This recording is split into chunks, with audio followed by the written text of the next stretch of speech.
Jiang Sen, what's wrong with you? Hurry up. Jiang Sen suddenly opened his eyes wide, gasping for breath. The pain of a knife piercing through his heart still lingered. He clutched his chest and looked down only to see a light blue undershirt. Wasn't he stabbed in the back during a prison fight and died? Beside him lay a half-naked woman, her floral blouse half unbuttoned, her ample bosom pressed tightly against him. With flushed cheeks, she wrapped an arm around Jiang Sen's waist. Jiang Sen would never forget this face knot in 1,000 lifetimes. It was the very woman he despised most in his past life, Huang Liping, his ex-wife. Except now, she looked no older than 17 or 18, still carrying the innocence of youth. Jiang Sen, come on already. Huang Liping gave him a seductive look, then pulled her blouse lower, revealing her smooth, round shoulders. As she spoke, her hand reached toward his pants. Let me help you take this off. Filled with disgust, Jiang Sen dodged her touch, quickly slipping off the bed and opening the door. He realized they were in his old home before he was sent down to the countryside. His father had allowed him only a makeshift storage room next to the kitchen after his stepmother Beijing and stepbrother Jiang Lei arrived. Meanwhile, Jiang Lei had taken over Jiang Sen's original bedroom like a cuckoo in a sparrow's nest. Jiang Sen, what are you doing? Huang Liping panicked, pulling the blanket over herself. Quickly closed the door. A cold glint flickered in Jiang Sen's eyes. He ignored her and felt his mind churning with shock. Could it be a rebirth? Memories surged into his consciousness like a tidal wave. July 20th, 1977. This was the day his miserable fate began. 6 months earlier, his mother had died trying to save a female worker caught in a machine at the textile factory. In compensation, the factory offered him a job in her place. Jiang Lei wanted that position, so he conspired with Huang Liping to seduce Jiang Sen. Young and full of hormones, Jiang couldn't resist temptation and slept with her. Just as they were deep in passion, the door burst open and his furious father stormed in. Huang Liping wailed dramatically, claiming Jiang Sen had forced himself on her, dragging him into disgrace forever. His father exploded in rage and beat him mercilessly. You rotten son, how could you do something so despicable? Did I spoil you too much? Even if it means losing my dignity, I won't let you take that job at the textile factory. Let Jiang Lei have you go get out and be sent down to the countryside. And you're getting married today. You'll take responsibility for this. Liping, don't cry anymore. You and Jiang Sen will get married anyway. Don't worry, we'll find you a job at the food factory later. And just like that, he lost his job, was forced into marriage, and sent down to the countryside, never realizing he had fallen into their trap. Half a year later, while working in the countryside, Huang Liping gave birth to a son. It wasn't until years later, when Jiang Lei visited him in prison and revealed the truth, did he learn that the child wasn't his it was Jiang Lei's. She had already been pregnant by Jiang Lei when she claimed she miscarried early, tricking him into believing it was his. Jiang Sen wanted nothing more than to slap his past self across the face multiple times. Life in the northeast wilderness was brutal. He lived frugally, sending 10 yuan, 10 jin of grain coupons, and even wild delicacies every month to support the son who wasn't his. 3 years later, he returned to the city and was assigned to work at a street factory. He moved in with Huang Liping. For 10 years, he endured a loveless marriage and disobedient son. One night, while on duty, he was knocked unconscious, and a large shipment of steel vanished. They accused him of embezzlement. The loss was massive, causing severe economic damage to the state. He was sentenced to life in prison. In jail, gangs formed, fights broke out daily. To survive, he and a few cellmates resisted, transforming his once gentle nature into one hardened and ruthless. Imprisoned for over a decade, not once did his wife or son visit him. Instead, Jiang Lei showed up. You don't know this, but ever since you left for the countryside, your wife has been sleeping with me almost every night. Thanks for raising my kid all these years. One more thing, I'm actually Dad's real son too. Just rot away in here and die, haha. The flood of memories twisted Jiang Sen's expression into a snarl. His nails dug into his palms until they bled. Pain slowly brought him back to calm. Rebirth was incredible to injustices and hatred from his past this time. He'd rewrite everything. Revenge the enemies. Repay the kind. At this moment, he hadn't yet finished with Huang Liping, still had time to change it all. A slow smirk spread across his face. He turned to her and said, I got something special for you. Be a good girl, take it all off. Huang Liping had been startled by his reaction, thinking he might have discovered their plan. But seeing how his eyes never left her body, she relaxed, smirking inwardly. So predictable, can't resist my beauty. Smiling confidently, she stripped under the covers in seconds, then shyly peeked out from beneath the blanket. All done. Aren't you coming up? Jiang Sen walked closer, studying her sensuous body lying before him. No wonder he had been obsessed with her in his past life. Any man would be tempted. But who could guess such a beautiful woman hid a viper's heart? Jiang Senator, seeing him staring without blinking. Huang Liping smirked proudly, arching her chest slightly. Had enough? Without a word, Jiang Sen suddenly grabbed her, slung her over his shoulder, and carried her out. Ah, what are you doing? Let me go. Huang Liping panicked, unsure of his intentions.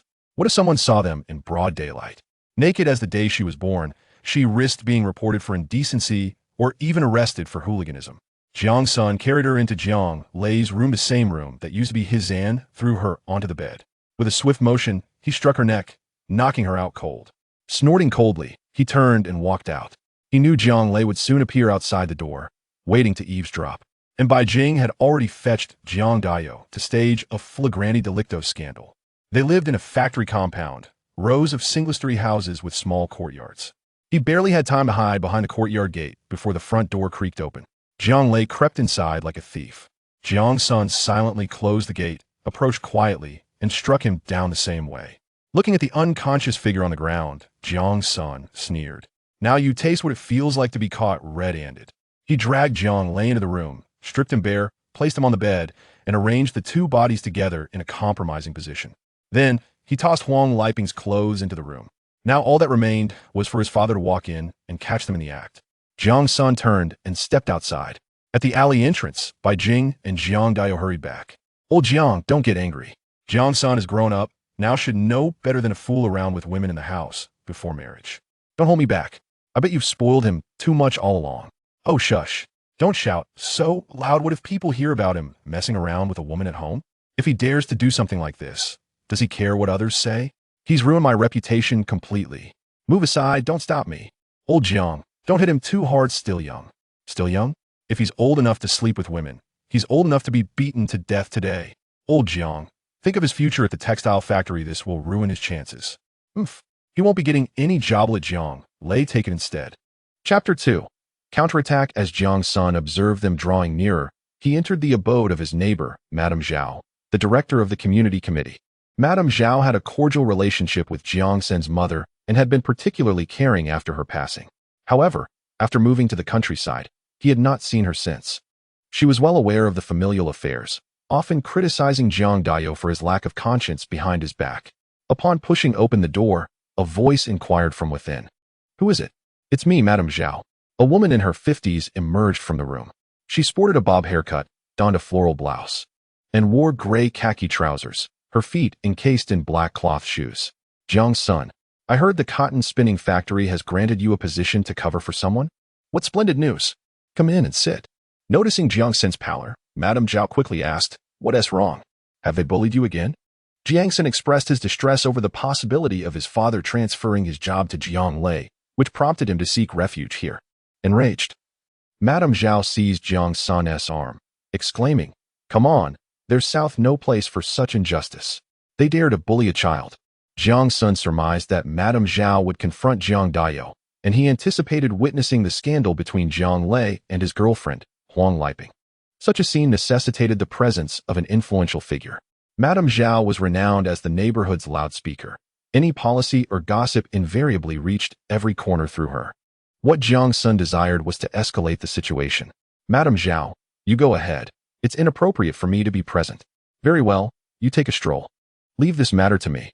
Once Jiang Sen departed, Madame Zhao turned and entered the Jiang household, raising her voice. Jiang Dayo, I must say this. It's one thing if you're indifferent to Jiang Sen's plight after losing his mother, but why must you make things difficult for him? Your wife sacrificed herself to save others, and the factory recognized her contributions, urging everyone to emulate her spirit of selflessness, while also compensating your family. Yet you, with a mere word, demand he relinquish his job. Where has your conscience gone? I intend to have a good look at you. However, as Madame Zhao continued her tirade, an abrupt silence fell, and Jiang Sen realized she had witnessed the scandalous affair. He hastened his steps to escape. At the entrance of the alley stood the post office. He retrieved a dime from his pocket, purchased several sheets of writing paper and 3 envelopes, and, bent over a nearby table, penned a few letters of complaint before sealing them and leaving the post office. In his previous life, he had learned the truth too late. This time, he aimed to act promptly. He deposited an envelope in the complaint boxes of the Revolutionary Committee, police station, and community committee, then swiftly made his way back home. He hoped his carefully calculated timing was accurate. After all, in this era, these three departments took complaints very seriously and acted swiftly. Arriving at his doorstep, Jiang Sen took a deep breath and pushed the door open. Inside, he found Madame Zhao, Jiang Dao, and Beijing seated around the coffee table. Jiang Lei and Huang Liping, disheveled, knelt on the floor, pleading their case to Jiang Dao and Beijing. Madame Zhao, incensed, slammed her hand on the table. What is this? This is nothing short of hooliganism. Engaging in such immoral relationships. You, who are still Jiang Sen's girlfriend, dare to carry on with his brother in such a disgraceful manner. This issue is exceedingly serious. Fortunately, there was no marriage certificate. Had I been wed to Jiang Sen, it would indeed be a scandalous affair. Jiang Dao's face was as dark as the bottom of a pot, while Beijing's countenance was reminiscent of someone suffering from constipation. Upon entering, Jiang Sen overheard these words, initially taken aback, followed swiftly by an outburst of fury. He lunged forward, seizing Jiang Lei and raising his fist to strike. "How dare you sleep with my partner?" he exclaimed. "Ever since you arrived, I have given you everything, my room, my father's permission to relinquish my job, and yet, you still dare to covet my beloved." Jiang Lei, stunned, cried out, I didn't. We did nothing. You are wronging me. Dad, Mom, help."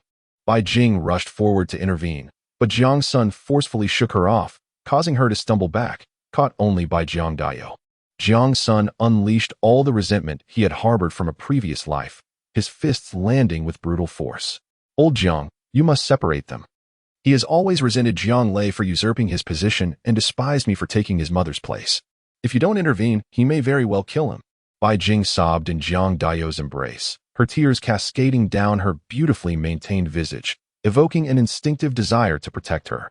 Jiang Dao, feeling a pang of anguish, comforted her with a gentle pat before attempting to pull Jiang Sen away. "Jiang Sen, stop this at once." But Jiang Sen seemed to be in a frenzy. Pushing Jiang Dao aside, Huang Liping, witnessing Jiang Sen's fierce demeanor, was momentarily paralyzed by fear and ceased her weeping. "Jiang Sen, let me explain. It's not what you think." Suddenly, she recalled something, looking at Jiang Sen in disbelief. "Is it you? Did you set me up?" "We clearly." She hesitated, wanting to reveal that they had intended to be together, yet Jiang Sen had carried her, unconscious, into Jiang Lei's room, where she awoke to find someone atop her. Meanwhile, Jiang Lei, upon waking, discovered Huang Liping, unclothed, nestled in his arms, unable to resist the temptation. But just then, the door swung open, revealing Jiang Dao and Beijing at the threshold. How could things have spiraled to this? Was it not supposed to be Jiang Sen and Huang Liping caught in a compromising position, inciting their father's wrath, leading to Jiang Sen relinquishing his job and being sent to the countryside? Yet now, it was he who found himself ensnared. Wait. Jiang Lei recalled being knocked unconscious upon entering, and suddenly, clarity dawned upon him. It must have been Jiang Sen's doing. He attempted to fight back, but he was no match for Jiang Senator. The skills Jiang Sen had honed through brawls in prison were far beyond his capability to counter. Yet, what Jiang Sen desired was for Jiang Lei to resist, even inviting a blow to his own face. Thus, they became entangled, crashing into furniture with a cacophony. Unable to separate, Jiang Sen dragged Jiang Lei slowly into the courtyard, eyeing a brick by the door, seizing it with the intention of striking himself. An old inmate had once told him that only those capable of inflicting harm upon themselves could be deemed true villains. Jiang Sen aimed not only to ruin Jiang Lei's reputation but also to make him taste the bitterness of imprisonment. Jiang Sen let out a chilling scream. Just as Jiang Dao and a few others rushed out of the room, they were left bewildered by the sight of Jiang Sen lying on the ground, bloodied, with a brick lying near Jiang Lei's feet. Aunt Zhao, upon seeing the blood, trembled in shock. "Oh no! Help! Someone has been killed." Jiang Lei stood there, staring blankly at the motionless Jiang Sen, his face drained of color, lips trembling slightly before he finally reacted. "It wasn't me. It wasn't me. He did this himself. He hit himself with that brick." Yet, no matter how fervently he protested, even Beijing's gaze was laced with skepticism. At that moment, the front door was suddenly pushed open, and a group of about 10 people appeared at the threshold. Upon recognizing the newcomers as members of the Revolutionary Committee, the Neighborhood Committee, and the police, Aunt Zhao felt a surge of reassurance. You arrived just in time. A life has been lost. Jiang Sen breathed a sigh of relief inwardly. Thankfully, his timing had been impeccable. Chapter 3. Severed ties. We received a tip-off stating that improper relations were occurring here, suggesting lewd behavior. Who was Jiang Lei? A man, appearing to be an official, had just finished speaking when he noticed Jiang Sen lying on the ground. What happened here? Jiang Lei's face turned as pale as death as he pointed at Jiang Sen and shouted, "It was him. He set us up. Dad. Mom. I'm innocent. It's a misunderstanding. It's all a misunderstanding." Jiang Dayo quickly interjected, attempting to explain that the two brothers were merely joking around. Yes, just joking. Bai Jing, now flustered, hurriedly chimed in. Joking? Aunt Zhao was incensed. She stepped forward, declaring, I came to speak to Jiang Dayo about this child, Jiang Sen, only to stumble upon his brother with his girlfriend engaged in such disgraceful acts. I can hardly utter it. Ugh. And now, someone has been killed. I witnessed it all. This is intentional harm. Take him away. Upon hearing Aunt Zhao's words, the officer immediately instructed the police to arrest Jiang Lei. No, Bai Jing screamed, rushing forward, her eyes pleadingly searching for Jiang Dayo. Old Jiang, please say something. Don't let them take our son. Jiang Dayo hastily replied, Comrade, please, it's truly a misunderstanding. Aunt Zhao moved to assist Jiang Sen, turning to scold, a life has been lost, and you still speak of misunderstandings? They say with a stepmother comes a stepfather. You've bullied him enough in the past, and now you've beaten him to this extent, yet you still claim it's a misunderstanding. You want him dead, don't you? Just then, Jiang Sen regained consciousness, weakly pointing at Jiang Lei. You actually tried to kill me over a girl and a job. I didn't tea. You hit yourself with the brick, not me. Jiang Lei protested, still being restrained. Aunt Zhao had already recounted the events, and Jiang Lei's cries of innocence only corroborated her account. The officer frowned, looking sternly at Jiang Lei. Show me how you smashed your own head with a brick. Enough of your nonsense. Take him away. And what about the woman you were involved with? Huang Liping, hiding in the room, shuddered at the mention of this and dared not show her face, but Aunt Zhao led the group in to drag her out, taking her along with Jiang Lei. Jiang Sen, supported by Aunt Zhao, stood up, his mind racing as he recalled that the tip-off had implicated not only Jiang Lei and Huang Liping, but also Jiang Dayo and Bai Jing. Was this all? Bai Jing harbored a deep-seated hatred for Jiang Senator. Diving into Jiang Dayo's embrace, I sobbed desperately, lamenting my desire to cease existing. Feigning fear as I glanced towards Jiang Senator, what if I find myself in such a predicament in the future? Perhaps it would be best for me to leave with my son, to avoid inciting further animosity. My exclamation nearly amused Jiang Sen, who was bemused by Bai Jing's shamelessness. Just as Aunt Zhao was preparing to escort Jiang Sen to the hospital, she nearly faltered upon hearing my words. Before she could respond, a member of the Revolutionary Committee interjected. Jiang Dayo, this is not over yet. You have also been reported for serious misconduct. After your marriage, you were found to be engaged in an affair with another woman. Come with us. Aunt Zhao's mouth fell agape in astonishment, pointing an accusatory finger at Jiang Dayo. Jiang Dayo, with your prominent brows and large eyes, who would have thought you were nothing more than a wolf in sheep's clothing? Xiaomei must be restless in her grave. Xiaomei was the name of Jiang Sen's mother, Lu Xiaomei. The weight of this revelation left even Jiang Dayo speechless. In this era, intimate relations between men and women, euphemistically termed as promiscuity, could lead to public disgrace and ridicule. The implications of adultery were significantly graver. One could face public humiliation, and even a trial that might culminate in execution. How could Jiang Dayo not feel apprehensive? Could this be a misunderstanding? Jiang Dayo forced a strained smile, attempting to maintain his composure as he raked his fingers through his hair. I remarried only after the passing of my first wife. Aunt Zhao can attest to this. We registered the marriage at her office. Aunt Zhao was momentarily taken aback. While it was true that he had brought Bai Jing home only a month after his mother's death, they had indeed registered their marriage first. Yet, the official from the Revolutionary Committee scoffed. Is that so?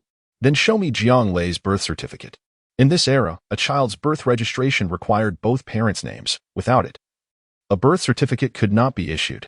Lacking a birth certificate meant the child would not have a household registration, effectively becoming stateless, subjecting the mother to scorn and the child to bullying.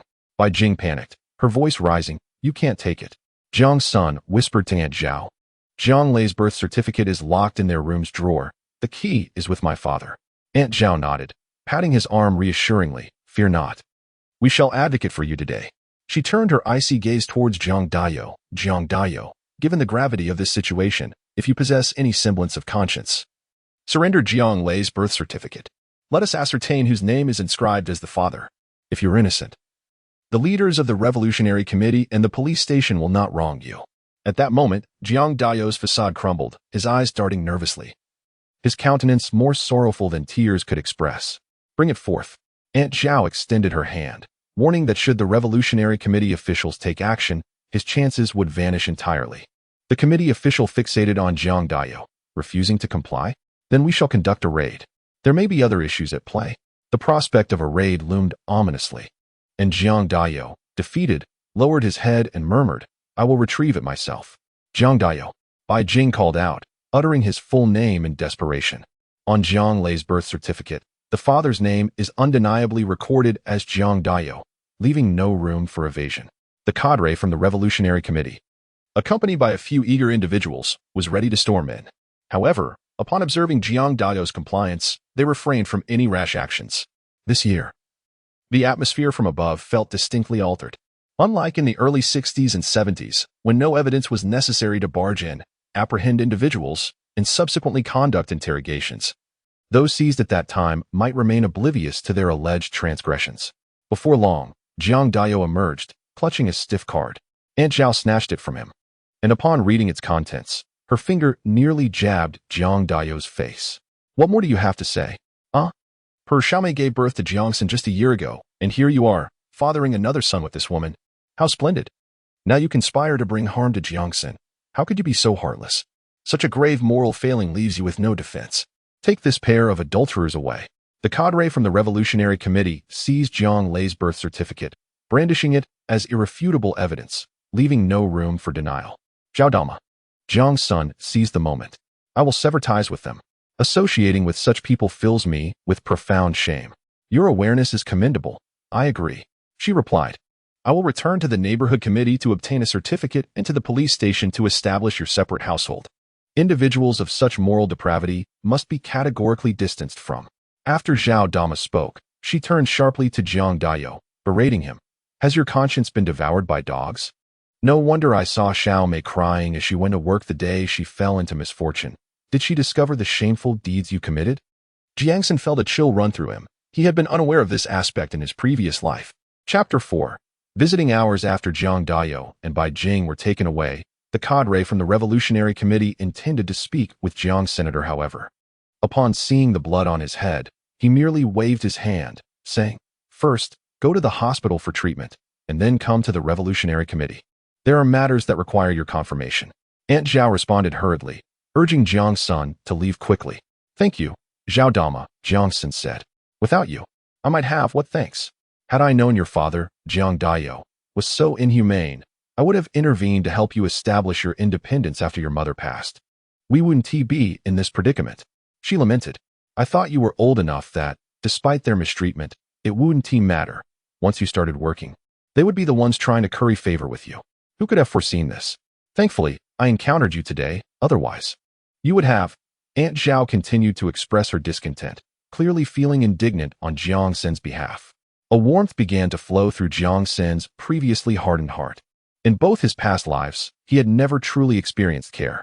Even when Bai Jing or Huang Liping showed concern, it felt feigned. It was rare for Aunt Zhao, remembering his mother, to show such genuine care for him.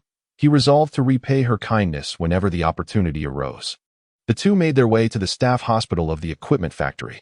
Due to Jiang Sen's status as the child of a factory worker, he was well known among his peers, and the townsfolk were somewhat familiar with his family's affairs. Upon witnessing his bloodied head, they assumed a grave incident had occurred, prompting even the factory director to arrive. Jiang Sen remained silent, refusing to speak regardless of the inquiries posed to him. Aunt Zhao, unable to contain herself any longer, recounted the events with fervor. What does it mean to evoke collective indignation? It merely entails one person fervently advocating their perspective, rallying everyone to their side, and isolating or assaulting a particularly heinous individual. Unable to voice his father's faults, Jiang Sen chose silence to create an opportunity for Aunt Zhao. As anticipated, the factory director was the first to pound the table in outrage. I was just informed by the higher-ups that I must attend a meeting in the district regarding the urgent need to address the conduct of the masses, especially the officials. It turns out the root of the problem is Jiang Dayo. How could he inflict harm upon his own flesh and blood? It is utterly infuriating. Rest assured, child. If an investigation arises, we shall not shield him. We will ensure you receive justice. Jiang Sen, moved, replied, "Thank you, Uncle Lu, but he is still my father. Aunt Zhao's earlier intervention has already severed my ties with them. So please do not be angry. It would only harm your health, and I feel guilty. It is all my fault. Had I not sought out Aunt Zhao, they would not have been apprehended." The factory director nodded in understanding and said, "Do not worry. I recognize your lingering paternal affection. I will keep a close eye on this matter. Focus on your recovery, and if you encounter any difficulties, do not hesitate to seek me out." Those who came to visit Jiang Sen included several individuals well acquainted with Jiang Dayo. Upon learning of his predicament, they expressed surprise but refrained from probing further. Like the factory director, they conveyed their concern for Jiang Sen before leaving behind some money and food coupons. After Aunt Zhao and the others departed, she sighed, "Poor child, fret not. So many stand with you. You must not be disheartened.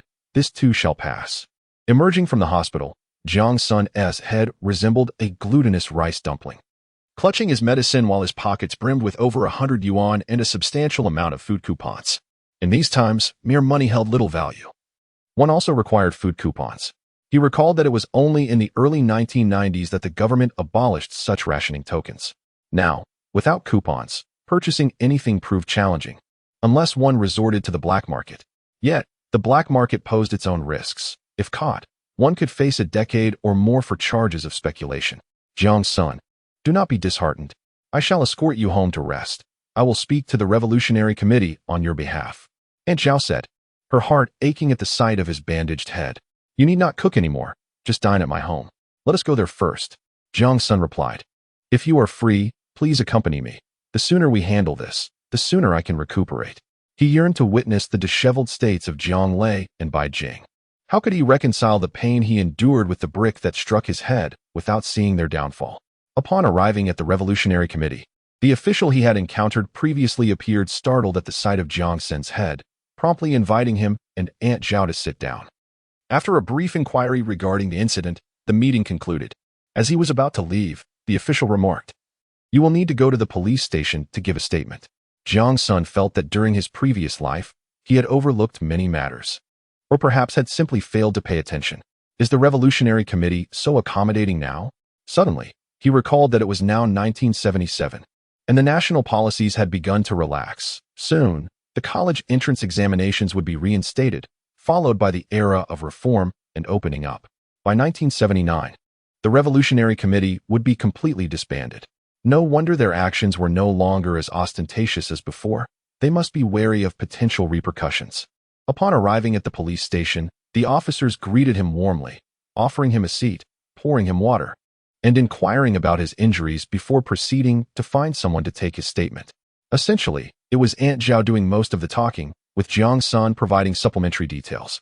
Once the statement was completed, Jiang Sen inquired, "How will they handle this?" The officer replied, "This will need to be reported to higher authorities before a decision can be made." Jiang Sen felt reassured. It was unlikely that the punishment would be as severe as labor reform or the death penalty this time. "Can I see them?" Jiang Sen asked, lowering his head. The officer and Aunt Zhao, noticing his demeanor, assumed he was still considering the relationship between father and son, and both sighed with sympathy. According to regulations, this is not permitted, but given that you are the victim and your connection to them, we can make an exception, though the time must be limited. Jiang Sen was granted his wish to see Jiang Lei in the detention room. The room was small, with iron bars, and Jiang Lei sat despondently in a corner, handcuffed. After informing him that only 3 minutes were allowed, the officer stepped out. Jiang Sen approached the bars, and as Jiang Lei slowly lifted his head, a flicker of recognition sparked in his vacant eyes upon seeing Jiang Senator. He rushed to the bars, exclaiming, "Jiang Sen, brother, I'm sorry. It was my mistake. Please let me off." Jiang Sen smiled, his gaze icy, imbued with a thirst for vengeance. Jiang Lei shivered, a chill coursing down his spine as realization dawned upon him. Gritting his teeth, he said, "You did this on purpose. You knew all along, didn't you?" Jiang Sen raised an eyebrow. "Indeed, It was intentional. I wanted you to experience the taste of imprisonment. I wanted you to understand how the inmates treat newcomers. I've heard many prefer fresh boys. He leaned in closer, lowering his voice, which dripped with menace. Jiang Lei, consumed by anger and fear, trembled uncontrollably, suddenly reaching out to grab Jiang Sen. I will kill you. Jiang Sen merely took a step back, shaking his head, perhaps in your next life. Jiang Lei's eyes were bloodshot, fixed on him with unyielding intensity. Jiang Sen remained unhurried. 3 minutes was neither long nor short. As he observed Jiang Lei clenching his teeth, filled with hatred, a sense of satisfaction washed over him in this moment of revenge. When you plotted against me, did you ever consider that today might come? Chapter 5. The greatest mockery in his previous life. When Jiang Lei recounted those events to Jiang Sen in prison, he had reacted just as the current Jiang Lei did. Did you think that by having Huang Liping seduce me, I would fall for it? I had long known that you had been intimate with her. How could you still dare to approach her? Jiang Lei gasped for breath, unable to utter a single word, his eyes filled with loathing, wishing he could bore holes into Jiang Sen with his gaze. The time had come. A voice from outside announced the arrival of the police. Jiang Sen glanced back, leaned in closer, and in a tone only they could hear, recounted Jiang Lei's last words before leaving prison. You might as well wait to die in there. With a smirk, Jiang Sen departed, leaving Jiang Lei furiously pounding on the bars. Jiang Sen, I will kill you. I will kill you. Subsequently, Jiang Sen was taken to another holding room to meet Jiang Dayo. They say one can turn gray overnight, but in just half a day. Jiang Dayo appeared to have aged a decade. Looking up at Jiang Sen, there was a flicker of emotion in his eyes, quickly overshadowed by resentment. If it weren't for Jiang Sen, how could he have fallen to such depths? He was on the brink of promotion from deputy director to director. With an accompanying increase in salary and benefits, everything he had worked for had been shattered by this son. How could he not harbor hatred? Jiang Sen felt profound disappointment in him. From the previous life, when he had consistently sided with Bai Jing and Jiang Lei, his disappointment had begun. In this life, the last remnants of familial affection had vanished along with the exposure of his relationships with Bai Jing and Jiang Lei. If you loved Bai Jing, why did you marry my mother? Jiang Sen asked bluntly. On the day my mother had her accident, did she go to work in tears because she discovered your affair? Jiang Dayo was taken aback by Jiang Sen's direct inquiry regarding his mother, momentarily stunned, turning his head aside. Jiang Sen continued in a calm tone. If you loved Bai Jing, why marry my mother and father me? After my mother passed, you immediately brought her in and conspired to bully me. Jiang Dayo looked down, still refusing to speak. I am your own son. Why treat me this way? Do you regret not having killed me sooner to make room for them? Jiang Sen fixed his gaze on Jiang Dayo, but he remained silent. As a police officer approached to remind them that time was up, Jiang Sen uttered one final statement. In this lifetime, I will never forgive you. He departed, leaving Jiang Dayo staring at the closed door of the holding room, motionless and silent for what felt like an eternity. Jiang Sen had initially intended to only see Jiang Lei and Jiang Dayo, with no plans to meet Bai Jing. However, Jiang Dayo's silence compelled him to alter his decision. Upon entering, Bai Jing was no longer the fair and beautiful woman she once was. Her hair was disheveled, and she appeared utterly disheveled. Upon seeing Jiang Sen, she rushed to the bars as if he were her last hope.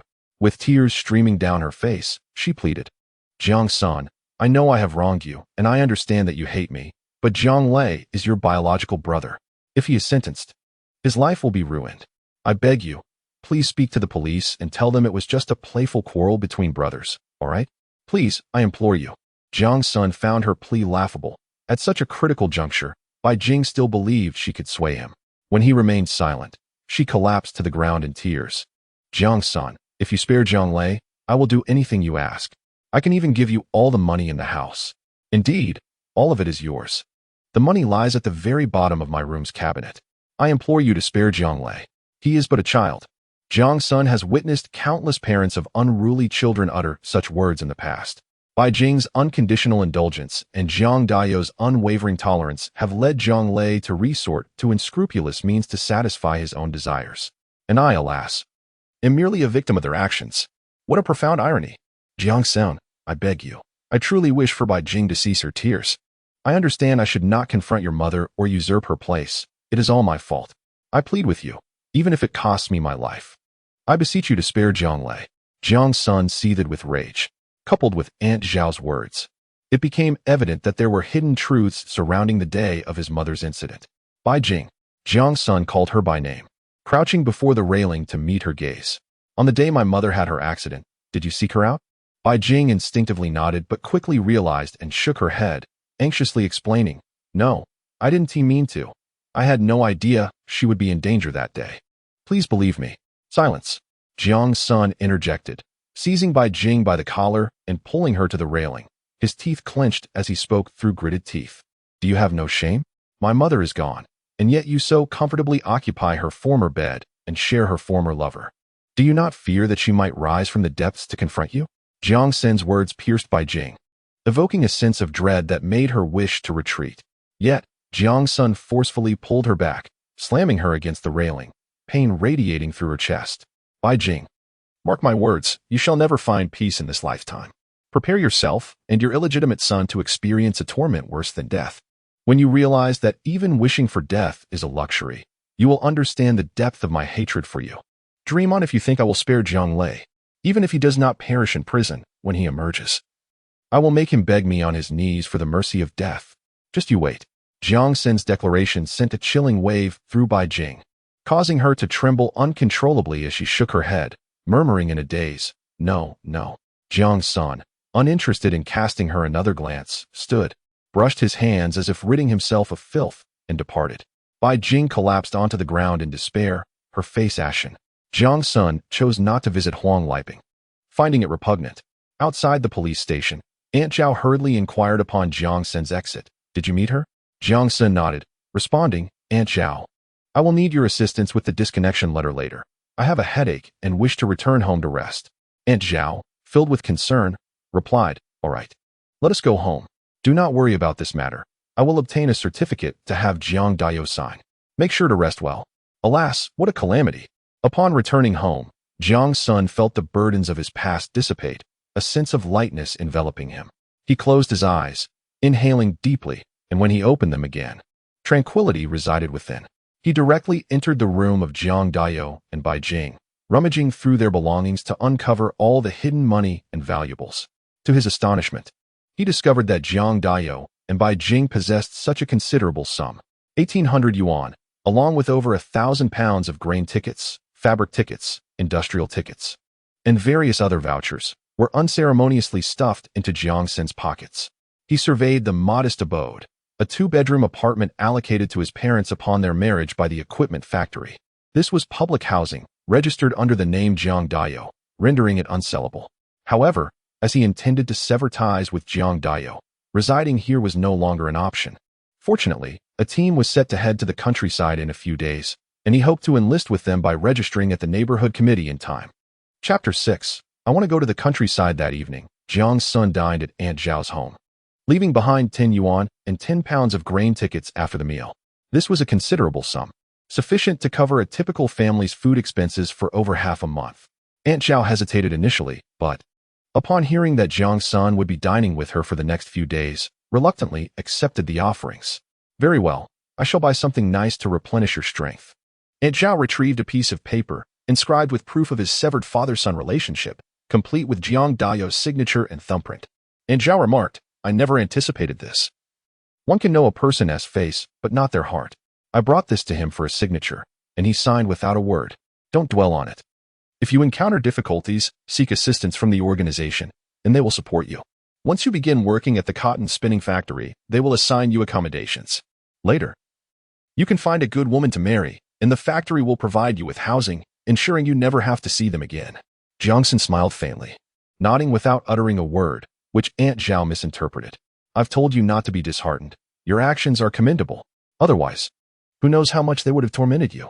From now on, you must strive for independence. The country values the development of its youth.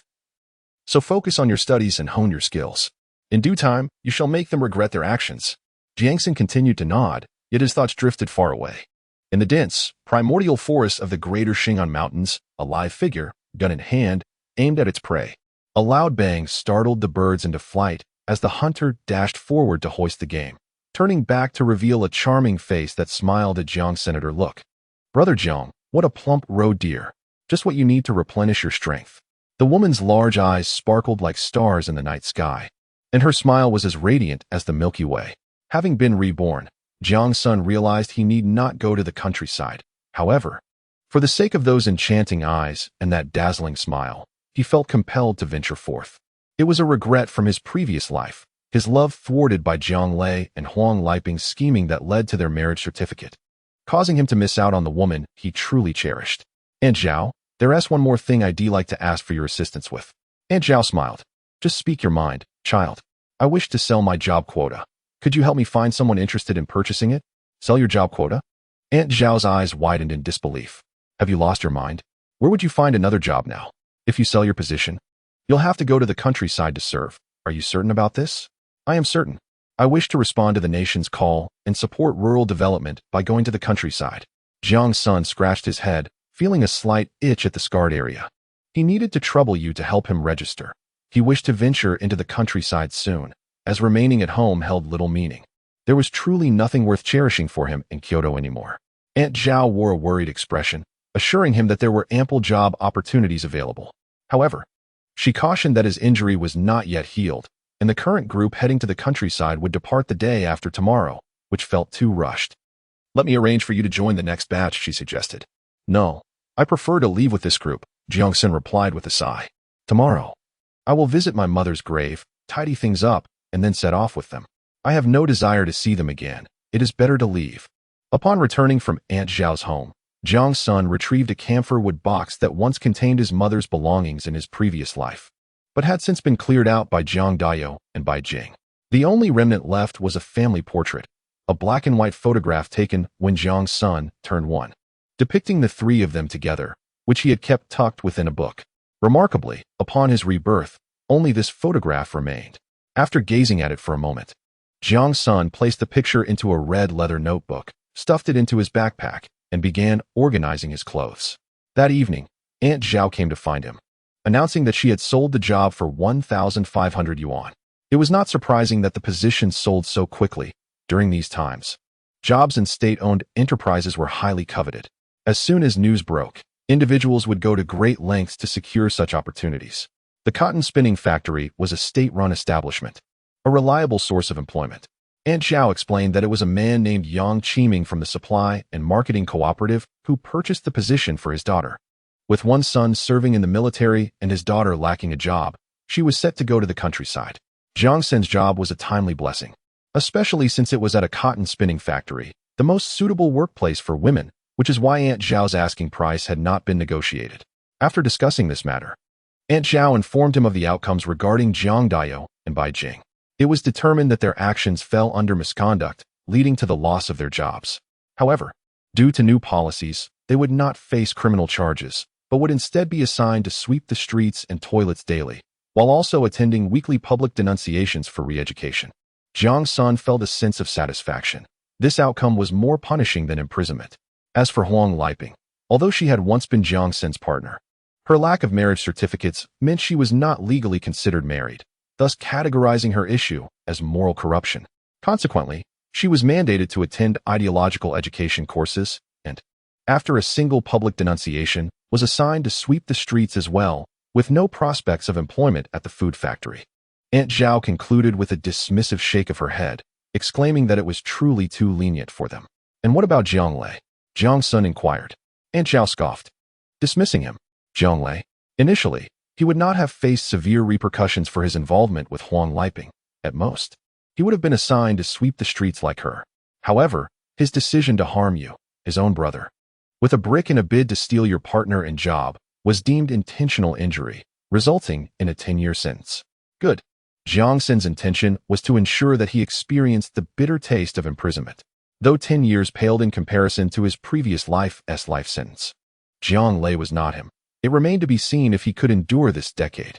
It served as a lesson for them. Jiang Sen sighed. After all, one could not simply execute them. Aunt Zhao remarked, this year, the winds of policy have shifted. Had it been 2 years earlier, they would surely have been sent to the firing range. Early the next morning, after breakfast, Jiang Sen went to the cemetery to pay his respects to his mother, sharing with her the news of vengeance fulfilled. Upon returning, he proceeded to the neighborhood committee to obtain the necessary documents for his rural assignment. Aunt Zhao and the other committee members attempted to persuade him to wait for the next group to depart. Jiang Sen quickly interjected, "Thank you all, but I prefer to leave with the group in August. It is summer now, and the weather is warm. By October, the northern wilderness will be blanketed in snow. Last time, I departed in October, and upon arrival, I was nearly frozen to death in the heavy snow. This time, I must leave before the snow falls." Aunt Zhao remained concerned but acknowledged the validity of Jiang Sen's reasoning. Since the decision to go rural could not be altered, she consented with a nod. "You must take good care of yourself, understand?" she urged. "Your determination to support rural development and join the labor teams fills us with joy. Therefore, we have specifically chosen the Red Flag Farm in the northern wilderness for you, a model farm. We hope that once you arrive, you will shine brightly and contribute to the construction of our motherland. Rest assured, Aunt Zhao, I will not bring you shame. Contributing to the frontier and dedicating my youth to our country is the noble ideal of our generation. We are willing to be a brick, moving wherever we are needed."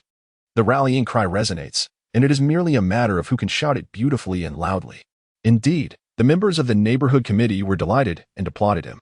Jiang Sen successfully obtained his letter of introduction and hurried home. Chapter 7.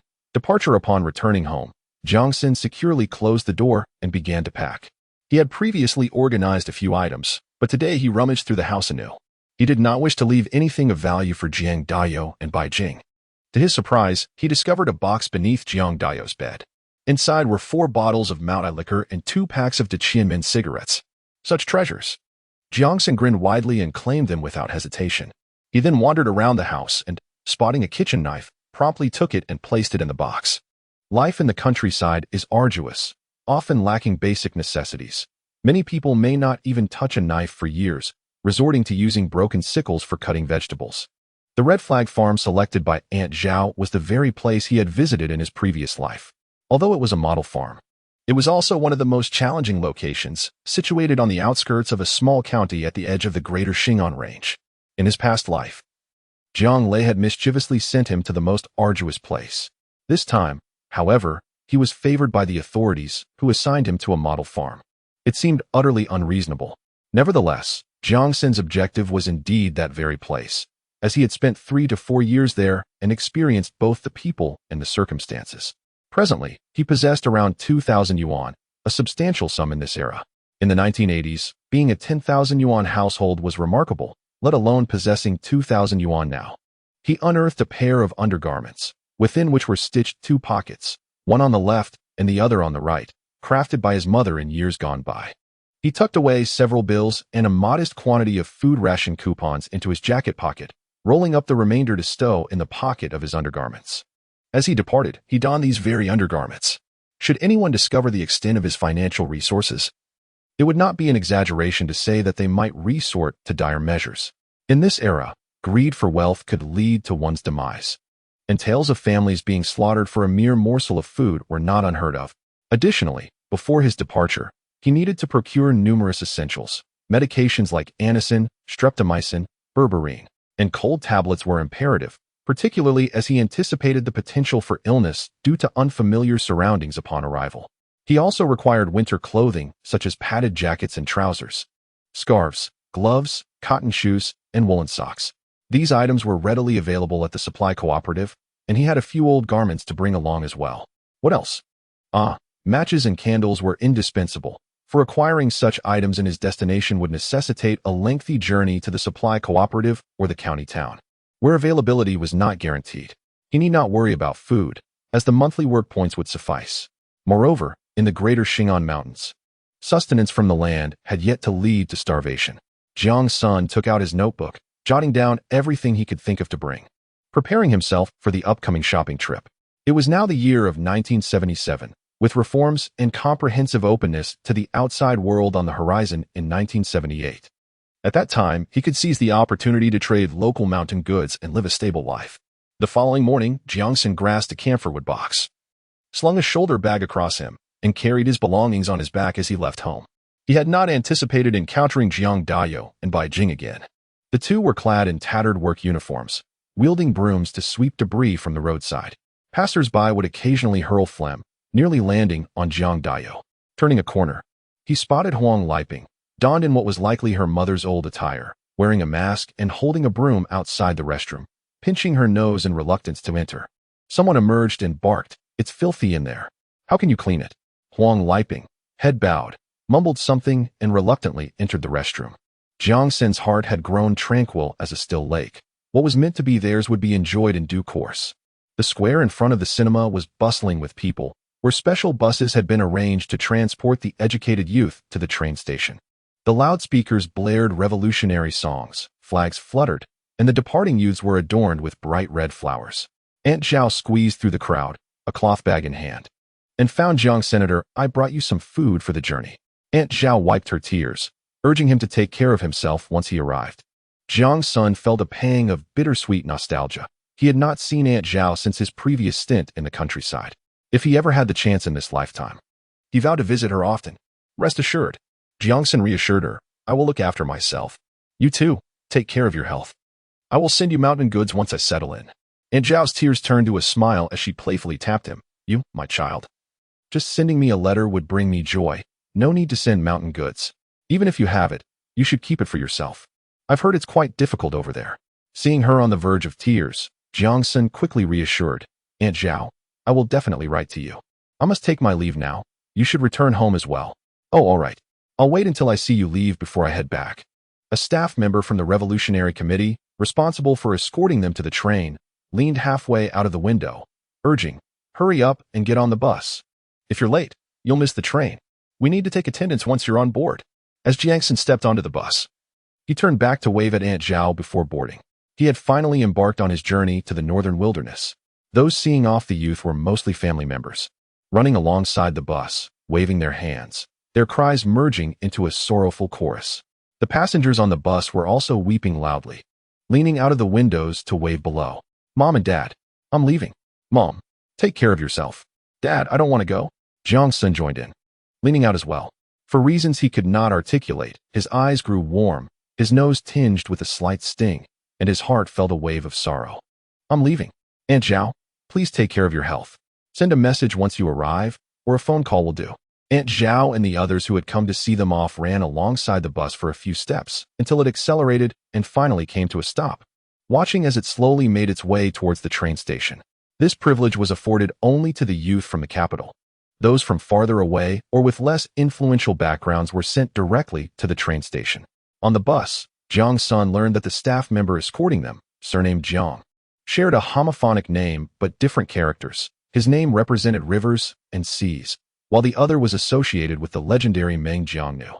Upon arriving at the train station, they gathered their belongings and followed Officer Jiang onto the platform. "Form a line and don't fall behind. There are 46 of you in this batch. You will need to change trains in Shenyang and then take another train to Sankansong, where someone will be waiting to greet you. Make sure not to board the wrong train. Here are your tickets. Everyone, keep them safe." As Officer Jiang distributed the tickets, he cautioned them. In the distance, more youth destined for the countryside arrived, hurrying over upon seeing them. "What's your name? Go to the back of the line. I will call roll again shortly." Out in the world, you must embody the spirit of unity, enduring hardship and exhaustion, and look out for one another. Leaving your parents and home means you are now independent individuals. Do not carry any bad habits developed at home that might reflect poorly on our youth from the capital. Do you understand? We understand. The group of over 40 youth responded in unison, their voices resonating, drawing the attention of other passengers rushing for their trains. Some even applauded and cheered for them. After Officer Jiang finished speaking, he glanced around once more, called roll again, and after ensuring everyone had their tickets, he led them toward the train car. The entire train car was mostly reserved for them, with only a few other passengers scattered about, completely filled to capacity. Jiang Sen followed the flow of people onto the train, drawing from experiences of a past life to avoid the middle, as it would be inconvenient for restroom visits. Chapter 8. Acquaintances from a past life. After stowing his luggage on the overhead rack, Jiang Sen took a seat by the window. He was joined by 3 male companions. The 3 individuals exchanged names. One was Zhang Jiqiang, another Wang Jiangwo, and the last, Feng Chao. Jiang Sen recalled Feng Chao, who had been at the same farm in their previous life, arriving earlier than him. He never anticipated that they would reunite in this life. This individual possessed a modicum of cunning, had a penchant for boasting, and often sought to gain advantages through petty means. He was known to sneak a glance at the young female intellectuals as they used the restroom, was timid and conflict-averse, and had a penchant for writing anonymous denunciations. He had once reported Jiang Sen, alleging that he had engaged in improper relations with a female intellectual from the forestry team, in the context of their rural assignment. Such misconduct was deemed quite serious. In truth, Jiang Sen had merely assisted a female intellectual who had twisted her ankle while returning from the dining hall, while Feng Chao harbored affections for her. After the matter was investigated, Jiang Sen found himself confined for 3 days, and upon his release, the first thing he did was to confront Feng Chao, delivering a thorough beating in the snow-laden forest. Now, upon seeing Feng Chao's overly familiar face attempting to ingratiate himself with everyone, Jiang Sen felt an overwhelming urge to slap him. He maintained an icy demeanor towards Feng Chao, who seemed blissfully unaware, continuing to engage in jovial conversation and even making an effort to check on Jiang Sen from time to time. Opposite him sat Jiang Jiang, a stout, dark-complexioned man of modest height, clad in patched blue attire and worn rubber shoes. He flashed a broad grin, exuding a sense of innocence, seemingly delighted at the prospect of making friends even before their rural assignment commenced. Beside Jiang Jiang, Wang Jiangwo leaned against the window, facing Jiang Sen, wearing a faint smile, yet speaking little, his eyes reflecting a subtle detachment. Dressed in a faded blue Zhongshan suit, he appeared impeccably clean, exuding a scholarly aura that set him apart from the children of ordinary families. When Jiang Sen's gaze met his, they exchanged a knowing smile, silently acknowledging each other's thoughts before turning their attention to the outside world. In August, the height of summer, the northeast was not particularly cold. However, the destination they were headed to, nestled within the greater Xing'an range, was not known for high temperatures, and sometimes, by the end of August, snow would fall. The train moved at a languid pace, stopping at every station, with a multitude of passengers boarding and only a few disembarking. Soon, the aisles were packed with people, some even seated on their luggage, dozing against the seats. Gradually, as mealtime approached, some began to take out their provisions. Feng Chao produced a steamed bun, seemingly feeling a twinge of politeness, and asked, "I brought some food. Would you care for any?" Jiang Jiang quickly waved his hand, affirming, "I've brought my own." Jiang Sen also opened his bag. Earlier, Aunt Zhao had given him 6 corn cakes, and just the day before, he had indulged at the state-run restaurant, purchasing several large buns. Wang Jiangwo revealed a lunchbox containing fried dough. Jiang Sen inquired with his eyes if Wang Jiangwo would like to trade for a bun. After a moment of hesitation, he offered his lunchbox, saying, "I'll trade you a pancake for one." Jiang Sen, not one to refuse, took a piece of the fried dough, bit into it, and nodded with a smile, "Delicious." Wang Jiangwo grinned, "My mother made them." And as Jiang Sen took a bite of the bun, discovering it was filled with meat, the conversation came to a natural halt. Jiang Jiang pulled out a cornbread, accompanied by a small jar from which he extracted 2 pieces of pickled vegetables, placing them atop the cornbread and devouring it heartily.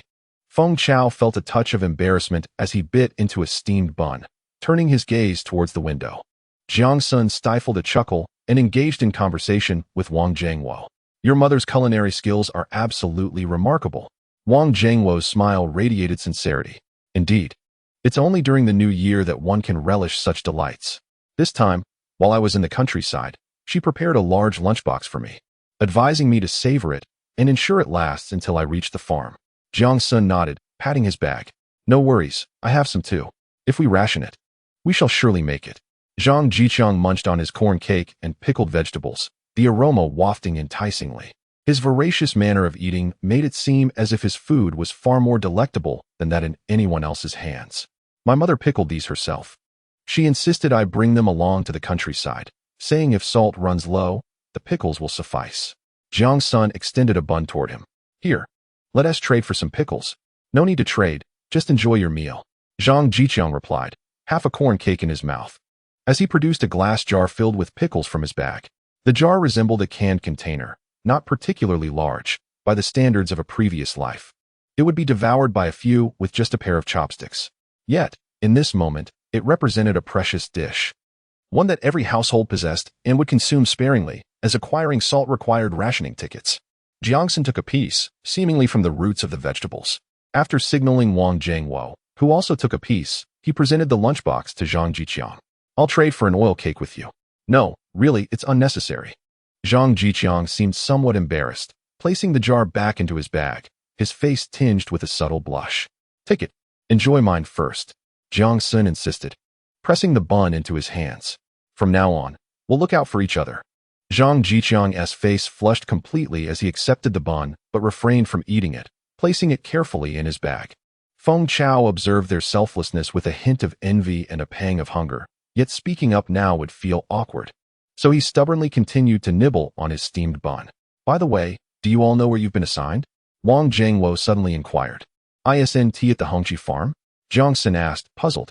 "The officer who saw us off said we were all going to the same place, didn't he?" "There are several teams beneath Hongqi farm," Jiang Sen acknowledged.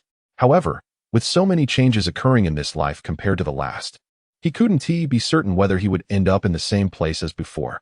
He shook his head. "I'm not sure." Zhang Jiqiang, naturally unaware, listened with a smile.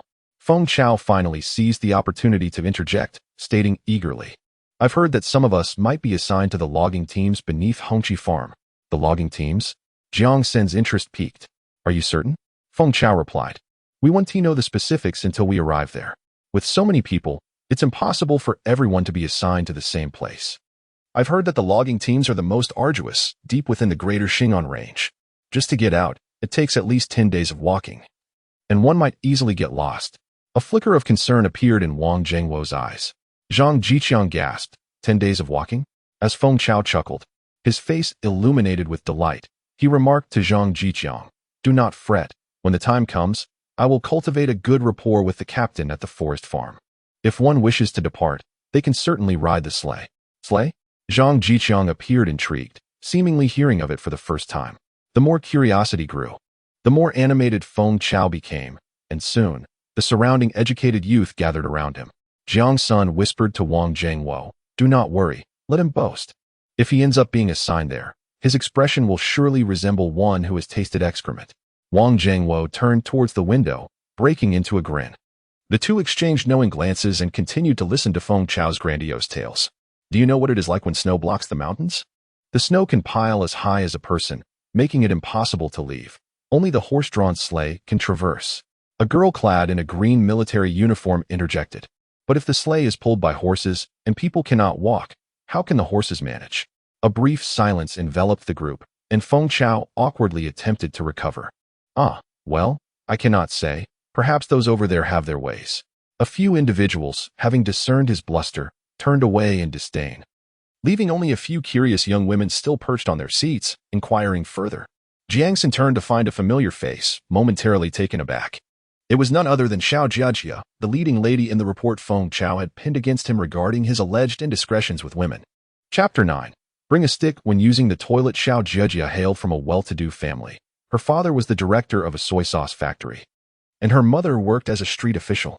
She originally had no obligation to go to the countryside, but her mother insisted that if her own daughter did not go, others would follow suit, risking accusations of favoritism.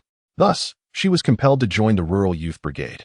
In her previous life, she had been among the same group of educated youth as Jiang Sen, and in this life, she found herself unexpectedly arriving early. It was later rumored that she had faced a tragic fate, victimized by the brigade's secretary and his son, subsequently disappearing. The brigade secretary claimed she could not endure the hardships of the area and had fled secretly. Her family had sent representatives to negotiate with the farm for a long time and had sought her for an extended period. But how the matter was resolved remained unknown to Jiang Senator. It was not until the late 1980s that the brigade secretary's daughter-in-law reported domestic abuse at the police station, revealing that the secretary and his son had raped a female educated youth, unintentionally causing her death and burying her in the mountains. It was then that the public learned from newspapers that Xiao Jiajia had not merely gone missing, but had long since met with a tragic end. Xiao Jiajia was not particularly beautiful, possessing a round face and slender phoenix eyes that formed a slight seam when she smiled. Yet she exuded a cheerful demeanor that was not off-putting. Alongside her were several other female educated youth who seemed entirely unaware of the true nature of the North Beidahuang, knowing only of its icy expanse and harsh conditions. Hearing Feng Chao's elaborate narratives, they were eager to inquire further. Beside her, another young woman donned a blue work outfit, likely repurposed from her parents' old clothing. Though not particularly attractive, her attire was practical, and she had striking features with bold eyebrows and bright eyes, exuding a spirited aura. She spoke up, "Feng, It seems you know a great deal about the North Beidahuang. Could you share more with us? Several others nodded in agreement. Yes. Do tell us more. What else is there? I have heard that the restrooms are situated outdoors. What shall we do in winter? With the inclusion of women, Feng Chao became even more ostentatious. He changed his posture, propping himself on one leg, gesturing animatedly with his hands. Let me tell you, you ladies have it easier. Us men must carry a stick when we venture out to relieve ourselves. While he spoke, Jiang Sen had remained stoic, but upon hearing this, he could no longer suppress his laughter. Noticing Jiang Sen's amusement, Feng Chao glanced back, and Jiang Sen gestured for him to continue. Do hurry up. Why must one carry a stick? Xiao Jiajia urged. The others chimed in, pressing him to divulge. Come on, just spill it. No need for suspense. Feng Chao, filled with a sense of achievement, puffed out his chest and raised his hand, yet found himself at a loss for words. He was unsure how to explain the matter to the young female intellectuals without risking being perceived as lewd. Come on, why are you silent? Speak up. The group, seeing him hesitate, began to urge him once more. Jiang Sen, unable to contain himself, burst into laughter. Feng Chao felt a mix of embarrassment and irritation, muttering, What is so funny? Jiang Sen, unfazed, continued to jest with Xiao Jiajia and the others. In the frigid winter of Beidahuang, men must carry a stick when they go to the restroom. Can you guess why? Wang Jiangwo joined in the laughter, though he maintained his usual decorum, sitting upright. After a moment, Zhang Jiqiang seemed to grasp the situation and chuckled as well. This only deepened the curiosity of the female intellectuals. Feng Chao's face flushed with embarrassment as he shot an unfriendly look at Senator Jiang Sen. Noticing his demeanor, retorted, Then just say it directly. Xiao Jiajia and the others pondered for a moment before suddenly understanding, their faces turning crimson. They spat in disdain. How shameless. Let us go. The female intellectuals left, much to Feng Chao's dismay. What are you doing? I was speaking quite well, and you had to interrupt. Jiang Sen ignored him, thinking it pointless to be courteous now that he had overstepped his bounds. He stood up and called out to Xiao Jiajia and her companions. Hey, why are you ladies leaving? Feng Jiqing is about to reveal the answer. Come back and listen. It will prepare us for what lies ahead. This remark flustered Feng Chao, who grabbed Jiang Sen's clothing and hissed, What are you shouting for? Stop it. Xiao Jiajia and the others, initially embarrassed by their assumptions, began to wonder if they had misjudged the situation, exchanging glances before returning. What is the answer? The striking young woman inquired eagerly. Please tell us. Feng Chao, ready to pull Jiang Sen back down, noticed the return of the group and awkwardly retracted his hand. Well, the answer is he cast a resentful glance at Jiang Sen, who appeared genuinely curious. I too am eager to know. Everyone is waiting. Feng Chao thought to himself. Let us see how you handle this. You've gone too far and can't take it back now, can you? In a past life, having suffered from your underhanded tactics, I dealt with you once. In this life, I shall confront you multiple times. Allow me to make it clear who is formidable and who is not. Feng Chao, feeling awkward, found himself at a loss for words. His face flushed as he stammered without arriving at a response. Xiao Jiajia discreetly glanced at Jiang Sen, who winked at her, and she instantly comprehended the situation. She spoke up. We are all heading to support the construction efforts in Beidahuang. If you are familiar with the circumstances there, please share your insights. As none of us have ventured out much and are uncertain of what awaits us. Wouldn't you agree with this? Feng Chao felt as if he were being roasted over an open flame, unable to shamefully accuse Jiang Sen of setting him up. The entire compartment of educated youth turned their attention towards him. He realized that if he did not say something soon, he would surely lose favor with them. Under their eager gazes, he finally uttered, In truth, I am also unaware. This statement elicited glances of confusion among the group. A spirited young woman furrowed her brow and remarked, This doesn't add up. You just spoke at length, yet now you claim ignorance? Outside, night had fallen, and the conductor announced from the front of the carriage, Lights out at 9 o'clock tonight. Those needing to use the restroom should hurry. We will arrive at Shenyang Station by 8 in the morning, so please be mindful of the time. No sooner had the conductor finished speaking than a freight train passed by. As the trains crossed paths, Feng Chao found himself unable to speak. Yet the multitude continued to gaze at him, and he could bear it no longer. Gritting his teeth, he confessed, I have never been to Beidahuang. I have only heard about it from my neighbors. Ah, I thought he actually knew something. What is this? Let us go. Do you need to use the restroom? I was under the impression he was well informed. Turns out he was merely boasting. Let us go. This is a waste of time. What a person. Listening to the surrounding educated youth speak disparagingly as they departed, Feng Chao's expression turned dark, his head hanging as he stared at the floor. Jiang Sen, observing him clench his jaw with tension in his cheeks, could not help but chuckle inwardly. Was he truly so fragile? Do you need to use the restroom? Jiang Sen rose and inquired of Wang Jiangwo. Wang Jiangwo also stood up, responding affirmatively. The two navigated between Feng Chao and Zhang Jiqiang as they exited. At the restroom, a queue awaited them. Jiang Sen pulled Wang Jiangwo to the carriage connection, retrieving a pack of cigarettes from his pocket. Care for a smoke? Chapter 10. Thieves and Rascals. Wang Jiangwo pondered for a moment before taking one. Jiang Sen struck a match to light it for him, lighting one for himself as well. To his surprise, Wang Jiangwo coughed violently after taking a puff, as if he were about to choke. Jiang Sen quickly patted his back, saying, "You don't know how to smoke, do you? Then why bother? Take it slow. You'll be fine in a moment." Once he managed to catch his breath, Jiang Sen attempted to take the cigarette back, but Wang Jiangwo evaded him. "I haven't tea before, but who knows? I might learn." Jiang Sen did not press the issue, nodding in agreement. "Everyone starts somewhere. Just take your time. Don't inhale too deeply, just a little. Don't draw it all into your lungs. Inhale through your mouth. Let it circulate, then exhale through your nose." "Yes, that's right." Before long, Jiang Sen successfully taught Wang Jiangwo how to smoke. "Shall we have another?" After finishing his cigarette, Wang Jiangwo extended his hand toward Jiang. Senator Jiang Sen patted him on the shoulder, advising him to smoke less, lest he become intoxicated. As he spoke, he noticed someone emerging from the restroom and promptly turned to enter, hearing Wang Jiangwo inquire whether one could indeed become drunk from smoking. He chuckled as he closed the door behind him. He recalled the time he clandestinely tried smoking for the first time, feeling dizzy and nauseous, as if he were inebriated. A classmate later informed him that he had experienced nicotine intoxication and advised him to take it easy initially. Upon exiting the restroom, it was Wang Jiangwo's turn. Once he returned, the two strolled back together, only to be greeted by the sound of singing emanating from the train compartment. Feng Chao was absent from his seat, prompting Jiang Sen to ask Zhang Jiqiang. Zhang gestured toward the center of the carriage, saying he spotted an acquaintance who had moved to the other side. Feng Chao stood in the aisle, energetically directing the youth in song. Jiang Sen and Wang Jiangwo exchanged a knowing glance and smiled. Despite having just met, they instinctively understood Feng Chao's character. "Turn off the lights," the conductor shouted from the front of the carriage.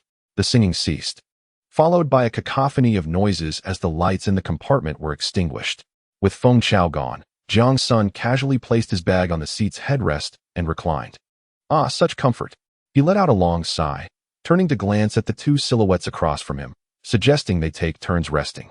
The two nodded in agreement, falling silent. Soon, the compartment grew increasingly quiet. During his time in prison, Jiang Sen had developed the habit of remaining ever vigilant, alert to the possibility of an intruder at night. Any slight noise would rouse him from slumber. At that moment, he heard the faint sound of someone rummaging through a bag. It was subtle, had one not been attentive. They might have mistaken it for someone merely shifting in their sleep. Yet he recognized the sound as distinctly different from mere repositioning. He gently kicked the train wall with his foot, rising slightly, his head peeking into the aisle. Once his eyes adjusted to the darkness, though he could not discern the figure's identity, he could see a shadow moving back and forth in the aisle.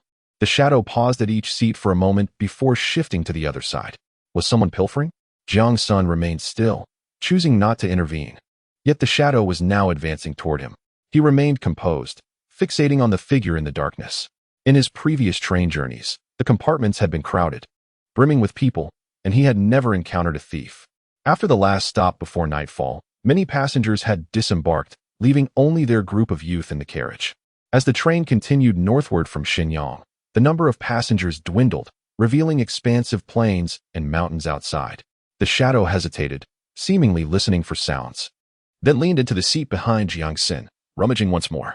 Moments later, the shadow returned to the aisle, positioning itself directly above Jiang Sr.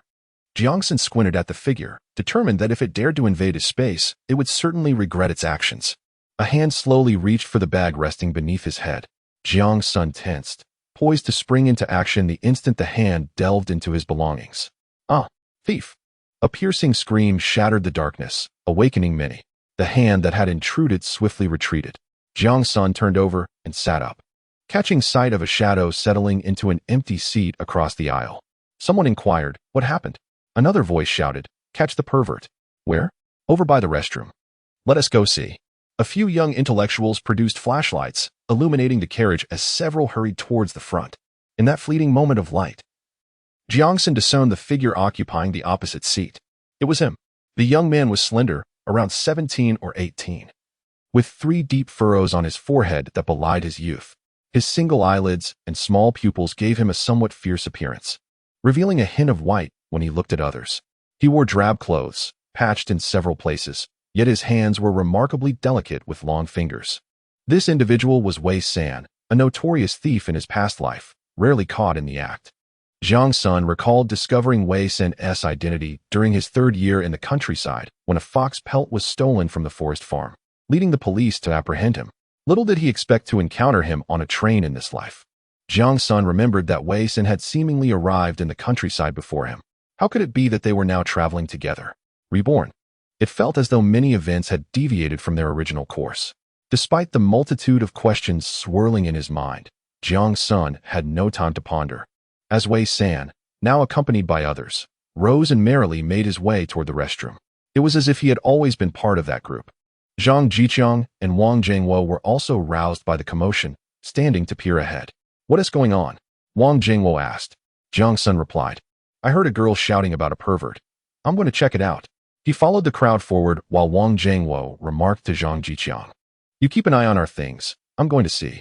Zhang Jiqiang wished to follow but had to remain vigilant, so he knelt on his seat, straining to catch a glimpse. The area near the carriage connection had grown quite noisy, with faint sounds of scuffling and angry shouts. Jiang Sen squeezed through, and there he saw a man sprawled on the floor, curled up and being pummeled by several young intellectuals. He was shouting, "I didn't do anything wrong. She didn't lock the door when she went to the restroom." Jiang Sen then turned to survey the surroundings and spotted a girl, roughly 16 or 17, being consoled by several young women. She was sobbing uncontrollably, gasping for breath. Suddenly, the door to the front carriage swung open, and the conductor appeared. Upon witnessing the scene, he yelled, "Stop it!" He stepped a few paces into the carriage, pressed a switch in the adjacent duty room, and the lights flickered on. The harsh, pallid glow rendered everyone's faces ghastly. The conductor frowned at the man on the ground, demanding, "Why are you attacking him?" The young intellectuals began to speak over one another. The conductor raised a hand. "Silence. Each of you speaks at once. I can't discern anything. Now, tell me what happened." He pointed at one of the young women comforting the girl. The young female intellectual, filled with righteous indignation, delivered a profound critique, condemning the individual on the ground as irredeemably wicked, inciting widespread abhorrence. She concluded emphatically that such morally bankrupt scum should be stripped of their qualifications to go to the countryside and exiled to the desolate expanse of the Northwest.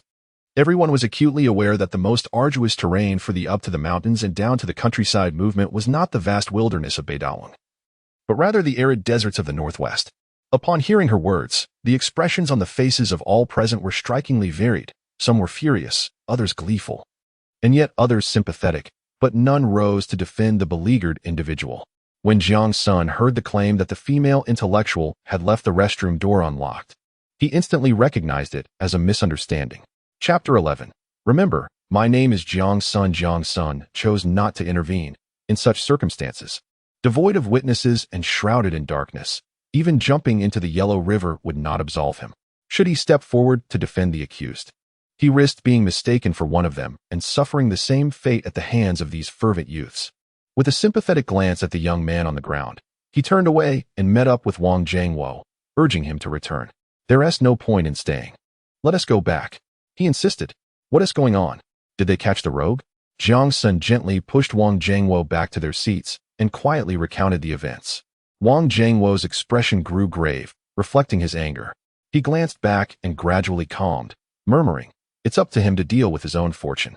Before long, the intellectuals returned one after another. As the young woman passed by Jiang Sen and the others, she was still sobbing. He did not see the young man, but heard from others that he had been taken away by the conductor.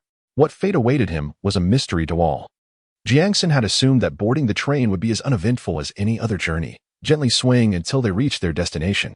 He had not anticipated the tumult that would ensue. After about 10 minutes, the conductor returned and announced from the front of the carriage, "Lights out." However, before he could extinguish the lights, a voice suddenly cried out, My money is missing. Mine too, and my food stamps. This was all the money my family gave me. Over 70 yuan and 100 jin of food stamps. I've lost mine as well. What should I do? With each cry of lost money, the anxious sobs of women filled the air. The conductor, standing at the front of the carriage, paused for a moment before hastily moving further inside. As he passed by Jiang Sen and his companions, several individuals glanced toward the center of the carriage. They observed numerous people rising, searching frantically everywhere. Pockets and bags yielded nothing, and several female intellectuals were stamping their feet in distress. Jiang Sen scanned the scene and noticed at the other end of the carriage a thin, dark-skinned young man, curiously joining the others and looking toward the center. Jiang Sen was certain that the missing money must be in that young man's possession. Yet, he remained composed, appearing entirely unconcerned.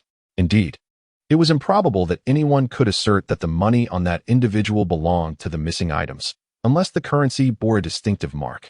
The conductor, seemingly accustomed to such incidents, remarked, "When traveling, why not secure your money properly? Do check thoroughly, it might be tucked under something." A young woman, her voice tinged with tears, lamented, "I had it in my bag, placed right at the bottom, wrapped in a handkerchief. How could it have vanished?" Another youth, his voice rising in indignation, echoed her sentiment. "I too had mine wrapped in a checkered cloth. Who the hell stole it?" He scanned the surroundings. Urgency etched upon his face. "If I find out who did this, I swear I'll make them regret it."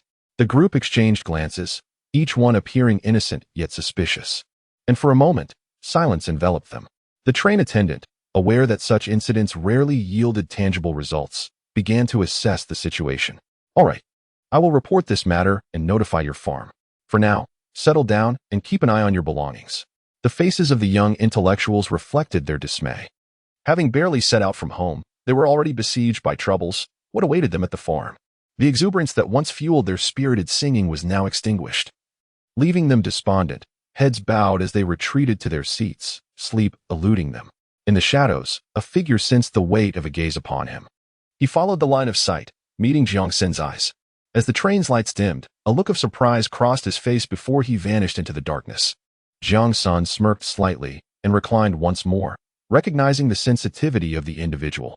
That final glance hinted that he might have realized Jiang Sen had witnessed his illicit activities.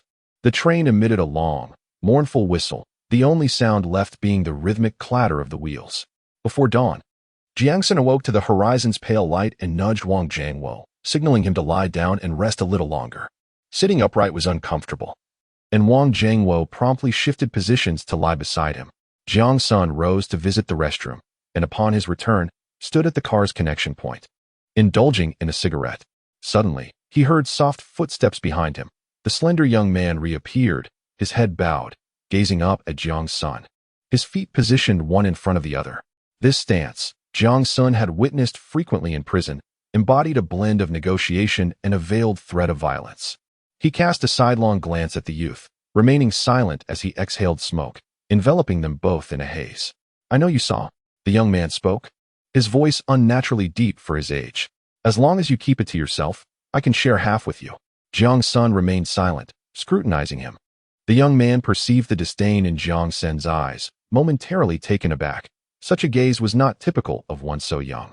It bore the weight of years, seasoned by encounters with those who held power, a condescension that suggested he could so easily be crushed. "If you're dissatisfied, I can give you everything." The man relented. As Jiang Sen finished his cigarette, he extinguished the ember, depositing it in the nearby iron ashtray and closing the lid. "What is your name?" he inquired. "Wei San." The young man replied. Jiang Sen nodded, not deceiving himself. "I have no interest in your meager funds," he stated, "but wherever I am, you will behave yourself. Furthermore, should you require assistance in the future, there will be no refusals." Before Jiang Sen could elaborate, Wei San comprehended his intent. This time, he would be spared, but a hold would remain, ensuring compliance in future endeavors. In their own words, it meant that from now on, Jiang Sen would be his superior. As long as Jiang Sen spoke, Wei San must comply. Wei San readily agreed, fully aware that in a desolate place like Beidahuang, attempting to navigate alone could lead to dire consequences. With a reliable ally behind him, perhaps life would be a tad more comfortable. After all, he possessed no remarkable skills, only a knack for thievery. At that moment, he had already begun to regard Jiang Sen as his comrade. If Jiang Sen were privy to his thoughts, he would undoubtedly burst into uproarious laughter and utter nonsense. I have no desire to associate with you. Satisfied, Jiang Sen patted Wei San on the shoulder and, noticing him swallow nervously, gifted him the remaining half-pack of cigarettes from his pocket. Wei San was overwhelmed with gratitude, repeatedly expressing his thanks. Without acknowledging him further, Jiang Sen turned and departed, casually stating, "Remember, my name is Jiang Sen." Upon returning to his seat, Zhang Jiqiang had awakened. Seeing Jiang Sen return, he turned and inquired, "Is there anyone in the restroom? I just came out, no one went in. You should hurry." After Jiang Sen sat down and exhaled, he observed Zhang Jiqiang heading to the lavatory. Outside the window, dawn was gradually breaking, and his thoughts drifted far into the horizon. More than 2 hours later, the others began to awaken one by one, and the carriage grew lively. They lined up to use the restroom and freshen up. Jiang Sen snapped back to reality and nudged Wang Jiangwo, exclaiming, "The sun is up." It wasn't that he wished to disturb anyone's rest, but rather, his toiletries were tucked beneath his head in his bag. Wang Jiangwo sat up, yawning, glanced out the window, and remarked, "Is it really daybreak? It gets light early in summer here in the northeast. It must be around 5 in the morning." Wang Jiangwo was somewhat astonished and rolled up his sleeve to check his watch. Indeed, it was true. Jiang Sen was even more surprised. Even in a well-off household, only Zhang Dayo owned a Shanghai brand watch. He wished to possess one himself, but watches were both expensive and hard to come by. He could only envy those classmates who had won. He felt a twinge of regret. Had he known, he should have acquired one before coming. It wasn't that he couldn't afford it. He was now a wealthy man. Chapter 12. Some people never seemed to get enough once the others had nearly finished freshening up. Jiang Sen took his towel, toothbrush, and toothpaste to wash up. As he brushed his teeth and gazed into the mirror above the sink, he suddenly realized a serious issue. He glanced down at his toothbrush, now frayed, and the half-used tube of toothpaste he had forgotten to replenish. He hoped the supply store nearby would have some. After rinsing his mouth and washing his face, he returned to his seat with his belongings. Some had already begun to eat, so he took out his buns. In the summer, buns spoil easily, so it was best to consume them quickly. When Zhang Jiqiang and Wang Jiangwo returned, he handed each of them 3 buns. "I can't," Zhang Jiqiang said shyly, glancing at the buns with hesitation, as he hadn't even finished the ones Jiang Sen had given him earlier. "Go ahead." "No need to be polite," Jiang Sen urged. "It's hot. If you don't eat them soon, they'll go stale. Consider it a favor." Wang Jiangwo wasted no time, biting into his bun, and said, "Why don't you just take out your pickles?" "All right," Zhang Jiqiang exclaimed, his spirits lifting as he retrieved the jar of pickles, opened the lid, and placed it on the small table. "Enjoy." Jiang Sen consumed a steamed bun and then retrieved a thermos from his luggage, stating, "I shall fetch some hot water." Allow me. Zhang Jiqiang hurriedly interjected, seemingly eager to compensate for the perceived advantage of having eaten the bun. As he departed, Wang Jiangwo remarked, "He is quite a simple-minded fellow." Jiang Sen nodded. Choosing not to elaborate, he maintained a certain distance from everyone. After all, one could hardly fathom another's inner thoughts through merely a day or 2 of acquaintance. "And you? What brings you to the countryside?" he inquired. Wang Jiangwo fell silent for a moment before replying, "Both of my parents are professors at Kyoto University. I have come to Beidahuang, while they will be heading to Xinjiang in a few days." Jiang Sen surmised that Wang's family must possess some standing, though he had not anticipated such a significant separation from his parents. Xinjiang. In my previous life, during a prosperous era, a trip to Xinjiang was farther than traveling abroad. "You shall undoubtedly meet again," Jiang Sen asserted with unwavering confidence.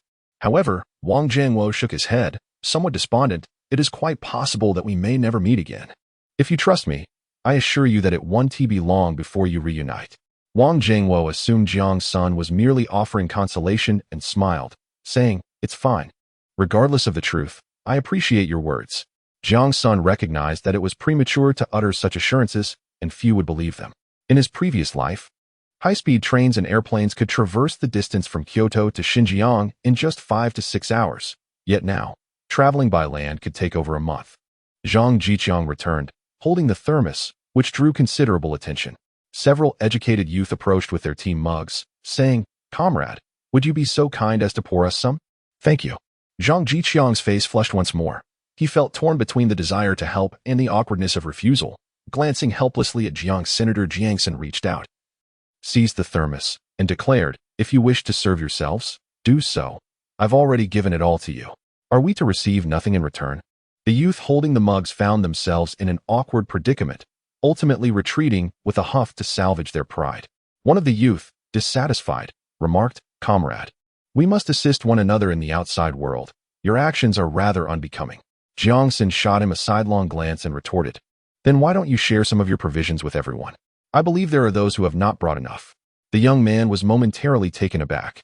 His face flushing with embarrassment and indignation, he scoffed and turned away. Jiang Sen remained unfazed, recognizing that some individuals were insatiable. Grant them an inch, and they would take a mile. Wang Jiangwo expressed concern. "Jiang Sen, your demeanor may offend others. What if they seek retribution at the farm?" Jiang Sen dismissed the notion, stating, "I am not one to stir trouble, nor am I fearful of it. If confrontation is unavoidable, then so be it." Wang Jiangwo chuckled and shook his head, opting not to press further. Zhang Jiqiang, however, chimed in, "I believe Jiang Sen is correct." It was quite surprising that a typically reticent individual would voice such sentiments. Leaving Jiang Sen astonished, Wang Jiangwo shared the same sentiment. After exchanging glances, they both laughed and patted Zhang Jiqiang on the shoulder. "Well done. I hadn't realized you too were a child of the rivers and lakes." Jiang Sen jested. Zhang Jiqiang nodded with a smile, revealing a set of bright white teeth. Although Wang Jiangwo did not agree with Jiang Sen's viewpoint, he too broke into laughter. Time flew swiftly, and the conductor arrived, announcing, "Dear comrades, it is now 7:30 a.m. Beijing time. We will arrive at Xinyang Railway Station in 30 minutes. Please prepare yourselves. Upon disembarking, do not exit the station or wander aimlessly. Comrades heading to Beidahuang for rural work, please transfer to the train heading towards Sangsong at the opposite platform. Should you have any inquiries, please consult the staff on the platform." With the conductor's words, cheers erupted in the carriage, and some began retrieving their luggage from the racks. Others loudly sang Birch Forest, gradually joined by more voices until it transformed into a chorus. Once they finished, the enthusiasm was still palpable, leading someone to start singing Katyusha. After that, they switched to another song. The fervor was so high that one might mistakenly believe they were nearing their destination. Jiang Sen mused. "In 2 days when you disembark under the 3 trees, after a day and night on a truck and trekking for dozens of kilometers, I wonder if you will still have the strength to sing." He recognized that he was not a benevolent person, as his kindness extended only to a select few. For those inconsequential to him, even if they were to plead at his feet, he would feel no compassion. In his previous life, he had endured much and witnessed even more within the prison walls. At times, being soft-hearted and kind could very well cost one their life. Upon arriving at Xinyang Station, all the passengers disembarked. The scene was chaotic, with people either exiting or changing trains. Travelers were burdened with large packages and hurried along, some rushing so fervently that they nearly knocked others over. Jiang Sen, laden with his belongings, urged Wang Jiangwo and Zhang Jiqiang, "Stay close to me," as he strode purposefully towards the opposite platform. The train to Sangsong was a starting service, necessitating an early boarding to secure seats. Nearly all the passengers jostled at the doors and open windows. Leading the two, Jiang Sen found a window seat and tossed his luggage inside. "Come on, I'll boost you up," he instructed Wang Jiangwo. "Huh, is that possible?" Wang Jiangwo responded, a hint of uncertainty in his voice.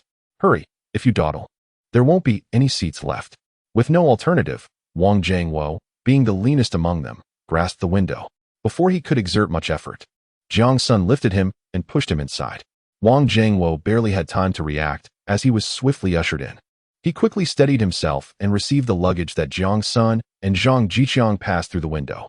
Soon, Zhang Jiqiang followed suit, and finally, it was Jiang Sen's turn. He clung to the window, exerting his strength. With one leg lifted, he made a final push and was inside. Once they settled, others began streaming in, rushing to claim seats. "Here, come over here. I've taken 4 seats. I was here first. I sat down first. Move aside. I want tea budge. All right, all right. Let us all squeeze in." Before long, the entire carriage was packed, with the aisles overflowing with people, even more crowded than the train from Kyoto to Shenyang. Wang Jiangwo whispered, "Why are there so many people heading to Beidahuang?" Chapter 13. Jiang Sen remarked, "This is the only train heading in that direction. Though it appears crowded now, once we reach Sanquasong, the number of passengers will dwindle significantly." Wang Jiangwo nodded in agreement, but was suddenly startled as he felt something brush against his foot. Looking down, he discovered a person tucked beneath the seat, fully enveloped in a newspaper, lying in a makeshift nest. Jiang Sen chuckled, finding it amusing. It's not surprising. The journey to San Croissant lasts a day and a night. Under the seat, one can lie down comfortably without being cramped, and if one waits too long, they might miss out. Zhang Jiqiang, intrigued, leaned down to observe and then glanced around the carriage. It seemed that none of the fellow educated youth who had traveled with them had boarded. Jiang Sen craned his neck to peer out, hypothesizing that they might be in another carriage. Throughout the ensuing day and night, no one troubled them. By 10 o'clock the following night, they arrived at the San Croissant station. Upon disembarking, they spotted the other educated youth emerging in small clusters. Outside the station stood a burly middle-aged man clad in worn military attire, his face adorned with a thick beard, holding a wooden sign inscribed with the characters for educated youth in elegant brushwork. Jiang Sen promptly guided Zhang Jiqiang and Huang Liping toward him. Northeasterners are known for their tall stature. Even Jiang Sen, nearing 6 feet, found himself dwarfed by the man. Comrade, hello. We are the educated youth from Kyoto. And here is our introduction letter. Jiang Sen produced the letter from his pocket and presented it. Zhang Jiqiang and Huang Liping quickly followed suit. The man introduced himself as Li Chaoyang, who, in a previous life, had been the one to welcome the educated youth. He was originally the leader of a military regiment, and after retiring, he brought people to the vast northern wilderness. Initially, everyone referred to him as commander, but as the farm grew in size and stature, he became known as farm director. Please stand aside and wait for everyone to gather before we proceed. Li Chaoyang's voice boomed with a rich resonance, capable of carrying across the mountains. He was a man of stern demeanor yet warm-hearted, possessing a strong sense of integrity. When Jiang Sen had been reported for misconduct, Li had stood by him, advocating on his behalf during the investigation. This educated youth is known to me. He never stirs up trouble and even saves a portion of his rations each month to send home. If I were to believe anyone, it would be him. It's inconceivable. Upon encountering a familiar face, Jiang Sen felt a surge of emotion but restrained himself, standing alongside Zhang Jiqiang and Huang Liping with their belongings in hand. Soon, more and more educated youth arrived, yet Jiang Sen observed that the number was not limited to 40, it was nearing 100, suggesting that others from different regions had also arrived that day. As Li Chaoyang noted that the crowd had gathered, he called out loudly, "Those whose names I read. Please line up, do not scatter. What do you think this is? You there? Yes, you. Why are you wandering around? Stand straight." With silence enveloping the gathering, Li Chaoyang retrieved a folded piece of paper from his pocket, unfurling it to glance at the contents before commencing the roll call. Those whose names were called instinctively formed a line. After announcing 20 names, Li instructed the remaining individuals to form another queue. It was only later that Jiang Sen heard his name, finding himself in the 8th row. The scene mirrored that of his past life, suggesting that the welcoming of educated youth had followed a remarkably similar pattern each time. Zhang Jiqiang, seated in the 6th row, cast anxious glances towards Jiang Sr. Although Huang Liping appeared composed, the urgency in his eyes betrayed his feelings as he observed Jiang Sen and Zhang Jiqiang being called while he remained unacknowledged, straining to glimpse the list in Li Chaoyang's hands. At last, he heard his name, Huang Liping, and exhaled in relief. Thankfully, he too was in the 8th row, albeit the last. Yet still alongside Jiang Senator Jiang Sen turned to him with a broad smile, which Huang Liping reciprocated. Zhang Jiqiang, however, withdrew his gaze, lowering his head in silence. "All right, everyone is here. Maintain your formation and follow me." With that command, 10 teams trailed behind Li Chaoyang, marching along the road in a remarkably grand procession. Despite the sweltering summer heat of August, the northeastern night air remained pleasantly cool. Even after walking over 2 miles, they hardly broke a sweat. However, the youth accompanying Jiang Sen displayed grim expressions, their faces marred by fatigue, disappointment, and despondency. As Jiang Sen had predicted, the fervor they had felt on the train had dissipated entirely. Huang Liping closely followed Jiang Sen, similarly burdened with a rolled-up piece of luggage on his back, a messenger bag slung across his shoulder, and a large bag in hand. He was not alone. Most others were in a similar predicament. These children, barely in their teens, many of whom were physically underdeveloped and frail, found it all too easy to fall behind. Some lent a helping hand, while others were too preoccupied to assist. And soon the line had stretched considerably. Up ahead is the freight yard. The trucks are parked there, Jiang Sen informed Huang Liping. Trucks? Wang Jingwo queried. Are you saying we still have to ride in trucks? I thought we had arrived and could simply walk there. Jiang Sen chuckled lightly, recalling that the fool named Feng had not been mistaken. Upon reaching this point, they indeed had to take a truck, a journey of perhaps over 10 hours, before arriving at the Hongqi farm, where they would subsequently be assigned to their respective teams. How do you know? Wang Jingwo asked in astonishment. Have you been here before? Jiang Sen paused for a moment in silence, mentioning that he had heard it from a neighbor. He had nearly divulged too much about himself and opted to borrow Feng Chao's excuse instead. Wang Jingwo nodded, understanding the despair that such hearsay could evoke. 2 miles, a mere 1 kilometer, seemed trivial when traversing the schoolyard, where it would take only 2.5 laps to cover such a distance. Yet now, each person's legs felt as though they were encumbered with lead. This was especially true for the young female intellectuals from the capital, who had never ventured far from home or endured hardship.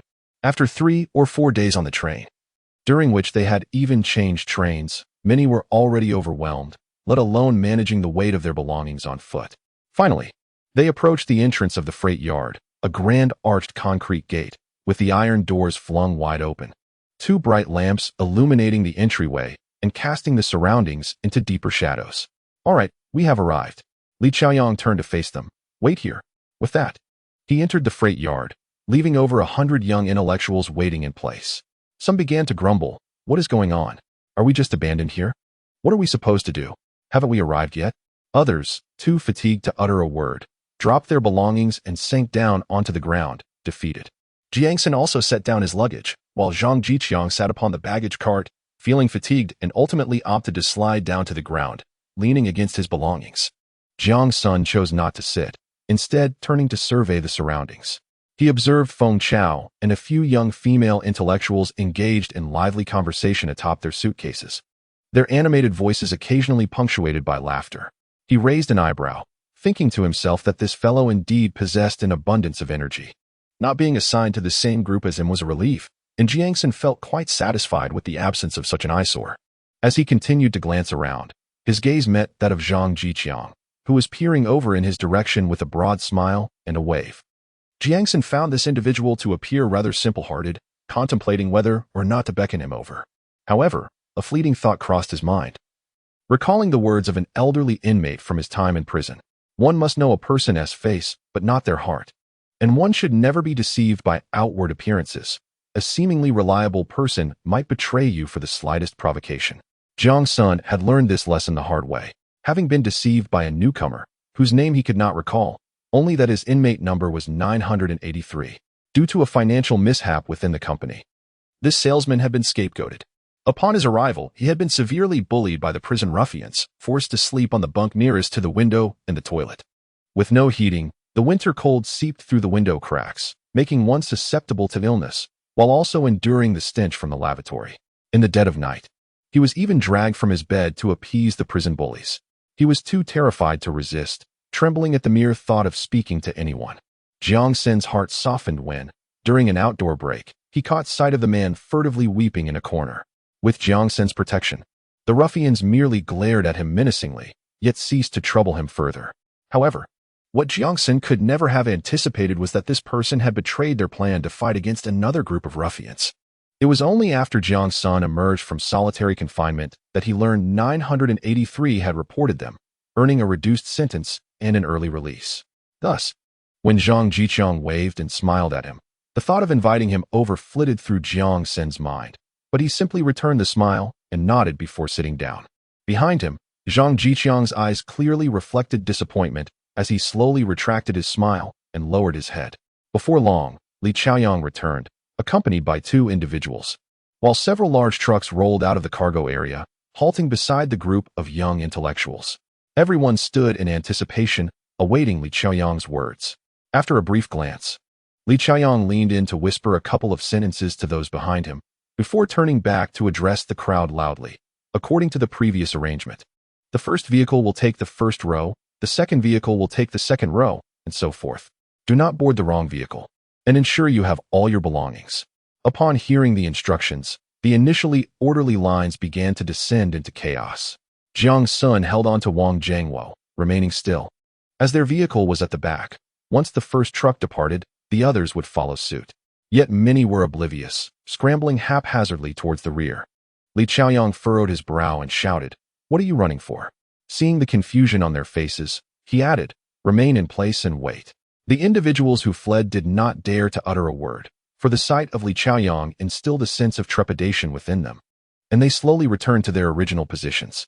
The 20 individuals in the front row, eager to board, found themselves in a state of disarray, jostling together in an attempt to be the first to ascend.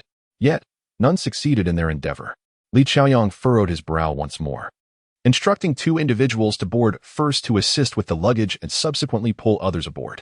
With this command, the atmosphere began to improve. Wang Jiangwo subtly inquired of Jiang Sen why there was such a rush, noting that the truck was quite spacious and could comfortably accommodate 20 people. Jiang Sen relaxed his brow and replied with a smile, "Perhaps they believe it is akin to taking a train. Arriving late means losing a seat." Yet, the truck had no seats at all. The liberation truck, capable of being covered with a tarpaulin, was commonly utilized for transporting both people and goods. Only upon reaching certain ranks might one find a jeep available. There was indeed one at the site. Jiang Sen informed Wang Jiangwo, "I shall board first and then help you up." Wang Jiangwo nodded in agreement. Those who boarded first would stow their luggage inside and then assist others in climbing aboard. Once on, individuals would locate their belongings. Wherever their luggage was placed, they would sit, as there was little likelihood of swapping positions. After all, the cargo area at the back of the truck was uniform. As the vehicles departed one by one, it finally came time for Jiang Sen and his group. Jiang Sen tossed his luggage onto the truck, grasped the edge of the vehicle, and, with a forceful push, vaulted himself aboard. He turned and extended his hand to Wang Jiangwo, exclaiming, "Hand me the luggage." After he and another male youth placed their bags inside, he returned to assist others. Upon locating his and Jiang Sen's luggage, Wang Jiangwo discovered it positioned closest to the driver's cabin. A smile broke across his face. This location was stable. And the further back one sat, the bumpier the ride became, an ordeal no one could endure for over 10 hours. Once everyone had boarded and settled, Jiang Sen had yet to converse with Wang Jiangwo when a female voice interrupted, "Comrade, may I switch places with you?" Jiang Sen looked up to see a familiar face. How had he not noticed her throughout the journey? The speaker, a young woman named Su Lanlan, was around 18 or 19, sporting a bobbed hairstyle, with large, striking eyes, though her prominent mouth somewhat diminished her beauty. A southerner by origin, she had once shared a farm with Jiang Sen in a past life, exuding an air of superficial charm. She was quite articulate, often spouting slogans, and could effortlessly label those who offended her. "You must strive harder. How can your ideological awareness improve otherwise? My intentions are for your benefit. You surely do not wish to hinder the group, do you? This is a matter of ideology. If not corrected, it may lead to serious issues." Her incessant chatter on ideology became overwhelming, and Jiang Sen found himself momentarily fixated on her incessant verbal display. He had previously crossed paths with her, only to be accused of harboring ideological issues in her persuasive discourse.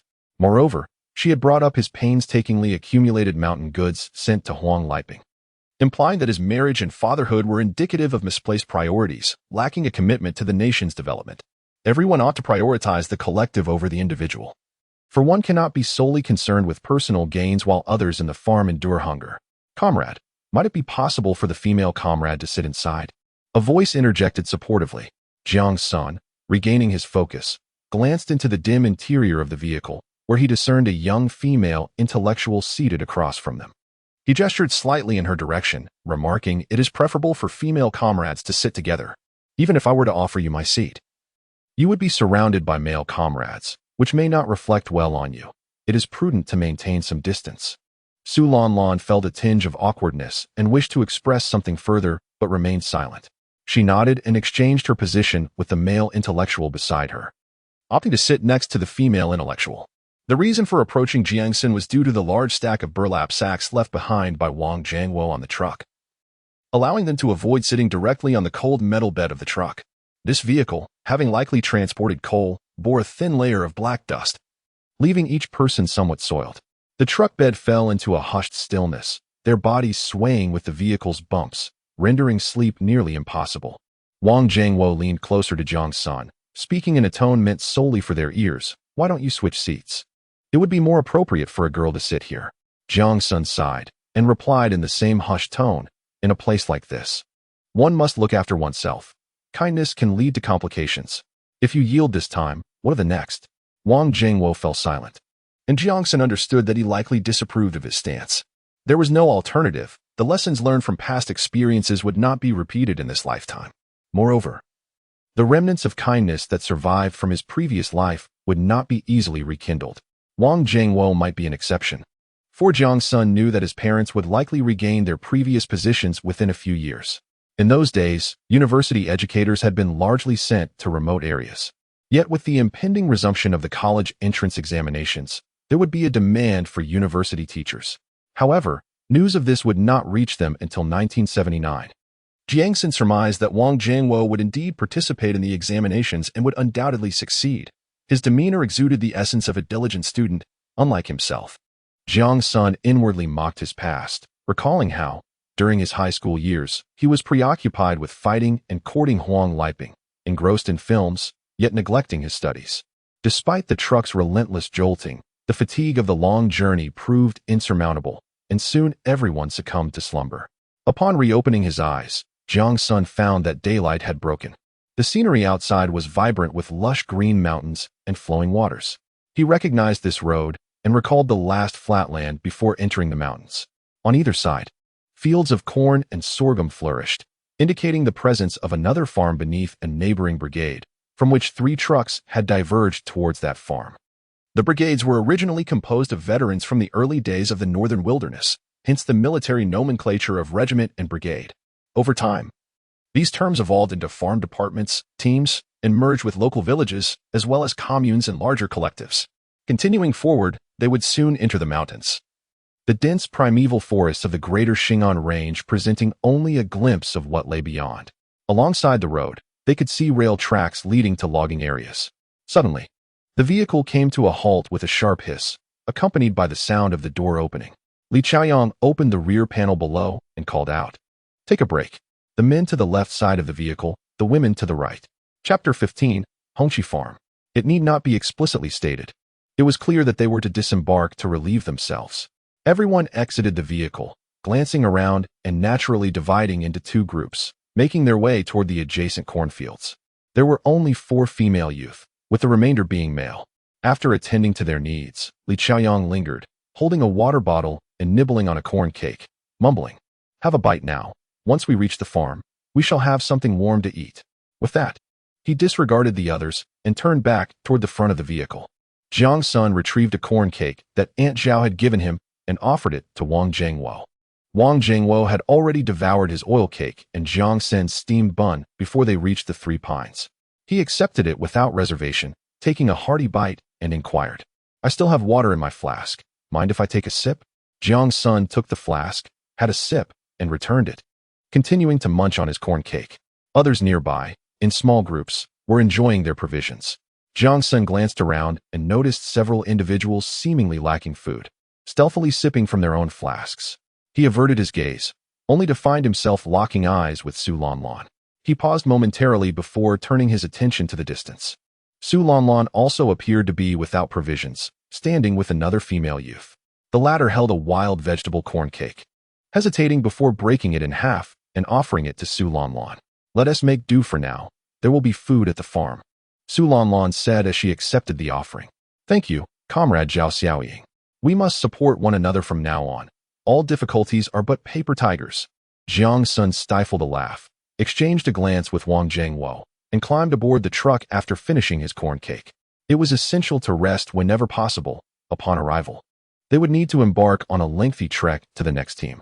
In the past, the youth sent to the countryside would be transported together to the headquarters, where personnel from the local brigade would collect them and take them to their assigned posts. Upon reaching the headquarters, the promise of a warm meal typically amounted to little more than a bowl of corn porridge. Freshly prepared, it was indeed warm. After a while, Li Chaoyang returned from the front, boarded the vehicle, and they departed. The youth on the ground climbed aboard the truck, and Li Chaoyang raised the rear panel with a sharp click, securing it with a safety latch. As the vehicle moved, Jiang Sen advised Wang Jingwo, "Seize this opportunity to rest. Once we arrive, we will be redistributed, and the distance remains uncertain. During mealtime, eat as much as you can." Wang Jingwo, having developed considerable trust in Jiang Sen, nodded in agreement and closed his eyes. Jiang Sen crossed his arms, shut his eyes, and leaned his head back against the luggage. He sensed a gaze fixed upon him, a feeling that lingered for some time before gradually dissipating. He knew who it was, and a faint smile tugged at the corners of his lips. After nearly 5 hours of jostling in the truck, Jiang Sen opened his eyes amidst the astonished remarks of several youth. They had arrived at Hongqi Farm.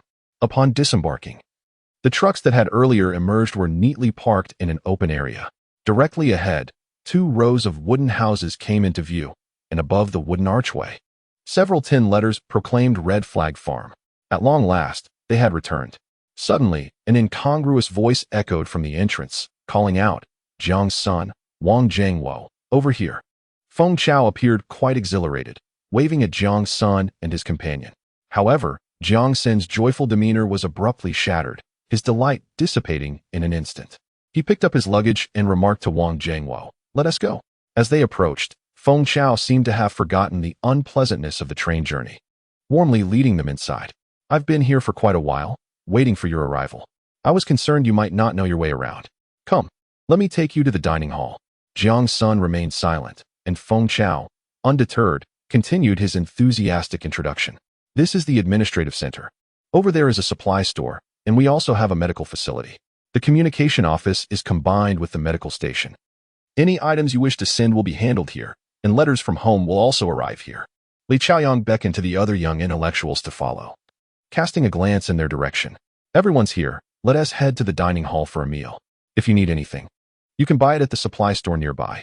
Soon, the team from the lower brigade will come to escort you." The 17 and 18-year-olds, filled with curiosity, began to disperse the remnants of their previous despair and frustration. Many had never seen wooden houses or horse-drawn carts before, and none had encountered such vast forests and mountains. The air was refreshingly pure, devoid of the clamor and dust of the city. Everything here exuded a primal essence. The dining hall, located at the far end, consisted of a long row of wooden structures. Upon opening the door, the aroma of food and the scent of burning would envelop them. Inside, the kitchen was visible, separated by a counter-like structure with several large pots steaming away. 3 men clad in white aprons busied themselves behind the cooking station. Further in, a spacious area was furnished with several large wooden tables and long benches, still adorned with remnants of bark. Those who had arrived earlier, some who hadn't yet eaten, turned to glance towards the entrance. Clang, clang, clang. Li Chaoyang, wielding a large ladle, tapped it against the edge of a pot, setting down his luggage and joining the queue for food. A flurry of activity and chaos ensued. Jiang Sen did not rush inside. Instead, he pulled Wang Jiangwo to a window-side seat and placed their luggage down. Feng Chao followed, eager to assist and explain the process of serving food. However, Jiang Sen appeared quite familiar with the surroundings, offering Feng Chao no opportunity to intervene. He retrieved his food container and, along with Wang Jiangwo, approached the right side of the kitchen. Steady now. The man ladling corn gruel was a middle-aged gentleman in his 50s, of average build and height. His face etched with more wrinkles than his peers. His hands were calloused and marked, rough as sandpaper. "Thank you, sir." Jiang Sen smiled in gratitude, to which the man chuckled, tapping the pot's edge. Next. Subsequently, Jiang Sen and Wang Jiangwo took 2 more steps to the left, where the chef handed them 2 corn cakes, each larger than their faces, placing them atop the lid of the food container. Next, at last, by the entrance, Li Chaoyang stood to the side, conversing with the chef inside, a lunchbox in hand. Upon noticing Jiang Sen and Wang Jiangwo's arrival, the chef served each of them a pickled vegetable from a brown jar. He did not call for the next person and continued his dialogue with Li Chaoyang. "If they are to leave tomorrow, where will they stay?" the chef remarked. Li Chaoyang sniffled, took a sip of porridge, and informed them before departing that they were to come and take the people away today. "Traveling all night? What other choice is there? Should they sleep in your cafeteria? Why not suggest they sleep at your home instead?" The chef jested. "Huh. You say every year we receive children of this size, unable to carry or lift anything. What can they do? Do you have a solution?" "None. Do you?" "They will learn as they go." Jiang Sen, having finished his meal, overheard their exchange.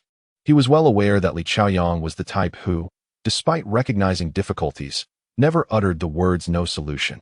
It seemed that no matter how daunting the task, it was never a concern for him. In their previous lives, Jiang Sen had little interaction with Li Chaoyang, often withdrawn due to his mood.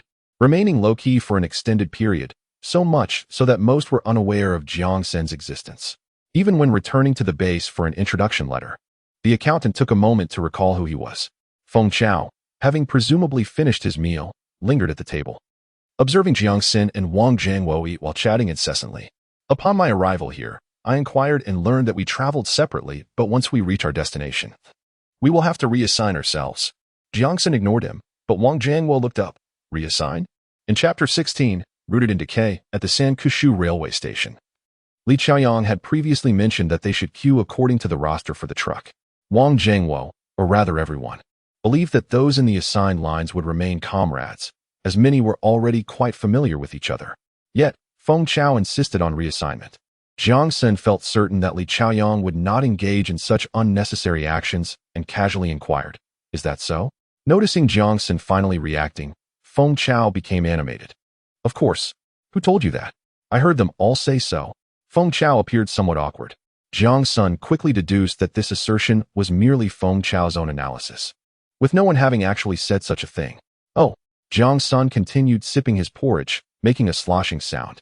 Wang Jiangwo seemed to pick up on the underlying meaning and nodded in agreement, murmuring an acknowledgement as he resumed eating. Feng Chao once again grew uncomfortable, but it soon passed. He turned to look behind him. "Zhang Jiqiang," he called out, then turned back to Jiang Sen and Wang Jiangwo, saying, "I'll go check on him." Zhang Jiqiang was among the few who had arrived earlier and had not finished his meal. Upon seeing Jiang Sen and Wang Jiangwo, he refrained from engaging with them, which struck Jiang Sen as rather disjointed. Regardless of their assigned destinations, they had all traveled on the same train and were among the first to become acquainted.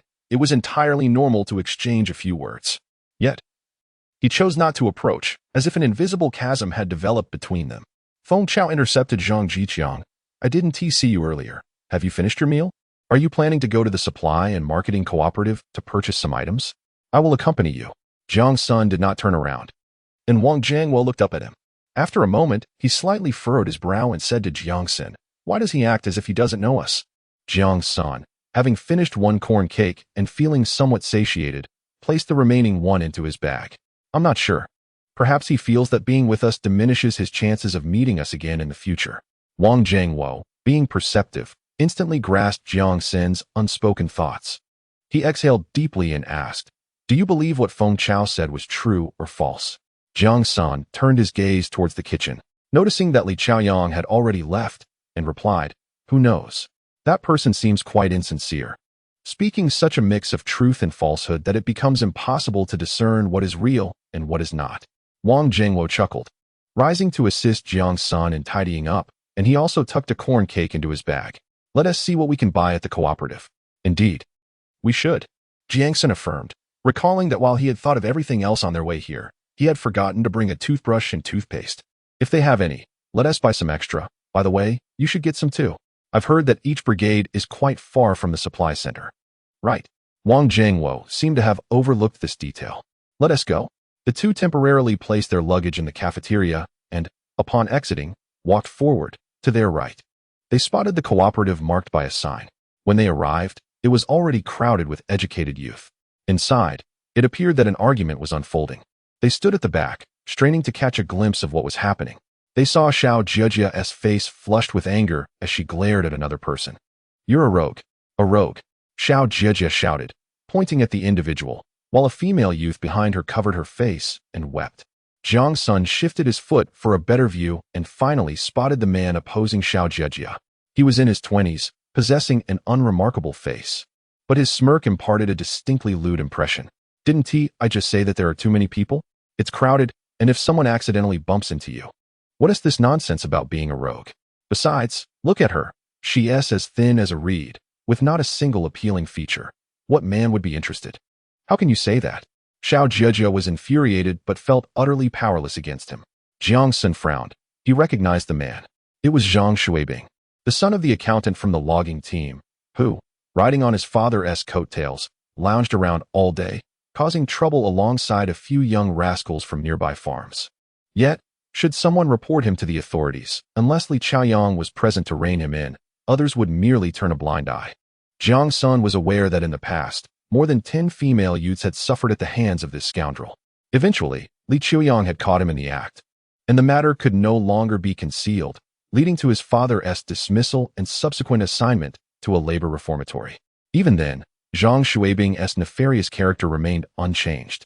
As the saying goes, a bad root breeds bad fruit, and he was the embodiment of that sentiment. The educated youth were incensed upon hearing this.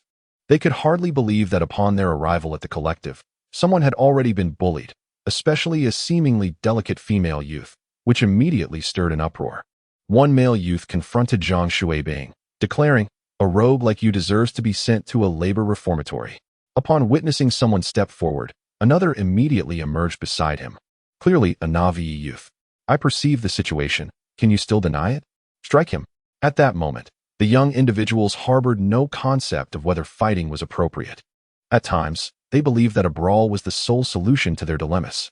With a grievance voiced, the disappointment, frustration, and confusion experienced upon arriving here swiftly morphed into clenched fists. Zhang Xuebing appeared utterly unperturbed. After fending off a few blows, he exclaimed, "Let me tell you. My father is the accountant at the station. If you dare lay a finger on me, I'll have him deduct your work points, and you'll never return to the city, perishing here and rotting in the woods." The assailants hesitated, retracting their hands, yet still vociferously cursing and pointing at him. "What of your father being an accountant? That does not grant you the right to act like a rogue. Come on, let's seek out the station leaders." This group of educated youths had been adept at causing disturbances back in the city. Upon arriving here, a single call to action would elicit immediate response. And soon they were shoving Zhang Xuebing toward the station office. Wang Jingwo queried Jiang Sen, "Shall we go?" Jiang Sen replied, "While the coast is clear, we should quickly purchase some supplies." Zhang Xuebing's words indeed caused many to reconsider. Though a multitude had stirred earlier, only about a dozen followed in pursuit of the leaders. The station was bustling today, with dozens gathered outside, observing their surroundings. The supply and marketing cooperative was modest, consisting of merely one room with a counter in front and a door leading to a rear storage area. Behind the counter sat a woman in her 30s, the wife of a worker named Ma, commonly referred to as Sister Ma. She was known for her fiery temperament, often quarreling with her husband and chasing him around the farm wielding a large ladle, earning her the nickname Ladle Ma among the locals. However, Jiang Sen understood that Sister Ma was sharp-tongued yet soft-hearted, a genuinely kind individual. She watched the commotion with a smile, maintaining her cheerful demeanor as she greeted Jiang Sen and Wang Jingwo. "You young educated youths are quite impressive," she remarked, retrieving a toothbrush and toothpaste from beneath the counter as per Jiang Sen's request. Jiang Sen chuckled, uncertain if it was a misunderstanding. A similar incident had occurred on the train, where a girl accused a boy of misconduct, claiming he had entered the restroom without locking the door. Gossip always served to bridge gaps between people. Indeed, Sister Ma's eyes sparkled. "Is there more to this? Was it that female educated youth from earlier? I could tell she wasn't a good sort. She deliberately approached that sailor, looking all pitiful after being taken advantage of, standing there wiping her tears. Goodness." Even the men rushed to assist her. Chapter 17. Watch me strike you down with a spade. Sister Ma's speech was quite coarse, which made Wang Jingwo feel somewhat uncomfortable and embarrassed. Jiang Sen laughed along. Sister Ma had a keen eye, and indeed, that female educated youth did possess an air of innocence, which Jiang Sen discerned from subtle details. For instance, not locking the restroom door on the train, or not evading Zhang Xuebing here. Later, she would feign distress and cry, garnering sympathy and care from everyone. Was that not her intention? To exhibit weakness to elicit compassion and receive attention, a classic portrayal of innocence. Just like by Jing and Huang Liping. The mere thought of these two made Jiang Sen want to gouge out his eyes in despair. Jiang Sen remarked, "I couldn't quite see who it was from the back just now. With that old nose of theirs, it's impossible to discern anything from behind. What else is there to say?" He selected 10 toothbrushes and 5 tubes of toothpaste, then glanced at the counter. "Could you also fetch me 2 towels and 2 bars of soap?" Wang Jingwo, observing Jiang Sen's purchases, decided to buy the same items, knowing that these would be frequently used in the future. With tickets, it was 2 yuan 50, without, 3 yuan 80. After Jiang Sen and Wang Jingwo paid. As they were about to leave, something struck Jiang Sen, prompting him to turn back. "Sister Ma, do you have any shaozi?" Sister Ma paused for a moment before breaking into a smile. "Have you been listening to the comrades from the brigade? Those educated youths who just came and keep calling each other comrades. I almost forgot my own name. Given your sweet tongue, I usually don't sell shows easily. But today I'll make an exception for you. It's 1 yuan 70 a pound. How much do you want? Wang Jingwo inquired. What is shaozi? Jiang Sen explained. It's the white liquor that Northeasterners enjoy the most. Can you drink? A little. Without hesitation, Jiang Sen produced a yuan and handed it over. Sister Ma, I don't have a container for the liquor. Could you help me find one? As for the remaining money, just take what you can. The white liquor here was stored in large jars, and when someone drew liquor, they used a measuring cup. When filled, it equated to a pound, referred to as a ti-lu. After filling it, the handle of the cup would be bent at the end, allowing it to hang directly on the jar's edge. Then covered with a wooden lid wrapped in white cloth. All right, just wait. Sister Ma went to the back and soon returned. And with the opening and closing of the door, a fragrant aroma wafted through the air. This is from when my husband went to the mountains 2 years ago and got it from an old cripple. It's a bit old, but if you're not picky, I'll sell it to you. Sister Ma held a deep brown liquor pouch, likely made from animal skin, capable of holding 5 pounds of liquor. Jiang Sen was elated. Thank you, Sister Ma. This is wonderful. What is this? Wang Jingwo examined it curiously. Sister Ma quickly explained, this is a liquor pouch, made by hunters in the forest for carrying liquor. In winter, taking a sip of shaozi warms you up so much that you could roll around in the snow without a care. Though her words were somewhat exaggerated, there was truth in them. A sip of shaozi in winter indeed brought warmth from inside out. Sister Ma, we're leaving. Jiang Sen untied the string of the liquor pouch and slung it over his shoulder, hiding it under his backpack. Leaving so soon? You came in such a hurry.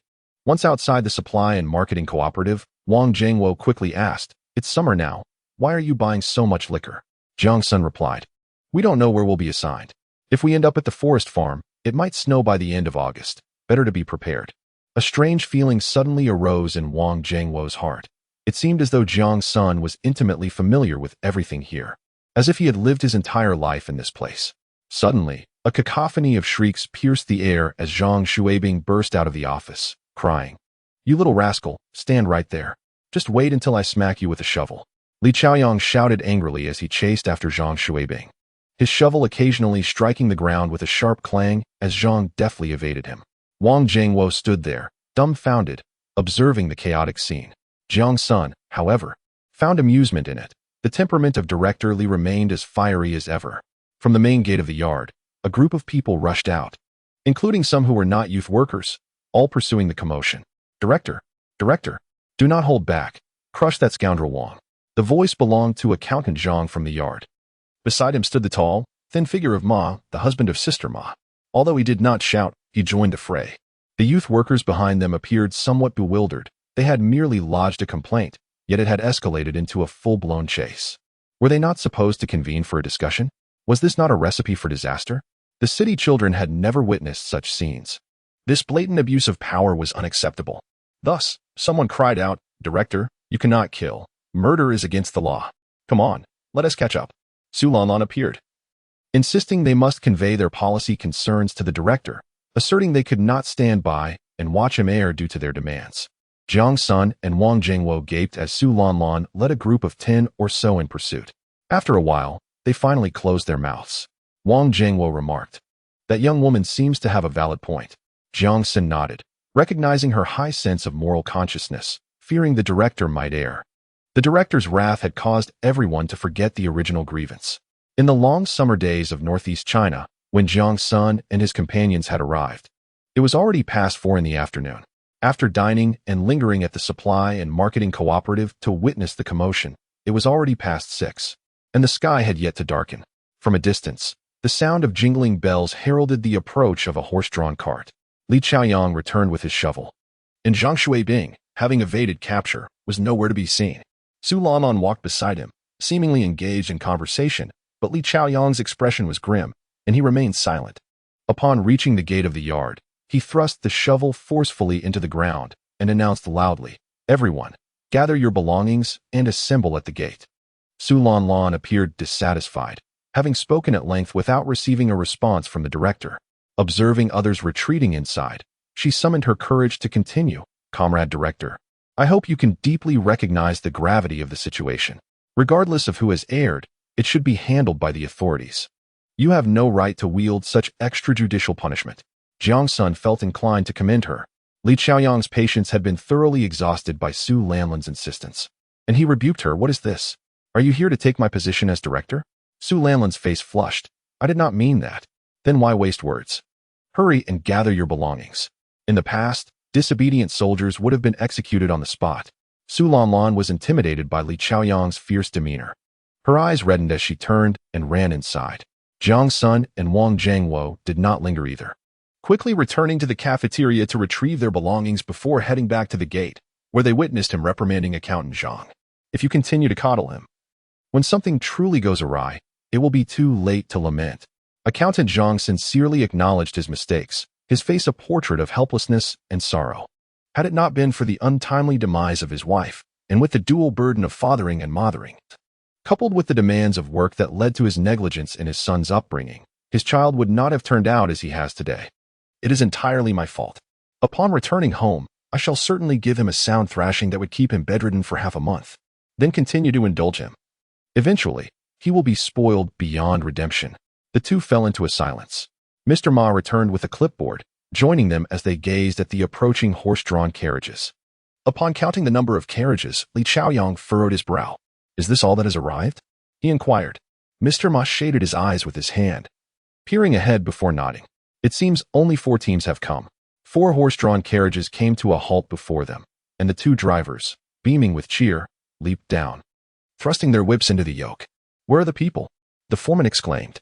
A smile finally graced Li Chaoyang's face as he turned to look at the youth emerging in dribs and drabs. "Form a line," he commanded. Once the youth were mostly assembled, he turned to the newcomers and said, "First, have a meal. After eating, you must depart promptly." "No need for that. We can manage with a few flatbreads along the way," replied one of the newcomers as he made his way inside, calling back to another, "You tend to the horses while I fetch the food." Another member of the team greeted Li Chaoyang before heading inside to get the meal, leaving one individual to attend to the horses. All the youth stood by, watching anxiously, yet none dared to voice their concerns. Li Chaoyang cast a glance their way, took the clipboard from Mr. Ma, and whispered a couple of words. Mr. Ma nodded, stepped in front of the youth, and cheerfully announced, "Please quiet down. Allow me to speak. My surname is Ma, and I am the office clerk here. Those whose names I call should step forward." With that, he scanned the crowd, lowered his gaze to the list, and began to call out names. Jiang Sen, standing in line, observed the individuals being summoned. Indeed, they were those who had been assigned to the same vehicle during the previous grouping. Those remaining by the carriage helped load the luggage onto it. If they were to return, the female youth would have to ride in the carriage, while the males would need to walk. This arrangement was acceptable, and even if some murmured in discontent, no one echoed their grievances. Soon, it appeared that more carriages were approaching from a distance, along with a tractor. Each team had brought only one mode of transport. It was clearly impractical for 20 individuals to sit atop it. Thus, they could only load their belongings while walking alongside the vehicle. The person who had gone to fetch food returned, taking the list and a stack of introduction letters from Li Chaoyang before heading to the carriage to call out names, then cracking the whip. "Off we go." The youth hurriedly followed, glancing back occasionally, and soon they were fading into the distance. As night fell, it was nearly 9 o'clock, and most had departed, leaving only Jiang Sen's group and Su Lanlan's team behind. The expressions of the 40 individuals were grim, yet Jiang Sen remained unconcerned. Even if they had to traverse the night, he could still find his way to the forest farm. He surmised in his heart that despite the differences in this grouping compared to his previous life, their destination remained unchanged. Su Lanlan lowered her head, lost in thought, when suddenly she noticed a flashlight beam appearing in the distance. Li Chaoyang glanced over and, lighting a cigarette, remarked, "Surprisingly, they arrived quite early." At this moment, only the 2 most distant teams had just arrived. One was the logging team, and the other was the Xianyang team. These 2 places were somewhat distinct from the others, with Xianyang focusing on land reclamation and the logging team on timber harvesting, both directly managed by the headquarters. There were also 2 special entities. One was the livestock farm, responsible for raising oxen for agricultural purposes across various teams. Individuals sent there typically had questionable backgrounds or personal issues. During the busy farming season, personnel from the livestock farm would be dispatched to assist various teams with their plowing, while during the off-season, they were tasked with caretaking. The other was the cattle shed, present in each team to house special individuals. As the figures in the distance approached, Jiang Sen recognized them as the captain of the Xianyang team, surnamed Zhou. Captain Zhou appeared to be in his 40s, with a scruffy beard, and upon nearing, He greeted with a warm smile and extended his hand. My apologies, Director. I hope we haven't delayed you too much with our hurried pace. Li Chaoyang chuckled as he shook Zhou's hand. You set out before dawn, didn't you? Indeed. The two men walked briskly. Otherwise, they would surely have arrived at midnight. Hearing this, the remaining individuals turned pale.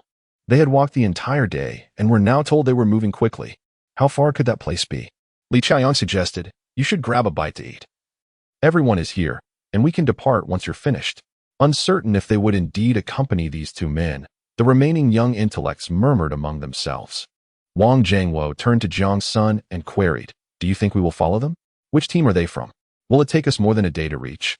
Jiang Sen hesitated, unsure. Well, it's either this one or the next, which hasn't arrived yet and may even be farther. As dusk gradually enveloped the area, it was not yet completely dark, allowing for faint outlines of the surroundings to be discerned. The dark mountain ridges loomed ominously, instilling a sense of fear among the young women. Who needs to use the restroom? Someone whispered. A hand was raised. Director, may we go to the restroom? Just as Li Chaoyang was about to enter the headquarters, he halted upon hearing this. You should hurry. No sooner had he spoken than he saw someone sprinting towards the latrine behind the headquarters. The young men followed suit, heading in that direction as well. Li Chaoyang glanced at his watch. Those who need to go, make it quick. We will be departing shortly. A few more rushed off in that direction. Wang Jiangwo exclaimed. I want to go too. Jiang Sen grinned and said, follow me. Instead of heading to the other end, the latrine was located at the far eastern end. Around a bend, and quite a distance away, he led Wang Jiangwo toward that direction, turning past the wooden cabin, and began to unfasten his trousers against the wall. Huh, here? Wang Jiangwo continuously peeked around, anxious about being seen. It's fine. There are latrines everywhere. You'll understand when you get down there.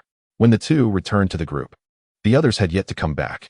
The two individuals stood there for a while before they finally spotted Li Chaoyang accompanying Captain Zhou as they emerged. They engaged in light-hearted banter, suggesting a strong camaraderie between them. Director, I shall take my team now. We should arrive by dusk tomorrow. Please exercise caution on the journey. These are all young intellectuals from Kyoto. Their physical stamina cannot be compared to that of us who have served in the military. If they cannot endure this little hardship, what will they do later? I will not coddle them. Once they are in your hands, I shall take no further responsibility. Surely, as the director, you could provide me with some robust young men? Look at all these young women. What can they possibly contribute? Their conversation was devoid of hushed tones, and the faces of the female intellectuals in the group began to pale as they whispered to one another, and some even wiped away tears. Almost everyone, save for Jiang Sen, exhibited a disconcerting anxiety as they regarded Li Chaoyang and his companion. As they approached the front of the line, Li Chaoyang received a stack of introduction letters from Clerk Ma, glanced at them, and handed them to Captain Zhou. These will be your charges moving forward. Captain Zhou, illuminated by the light from the office door, scrutinized the letters as Clerk Ma commenced roll call. With each name called, a young intellectual stepped forward to claim their luggage. Soon, over 10 had done so, including several weeping young women. However, when 20 names had been called, Clerk Ma continued to read out names, leaving only 10 individuals, including Jiang Sen and Wang Jiangwo, unmoved. Su Lanlan stood there defiantly, her belongings slung over her shoulder. Jiang Sen cast her a disdainful glance and remarked to Wang Jiangwo, see, when we reach the team, she'll be calling for the director. Suddenly, Su Lanlan raised her voice. Why do other teams have vehicles? Even if they are merely carts, while we have nothing. This is unfair. Jiang Sen was taken aback. Did Su Lanlan truly believe she could impose the same standards as in Kyoto while coming here to work in the countryside? Did she not grasp the true meaning of hardship? Li Chaoyang, speaking quietly with Captain Zhou, looked up and met Zhou's gaze, inquiring, what do you wish to convey? Fairness? Upon arrival here, diligent labor is the only fairness. Everyone is treated equally. I meant they have carts and tractors to assist them, while we do not.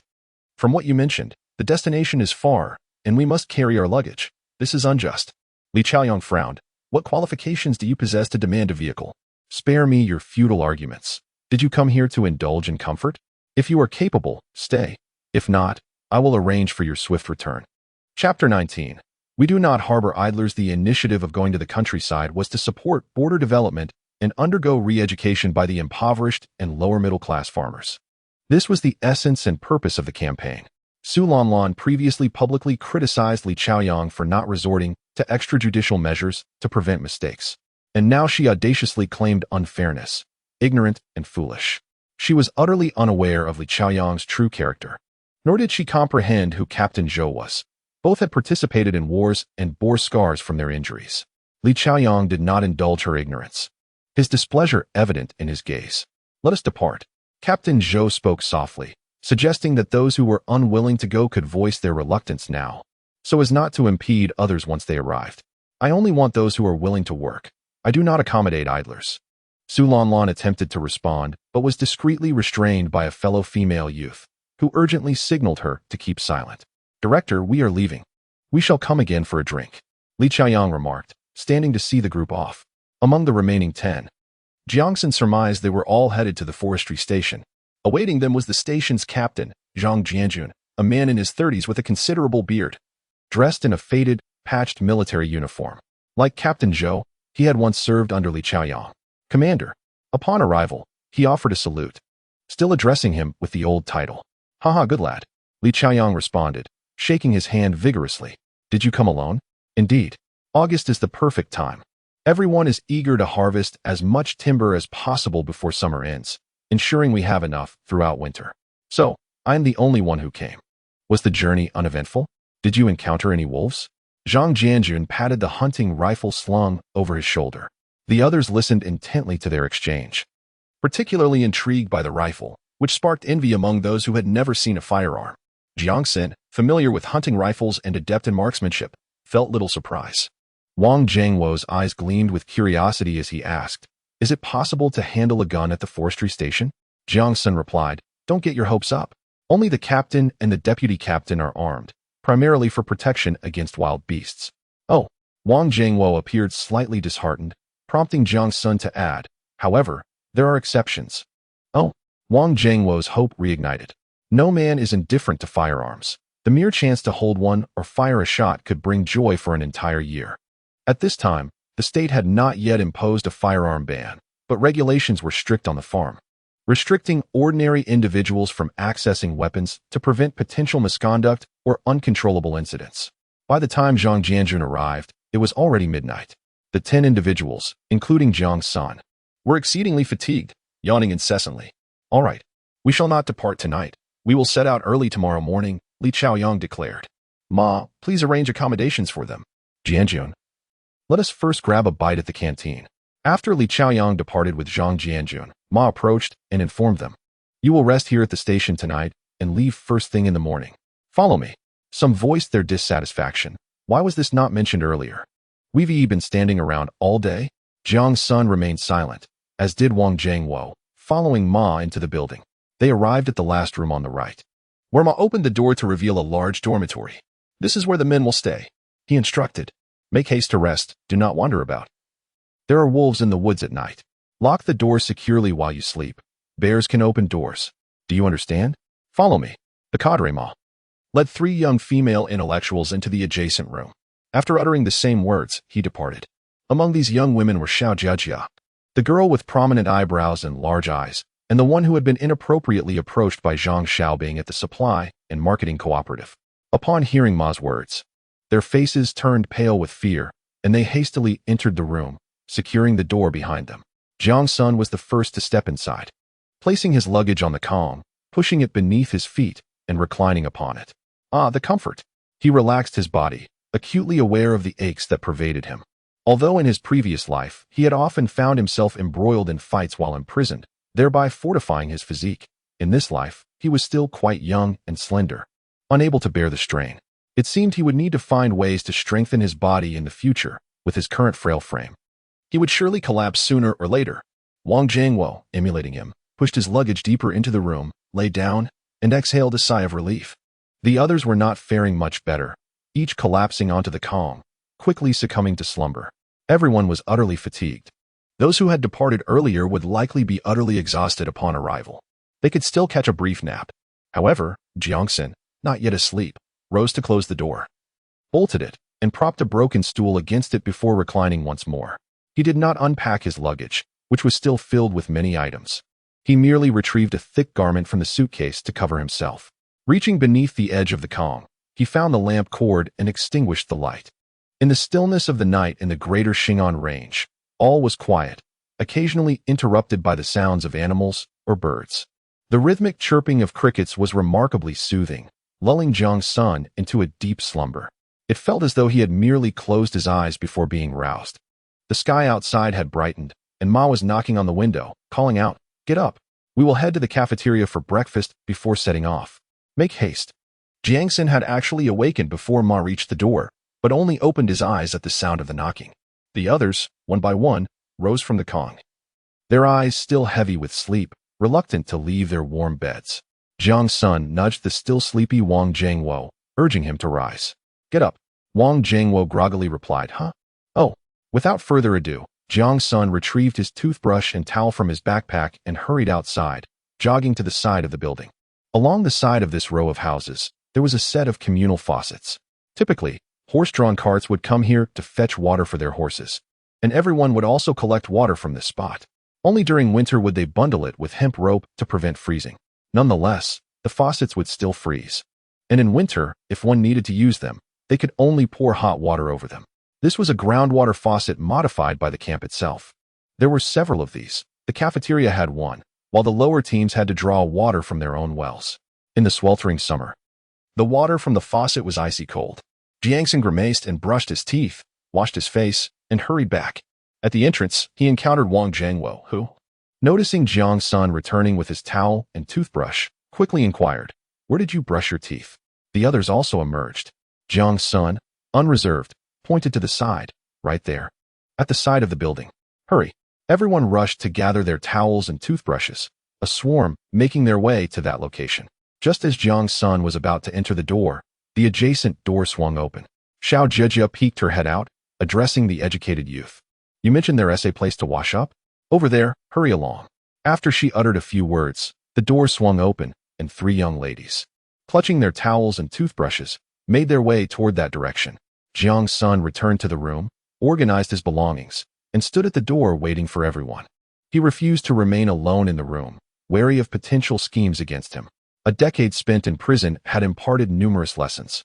Even if he were to live another life, it would be challenging to shed his cautious demeanor. In the distance, Manager Ma appeared again, standing there and exclaiming, "What are you dawdling for? Are you waiting for someone to feed you?" Chapter 20. To the forest farm, 10 individuals, a chaotic assembly, hurried toward the cafeteria, burdened with their luggage. The 3 female, educated youths lagged behind, dropping their belongings along the way. Observing this, Manager Ma shook his head in dismay, muttering, "With such sloth, how can they expect to work?" He turned to head back. Breakfast comprised coarse millet porridge, pickled vegetables, and corn cakes. Jiang Sen and his group enjoyed better treatment than others, receiving an additional complimentary breakfast. Li Chaoyang, Zhang Jianjun, and another unfamiliar middle-aged man were already seated inside, having finished their meal. By the time the 10 gathered to eat, the trio was engaged in smoking and chatting beside the kitchen. The kitchen had but one cook today, conversing with them, laughter occasionally resonating through the air. Jiang Sen swiftly consumed his porridge, placing the corn cake and pickles into his lunchbox. Upon witnessing this, Wang Jiangwo, who had taken a bite of his corn cake, mimicked Jiang Sen and tucked it away as well. Others seemed to take note of Jiang Sen's action from the previous night, when he had hidden a corn cake, and today, they too discreetly followed suit. Li Chaoyang and his companions spoke among themselves, casting glances toward the 10, their conversation shrouded in mystery. Jiang Sen had often observed prison guards behaving similarly, typically watching for any underhanded actions among the inmates. However, he could not decipher Li Chaoyang's intentions. His own purpose for being there was twofold: to seek out a certain woman and to establish a stable, untroubled life. Having endured a life of subservience in his past, he harbored little ambition this time around, merely desiring a wife, children, a warm hearth, and the simple pleasure of recounting tales to his grandchildren in his twilight years. Thus, upon arriving, he maintained a low profile, neither drawing attention nor falling behind. After the meal, instead of ushering them out to line up, Li Chaoyang commenced roll call within the cafeteria. "Step forward when your name is called and collect your belongings." Jiang Sen. To his surprise, he was the first called. Glancing at Wang Jiangwo before picking up his luggage and standing before them, Xiao Jijia. Well, in his previous life, they had been assigned to the same farm. And now they found themselves together again. Lucio, the girl, resembling a white lotus, consistently portrayed a victimized demeanor, timidly stepping forward. Wang Dajiang, Beichang, Ma Weigua, Sun Guohong. So, the one with prominent features was indeed Sun Guohong. To Jiang Sen's astonishment, all three female educated youths were headed to the forest farm. A stark contrast to his previous experience when only two had aided an elder educated youth in preparing meals for everyone. This time, there was an unexpected addition.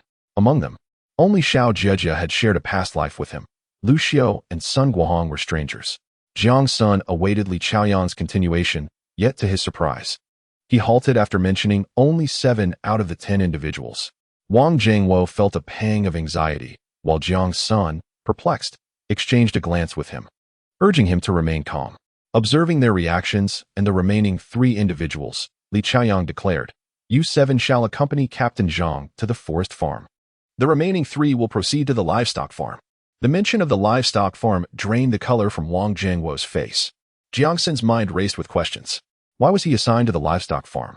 Could it be due to the influence of his parents? It must be so. In the countryside, if one's parents or grandparents held special status, they often received preferential treatment. The captain at the livestock farm is surnamed Wu. Shortly, the 3 of you will follow him. Li Chaoyang concluded, turning his attention to shake hands with Zhang Jianguo and Captain Wu, effectively dismissing them. "I've entrusted you with the responsibility. My task is complete." "Very well. Let us not waste time. We shall depart at once. The sooner we leave, the better, lest we traverse the darkened path at night and encounter wolves that may claim 2 of you, necessitating another division of personnel," Zhang Jianjun remarked. His expression grew somber as he addressed the 7 individuals. "The journey to the forest farm is long. If anyone wishes not to go, now is the time to voice your concerns." Silence ensued, as none dared to express dissent.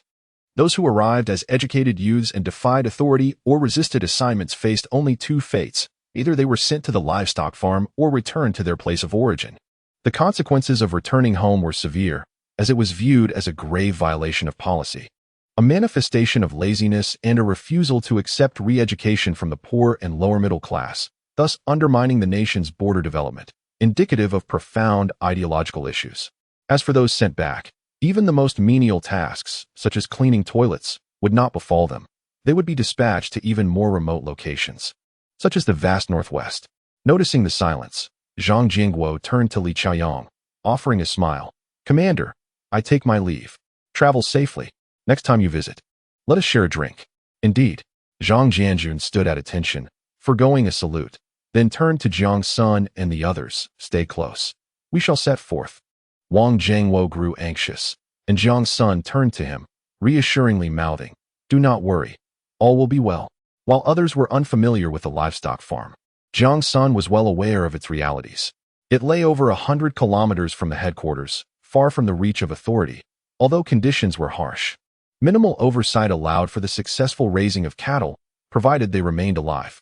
The abruptness of the situation left no room for dialogue, and Jiang Sen followed Zhou Jianjun as he strode forward, gun slung over his shoulder.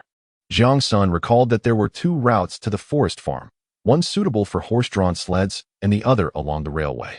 Judging by their direction, Zhou Jianjun intended to take the sled route, which was shorter but required traversing a forest. The railway route, built along the mountains, wound around, making it considerably longer.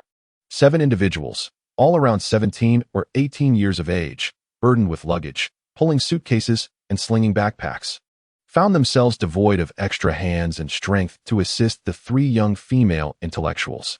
They had scarcely ventured far when Xiao Jejia and her companions fell behind. One male intellectual appeared eager to lend a hand, frequently glancing back. Jiang Sen recalled that during roll call, Li Chaoyang had referred to him as Beichang. At this moment, sympathy translated into a greater personal burden. Upon exiting the assembly area, they proceeded northward along the path, eventually entering the forest after more than an hour's trek. Jiang Sen closely followed Zhang Jianjun. This route was familiar, yet it felt like a distant memory from a past life. Walking it again evoked both familiarity and strangeness if he did not keep pace. He could not guarantee he would not lose his way. In August, the Daxing'anling was lush with dense forests, verdant grass, and robust trees, teeming with various animals and birds. The young intellectuals from Kyoto were captivated, their eyes wide with wonder.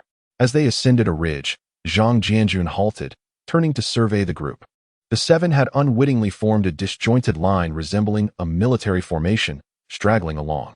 Particularly, the three female intellectuals and Beidahuang, who seemed to have decided to assist, were moving at a painfully slow pace, dropping items along the way. Jiang Jianjun frowned, cupped his hands to his mouth, and called out, "Pick up the pace." The three young women, flustered, attempted to hasten their steps, yet the weight of their luggage hindered them, causing them to drop even more belongings. Jiang Sen understood the predicament. Undoubtedly, they had opened their bags the previous night. Having traveled from home, their families had packed the bags securely, but upon opening them, the contents had become loose and unmanageable. At the back of the group was Lu Xiao, the White Lotus, whose bag suddenly burst open, prompting her to cry in distress. Bai Chang appeared to comfort her, crouching down to assist with her belongings. However, the more urgent she became, the less effective their efforts were. Every time they attempted to secure the items, they only came undone again. Jiang Jianjun's brow furrowed in frustration, and he declared, "Rest here," before striding purposefully back. In Chapter 21, Take Care of Yourself First, Jiang Sen set down his luggage and sat upon it. Taking a sip from his water bottle while observing Jiang Jianjun approach Lu Xiao and Bai Chang, it seemed he reprimanded them briefly, then knelt to properly secure Lu Xiao's bag before hoisting it onto his back. He then shouted loudly, "Hurry up and catch up, or you'll be feeding the wolves." After saying this, he strode back towards the group. Jiang Sen quickly capped his water bottle and stepped aside to relieve himself behind a tree root. The others followed suit, causing Xiao Jiajia and Sun Guohong, who had just caught up, to blush and hurriedly lower their heads as they passed by. When Jiang Jianjun arrived, he did not signal for departure, but instead waited for Lu Xiao and Bai Chang. Jiang Sen returned and glanced at the two in the distance, estimating it would take them at least a dozen minutes to reach this point. Their pace was exceedingly slow, reminiscent of elderly individuals shuffling along. He shook his head in dismay. At this rate, Bai Chang would inevitably be dragged down as well. He sat beneath a tree, absent-mindedly plucking a tangy herb and chewing on it, completely unaware that he should not recognize such a plant. "How can you eat grass?" exclaimed a youth named Wang Dajiang, gazing at Jiang Sen in astonishment. "Oh, it's nothing, just chewing for fun," Jiang Sen replied nonchalantly. Wang Dajiang swallowed hard, asking, "Is it tasty?" Jiang Sen, reluctant to engage with such an insipid question, noticed the hunger evident on Wang Dajiang's face. He plucked another herb from nearby and offered it. "Try this." Regardless of Wang Dajiang's shock or his subsequent sharing of the wild herb with others, Jiang Sen turned his gaze to the two approaching figures, squinting in their direction. He strained to recall the events of his past. All he could seem to remember was the cold, exhaustion, and hardship. Everything else had nearly faded from his mind. Only upon encountering those who had once shared the rural experience with him did fragments of memory resurface. In his previous life, among the youth who had arrived together, it appeared that only Xiao Jiajia remained in this new assembly. The others were unrecognizable, and none had appeared behind them. Not only were the individuals different, but there were also many who had not been there before, such as Sun Guohong and Lu Xiao.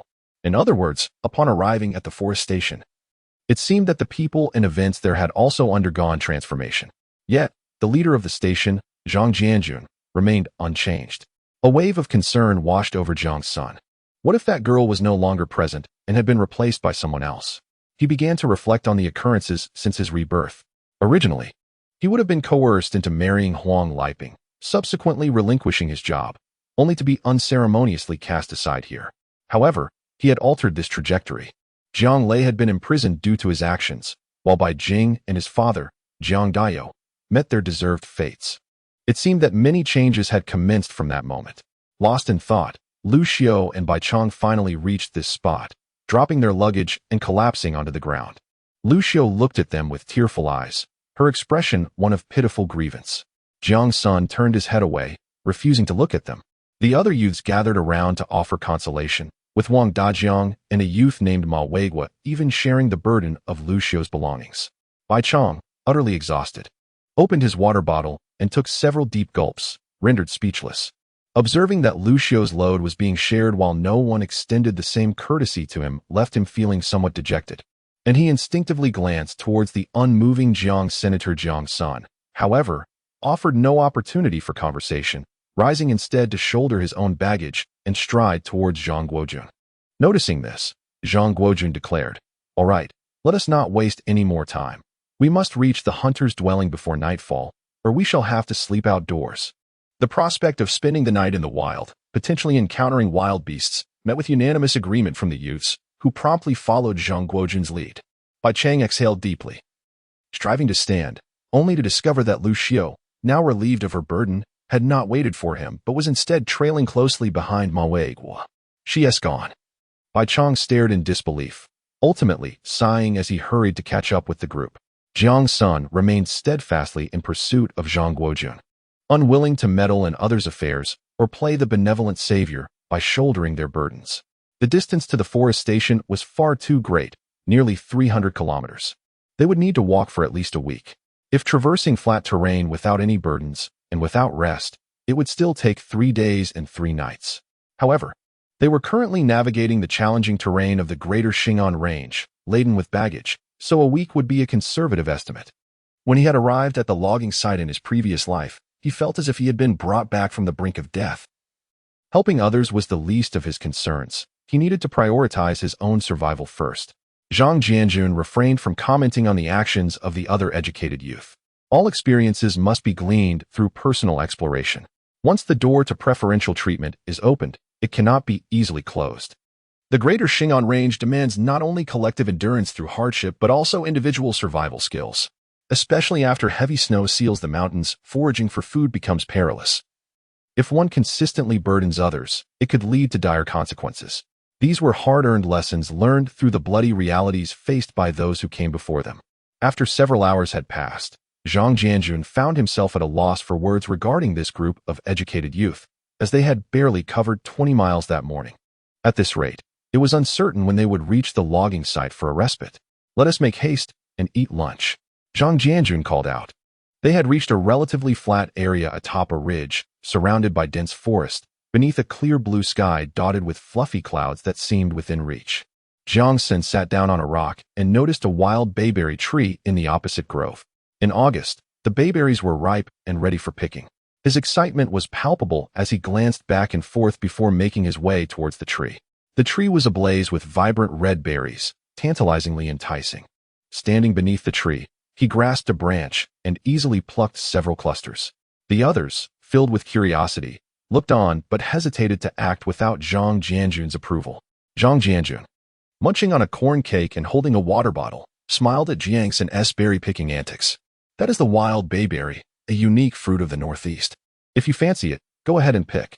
Cheers erupted from the group as they momentarily forgot their fatigue and rushed towards the tree.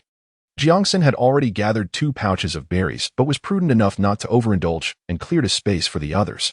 Upon returning to their resting spot, he saw Zhang Jianjun watching him with a broad grin. Jiang Sen took a handful of berries and stuffed them into Zhang Jianjun's pocket. "Here, Captain, for quenching thirst on the road." Zhang Jianjun was momentarily taken aback, glancing at him in surprise. The gesture seemed so familiar, as if they had known each other for ages, despite their recent acquaintance. Jiang Sen also realized this and thought to himself, "How careless of me. My apologies, Captain. I used to do this with a few friends back home. It's a habit." Zhang Jianjun laughed, dispelling any doubts. "Did a few friends come to the countryside as well?" he inquired. Jiang Sen reflected and realized that since his rebirth, he had not sought out any of his friends. In his previous lifetime, upon returning from the countryside, he had not encountered them. He truly wondered whether they were working or, like him, had also ventured into the countryside. "I left first," Jiang Sen quickly clarified, uncertain if they had gone to the countryside, and if so, whether they would come to the northeast. Zhang Jianjun ceased his inquiries and simply remarked, "Let us hasten to our meal," before indulging in his own food. Jiang Sen extracted a corn cake from his cloth pouch, savoring it with some mountain berries, which lent a unique flavor to the experience. Chapter 22. After Zhu Beiji departed. A monkey arrived. The others returned with smiles gracing their faces, having forgotten their earlier fatigue. After finishing his corn cake, Jiang Sen took a few sips of water. As he secured the lid, his gaze met that of a certain individual, Lu Xiu. Her eyes sparkled with evident curiosity, yet upon locking eyes with Jiang Sen, she quickly averted her gaze, her cheeks flushed with embarrassment. Jiang Sen thought to himself, what on earth is wrong with her? He inwardly scolded, completely taken aback by her behavior at such a moment. This demeanor reminded him of Huang Liping, who would often steal glances at him, causing him to feel like a foolish sycophant, blundering forward. Zhang Jianjun rose to assist Lu Xiu with her heaviest suitcase, declaring, "All right, let us set forth." Lu Xiu had an additional rolling suitcase and a backpack. Initially, Beichong had helped her carry these items, but as the group dispersed, Zhang Jianjun stepped in to secure her belongings, with several other male youth also offering assistance. At this juncture, Zhang Jianjun was helping with the suitcase, and Lu Xiu should have been capable of managing her own luggage. Yet, she remained still, gazing expectantly at the others, particularly Jiang Sr. Why had he not offered her any assistance? This young man seemed utterly oblivious to the notion of cherishing a lady. One by one, the other male youths averted their eyes, shouldering their own burdens as they trudged forward. The distance they had just traversed was not particularly long. Yet carrying an additional item alongside one's own was an exponentially greater burden. Their initial intentions had been kind, but the journey was still quite short. If they were to assist her all the way, even the production team's donkey would struggle to endure it. Jiang Sen withdrew his gaze, shouldered his own load, and set off with the suitcase in hand. Xiao Zhejia and Sun Guohong could only look after themselves. Once they had secured their belongings, Sun Guohong called, "Lu Xiu, stop dawdling. Come here. I shall help you." As she spoke, she lifted Lu Xiu's luggage and placed it upon her back. With no other choice, Lu Xiu tightened her straps, securing the luggage to her body. Her shoulder bag was already in place, and with the suitcase being carried by Zhang Jianjun, she had no further room for complaint. With a grateful smile, she expressed, "Thank you, Guohong." Xiao Jiajia tugged at her, urging, "Let us go." The three of them, sharing laughter and banter, followed behind the group. Jiang Sen moved swiftly, once again positioning himself behind Zhang Jianjun, walking alongside Beichong. As they walked, Beichong suddenly inquired, "If I recall correctly, your name is Jiang Sen, right?" "Indeed. I am Beichong, hailing from Beidahuang in Kyoto."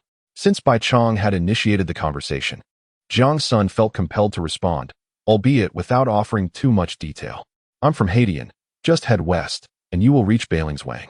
Kyoto was vast, yet the proximity of their residences seemed to forge a deeper connection than mere hometown ties.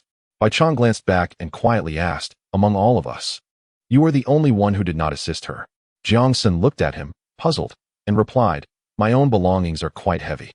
I hardly possess the energy to help anyone else. Simply reaching the forest farm has been a struggle." At this moment, Beichong seemed to comprehend the situation. "Ah, indeed."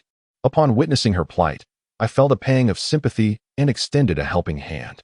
However, he fell silent thereafter, perhaps fearing that excessive words might paint him as problematic in the eyes of others. To assist a person completely, only to abandon them midway, would render one ineffectual in the eyes of those around. Jiang Sen had been observant of the preceding events and chose to remain silent at this moment. Our utmost objective currently is to stay in step with the captain, ensuring we do not lag behind.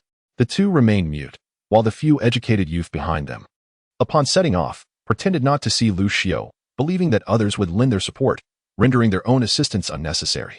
Unexpectedly, it turned out that others shared this same sentiment. Consequently, no one offered help. Lu Xiu, burdened with her luggage, trailed behind with Xiao Zhejia and Sun Guohong, gradually falling further behind the group. Wang Dajiang and Ma Weiguo could not help but glance back occasionally. Ma Weiguo looked ahead at Jiang Sen and Beichong. His eyes darted, and he remarked to Wang Dajiang, "How is it that we just offered our help, yet he acts as if he hasn't noticed?" Wang Dajiang followed his gaze, observing that Jiang Sen's luggage appeared to be larger than that of the others, and he was also carrying a camphorwood box along with a bulging satchel. It seemed there was yet another item beneath the satchel. He responded to Ma Weiguo, "He has enough belongings of his own. How can he assist?" Ma Weiguo was well aware of this, yet he bristled at the perceived injustice. Everyone else had offered assistance, while Jiang Sen remained silent, exuding an air of arrogance. This is not the capital city. He not only persisted in voicing his grievances but did so with greater volume, ensuring that those ahead could hear him. This is not merely a matter of possessions. It embodies a philosophical issue. Upon arriving here, we must undoubtedly support one another, sharing joy and hardship alike. If we cannot see this now, when we encounter danger and adversity in the future, we will surely turn a blind eye to one another's plight. Though he did not name names, Jiang Sen understood that the criticism was directed at him. He was not in the habit of engaging in disputes, merely responding with a scoff, inwardly cursing, "One pig leaves, and another monkey arrives. With Su Lanlong gone, we have Ma Weiguo." Ma Weigua's veiled accusations went unacknowledged by Jiang Senator Wang Dajiang tugged at him, urging, enough. Perhaps he wishes to help, but lacks the means. Feigning it, I say. Ma Weigua retorted, casting a glance at Jiang Sen ahead, who, alongside Zhang Jianjun, appeared almost like two leaders, their expressions eerily alike, igniting his indignation. Captain, our grievances are not mere complaints. They stem from a disdain for certain individuals' attitudes. Does he think that arriving in the great northern wilderness allows him to maintain his privileged demeanor from the capital? Everyone is facing difficulties and helping each other. Even the captain assists the vulnerable female, educated youth with her luggage. Why does he act as if he is blind to this? Isn't this a manifestation of selfishness? With this heavy accusation thrust upon him, Jiang Sen resolved not to indulge Ma Weigua any longer. If you are not selfish, you are free to assist. No one is stopping you. I am burdened with an excessive amount of luggage, and merely reaching my destination is my primary objective. If you find my presence intolerable, are you not equally culpable? Zhang Jianjun could discern from Ma Weigua's demeanor that he was about to unleash his grievances. In the military, there is a strong emphasis on individual competence. One must not be a hindrance to others. Indeed, the female educated youth face greater challenges in the countryside compared to their male counterparts.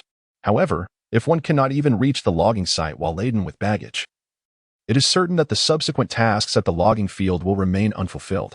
I cannot fathom the old captain's reasoning. Why must he insist on sending a few women to assist him? Have you finished? He inquired coolly. Ma Weigua, believing his words had resonated, pressed on. Stepping closer and casting a disdainful glance at Jiang Senator Captain, I think everyone else has lent a hand, yet he has done nothing. This creates a rift between him and the group. It would be better to have him assist Liu, demonstrating that he is not a selfish individual who only looks out for himself. Zhang Jianjun's nostrils flared in irritation. They had not even commenced their work, and already he was subjected to this. As he had previously stated, with your elevated consciousness, you should take the lead. Go help her carry her luggage, and let us rotate every 2 hours. Noticing that Ma Weigua was about to interject again, Zhang Jianjun added, in the future, if she is unable to manage her tasks at the logging site, you may also share in the burden. Chapter 23. Grudges should not last overnight. Ma Weigua's actions not only vented his discontent towards Jiang Sen, but also offended Wang Dajian and Beichang. With nothing but his words, he successfully embroiled everyone in his troubles, earning them all disapproving glares as they passed him. Ma Weigua was taken aback, pondering why his previously effective tactics in Kyoto had faltered in the harsh wilderness of Beidahuang. He cast a glance at Jiang Sen's retreating figure, his eyes flickering with animosity. His jaw clenched tightly. He turned to observe the three approaching female educated youths before redirecting his attention forward. He could not tolerate Jiang Sen's nonchalant demeanor, as if he regarded everyone with disdain. Zhang Jianjun felt a surge of anger. This group of educated youths displayed troubling qualities, and it seemed necessary to impose some discipline upon their return. Each brigade employs such methods to assert authority when receiving educated youths, ensuring they experience hardship at the outset so that they do not resort to trickery in future endeavors. Jiang Sen took note of this individual, recognizing that while villains are easily evaded, the cunning are difficult to guard against. As the sky gradually darkened, Jiang Sen estimated it to be around 7 in the evening. Yet, Zhang Jianjun had not indicated a desire to rest, nor had he pointed out the location where the hunters resided. He recalled that there was indeed a small cabin for hunters approximately 5 miles ahead. Excitement welled within him at the thought of possibly encountering her. If fate permitted such a meeting, how would he greet her? Contemplating these thoughts, the weight of his legs seemed to lighten. The group of 8 stretched long behind him. Zhang Jianjun paused once more to glance back at those trailing. If they cannot reach their destination before dusk, the vast expanse of the primal forest is fraught with peril, as wild beasts emerge to forage and accumulate fat for the winter. At this hour, formidable predators such as tigers, bears, and wolves will not abandon their prey until it is entirely consumed. Hurry up, he shouted back, his brow slightly furrowed. At this pace, it seemed unlikely they would arrive before nightfall. Run, he called again. Several young men, exhausted, had already abandoned their belongings and sat down to rest upon seeing him halt. Jiang Sen, drawing from his previous life experiences, understood that resting now would render it exceedingly difficult to continue later, especially after shedding the weight they bore. Resuming their journey would become an arduous challenge. 3 young women, already fatigued, leaned on each other as they trudged forward. You needn't wait for me. You should go ahead. I simply cannot go on, Lu Xiao gasped. Don't speak, just move. Sun Guohong insisted, holding onto her tightly. Yet Lu Xiao collapsed onto the ground. Shaking her head, I truly cannot go any further. Xiao Jiejia, in a state of desperation, urged, Lu Xiao, please get up. If we don't hurry, we'll fall behind. The captain mentioned there are wolves in the woods tonight. Even if there are wolves, I can't move anymore. Don't persuade me. You all should go. Regardless of their pleas, Lu Xiao remained resolute in her decision to stay put. Zhang Jianjun observed from a distance, his brows knitted in concern. He set down Lu Xiao's suitcase and strode back. Ma Weigua, noticing this, glanced at Jiang Sen and, with a twinkle in his eye, suggested, whoever still has strength left, take someone else's luggage to assist the captain. If this continues, we shall all become prey for wolves. Upon hearing this, Baichang could no longer contain himself. Looking at Jiang Sen, he gritted his teeth and said, Jiang Sen, how about you help me carry one? I'll go lend a hand. Jiang Sen regarded him as if he were an oddity. Have you made up your mind? Baichang hesitated, catching a glimpse of Ma Weigua's disdainful expression, then nodded. I've made up my mind. Words of kindness often fall on deaf ears, Jiang Sen thought, choosing not to press further. Hand me the suitcase.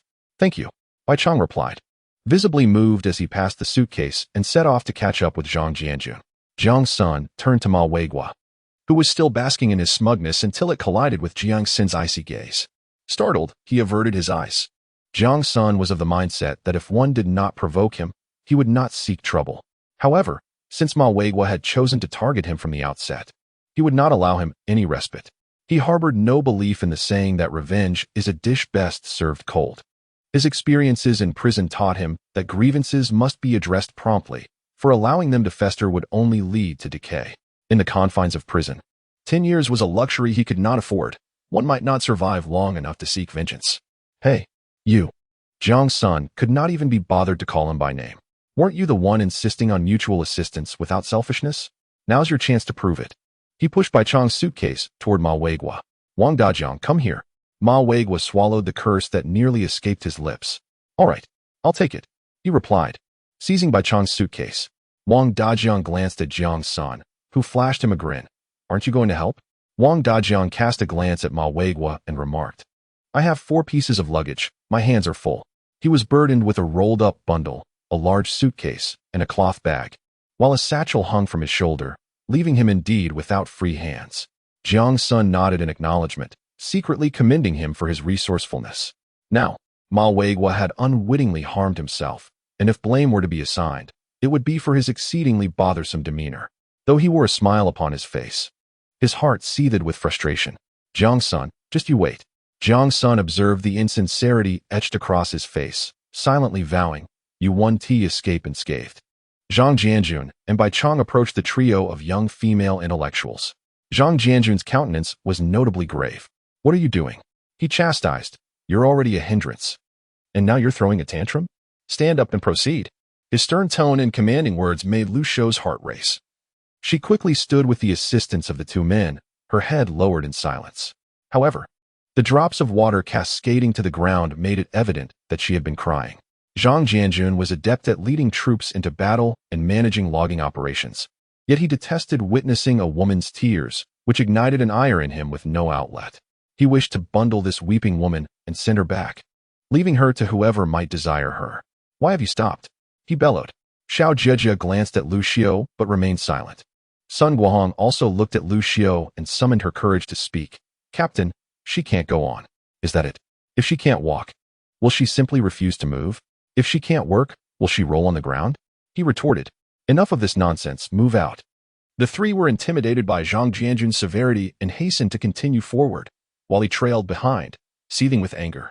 Baichang caught up, noted Zhang Jianjun's expression, and dared not speak much, instead whispering to Lu Xiao, let me carry your luggage. Thank you. Lu Xiao lifted her gaze, her tear-filled eyes softening Baichang's heart.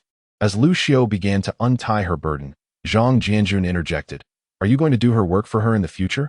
Is there an abundance of strength with no outlet? Then carry all 3 of their luggage. Baichang was taken aback by Zhang Jianjun's outburst directed at him, his face paling as he prepared to explain, only to be crushed by Zhang Jianjun's next words. You are also not permitted assistance with your luggage. After stating this, Zhang Jianjun strode ahead, adding, "And if any of them fall behind, you'll feed the wolves with them." "I'm sorry, it's all my fault," Lu Xiu cried. "Perhaps you should go. I can manage on my own." Bai Chong felt despondent, regretting his decision to intervene. Earlier, Ma Weigua's remarks had made Zhang Jianjun's stance abundantly clear. One must handle one's own affairs and not burden others. Yet, he had failed to heed this counsel. What was to be done now? Chapter 24. Wolves. The farms in Beidahuang, once known as the Construction Corps, were entirely composed of veterans. These individuals, with their fervor and youth, laid a solid foundation for those who would later come to support the development of Beidahuang. Within their hearts, the spirit of daring to strive and endure hardships is deeply ingrained. Thus, Zhang Jianjun holds a profound disdain for the city dwellers, the so-called educated youth, who, in his eyes, merely indulge in empty rhetoric or lamentations. To him, aside from those who toil alongside them, everyone else is merely a source of disruption. Nonetheless, as a soldier, obedience to orders is paramount. Even if he harbors reservations, he must lead the soldiers assigned to him with diligence. The educated youth sent to other teams often blend seamlessly with the local villagers, enjoying a much easier existence. Unlike his own group, which consists solely of former military personnel and the steadily arriving educated youth, there are no women, none whatsoever. Zhang Jianjun approached Jiang Sen and the others, commanding them to set off and quicken their pace. Jiang Sen rose, observing Ma Weigua, who was struggling to carry Bai Chong's box, a smirk creeping onto his lips. "You're capable, so bear the burden," he jested. Wang Dajiang seemed to share a laugh. When Jiang Sen turned to him, his smile broadened. "I wonder how far we have to go," he mused. "Very far," Jiang Sen replied. Does that mean we must walk for a day and a night?" Wang Dajiang sounded somewhat disheartened. Zhang Jianjun, leading the way, remarked, "What are you dreaming about? At this pace, it would be a miracle to reach our destination in a week." Wang Dajiang gaped in disbelief. Jiang Sen chuckled, quickening his steps to catch up. As dusk settled in, Zhang Jianjun frequently glanced back to ensure no one lagged behind, often urging them to hasten. Suddenly, a wolf's howl echoed from somewhere, causing Zhang Jianjun's expression to shift. He turned and shouted, "Run. We're almost there." Jiang Sen understood that in the greater Xing'an range, a wolf's howl likely indicated that a scout had discovered prey and was signaling the pack. The prey could be wild boars, rabbits, or perhaps even themselves. The pace of the group quickened, and even Lu Xiu began to jog, shedding the fatigue that had previously hindered her steps. Most pitiable was Bai Chong, who, burdened with both his and Lu Xiu's belongings, grit his teeth and pressed forward. Ahead, the hunter's cabin came into view, partially revealed through the forest on the mountainside. The absence of smoke indicated that it was unoccupied, and the hunter was absent, much to Jiang Sen's disappointment.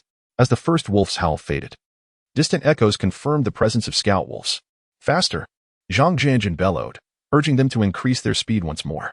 Jiang Sen felt as if his legs were no longer his own, numbly following Zhang Jianjun's lead.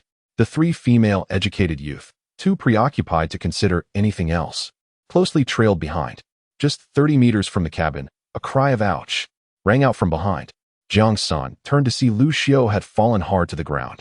Zhang Jianjun noticed as well, shouting, "Get up and keep running. Don't stop."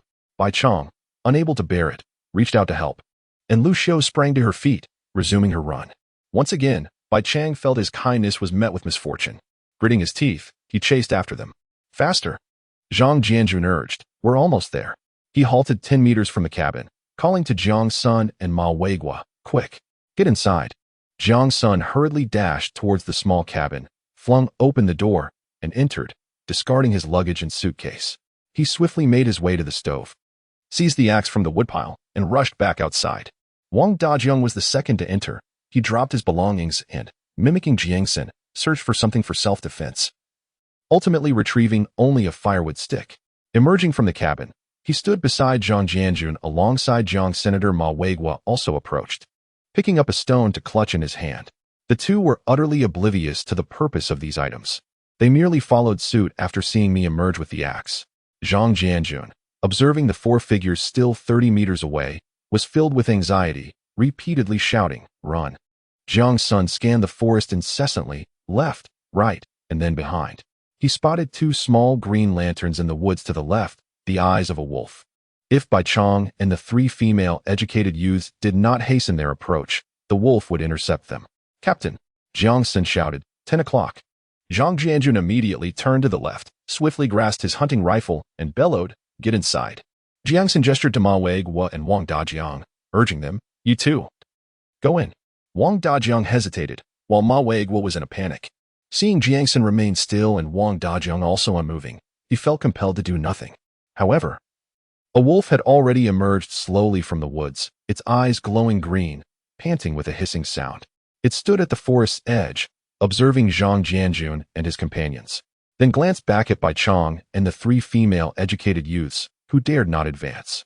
Lu Xiu, filled with terror, clutched tightly to Sun Guohong and Xiao Jejia. Observing her demeanor, Jiang Sen sensed impending doom and could not help but murmur, don't scream, whatever you do, don't scream. Oh, a wolf. It's a wolf. Help. The moment Lu Xiu cried out, the wolf turned and lunged towards them. A gunshot rang out as Zhang Jianjun fired. The bullet struck the wolf's hind leg, causing it to limp and momentarily halt its charge. Run, Jiang Sen bellowed, brandishing the axe as he charged forward. It was not an act of reckless bravery to save others. Rather, it was imperative to kill this wolf, for if it lived, none of them would survive. Fortunately, there was only this one wolf. It could not be spared. Wolves are vengeful beasts. If you injure one and allow it to escape, you have sealed your fate. It will pursue you relentlessly. Zhang Jianjun racked the gun's action, raised it, and aimed at the injured wolf limping towards Bai Chong and the others, firing again. To his surprise, the wounded wolf exhibited remarkable alertness. At the sound of the gun, it instinctively leapt sideways. As it landed, its body twisted. Eyes fixated on the four nearby, baring its teeth. Ah! Lu Xiu shrieked again, retreating frantically, inadvertently pushing Xiao Jejia and Sun Guohong forward. Both were gripped by terror. As Sun Guohong stumbled to the ground, Xiao Jejia was propelled forward a few paces. Ah! Xiao Jejia screamed in fear, facing the wolf with its gaping maw. The scene resembled a macabre offering to the beast itself. In the blink of an eye, all transpired in an instant. Just as the wolf crouched, poised to pounce upon the unsuspecting Xiao Jejia, Jiang Sen arrived, raising his axe with fervor. With a resounding shout, he swung with all his might. The axe struck the wolf's abdomen at the precise moment it leaped, resulting in a gruesome disembowelment, its entrails spilling forth. Xiao Jejia fell to the ground, her head scarcely 20 centimeters from the wolf's jaws, which gaped hungrily. Terrified, she scrambled backward until Jiang Sen seized her, declaring her fate sealed. Xiao Jejia gazed at him. Her eyes fluttered shut as she succumbed to unconsciousness. Jiang Sen. Zhang Jianjun approached, patting Jiang Sen on the back, commending him for his valor. He then turned to the eviscerated wolf, beckoning, come help. Wang Dajiang and Bai Chang, trembling, approached to assist in dragging Sun Guohong and Lu Xiu away. Ma Weiguo remained rooted in place, slowly regaining his senses, only to notice a pool of water at his feet. Chapter 25. Have you been here before? Ma Weiguo was terrified. No one noticed him, nor did anyone witness this moment. Once everyone had entered the small cabin, Zhang Jianjun called back, what are you dawdling for? Ma Weiguo pursed his lips and hurried inside, as Zhang Jianjun casually shut the door, propping it with a wooden beam. He turned to face the occupants of the room, each with their heads bowed.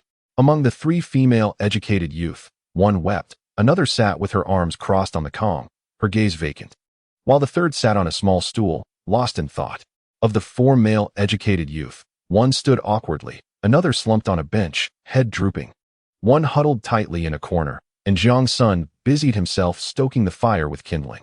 After surveying the scene, Zhang Jianjun formed an initial assessment of the group. He approached Jiang Sen, lifting the pot's lid, and ladled water from the nearby tank, adding it to the pot before replacing the cover. You may begin your meal, he announced. If the pancakes are cold, they can be steamed in the pot. Except for Jiang Sen, the others regarded Zhang Jianjun with puzzled expressions. Jiang Sen clarified, it means we can steam them again in the pot. Zhang Jianjun nodded affirmatively. Indeed, in our dialect, we refer to it as lording.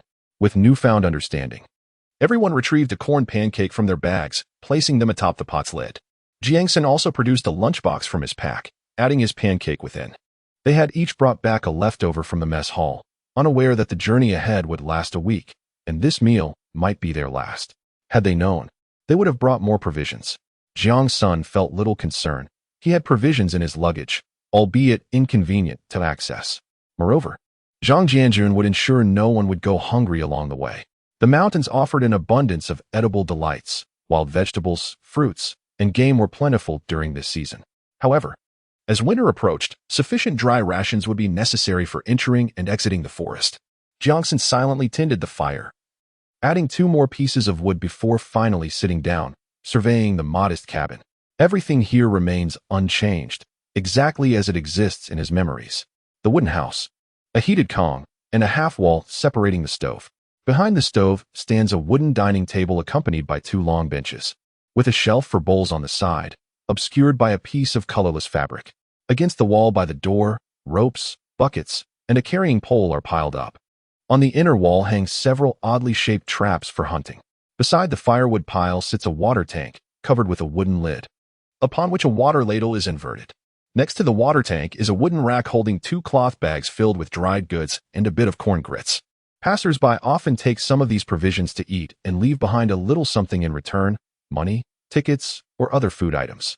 This meal, however, Zhang Jianjun refrained from touching the offered food. Jiang Sen's gaze, filled with nostalgia and emotion as he surveyed the room, left Zhang Jianjun momentarily stunned. "Have you been here before?" he inquired cautiously. Jiang Sen snapped back to reality, smiling. "How could that be? It simply looks novel." Zhang Jianjun harbored doubts. Jiang Sen's expression resembled that of someone returning home after many years, a look not befitting someone of 18 or 19. Looking again, he noticed Jiang Sen had lowered his eyes, fixated on the fire in the stove, lapsing into silence. Zhang Jianjun, filled with suspicion, turned back to observe others. After a brief period of rest, the others no longer appeared as fearful, but their gazes lacked the same sentiment as Jiang Sen's. Zhang Jianjun scratched his head. Perhaps he had misjudged. The pot soon reached a boil, and Jiang Sen lifted the lid, placing it against the wall, and announced, "It's ready." Each person took a corn cake and returned to their previous spots, eating in silence. As Zhang Jianjun partook, a food container appeared before him, containing several pieces of pickled vegetables. He looked up to find Jiang Sen smiling bashfully, having refrained from eating during the meal. Zhang Jianjun chuckled, turning to the side as if searching for something. Jiang Sen suggested, "Just tear it with your hands." Zhang Jianjun glanced at his hands, wiped them on his body, and tore the pickles into small pieces. "Let's share this," he said to Jiang Sen, seeking his approval through his gaze, knowing he wouldn't insist if Jiang Sen disagreed. This time, Jiang Sen was not hoarding. He was ready to share as he handed the pickles to Zhang Jianjun. If he were to keep it all for himself, it would surely breed resentment among many in the coming days. Indeed, a mere piece of pickled vegetable could foster bitterness. There was nothing difficult to comprehend about this. In this era, a seemingly trivial action could yield unforeseen consequences. Everyone was delighted, eagerly stepping forward to take a piece of pickle, nibbling cautiously, lest they find it difficult to swallow their corn cakes afterward. Ma Weiguo was the last to approach, feeling awkward yet unable to resist the allure of the pickles. Jiang Sen refrained from making any sarcastic comments. Zhang Jianjun's spirits lifted considerably. After dinner, he remarked, "You 3 young ladies may rest on the Kong, while the rest of us will find comfort in the room." Everyone, fatigued from the day's exertions, settled down. The 3 female educators lay upon the Kong, draped in overcoats retrieved from their luggage, and soon succumbed to slumber. The others positioned themselves on chairs, gradually leaning against the wall, drifting into sleep as well. Jiang Sen sat before the stove, leaning against the wall with his eyes closed. This was a habit formed during his time in prison. When sleeping, one must lean against the wall to avert the risk of midnight troubles or a surprise attack from behind. Time passed, though its measure was unclear. When the chilling howl of wolves roused them from their slumber, Zhang Jianjun rose and approached the window, his posture rigid with tension. Jiang Sen followed suit. The window, though fitted with glass, was secured with wooden slats, allowing light to filter through while deterring wild beasts. Those accustomed to darkness peered outside, where the moon shone brightly against the night. Several famished wolves prowled outside the cabin, their green eyes flickering like will-o'-the-wisps. A few others were sniffing the corpse of a wolf they had slain.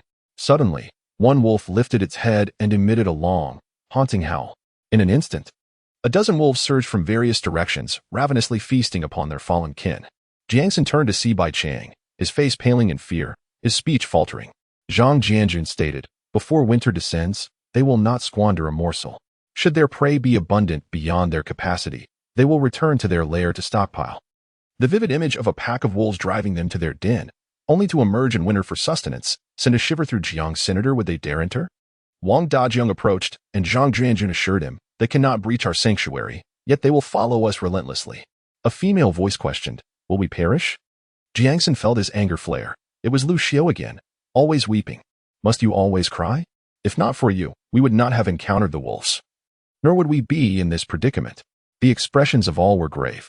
Zhang Jianjun reassured them, as long as we reach the next resting point before dusk tomorrow, we shall be safe. Everyone must stay together. Now, let us return to our slumber, with the knowledge that the wolves could not enter for the time being. A collective sigh of relief escaped their lips, though sleep eluded them. Each pondered whether they might meet their end here, becoming mere sustenance for the wolves. Chapter 26. Wild game. Following this ordeal, fear and shock left each one wide awake. The journey from Kyoto had taken its toll. Exhaustion weighed heavily upon them all. Jiang Sen gently massaged his swollen legs, removing his shoes to allow his feet to relax.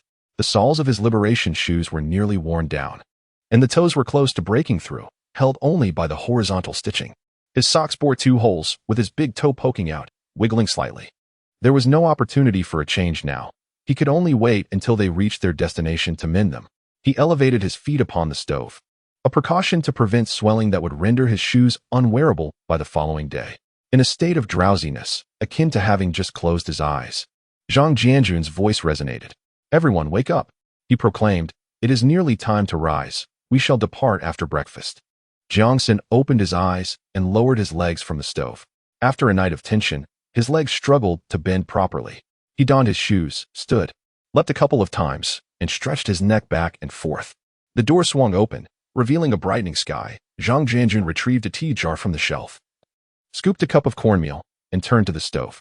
He lifted the pot lid, ladled out the water left from the previous night, replenished it, and settled down to prepare the meal. Captain, allow me to assist, Jiang Sen offered.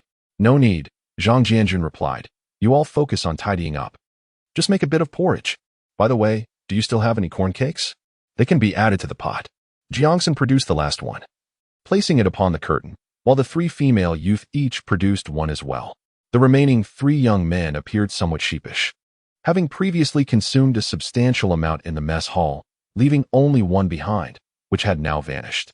Zhang Jianjun suggested, let us share what we have later. You all go out and see if there are any wild vegetables or fruits nearby. Bring some back. Without wasting time, Jiang Sen took his toothbrush, towel, and a jar of water, stepping outside to freshen up. Nearby, a wooden partition housed a latrine, which the 3 female youth ventured towards together. Wang Dajiang, feeling anxious, frequently glanced in their direction. Jiang Sen pointed to the forest across the way. Over there. Wang Dajiang quickly realized and dashed towards that direction. Ma Weigua and Bai Chong emerged from the house, observing this scene, and followed suit. Once Jiang Sen completed his morning routine and returned his belongings, he set off towards the forest, casually taking a shoulder pole and a water bucket, referred to as a water shovel in northeast China. Zhang Jianjun watched him leave with a puzzled expression, bewildered that he already knew where to fetch water on his first visit. Jiang Sen was aware. Not far off to the side lay a small stream. It was customary for those who spent the night at the hunter's cabin to help fill water before departing, leaving excess food, money, or grain tickets, an unspoken rule known only to those who frequently traverse this path. Jiang Sen acted on instinct. But upon filling the bucket and meeting Zhang Jianjun's scrutinizing gaze, he suddenly realized he had forgotten to conceal his intentions. A cold sweat broke out on his back. In this era, if one were discovered to be a reincarnated soul, they would assuredly be dispatched to a laboratory as a test subject. Jiang Sen's mind raced as he smiled and remarked, having benefited from others, it would be remiss to depart without giving something in return. Zhang Jianjun turned his gaze away, chuckling, and nodded in agreement. Indeed, it is commendable that you possess such thoughtfulness. At breakfast, the 3 female youth incessantly tapped their legs. Each one had swollen legs, with the tops of their feet protruding significantly above their shoelaces. The young women wore the kind of black cloth shoes with a single lace that many were reluctant to wear. They must have donned them for their rural assignments. Silently finishing their meal, everyone gathered their belongings and stepped outside with their luggage. Zhang Jianjun was the last to leave, leaving behind a single yuan and 5 ration tickets. Closing the door, he said, all right, let us go. Although Zhang Jianjun asserted that the wolf pack would not appear during the day, it nonetheless instilled a sense of trepidation among the youth, who constantly glanced towards the forest. Even Lu Xiao, who had lagged behind the previous day, gritted her teeth and tightly followed behind with her own luggage. Her minor concerns paled in comparison to the hunger of the wolves lurking in the primordial forest. Today's journey proceeded relatively smoothly, with no complaints or grievances. Everyone walked in silence. During the midday break, a somber mood descended upon the group. As they had run out of provisions, Zhang Jianjun instructed everyone to wait for a moment before venturing alone into the woods. After a considerable time, he emerged, carrying 2 wild chickens and a rabbit. Jiang Sen called Wang Dajiang over and began gathering dry twigs. Seeing this, the others understood what was required of them and promptly rose to search for wild vegetables and fruits along the forest's edge. Earlier that morning, Zhang Jianjun had suggested they forage for wild edibles. However, the newcomers from Kyoto were largely unfamiliar with such plants. Recognizing dandelions was already commendable.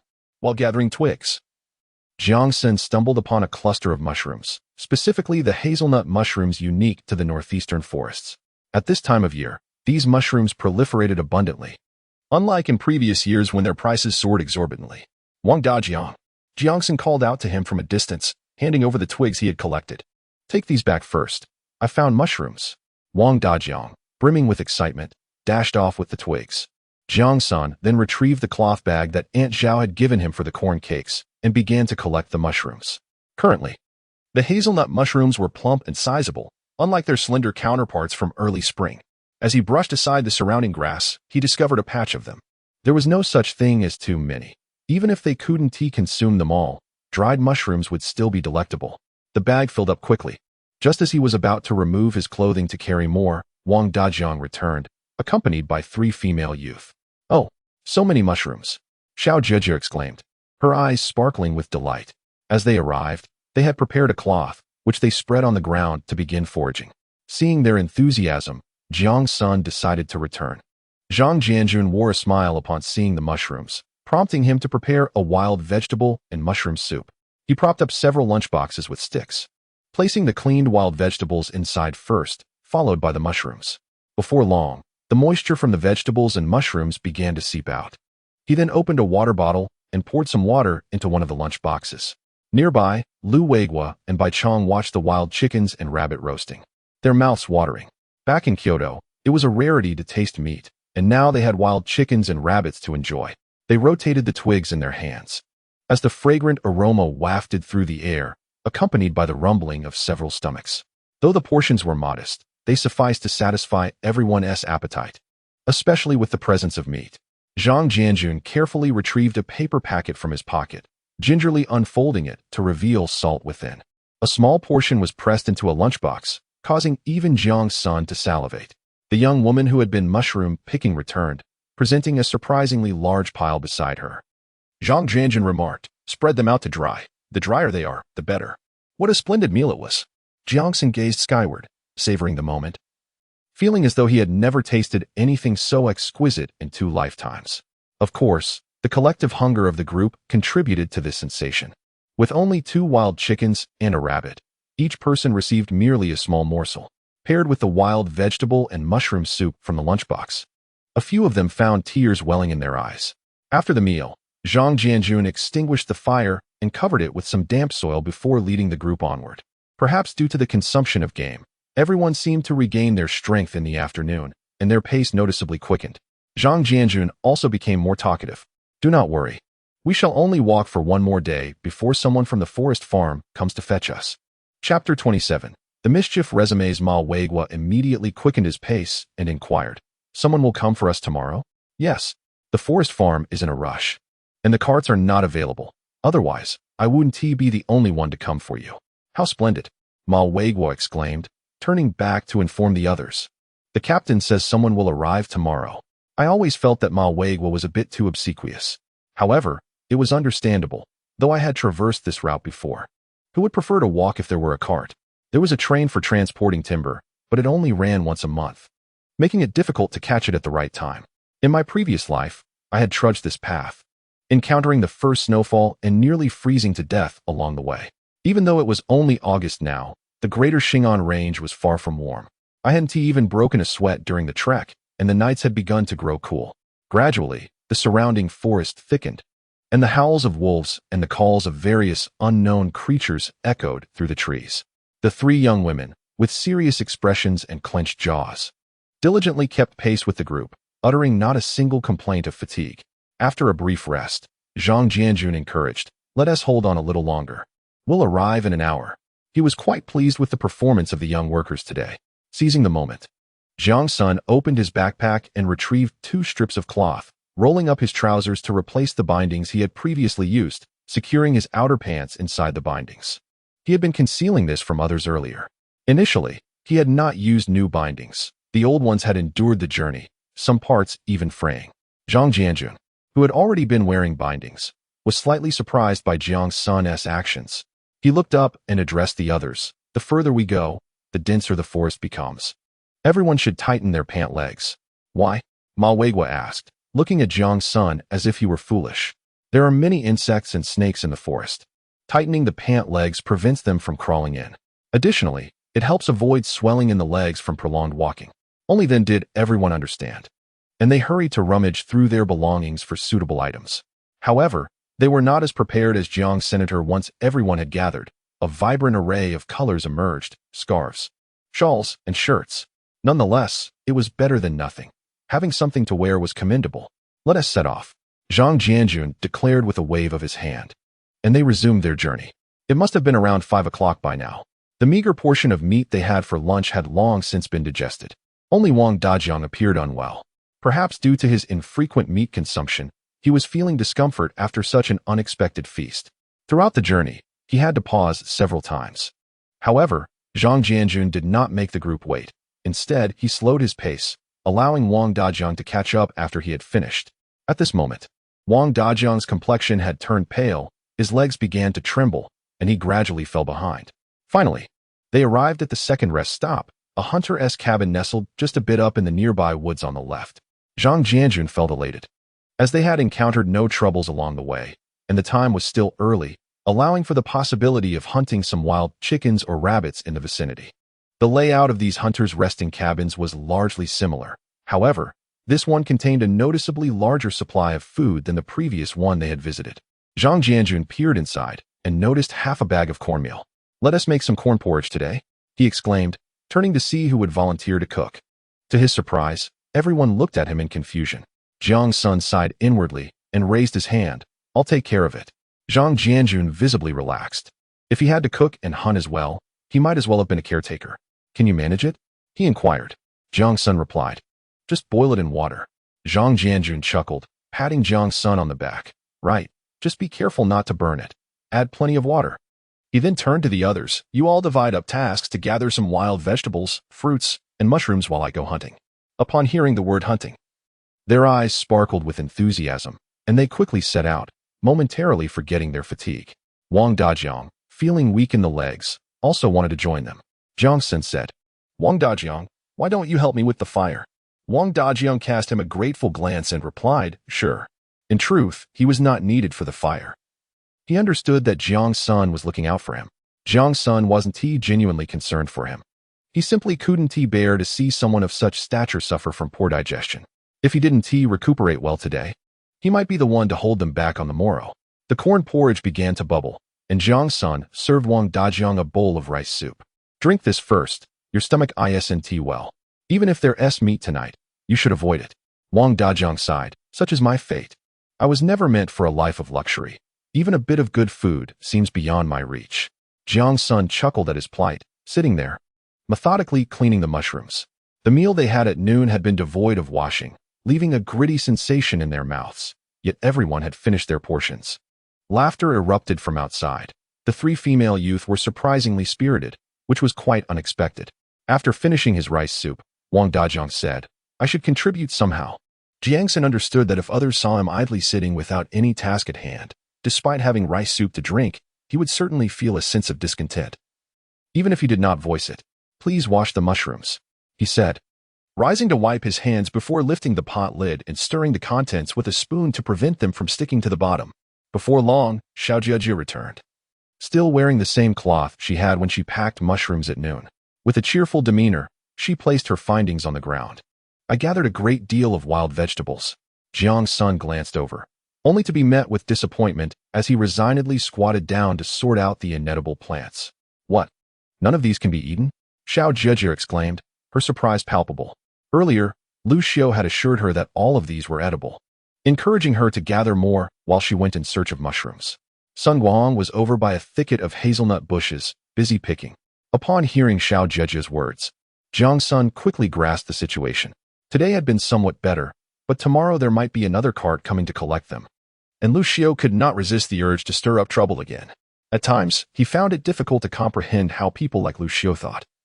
It was as if they could not survive without creating chaos. If someone unfamiliar with the wild vegetables of the greater Xing'an range were to encounter them, they might mistakenly use the entire lot. However, among the wild vegetables Xiao Jie had brought back, there were several plants of wolf poison, also known as the infamous duanchenko. All parts of this plant, roots, stems, and leaves, are toxic, with the potency increasing with the root system's development. It is a unique herbal plant of the greater Xing'an range. If someone unacquainted with it were to cook it alongside the other vegetables, what was Lu Xiu thinking? Was she intent on poisoning everyone? And what advantage would that bring her? Did she expect to heroically face death for everyone in a final sacrifice? He looked up at the guilt-ridden Xiao Jie. Did Lu Xiu instruct you to gather all these? Xiao Jie replied, I only recognized dandelions and this bitter herb. The rest were all suggestions from her. Jiang Sen nodded, vaguely stating, perhaps there was a mistake in identification, but these should suffice for our meal. He refrained from disclosing the truth, uncertain of Lu Xiu's intentions. It was better not to rouse suspicion. The coarse rice porridge was ready. He extinguished the fire and ladled it into a large basin, replenishing it with water before adding the wild vegetables and mushrooms. Jiang Sen found a jar on the windowsill, tasted the contents with his tongue, identified it as salt, and poured a pinch into the pot. After a while, the others returned. Ma Weiguo and Bai Chong had been following Zhang Jianjun, entering the room with cheerful conversation. Noticing the wild chickens and rabbits they carried, all cleaned and prepared, it was evident they had ventured to the nearby stream. Is it ready? Zhang Jianjun inquired. Jiang Sen replied, yes. Come, place the wild chicken and rabbit into the pot. Chapter 28. The wolf poison flower. This meal left Jiang Sen feeling quite full. With 5 or 6 wild chickens and rabbits, although shared among 8 people, each individual received a substantial portion of both soup and meat, accompanied by the coarse rice porridge, which delighted everyone. After the meal, the female members of the youth brigade announced their intention to wash their containers. However, as dusk began to settle, for safety reasons, Zhang Jianjun did not permit them to go to the stream. Instead, he instructed them to fill a large basin with water at the door for washing. Jiang Sen strolled outside to aid digestion and, unable to resist, pulled out a pack of cigarettes, lighting one for himself. Zhang Jianjun stood nearby, extending a cigarette box towards the captain. Care for a smoke? He inquired. Zhang Jianjun's eyes sparkled with interest. After a moment's contemplation, he extracted a cigarette, inhaling its scent beneath his nose before lighting it with a match handed to him by Jiang. Senator Jiang Sen was aware of his smoking habit, noting that Zhang Jianjun possessed quite the craving. Yet, throughout their journey, he had not seen him smoke, except for the solitary instance when he discreetly retreated outside to indulge before bedtime, opting for hand-rolled cigarettes. Had it been anyone else, they might have offered the captain an entire pack to curry favor, but Jiang Sen refrained, understanding that such an act would likely result in Zhang Jianjun refusing not only the offer, but future ones as well. The discipline ingrained in soldiers made them reluctant to accept favors without merit. Have you been here before? Zhang Jianjun asked, seemingly casual. Jiang Sen had already prepared numerous responses, which is why he had felt emboldened to offer the cigarette. They leaned against a large tree, their backs turned to the hunter's cabin. A neighbor of mine served here once. I learned much from him, Jiang Sen replied. Oh, what was his name? Perhaps we are acquainted. Is he still around? Upon discovering they shared a military connection, Zhang Jianjun's demeanor shifted. Jiang Sen chuckled. Not anymore. He got injured during the conflict with the Russians and returned home. A hero, Zhang Jianjun exclaimed. Is he well now? Quite well. Jiang Sen smiled. He lives next door to me, working at the security department of the Kyoto equipment factory. And his wife is the director of our neighborhood committee. Zhang Jianjun nodded in approval, seemingly pleased with such an outcome. Jiang Sen was not lying. He spoke of Aunt Zhao's husband, who had indeed served in the military and fought against the Russians, albeit for a brief period in the northeast before returning home. This excuse had been crafted during their walk earlier that day, and would withstand scrutiny. In the future, should any misunderstandings arise, he could readily employ it, serving to further conceal the secret of his rebirth. From the moment he encountered this group of educated youth, Zhang Jianjun had held Jiang Sen in high regard. Particularly over the past few days, although Jiang Sen spoke little, he anticipated the group's needs without being instructed, as if he innately understood their requirements. For instance, he proactively fetched water after departing from the hunter's cabin, prepared meals, kept pace during their travels, and never complained.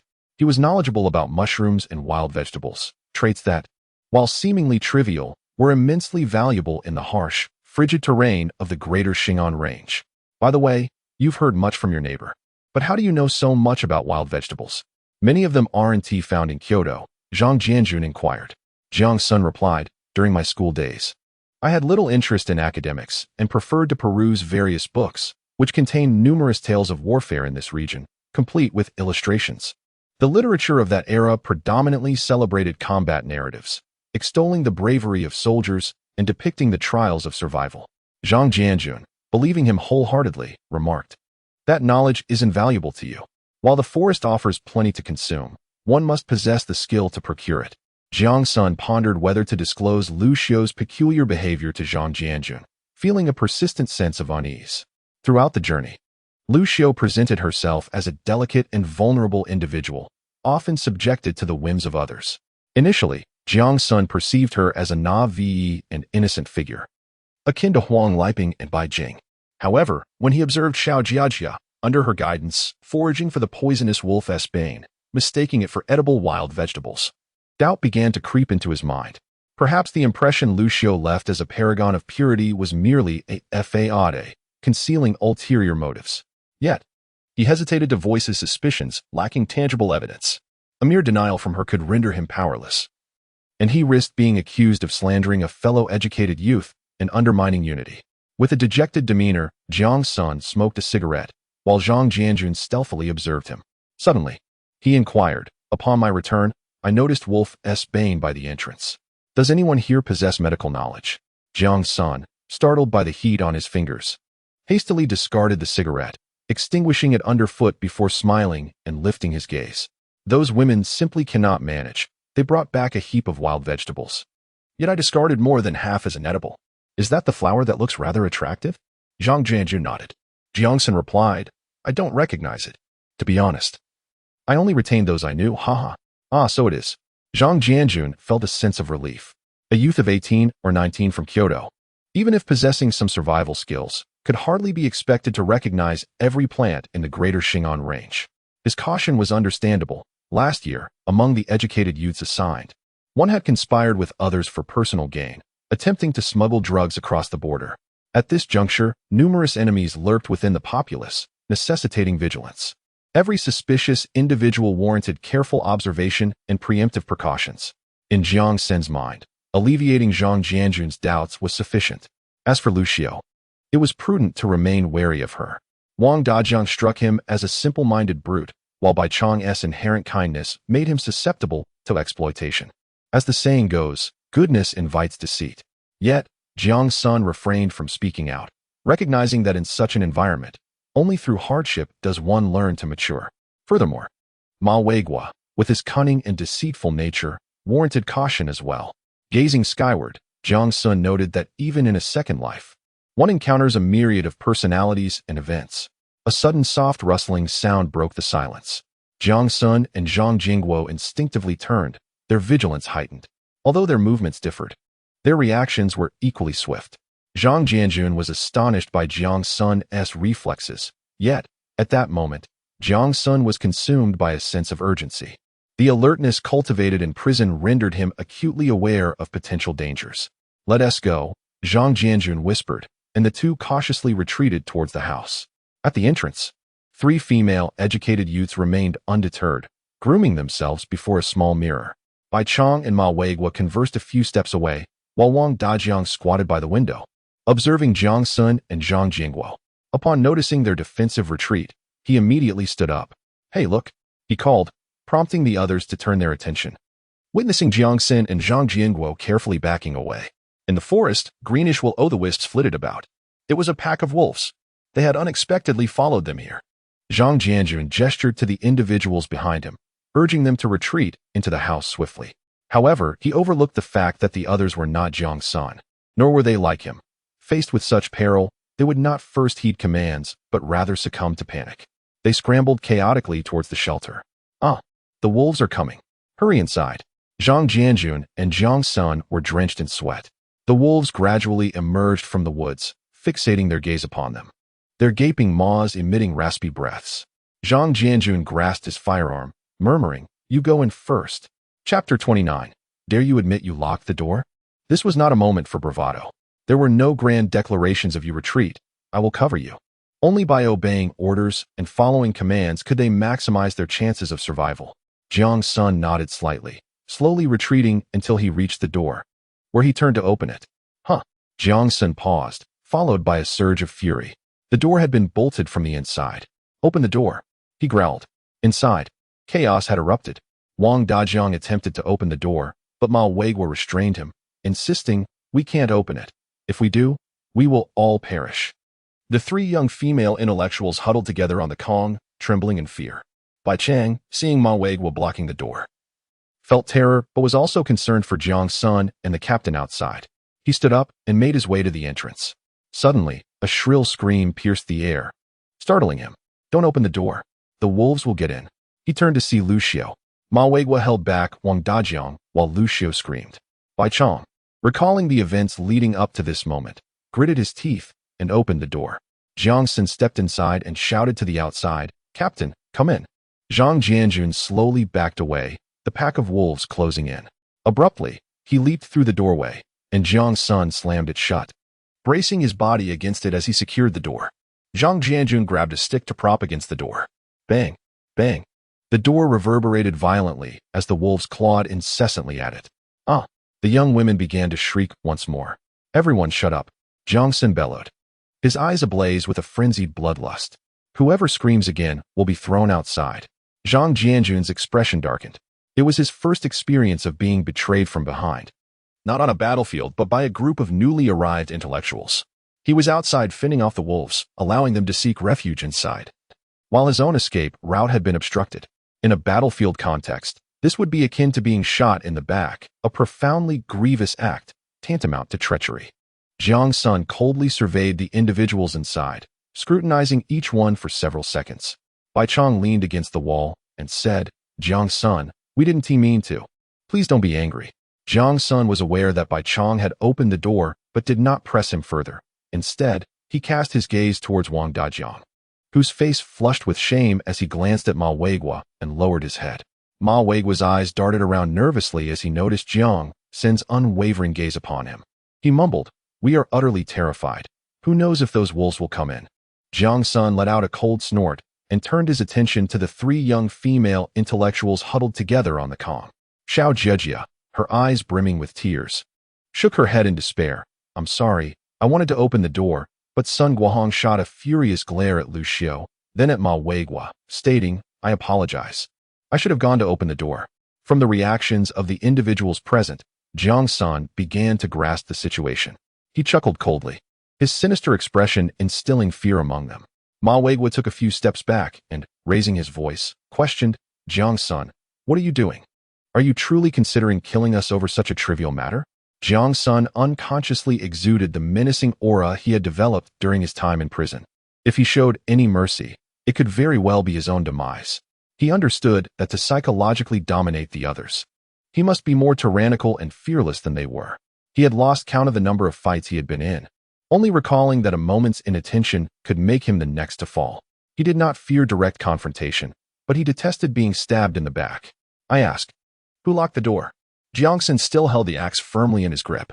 Silence enveloped the room, with everyone fearful that the axe, capable of felling a wolf, might descend upon them. "Who?" Jiang Sen bellowed. "If you do not speak, none of you shall leave today. You dare to harm the intellectuals? You are undermining our unity," Ma Weiguo stammered, attempting to place the blame on Jiang Sr. A smirk appeared at the corner of Jiang Sen's mouth as he raised the axe towards him. "Ma Weiguo, you are quite adept at placing blame. Do you dare to admit that you locked the door?" Ma Weiguo's pupils constricted as he met Jiang Sen's chilling gaze, fully aware that a nod from him would result in the axe descending upon him. Jiang Sen. Zhang Jianjun suddenly interjected, placing his hand on Jiang Sen's shoulder and deftly taking the axe from him. That's enough. Jiang Sen took a deep breath. He knew he had to give Zhang Jianjun some face. However, he pointed a finger at Ma Weigua and walked over to the stove, taking a seat on a small stool in silence. Zhang Jianjun, his face stern, placed the axe on the windowsill and glanced at the young intellectuals, his anger palpable. Yet, as the team leader, he knew Jiang Sen had somewhat avenged him, and he could not afford to stoke the flames further. Jiang Sen's reaction astonished him. At only 18 or 19 years of age, how could he harbor such murderous intent? What had he experienced before? This group of intellectuals hailed from the capital, distinct from those from other regions. The latter brought their own files and household registrations, while Jiang Sen's group had theirs delivered uniformly. Once his file arrived, he would assess the situation further. I do not wish for a repeat of today's events. If anyone dares to strike behind a comrade's back again, do not blame me for the consequences of my firearm. The severity of this warning sent shivers down everyone's spines. The room fell into a profound silence, amplifying the sounds of the wolves scratching at the door outside. A howl echoed, and the atmosphere at the entrance seemed to grow quieter. Zhang Jianjun peered through the narrow gap in the window, observing that the wolves seemed to have detected another prey and rushed in a different direction. He exhaled a sigh of relief and turned back, saying, "Let us prepare the meal." He then proceeded to gather firewood and placed it in front of the stove. Jiang Sen, with his head drooping, remained motionless. Zhang Jianjun patted him, urging, "Light the fire." Jiang Sen lifted his gaze, glanced at him, and found a piece of birch bark nearby, tearing off a section. He ignited it with a match and tossed it into the fire pit, subsequently feeding the kindling piece by piece. Zhang Jianjun fetched several ladles of water and then collected some corn cobs from the rack behind, rinsing them before adding them to the pot. This small cabin boasted a greater supply of provisions than the first, including a piece of dried meat. Zhang Jianjun sliced off a portion, cutting it into smaller pieces, and after thoroughly cleaning the remaining mushrooms, he tossed them into the pot to cook alongside the corn. Once the meal was prepared, he leaned against the doorway, pulled out a cigarette, and began to smoke, lost in thought amidst the swirling smoke. The personalities of the 7 educated youth had already begun to reveal themselves even before their arrival at the forest farm. This was largely prompted by their encounter with the wolves. Otherwise, it remained uncertain how much trouble they would have stirred upon reaching the farm. Now, with the suggestion of sending them back, the old captain would likely remain silent, yet failing to manage this minor situation would indeed be a source of embarrassment. Perhaps it was wiser to communicate with a few key individuals at the forest farm and maintain a watchful eye. Should they encounter further incidents along the way, sending them back would then be justified. Jiang Sen, however, exhibited a commendable fighting spirit, though he appeared somewhat too brooding. His reactions to situations were not reflective of one his age. Stripping away these traits, he truly possessed the potential to be a remarkable individual. As dinner concluded, silence enveloped the room. Jiang Sen served himself and then moved to the windowsill, eating while gazing outside. The sky had yet to fully darken, and the wolves had vanished. This behavior was atypical for a pack of wolves. Chapter 30. Revenge is certain, and kindness must be repaid. After finishing their meal, it was time to wash the lunchboxes. Yet not a single person spoke. Even the 3 female educated youth remained engrossed, holding their empty boxes without movement. Jiang Sen disregarded them, pouring himself some water before stepping outside. Lu Xiao emitted a low gasp, quickly covering her mouth with her hand. Jiang Sen snorted disdainfully and stepped out, not straying far, merely washing the lunchbox less than 3 meters from the door. After placing the lunchbox on the windowsill, he moved beneath a tree and pulled out a cigarette to smoke. Ma Weigua swallowed hard. He too smoked, but his luggage contained only 2 packs, an allowance he had coaxed from his father before coming, under the pretense of needing it for interactions with the leaders. He was reluctant to part with them. However, seeing Jiang Sen smoke made it increasingly difficult for him to resist the urge to ask for a cigarette. Yet he felt too embarrassed to do so. Having narrowly escaped death from Jiang Sen's axe previously, he knew better than to approach him now. Zhang Jianjun also washed his lunchbox and approached Jiang. Senator Jiang Sen remained still but produced his cigarette and offered it to Zhang Jianjun. After a moment of hesitation, Zhang Jianjun accepted one, lit it, took a puff, and remarked, "You should also conserve them." Jiang Sen remained silent, directly shoving the remaining half-pack of cigarettes into his hands. Zhang Jianjun contemplated refusing, but upon witnessing Jiang Sen's demeanor, he felt a pang of compassion and accepted with a simple thank you. The two men silently smoked, attentively observing the movements within the surrounding forest. After a while, Zhang Jianjun inquired about Jiang Sen's past. Jiang Sen had already anticipated the question. He sensed Zhang Jianjun's growing skepticism. His previous claims of familiarity with wild vegetables, taught by a neighbor who had served in the military, could no longer serve as a convincing excuse. While one could feign knowledge about various wild plants and the necessity of leg bindings for long journeys, the ferocity and bloodthirsty nature he exhibited when confronting wolves and potential threats could not be justified. He quickly pondered and replied, "Before I came here, there were some matters at home that left me feeling uneasy about everyone." "Oh, what happened? If you're willing to share," Zhang Jianjun asked. But sensing Jiang Sen's possible reluctance, he added, "It's perfectly fine if you choose not to." Jiang Sen managed a wry smile, stating, "There's nothing I can't share." He recounted the events that transpired at home. Upon hearing this, Zhang Jianjun felt a heavy discomfort in his heart. Such a promising young man, mistreated by his stepmother and younger brother to such an extent. No wonder he reacted so intensely upon experiencing betrayal. He placed a comforting hand on Jiang Sen's shoulder, saying, "Don't dwell on it. Now that we're here, let us focus on our work, contributing to the frontier. Who knows, if you perform well, you might even be transferred to agricultural reclamation." Agricultural reclamation, originally part of the construction corps, later evolved into various state-run farms. Names like Dongfanghong Livestock Factory, Xiangqian Machinery Factory, and Victory Sheep Farm were all associated with farmers receiving state salaries. Many educated youth aspired to be assigned there, but entry was highly selective, requiring the most outstanding talents from various regions. Jiang Sen recalled that the logging and reclamation teams were directly managed by the field headquarters, which, within 2 years of his departure, had transitioned into state-run entities. He missed that opportunity. Over 100 educated youths arrived at Sangsong, but half were diverted midway to other farms. Those individuals would integrate with local villages for management, with only a small office for educated youth affairs in the team headquarters to handle necessary matters. The 40 or so from Kyoto were assigned to Hongqi Farm, undoubtedly a result of preferential treatment from above. Although the lower teams also mingled with villagers for management, each team had leaders responsible for their affairs. In comparison, the logging and reclamation teams offered somewhat better conditions. At the very least, they recorded work points and provided superior meals than elsewhere, particularly in the logging team. There were opportunities to hunt and enjoy meat. Yet, the hardships were genuine.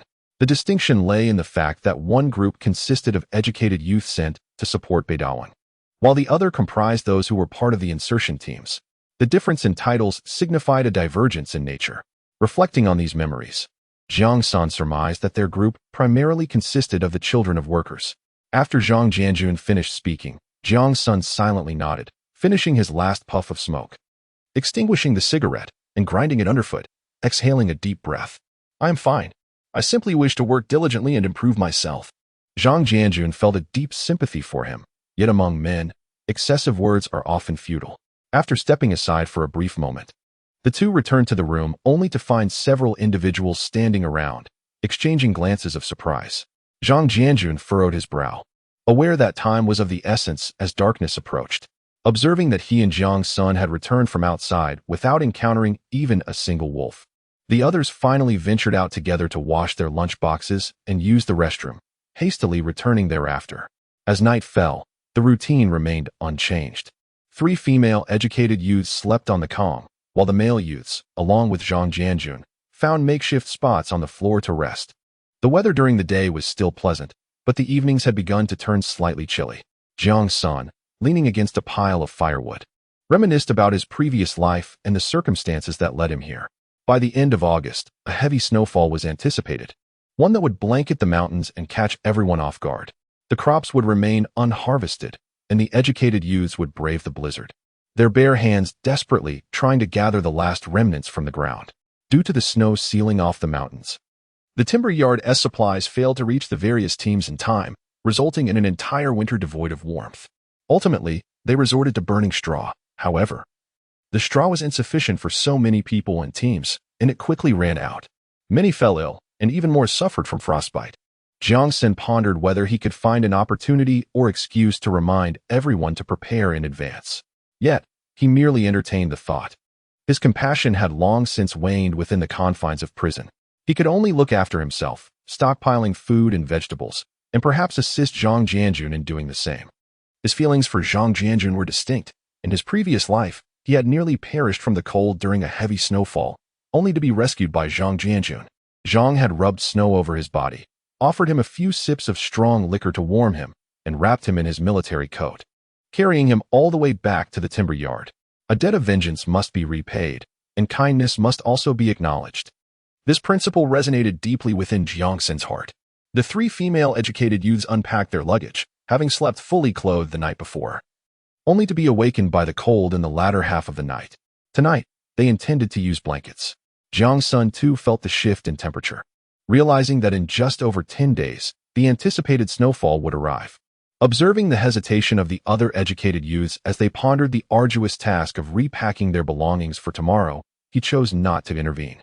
Instead, he retrieved a cotton-padded jacket from his suitcase, contemplated for a moment, and then pulled out another military coat.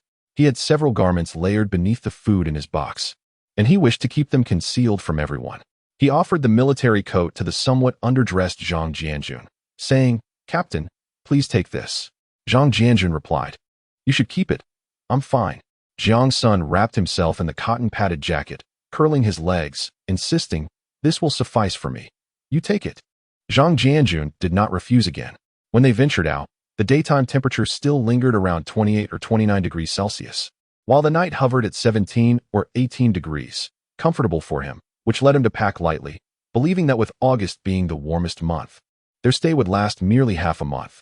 Little did he expect that, on the eve of their return, he would already feel the temperature beginning to drop, especially today.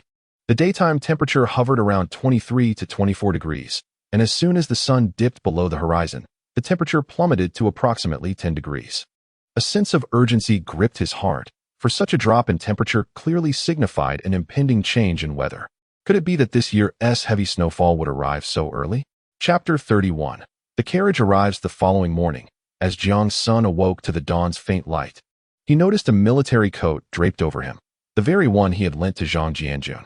Raising his gaze towards Zhang Jianjun's spot, he found it empty. Rising from his bed, he stored the military coat and his padded jacket in a box, secured it with a lock, and then approached the window to glance outside. The scene beyond was tranquil, and Zhang Jianjun was nowhere to be seen. Casting a look back at the others, who remained asleep, he stepped outside. The air in the greater Xing'an range was exceptionally fresh. Jiang Sen stretched and wandered to a tree to relieve himself. Faintly, he seemed to hear the sound of bells. Hastily adjusting his trousers and fastening his belt, he dashed towards the road. Upon reaching the roadside, he spotted Zhang Jianjun waving at several approaching carriages in the distance. With a smile, Zhang turned and remarked, "You're up early, Jiang Sen. Is the captain here to pick us up?" Jiang Sen approached him, squinting at the increasingly close carriages. 4 of them. 2 were laden with sawed logs. These segments of timber, referred to as ganzi by the Northeasterners, would be chopped into firewood when needed. Zhang Jianjun's spirits were evidently high as he cheerfully stated, "Didn't I tell you? We would have carriages to pick us up within a day at most." Only then did Jiang Sen recall Zhang Jianjun indeed mentioning this. However, the subsequent encounter with the wolf pack had caused him to forget those words. The past few days had likely been a test to allow the educated youth to experience the hardships of this place, a stern reminder of their circumstances. Just when everyone was on the brink of exhaustion, the carriages arrived. How splendid!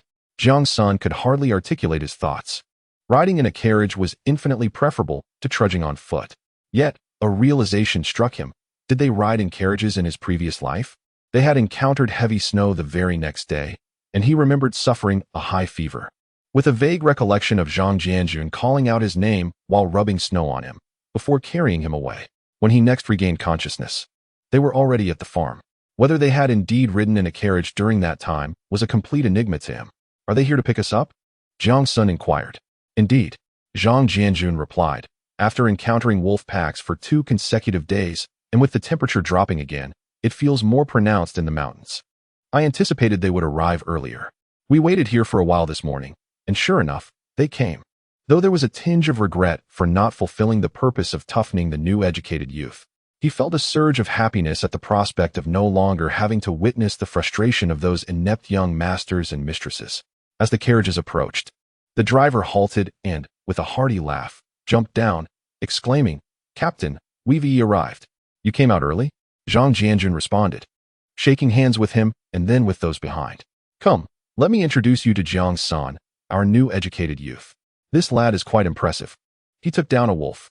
The heavy-set figure of the driver, around 30 years of age, stood tall and robust, rivaling Li Qiuyang in stature. With a hearty laugh, he shook hands with Jiang Sen, exclaiming, Impressive. Are all those from Kyoto like this? Jiang Sen shouted a slogan, engaging in the handshake, attributing his injury to the captain's prowess with a firearm, declaring the captain to be the true talent. Jiang Sen, who remained humble despite his achievements, garnered great admiration from Luo Yongkai.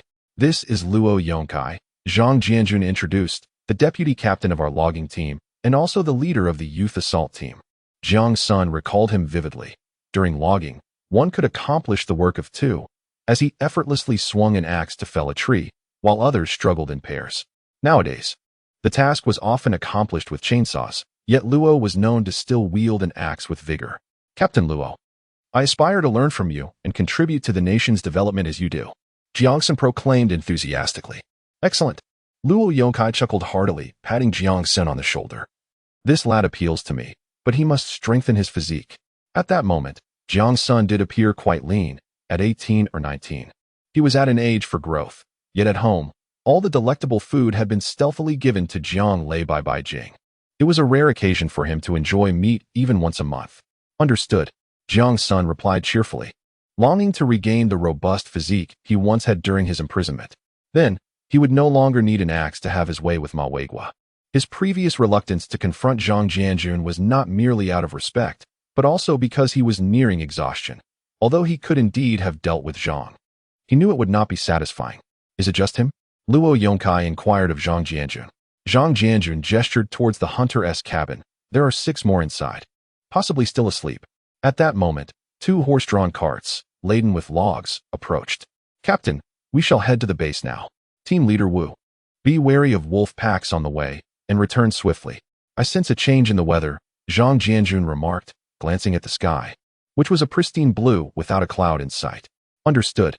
The driver responded with a smile, casting a glance at Jiang Sen before leaping onto the cart, cracking the whip and calling out, Let us go. Once the 2 carts had departed, Zhang Jianjun pulled Luo Yongkai along, suggesting they share breakfast. I brought corn cakes, Luo Yongkai announced, taking the reins and leading the way forward. They had to leave the carts by the roadside, entrusting the rear guard to watch over them while they walked to the hunter's cabin. Luo Yongkai retrieved a cloth bag from the cart, slung it over his shoulder, and strode purposefully into the woods alongside Zhang Jianjun. Jiang Sen waved goodbye to the driver behind him, following suit back to the hunter's cabin. The driver seemed familiar to Jiang Sen, yet he could not quite place him at that moment. Inside the cabin, 6 individuals groggily opened their eyes, immediately alerting upon seeing the 2 towering men standing in the center. Awake, awake. The sun is on your backs, Luo Yongkai boomed jovially. Such jesting was common among the logging crew, but the newcomers were taken aback, particularly the 3 young women, who felt intimidated by the bear-like presence of Luo Yongkai. They hastily rose and tidied their bedding. Zhang Jianjun remained, introducing everyone to the group gathered there. Jiang Sen approached the stove, scooped some water, and tossed in a handful of coarse grains before covering it with a lid. He opened the bag of flour that Luo Yongkai had just brought and placed 9 corn cakes on top, igniting the fire.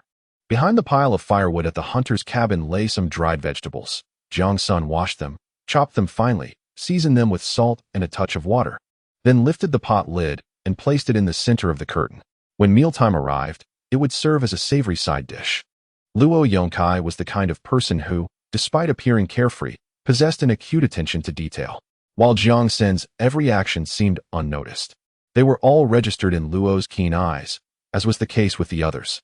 Once all 6 had finished washing up, he produced a cigarette and offered one to Zhang Jianjun. Smoke mine.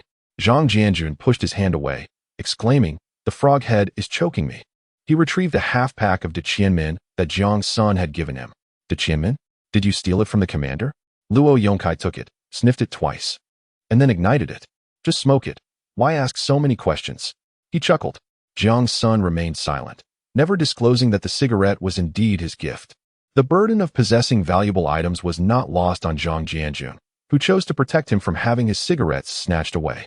A few individuals outside finished washing up, hurriedly returned to drop off their belongings, and then rushed back out to the toilet.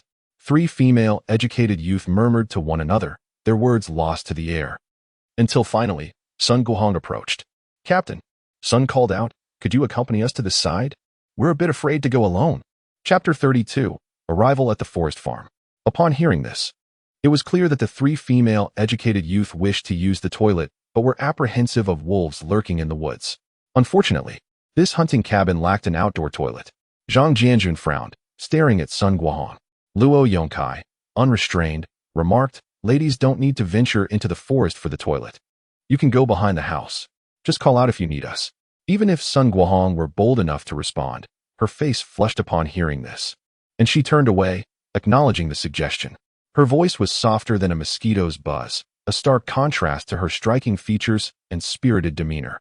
Once the women departed, Luo Yongkai asked, "I was just about to inquire, why did the commander assign us 3 females? What can they do? Cook or do laundry?" Zhang Jianjun replied, "We'll discuss it further once we reach the forest farm." Both men cast a glance at Jiang Senator. He did not lift his gaze. Adding another log to the fire pit, it was not until the pot began to bubble that he checked the flames, ceasing to add more wood. The 2 men shifted their conversation, yet Luo Yongkai seemed still troubled by the decision to assign 3 female, educated youth to the forest farm. Ma Weigua entered with a conciliatory smile, giving a slight nod as he approached his belongings. Zhang Jianjun pulled Luo Yongkai outside. Jiang Sen leaned against the wall, lost in thought as he stared at the rising steam. Wang Daqing and Beichong, having finished at the toilet, lingered outside, speaking in hushed tones, hesitant to enter. Only when they saw Zhang Jianjun and Luo Yongkai emerge did they step inside. Beichong crouched beside Jiang Sen, gazing into the pot, inhaling the aroma wafting from within. "Jiang Sen," he whispered, "do you think the people at the forest farm are all built like this?" The people of northeast China are often characterized by their tall and robust stature, a fact that has long evoked envy in Jiang Sen, who stands at less than 1.8 meters. Among a group of 7, he is the tallest, with Wang Dajiang being of similar height. However, Beichong and Ma Weigua are merely a little over 1.7 meters tall, and, being rather slender, appear almost diminutive in comparison to the more robust Luo Yongkai. It is no wonder he posed such a question, right? Jiang Sen replied dismissively, "There must be shorter individuals as well. Just visit the forest farm, and you will see." "Indeed," he continued. "I was wondering how everyone could be so robust. Just look at Director Li and Officer Ma. Officer Ma is simply too thin, and Accountant Zhang is quite short." Wang Dajiang remarked, "In the future, if we work hard and eat well, who knows, you might even grow taller." "Grow taller?" Beichong clearly doubted this assertion. Ma Weigua smirked, remaining silent as he waited for his meal with his lunchbox in hand. "Haven't you heard the saying?" Wang Dajiang inquired. "At 23, you stretch a bit, and at 25, you bulk up. With proper nutrition and exercise, you will undoubtedly grow a little more." After saying this, he raised his arm and flexed, pinching his left bicep. "Sigh, when will I ever build muscle?" Jiang Sen couldn't help but chuckle. Beichong laughed so hard that he squatted down, pointing at Wang Dajiang, and said, "Tell me, under such challenging conditions, how did you manage to gain so much weight? Perhaps you should first shed some of that fat." Wang Dajiang replied with a pained expression, "I've been this way since childhood. I could gain weight even from drinking cold water. Back home, neighbors suspected my father was pilfering from the meat processing plant to supplement my meals. But I was lucky to have meat once a month. My father merely guards the entrance of the plant. The meat processing plant is a reputable establishment with good wages, and occasionally, one might receive leftover scraps. However, as a gatekeeper, he was fortunate to receive even 2 taels of meat a month." Wang Dajiang's grandfather had once pulled rickshaws for a living, but was executed as an enemy agent, causing the entire family to suffer repercussions.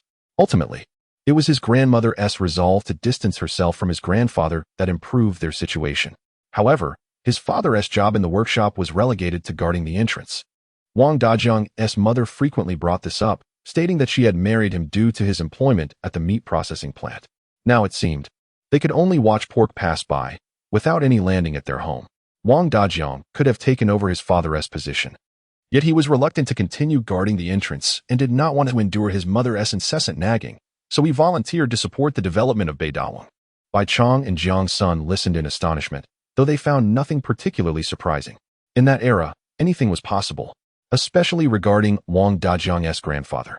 Whether pulling rickshaws constituted betrayal was a matter no one dared to ascertain. Such matters are often shrouded in ambiguity. Ma Weigua had remained silent throughout their conversation. Yet he absorbed every word, committing the details to memory.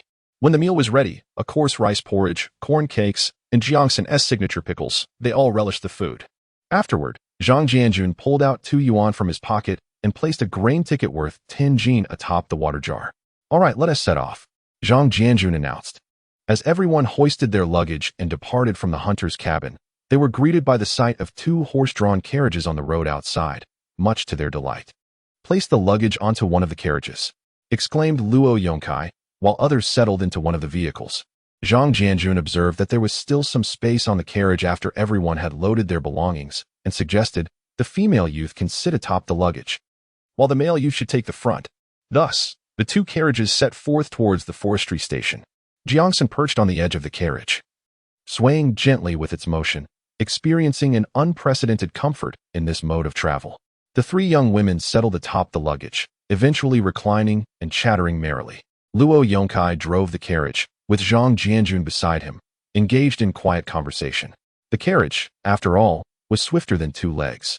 What would have taken 5 days was accomplished in just 2, without encountering any wolves along the way. Upon nearing the forestry station, a road snaked up the mountainside came into view. "Do you see that?" Luo Yongkai turned to the youth behind him and explained, "This path is the log chute. Once the timber is felled, it will swiftly slide down this route." He gestured towards a stack of logs piled on the left side of the chute. "That is the lumber mill. The timber descending from the mountain is stored there, awaiting the arrival of a train." Hearing this, several of them craned their necks to get a better look. Ma Weigua even stood up, supporting himself on by Chang's shoulder. "Where's the train?" "Behind the logs." "Haha, you can't see it from here. We must go down to catch a glimpse." With a flourish of his whip, Luo Yongkai cracked it sharply, exclaiming, "We'll be home soon." As they steadied themselves and peered ahead, the carriage soon turned onto a side road. The brigade's headquarters lay within a clearing just ahead. Jiang Sen, recognizing the familiar scenery, felt a surge of excitement and leaned forward eagerly. A row of wooden houses appeared, with people bustling about at the entrance, and the chimney of the farthest house puffed out smoke. "The team leader has returned," shouted someone at the door. Zhang Jianjun chuckled in response. "We're back." He then leapt down from the carriage, turning to the youth and announcing, "All right, we've arrived. Grab your belongings and follow me." Jiang Sen and the others jumped down from the carriage to retrieve their luggage from the other vehicle. The 3 young women were equally jovial, lending a hand. Burdened with various packages, they followed Zhang Jianjun and Luo Yongkai towards the house. Upon reaching the door at the farthest end of the row, away from the smoke, Zhang Jianjun pushed it open, declaring, "Place your things here. We'll gather in the dining hall." Chapter 33. Will you choose, or will they? Jiang Sen understood that this was the brigade's headquarters, and their accommodation was not located here. Yet, the others were unaware, believing they had arrived at their destination. Their spirits high, they began to explore. Jiang Sen even overheard Sun Guhong quietly remark, "Before coming here, I heard that the forestry station was the most arduous place. But this seems quite pleasant. The housing is decent, and there's a dining hall. Where's the restroom?" Came Xiao Zhejia's voice. "Do you want to go?" 3 female-educated youth engaged in conversation as they hurried towards the makeshift latrine, constructed with wooden planks. However, there was only one male restroom enclosed by wooden barriers. Necessitating a rotation system, one person would enter while 2 others waited outside, keeping watch to prevent any intrusions. Zhang Jianjun cast a brief glance and allowed Luo Yong to proceed, while he and his group continued their journey towards the cafeteria. Bai Chang quickly approached Jiang Sen, a hint of surprise in his voice as he whispered, "Is this the forest farm? Wasn't it said to be the most challenging environment? It appears quite similar to the headquarters, albeit a bit smaller." Before Jiang Sen could respond, Ma Weigua interjected from behind, his tone laced with an inexplicable sense of pride. "When Kyoto assigned us to Hongqi Farm, they mentioned it was a model farm. How could the conditions possibly be poor?" Jiang Sen stifled a chuckle, pondering that he would see if Ma Weigua still held the same opinion once they were assigned to the educated youth point. The cafeteria was only a short distance away, with Zhang Jianjun greeting those he passed along the way. The onlookers regarded Jiang Sen and his companions with curious glances, teasingly asking Zhang Jianjun, "Captain, are these all newcomers?" "Indeed," Zhang Jianjun replied, providing no further introduction. "We are in need of personnel on our side, Don't forget. One individual cast a deliberate glance at Huang Dajiang. Both he and Jiang Sen were the tallest, yet Huang Dajiang's robust physique was undeniably captivating. The forest farm's most pressing need was for strong, capable individuals. However, they were unaware that Huang Dajiang was merely a fade, appearing stout but lacking substance. Upon entering the cafeteria, several individuals seated at the tables, engaged in casual conversation and smoking, rose to their feet at the sight of Zhang Jianjun. The captain has returned. Captain, have you brought back the people? Inquiring glances were cast at the newcomers behind Zhang Jianjun. The three female educated youth, feeling somewhat shy, instinctively sought refuge behind Jiang Sen and his companions. Zhang Jianjun approached them, turned around, and addressed Jiang Sen and the others, saying, "The former captain has assigned us 7 individuals. They are all here. And after we finish our meal, I will have you escort them back." Jiang Sen, unfazed, recognized his former leader, squad leader Sui Zhongliang. Their relationship was not particularly close, but Sui had shown him kindness. Regrettably, in his past life, Jiang Sen had not known how to express his gratitude. This was largely his own fault, as he had spent his days troubled by familial issues, rarely socializing, and retreating to his dwelling after work. At most, he would inform Sui Zhongliang when he needed to send something, making a trip to the brigade office. At the forest farm, there were 5 squads, each responsible for different tasks: logging, branch cutting, wood placement, transportation, and miscellaneous duties. The latter was an internal term, referred to as logistics externally. It encompassed all tasks aside from logging, such as collecting leftover firewood, chopping wood, fetching water, delivering work orders, maintenance, and errands. In his previous life, Jiang Sen had been assigned to the 2nd squad, which was responsible for branch cutting. Once the trees were felled, they would remove the branches, and then the woodworkers would transport the logs from the mountains down to the base. Fell with the slope, fell against the slope, fell across the slope. The echoes of calls still linger in the air, igniting a fervor within one's veins. "Let us go for a meal." Zhang Jianjun gestured towards the canteen window. Jiang Sen and his companions, clutching their lunchboxes, approached the counter one by one. The chef inside bent down to meet their gaze, generously portioning their meals. Each received a hearty box filled with potato and cabbage soup, accompanied by 2 corn cakes. After Jiang Sen completed his meal, he settled at an empty table, bowing his head to indulge in the food. Although they spent the last few days on horseback and resting in a hunter's cabin at night, lacking neither sustenance nor clothing, the fatigue weighed heavily upon both man and beast, leaving them utterly drained. It was already 2 in the afternoon, and having skipped lunch, hunger gnawed at their insides. The others were not faring much better. Even the 3 female intellectual youths devoured their meals ravenously. Upon their arrival in Beidahuang, the first meal, whether at the headquarters or the team station, was complimentary, charged to the public account. However, subsequent meals would demand personal expenditure of either money or grain tickets. After finishing his meal, Jiang Sen fetched water from a large vat behind the canteen, rinsed his lunchbox, and discreetly disposed of the water out the back door. Observing his actions, the others mimicked him, cleansing their own lunchboxes before finding themselves at a loss for what to do next, merely standing and watching Zhang Jianjun. Meanwhile, Jiang Sen returned to the canteen window, producing $1 and 10 grain tickets. "Master Jiang, I would like to purchase some large corn cakes." The head chef smiled brightly, gesturing with his ladle, acknowledging Jiang Sen's savvy. Regular patrons often bought food to bring to their respective work teams, allowing others to trade money or grain tickets in exchange, sparing them from the hassle of steaming or making an arduous journey to buy food. Some, lacking both money and tickets, would generously offer a portion, while the stingy could only watch enviously. Many of the newly arrived intellectual youths were oblivious to these dynamics, often desiring to buy more for themselves, but hesitating due to the cost. Upon reaching their work teams, they would be taken aback by the living conditions. Ma Weigua, noticing Jiang Sen purchasing 20 to 30 small bags of corn cakes, whispered to Huang Dajiang, "Is this a reincarnation of a starving ghost?" Huang Dajiang, perplexed, disapproved of Ma Weigua's remark, retorting, "If he wishes to buy, what concern is it of yours?"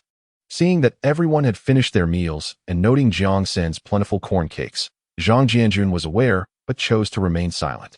He simply called out, "Come over here."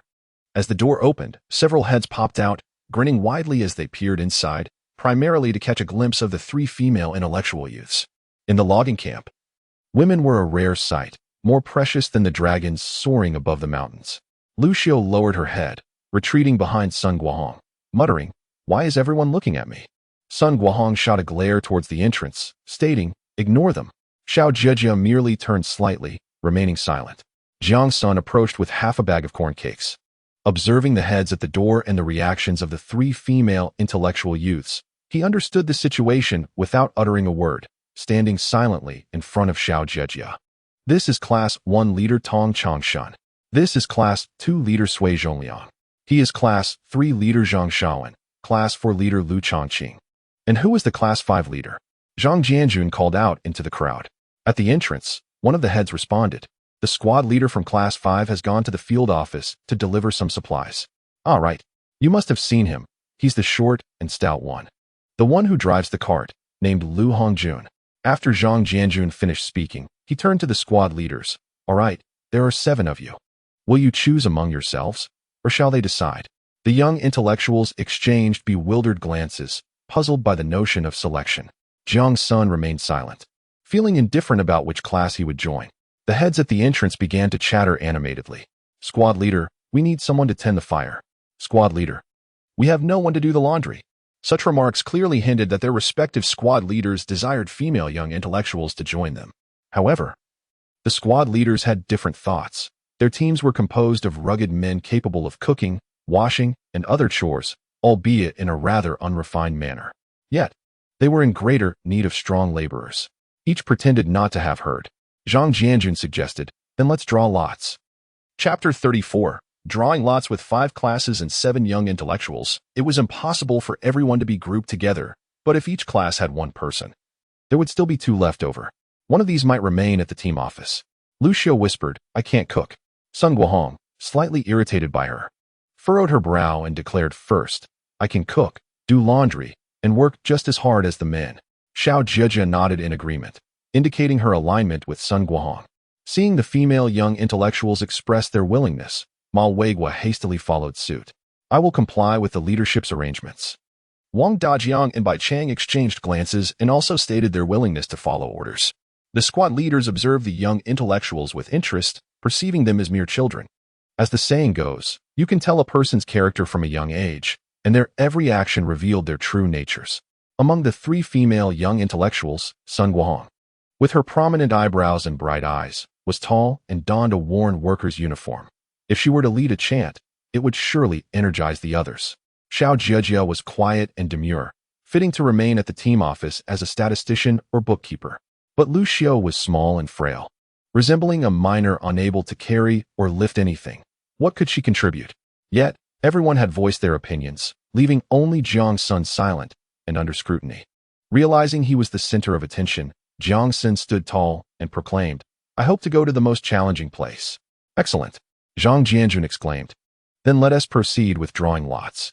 Despite each squad leader having their preferred candidates in mind, they could not escape the fate of drawing lots. Tong Changshan pulled out a red-covered notebook, tore out a page, and handed it to Zhang Jianjun. Zhang Jianjun remarked, "Your hands are too quick.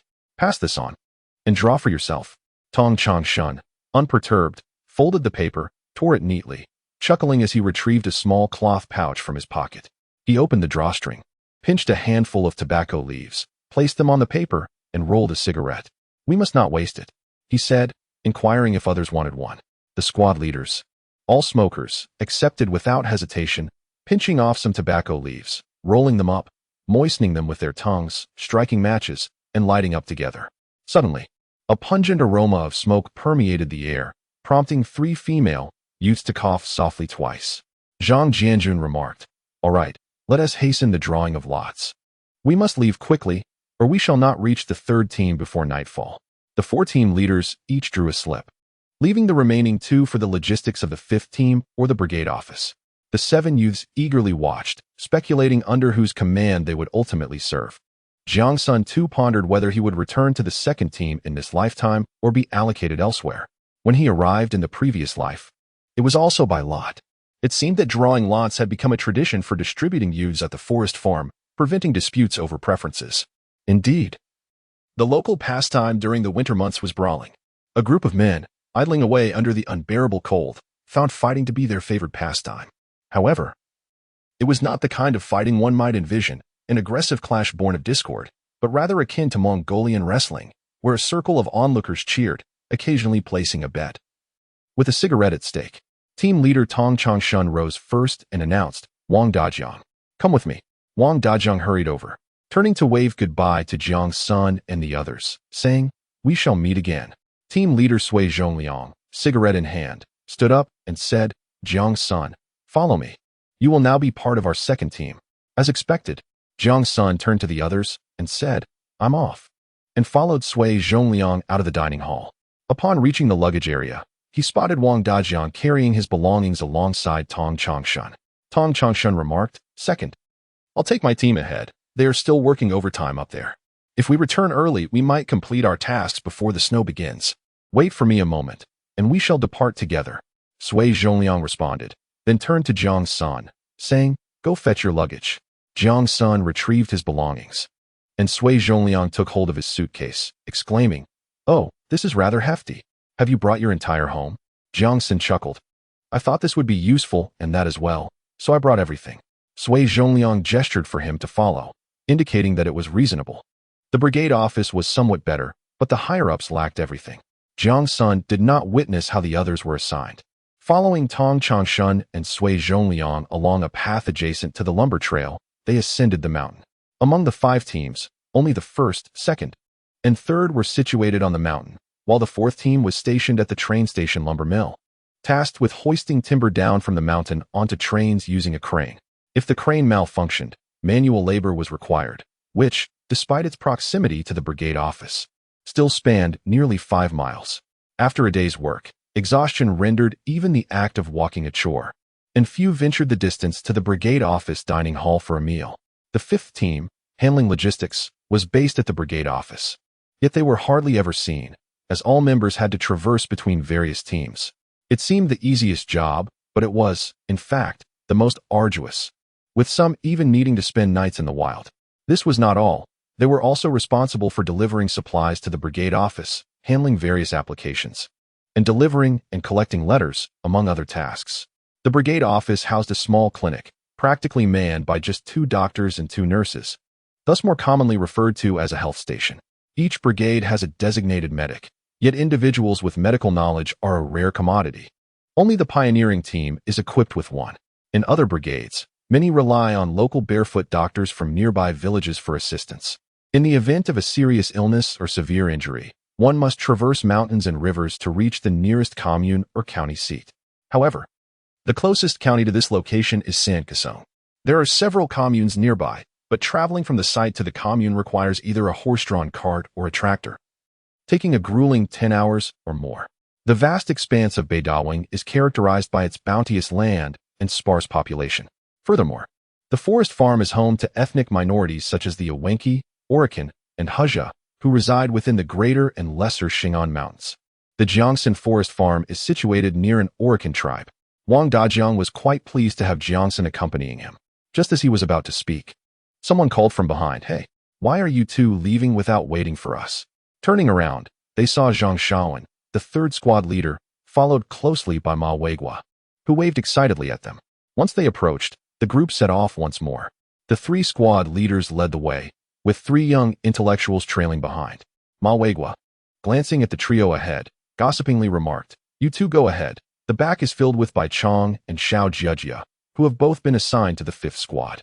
Sun Guohong and Lu Xiuzhu have gone to the 4th squad."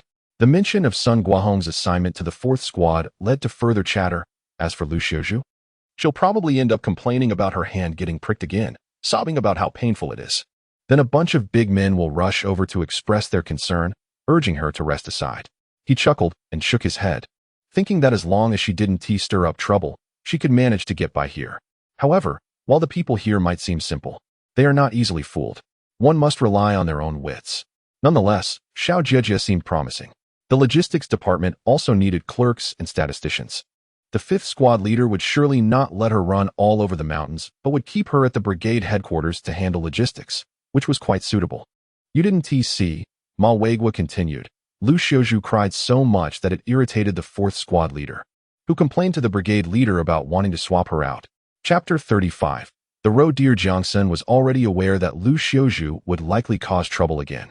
The timber yard was no place for light work. When a train arrived, every moment counted in loading. A single slacker could jeopardize the departure schedule. Ever since Lu Xiaozhu boarded the train from Kyoto, she had been using tears to garner sympathy. It remained to be seen if her tactic would be effective this time.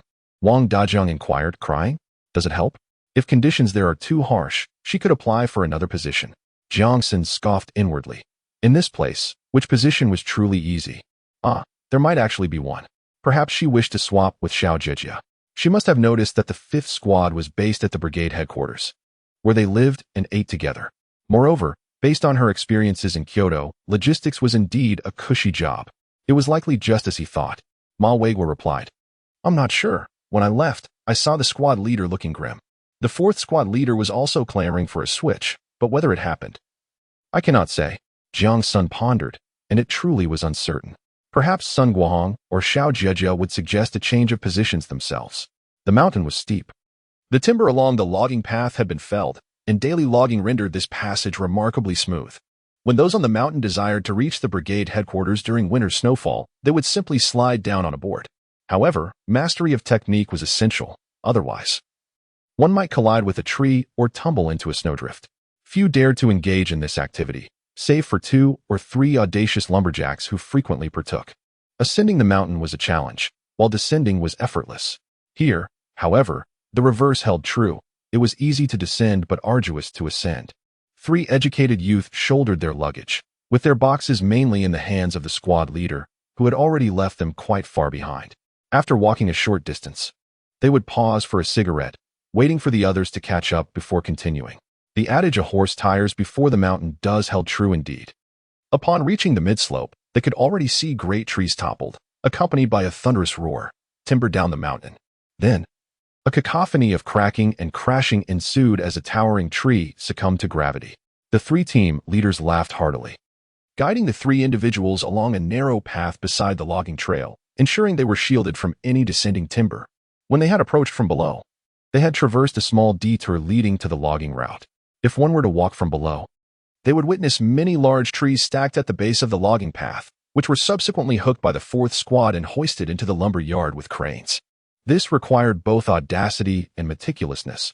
One had to be agile, or else one might foolishly remain oblivious to the descending timber, which would crash down with devastating force. Reflecting on these memories, Jiang Sen lamented that no position was devoid of hardship. The initial days of their journey had also involved walking. Though that path could be considered mountainous, it was accessible by vehicle. Thus, despite the exertion, it was not insurmountable. Now, however, they were primarily engaged in climbing, which was not only steep but treacherously slippery.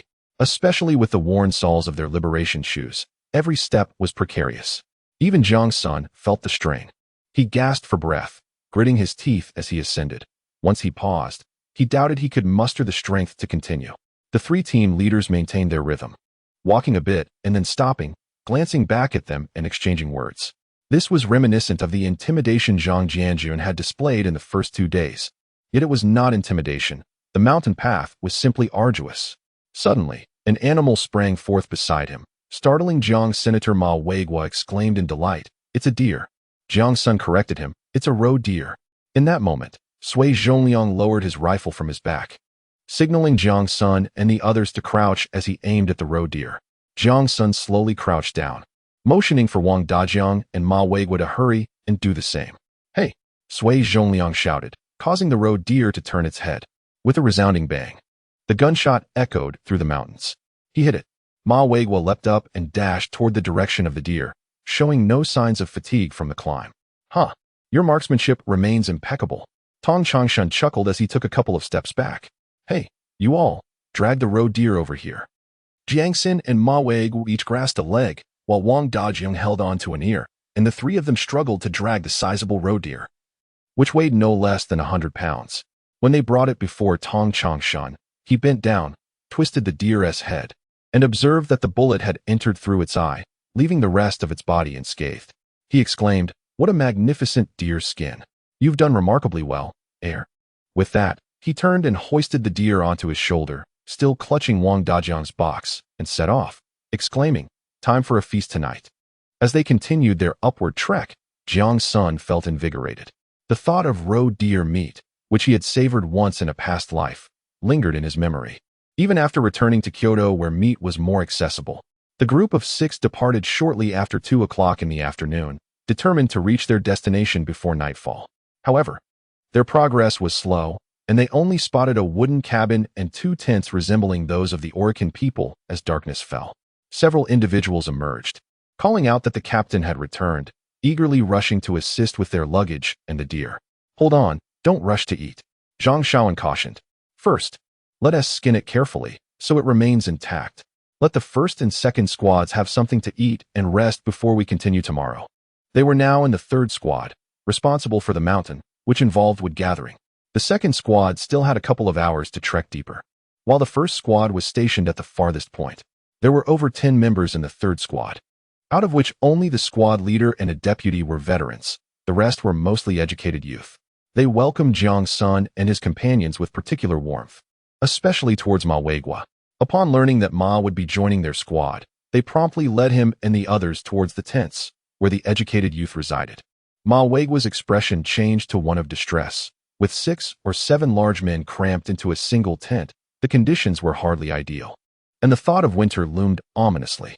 Jiang Sen and Wang Dajiang were brought to a pit in front of the wooden cabin, which served as a stove. It was a simple pit dug into the ground where a pot could sit, with a passage on the other side allowing a person to squat beneath while tending the fire, shielded from the wind and warmth without the smoke.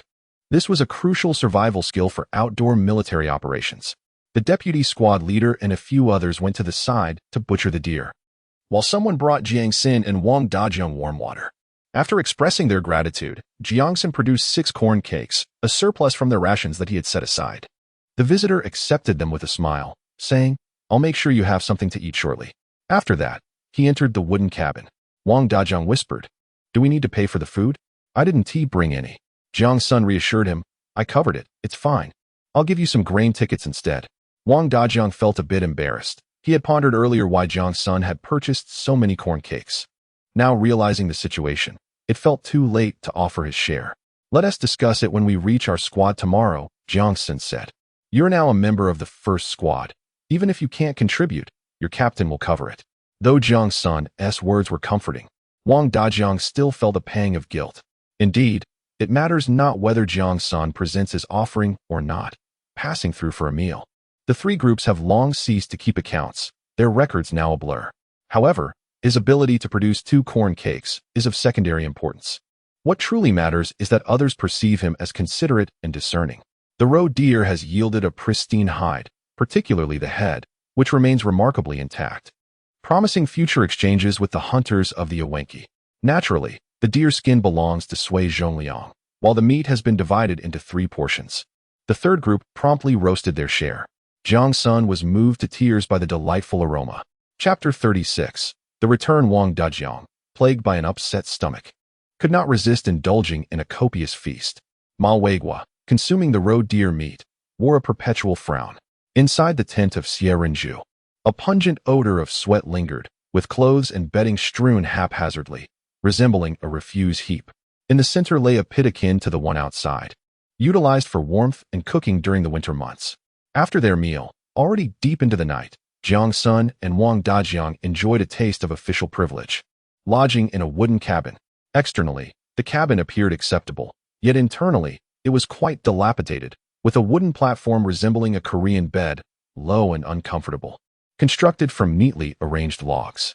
Although it was a wooden structure, it was hardly superior to Xie Renju's tent, as it too would be drafty in the winter. Consequently, everyone applied mud to fill the gaps between the wooden planks. That night, Jiang Sen slept soundly, as usual, against the wall.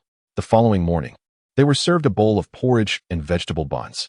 Sui Zhongliang and Tong Changshan each allocated 5 pounds of grain tickets for Zhang Shaoan before setting off with Jiang Sen and Wang Dajiang. Ma Weigua stood at the edge of the cabin, watching Jiang Sen and Wang Dajiang depart, lost in his own thoughts. After 5 hours, they reached the 2nd group. As it was still early, Tong Changshan and Wang Dajiang stayed behind for a meal, leaving 5 pounds of grain tickets before departing. Jiang Sen surveyed this simultaneously familiar and foreign environment, a swell of emotions rising within him. At last, he had returned. This place was akin to the 1st group, with a wooden cabin and 2 tents. When Jiang Sen arrived, the area was eerily quiet, as everyone had ventured out to work. First, place your belongings in the cabin. When they return, we shall see which tent has space available. Sui Zhongliang advised Jiang Senator, if you are weary, feel free to rest in the cabin. You can join them and work tomorrow. Jiang Sen nodded, remaining silent. Sui Zhongliang settled on the steps before the cabin, cleaning his firearm. Our group primarily collaborates with the first and third groups. They handle the logging, while we take care of the branches, facilitating the third group's work in the mountains. Although the three groups reside at a distance from one another, we labor together, embarking on long journeys each day, setting out before dawn and returning only after dark. We prepare breakfast each morning, bringing along a meal, and upon returning, each must find a way to secure another bite. Yet many only manage 2 meals a day. After finishing his cleaning, Sui Zhongliang turned to lock his gun away in the cabin, then retrieve the portion of deer he had been assigned. Today we are here. They will certainly return for a meal. Come, let us attend to this and also familiarize ourselves with the water source. Jiang Sen was undoubtedly aware of the location of the water source, yet he refrained from disclosing it. After a moment of contemplation, he inquired, "Do you have a kitchen knife?" Sui Zhongliang chuckled, "Indeed, there is one. Go fetch it." Jiang Sen entered the wooden cabin and spotted a kitchen knife on the windowsill, remarkably worn down to only half its original size. He had another knife from home in his luggage, which he felt no need to retrieve at that moment. He casually took out the water bucket, retrieved a yoke from behind the door, and followed Sui Zhongliang down the side path. Sui Zhongliang observed Jiang Sen carrying the water bucket and smiled again. "Well done. You have a keen eye. No wonder the captain has been praising you, saying I am fortunate to have you. Make sure to keep up the good work." Jiang Sen responded with a grin, having grown accustomed to such tasks at home. Sui Zhongliang saw nothing amiss. Many educated youth hailed from rural backgrounds, and even those from the city could manage household chores. Initially, Jiang Sen thought that fetching water would be a simple task. However, he forgot that in this reincarnated life, he was only 19 years old, and balancing the water bucket felt unsteady, lacking the familiarity he once had in his past life. Sui Zhongliang placed the venison into the water bucket, took the yoke, and said, "Let me handle this. You needn't stumble down the mountain again, or I'll have to come looking for you." Jiang Sen felt a bit embarrassed as he followed Sui Zhongliang onward. As they descended and ascended slopes, rounding a bend revealed a stream. This was the usual spot where everyone would fetch water and wash clothes. Upon arrival, Sui Zhongliang began to clean the venison, using the kitchen knife to scrape off the fur. With nothing else to do, Jiang Sen noticed some wild vegetables nearby, gathering a generous handful, rinsing them, and placing them in the water bucket. Sui Zhongliang was cutting the venison on a stone with the kitchen knife when he asked Jiang Sen, "Are you familiar with the mushrooms up there?" "I am," Jiang Sen replied, and he made his way up the slope. In August, the mushrooms primarily consisted of hazelnut and red varieties, which, when sautéed in ample oil, tasted as delectable as meat, rich and utterly satisfying. When he returned with a bag full of red mushrooms, Sui Zhongliang had already portioned the venison, setting it aside with the wild vegetables, and another bucket was filled with water. Quite a good harvest. Jiang Sen signaled to Sui Zhongliang. Sui Zhongliang lifted the yoke, declaring, "Let us head back. Tonight, we shall have an extra meal." The tasks in the second team appeared relatively light, involving primarily the chopping of tree branches, which women could also manage. However, the continuous labor proved exhausting. Nevertheless, it was slightly less strenuous than the other two teams, resulting in their group being the smallest, comprising only 12 individuals. With Jiang Sen's addition, they became 13. Upon returning to the second team's base, Sui Zhongliang began to kindle a fire for cooking. The venison was placed in the pot to simmer, and once it neared readiness, he would add the mushrooms and wild vegetables. Jiang Sen retrieved the remaining corn cakes and said, "Captain, let us steam them all." Sui Zhongliang was somewhat taken aback. Previously, when Jiang Sen was in the third team, he had seen him take a few out, assuming he would keep the leftovers for himself. To his surprise, Jiang Sen brought everything out now. "I want to keep any." Jiang Sen insisted, "Since we're having an extra meal, let us enhance it thoroughly. Later, I'll gather more wild vegetables and mushrooms to prepare some vegetable buns." Sui Zhongliang smiled, once more pleased with his astute judgment. At the time of the drawing, he silently wished to himself that he would not draw a woman. Women could be troublesome on the mountain, surrounded by a group of rugged men, some of whom roamed about in the nude to save on clothing. If a woman were to come, she would have to dress appropriately and not too scantily. There was also the issue of using the restroom. Toilets were sparse across the mountains. Would they need to dig a separate one for a woman? The mere thought of any complications made him grit his teeth in frustration. Consider this your ration for the month. I will replenish you next month. Jiang Sen smiled and nodded in agreement. Sui Zhongliang was also pleased, appreciating that this young man did not hoard food for himself and was straightforward, unlike some of the older educated youths who would sneak away to eat alone. As the deer meat neared readiness, the others had yet to return. Sui Zhongliang inquired, "Are you hungry? If so, we can eat first." Indeed, Jiang Sen was famished. Although he had eaten twice that day, both meals consisted merely of wild vegetable porridge and steamed buns. Had he not contributed a few corn cakes, he would have likely been too weak to move by now. "Captain, when do you think they'll return?" Sui Zhongliang glanced at the darkening sky. It was nearly night, and without the fire, the surroundings would be indistinguishable. They should be back soon. Jiang Sen contemplated for a moment, dashed back to the wooden hut, and retrieved a wine pouch, placing it before Sui Zhongliang. "I bought this from the supply store." Sui Zhongliang's eyes brightened as he took the pouch, opened it, and inhaled deeply, his eyes sparkling. "Is this strong liquor?" "Yes."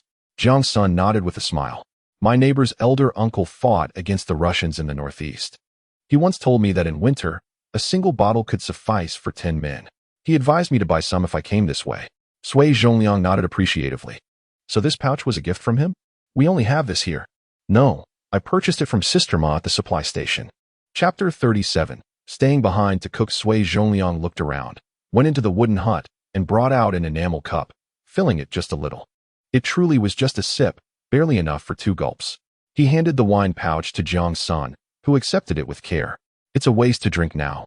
Better to save it for winter when a sip truly warms the soul." Jiang Sen's intention in acquiring the strong liquor was not for his own warmth in winter, but rather to foster good relations. He returned the pouch to Sui Zhongliang. "You keep it for now. It may not last until winter at my place." Sui Zhongliang took a small taste, exhaled sharply, and laughed. "No need. You keep it. A sip when weary can be refreshing. What if I can't resist and end up drinking it? Would you like a taste?" "I can't handle this. Just the scent makes me want to pour it out." Jiang Sen could drink well, but he preferred the smooth, palatable Maodai. He had only tried strong liquor once in his past, and had vomited for 3 days, even expelling bile. However, here at the forest station, many Northeasterners favored strong spirits. The two did not wait for the others to return and began eating. Just after they finished, voices were heard approaching from nearby. Sui Zhongliang stood up and announced, "They're back." Jiang Sen also rose to look in that direction, pondering whether these people had changed throughout their lives. As we journeyed along, too many individuals failed to align with our expectations. Slowly, from the side slope, a group of people made their way up, some bearing hefty axes, others wielding crowbars, and a few carrying chainsaws. "Has the squad leader returned?" someone cheerfully greeted, heading off to stow their tools. One individual sniffed the air and exclaimed, "Ah, delightful. What is cooking, Captain?" "You'll know once you eat," replied Sui Zhongliang, as introductions commenced. "This is the newly arrived educated youth, Jiang Sen. Jiang Sen, meet De Lu, Xiao Ma, Xiao Liao, and De Shanzi." After the introductions, although Jiang Sen was somewhat prepared, he was nonetheless taken aback. How splendid. Nothing has changed. Even that most irritating character was present. That individual, Liao Zhongyi, was quite comparable to Feng Chao. Fortunately, Feng Chao was not assigned to the same location this time. Liao Zhongyi, an old educated youth, was quite the seasoned trickster, particularly fond of bullying newcomers. In his previous life, Jiang Sen had suffered greatly under his torment. When he provoked Liao Zhongyi, he would merely smirk and say, "You truly are a source of amusement," and then walk away, leaving Jiang Sen feeling as though he was the one lacking maturity. Liao Zhongyi frequently took advantage of Jiang Sen, consuming his food and smoking his cigarettes, giving others the impression that their relationship was exceptionally amicable. On another occasion, when Liao Zhongyi sent dried mushrooms back to Huang Liping, he took a leave to accompany the logistics team with the horse-drawn cart. Upon arriving at the logistics base, he discovered that a hole had been made beneath the dried mushrooms, leaving more than half missing. To conceal the theft, a considerable amount of grass had been stuffed inside. It was quite obvious who was responsible. Jiang Sen thought to himself, "This time, if I allow you to bully me again, I might as well be your pet." In his past life, he had been rather reserved, seldom mingling with others. Though they all knew him, they were not deeply familiar with him, making him the type of person easily overlooked. The deputy squad leader was De Lu, whose full name was Lu Igua. Both he and Sui Zhongliang were veterans, while the others were all educated youths. A few had arrived as early as the 1960s, looking rugged and wild. Pancakes and roe deer meat? Lu lifted the pot lid, pleasantly surprised. Tonight we have roe deer meat. The entire group gathered their lunchboxes, surrounding the large pot to serve themselves. Once they had their portions, they found a spot to indulge heartily. Sui Zhongliang mentioned, the corn cakes were bought by Jiang Sen at the logistics base. Later, we'll calculate 2 liang of grain tickets per person to settle the rations with him. Nevertheless, everyone was in high spirits. By this point, it was already 10:30. And according to past habits, some individuals would prepare something for themselves or skip a meal to save. However, with ready-made food and roe deer meat corn cakes available, everyone eagerly dug in. It was often said that there would always be meat to eat in the mountains, but that required Sui Zhongliang or Lu to lead a few people out to hunt during their free time. On fortunate occasions, they might even encounter a rabbit that had collided with a tree, providing a welcome enhancement to their meals. Even wild vegetables and mushrooms were gathered on their return journey, plucked casually along the way. I suggest we appoint someone to stay behind and cook, Lu remarked while eating, addressing Sui Zhongliang. I see this young fellow seems too frail for heavy labor. Perhaps he should handle the cooking instead. Hey, Xiaojiang, can you cook? Jiang Sen nodded affirmatively. I can. Sui Zhongliang pondered for a moment. The original workforce was already insufficient, and now that they had finally managed to allocate one person, would it be too wasteful to leave him at home to cook? However, as Lu Igua suggested, having someone prepare meals at home would mean that upon returning from labor, the workers could enjoy a warm meal and perhaps even steal a bit more sleep, which might invigorate them for the next day's toil. He glanced at Jiang Sen, who was not unfamiliar with the kitchen, but preparing meals was no trivial task. It required rising early to cook for a dozen people, plus extra for the others to take along, and then another meal in the evening. Can you manage?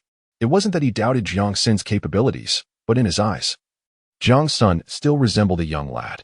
Despite his frequent contributions at home, the household was small, while here there were 10 or more to cater to. Jiang Sen pondered for a moment, realizing that cooking was indeed not as simple as many presumed. Each person's ration was limited, and he also needed to prepare surplus for others to take, not to mention the evening meal. Additionally, there was the necessity of fetching water and chopping firewood. Though these weren't directly cooking tasks, they were nonetheless the responsibilities of the cook. However, if he took on the cooking, he could venture into the woods to forage for wild vegetables and mushrooms, and perhaps even encounter her early. I can do it, he declared, as long as they don't mind if the food is not palatable. During his time in prison, he had assisted in the kitchen, preparing meals for hundreds, all managed by just a few individuals. A light chuckle rippled through the crowd, with someone remarking, as long as it's edible. Exactly. It couldn't possibly be worse than the frozen potatoes we endured last winter. During the cold months, many preferred not to rise early to stoke the fire for cooking, opting instead to gnaw on a frozen potato, claiming they were emulating the arduous spirit of the soldiers at the front. Sui Zhongliang waved his hand decisively. It was settled. Cooking was traditionally a woman's duty, yet as he mentally reviewed the 3 female intellectuals, he silently shook his head. Even if the robust and spirited Sun Guohong were present, it would still seem inappropriate, a plump sheep in a den of wolves. Jiang Sen's steady demeanor, combined with Zhang Jianjun's consistent praise of him, aligned with the collective sentiment of the group. He, too, yearned for a warm meal upon his return, and thus readily agreed.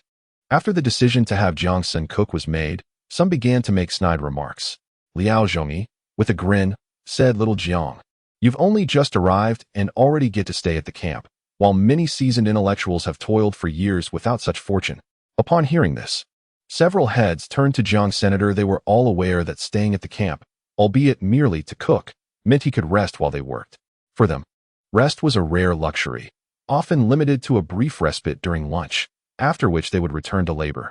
Any injuries sustained could not be too severe, as serious ones would necessitate a trip to the hospital. While recuperating provided some respite, upon return, they would still be required to resume their duties. The physical toll was substantial. A brief period of rest often made it difficult to endure the original workload. Even if lightly injured, one would insist that minor wounds did not warrant leaving the field, yet the pain was something only they could truly understand.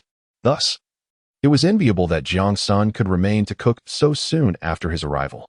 Jiang Sen noticed Liao Zhongyi was trying to trip him up from the outset, but he would not remain silent as he had in a past life. He chuckled and remarked, "Shall we exchange places then? I've been yearning to gain some experience on the front lines." Sui Zhongliang, smoking a cigarette, cast a sidelong glance at Liao Zhongyi and retorted, "Aside from cooking, you'll also have to forage for wild vegetables and mushrooms, chop firewood, and haul water. If you wish to take on such tasks, feel free to switch with him." A few seasoned youth chuckled knowingly, aware that Liao Zhongyi had no good intentions. Liao Zhongyi, with a somewhat sulky smile, replied, "I was merely joking." This is rather too much. Chapter 38. Sleeping at the tent entrance after dining, it was time to rest. Sui Zhongliang inquired, "Dazanzi, do you still have space in your tent?" Liao Zhongyi was the first to speak up. "We have 5 people over there. It's too cramped." An older youth, wearing glasses, chimed in, "We can still fit in our tent." This elder youth was named Dazanzi, a name that hardly matched his appearance. Sui Zhongliang suggested, "Then let Jiang Sen sleep with you." Jiang Sen naturally had no objections and went to the wooden cabin to retrieve his belongings, with Dazanzi lending a hand. "This box is quite heavy," he remarked. Jiang Sen chuckled. "Before arriving, I heard there was nothing here, so I brought everything I could." Upon entering the tent, they found it constructed with wooden beams, creating a semblance of a bed, with a fire pit in the center still containing ashes and some charred logs propped above. 2 long stones served as a platform for food containers or pots. Liao Zhongyi's expression soured. He had just claimed it was too cramped, only for Dazanzi to assert otherwise, effectively slapping him in the face. He sat in the innermost part, casting a sidelong glance at the 2 newcomers. Dazanzi was among the older members of this group, having come to the countryside in 1963 and being over 30 years old. When he arrived, there was nothing here. He spent his first winter digging snow caves. Before being sent to the countryside, he was a primary school teacher, among the first batch dispatched here after the movement began. There was a bit of space next to Liao Zhongyi, and Dazanzi wished for Jiang Sen to sleep inside, where he would be sheltered from the wind and smoke. Liao Zhongyi, perceiving Dazanzi's intention, interjected, "It's too cramped inside. Let him sleep at the entrance to avoid waking everyone up with morning cooking." Dazanzi felt somewhat conflicted and displeased. Jiang Sen appeared quite young and, as a newcomer, deserved some consideration. However, with the others silent, he felt hesitant to make a unilateral decision. Jiang Sen spoke up, "Brother Shan, I'll sleep at the entrance." In prison, those who slept by the door were typically the leaders. He had grown accustomed to it. Without awaiting a response, Jiang Sen tossed his bundle onto the entrance, placing his box beneath his feet. Within the bundle were delightful treats. Without a second thought, Jiang Sen opened it before everyone. Mitai, dakiamen, malted milk powder, biscuits. A chorus of astonished exclamations arose as several people gathered around. Jiang Sen turned and smiled. "These were brought from home. Upon arriving here, I wanted to build good relations with comrades." While speaking, he opened a pack of cigarettes and tossed it to Dazanzi. "Brother Shan, please distribute these." Although Dazanzi disapproved of Jiang Sen's Navi gesture, it was already done, and he felt it unwise to voice his concerns. Amidst the enthusiastic scramble, a box of cigarettes vanished. Jiang Sen opened the camphor wood chest and placed the remaining items inside. He returned to his seat, lit a cigarette, and remarked, "These items are meant for everyone, but we cannot consume them all at once. Let us ration our shares. I intend to leave the Maodai in the care of the squad leader, so we can enjoy it together during the new year." With that, he stood up and took 2 bottles of Maodai outside. The others, one by one, reveled in the joy that the Qianmen brought. Liao Zhongyi received a cigarette tossed his way by Dazanzi and began to smoke, yet his gaze remained inexplicably fixed on Jiang Sen's camphor chest. Jiang Sen approached Sui Zhongliang to explain his intentions, and Sui's face lit up with delight. Maodai was a rare commodity, reserved for high-ranking officials. Many had only heard of it, never having tasted it. Dalu laughed heartily, clapping Jiang Sen on the back. "You clever lad. Truly, one can tell you hail from the capital. Just look at this Maodai. Ha. Squad leader, quickly lock it in your cabinet. If those wolves set their sights on it, we won't even see the new year." Indeed, Sui Zhongliang secured the Maodai in their armory cabinet. Jiang Sen stole a glance and realized that the weapons inside were not what he had expected. Only the squad leaders possessed a firearm. The cabinet also housed several rifles and a few grenades. The small box beneath might contain ammunition, but he was unsure. After locking the cabinet, he patted the door and chuckled. "Even if they know I've locked it away, no one would dare to take it." Dalu, puffing on the cigarette that Jiang Sen had provided, remarked, "Too mild," and continued to smoke with a grin, taking small puffs. Sui Zhongliang turned to Jiang Sen and said, If you have anything of value, feel free to store it here to prevent any potential mischief. Jiang Sen smiled. Everyone here treats me well. And I've shared some cigarettes with them, so I doubt anyone will covet my meager rations. Rations? Lu's smile faded. You must secure those. Other items might be harder to lose, but food is unpredictable. No worries. I'll prepare meals here. They won't have the opportunity. Having expressed his contentment, Sui Zhongliang shifted to serious matters. Everyone's rations are stored in the right room of the wooden cabin. This is for bookkeeping. You can keep accounts, right? Jiang Sen accepted the small ledger, which bore the names of each individual, alongside the daily rations and remaining supplies. I can, he replied, thinking to himself that this was far simpler than Bai Jing's bookkeeping. That's great. Sui Zhongliang felt reassured. Now add your name and deduct 2 taels from others' rations to account for yours. Your allocation from the headquarters should arrive soon, and everyone's contributions should suffice. I'll head back now. Jiang Sen prepared to leave, noting the hour was late, and he needed to rise early to prepare breakfast for everyone. As he departed from Sui Zhongliang, a slight smile crept upon his lips. Those rations were nothing more than bait. He was merely waiting for someone to attempt to steal them. It was already 3 in the morning. Even if he tried to sleep, it would only be for a short while. Jiang Sen returned to the tent, where everyone had settled down, some already snoring peacefully. The Shanzi had not yet succumbed to slumber. Upon noticing Jiang Sen's return, he whispered, "Did you manage to settle everything?" "I have," Jiang Sen replied. "I merely came back to change into some fresh attire before preparing breakfast for everyone. You should rest for now." The Shanzi nodded, reclined, and closed his eyes. The temperature within the forest was significantly colder than anticipated, hinting that the snowfall would arrive sooner than expected. He rummaged through his box and donned an old work uniform that Jiang Lei had previously gifted him. He did not change his shoes or socks, reasoning that he could do so when it grew colder. After all, the pair he wore was nearly worn through. Securing the box, he lifted the canvas curtain that hung at the entrance and made his way to the wooden cabin. Sui Zhongliang and Lu were already asleep, and upon hearing the door creak, they immediately inquired in a stern tone, "Who's there?" "It's me, Jiang Sen, the squad leader. I'm preparing breakfast." Only then did Sui Zhongliang recall, "Oh, go ahead." Despite having endured years of hardship in the mountains, the vigilance instilled by their military background still lingered. The wooden cabin was divided into 2 rooms, with a corridor upon entering that was cluttered with ropes, shovels, and various items. The left side housed Sui Zhongliang and Lu's quarters, while the right side served as a storage room. Jiang Sen lit the candle on the windowsill, pushed open the storage door, and began to inspect the contents within the dim light. On the right, he found the rations for the youth and several essential tools, such as a chainsaw, an axe, and shovels that could double as weapons. Along the inner wall stood a wooden rack adorned with several bags, each stitched with a name tag. Jiang Sen retrieved a basin and scooped a bowl of flour from each bag. He then spotted a basket containing dried wild vegetables and seized a handful. The wild vegetable buns would be steaming hot and ready to serve once everyone awoke. Chapter 39. Culinary creations are crafted by different hands after Jiang Sen's arrival. The first breakfast he prepared for everyone consisted once again of wild vegetable buns. They had grown accustomed to this fare, each consuming 2 buns and taking 2 for later. Each person filled their water flask with hot water and headed over to Lu to collect their tools before setting off. Sui Zhongliang lagged behind slightly and told Jiang Sen, "You needn't exert yourself too much today. You didn't sleep well last night. Make sure to catch up on rest. Just have everything ready by 10 tonight."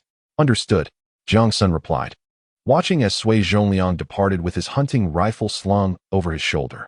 Now he found himself alone. Despite the sleepless night, Jiang Sen felt no fatigue. After glancing at the woodpile, which was still sufficient, he picked up a backpack and ventured into the mountains. Following the dim recollections in his mind, Jiang Sen walked for over an hour and finally smiled. This forest was not only abundant in mushrooms, but also teeming with wild vegetables, and most importantly, it was home to numerous squirrels. Their burrows were filled with a wealth of nuts stored for the winter.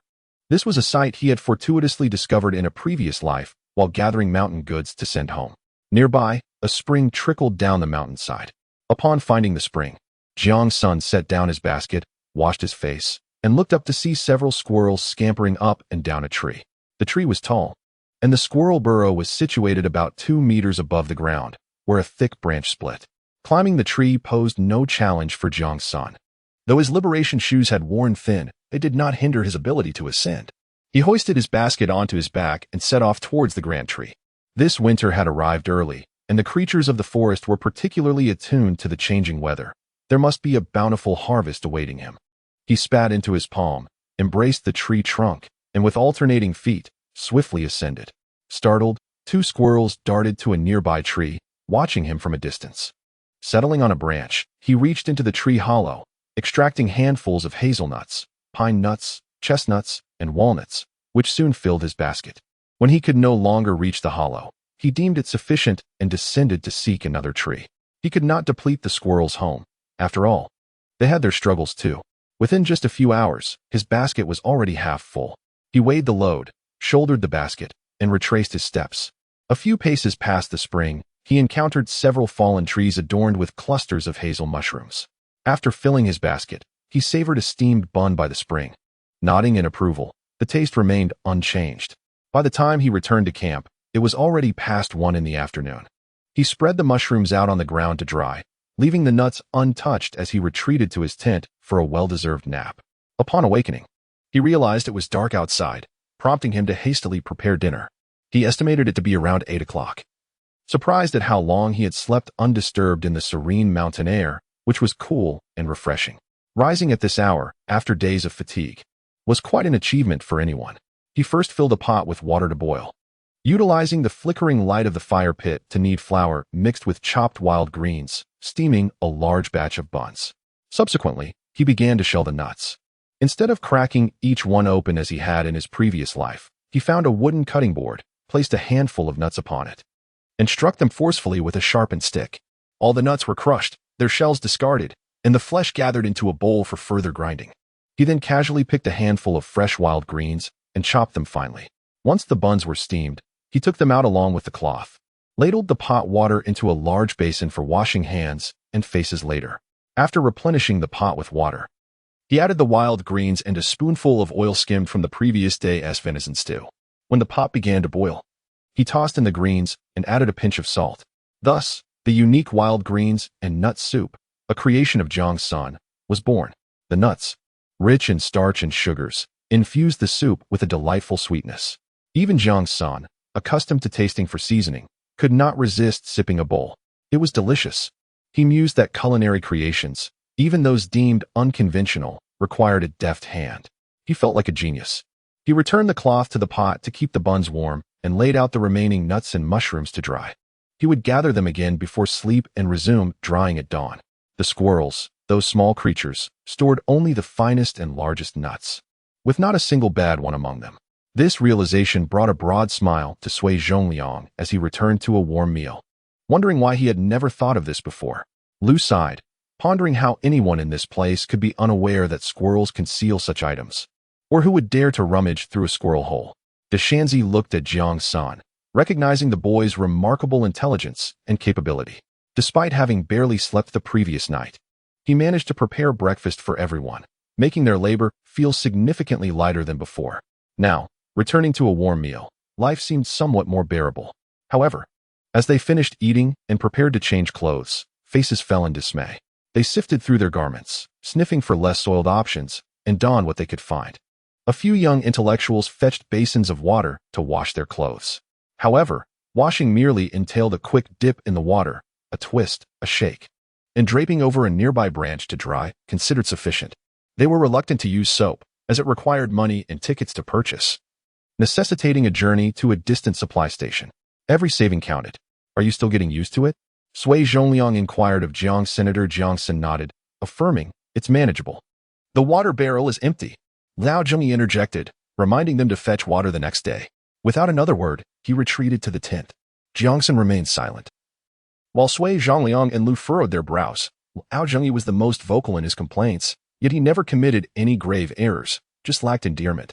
No one suggested that Jiang Sen could forego fetching water if he was fatigued, as each person required water daily. Previously, they had taken turns resting, fetching water and chopping firewood, which was no easier than a full day's labor. Now that someone had taken on the task, the rotation would no longer be mentioned.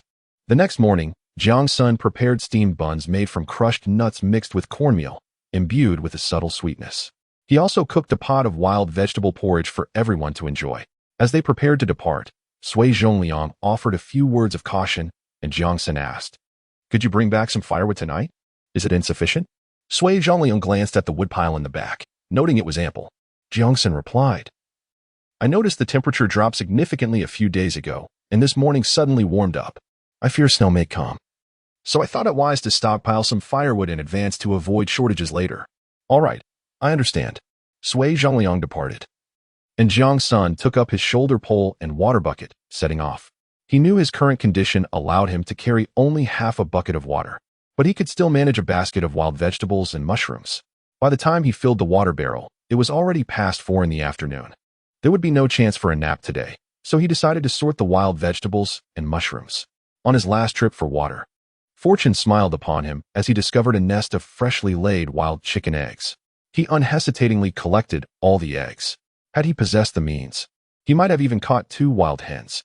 Out of 10 wild chicken eggs, he cooked 4 for himself, and after crushing the remainder, he mixed them with wild vegetables to create an egg pancake, cutting it into small pieces to share with the young intellectuals upon their return.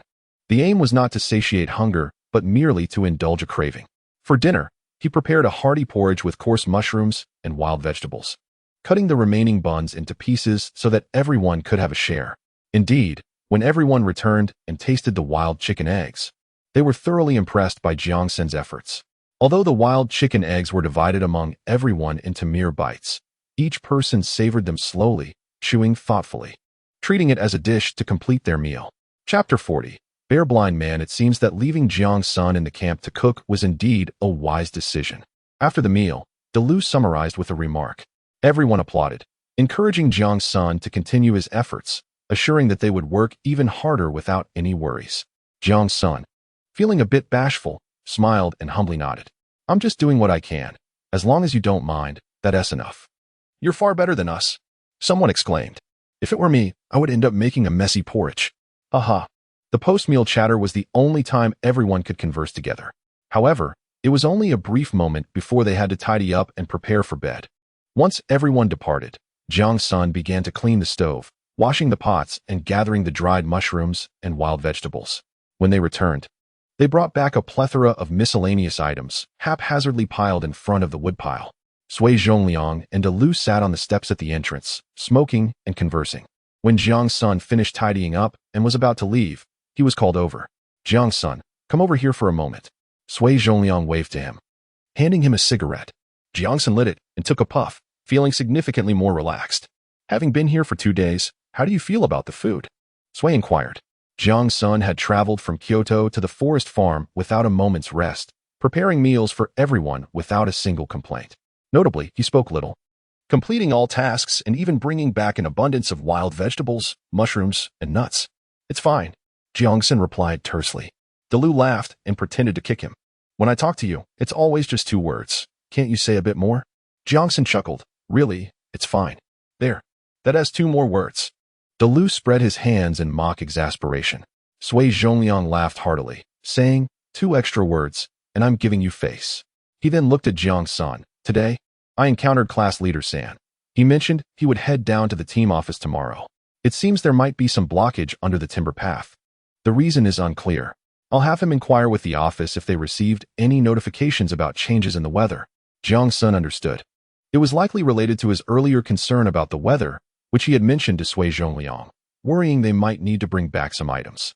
"When I came to fetch you, I overheard the team leader say that at the end of the month, another batch of educated youth will arrive. I wonder if any of them will be as capable as you." Jiang Sen scratched his head. While he recognized the compliment, he found it difficult to respond. "They should all be more capable than me."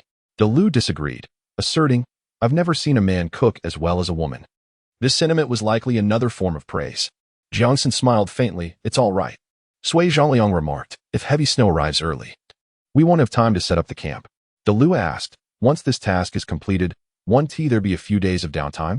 Sui shook his head.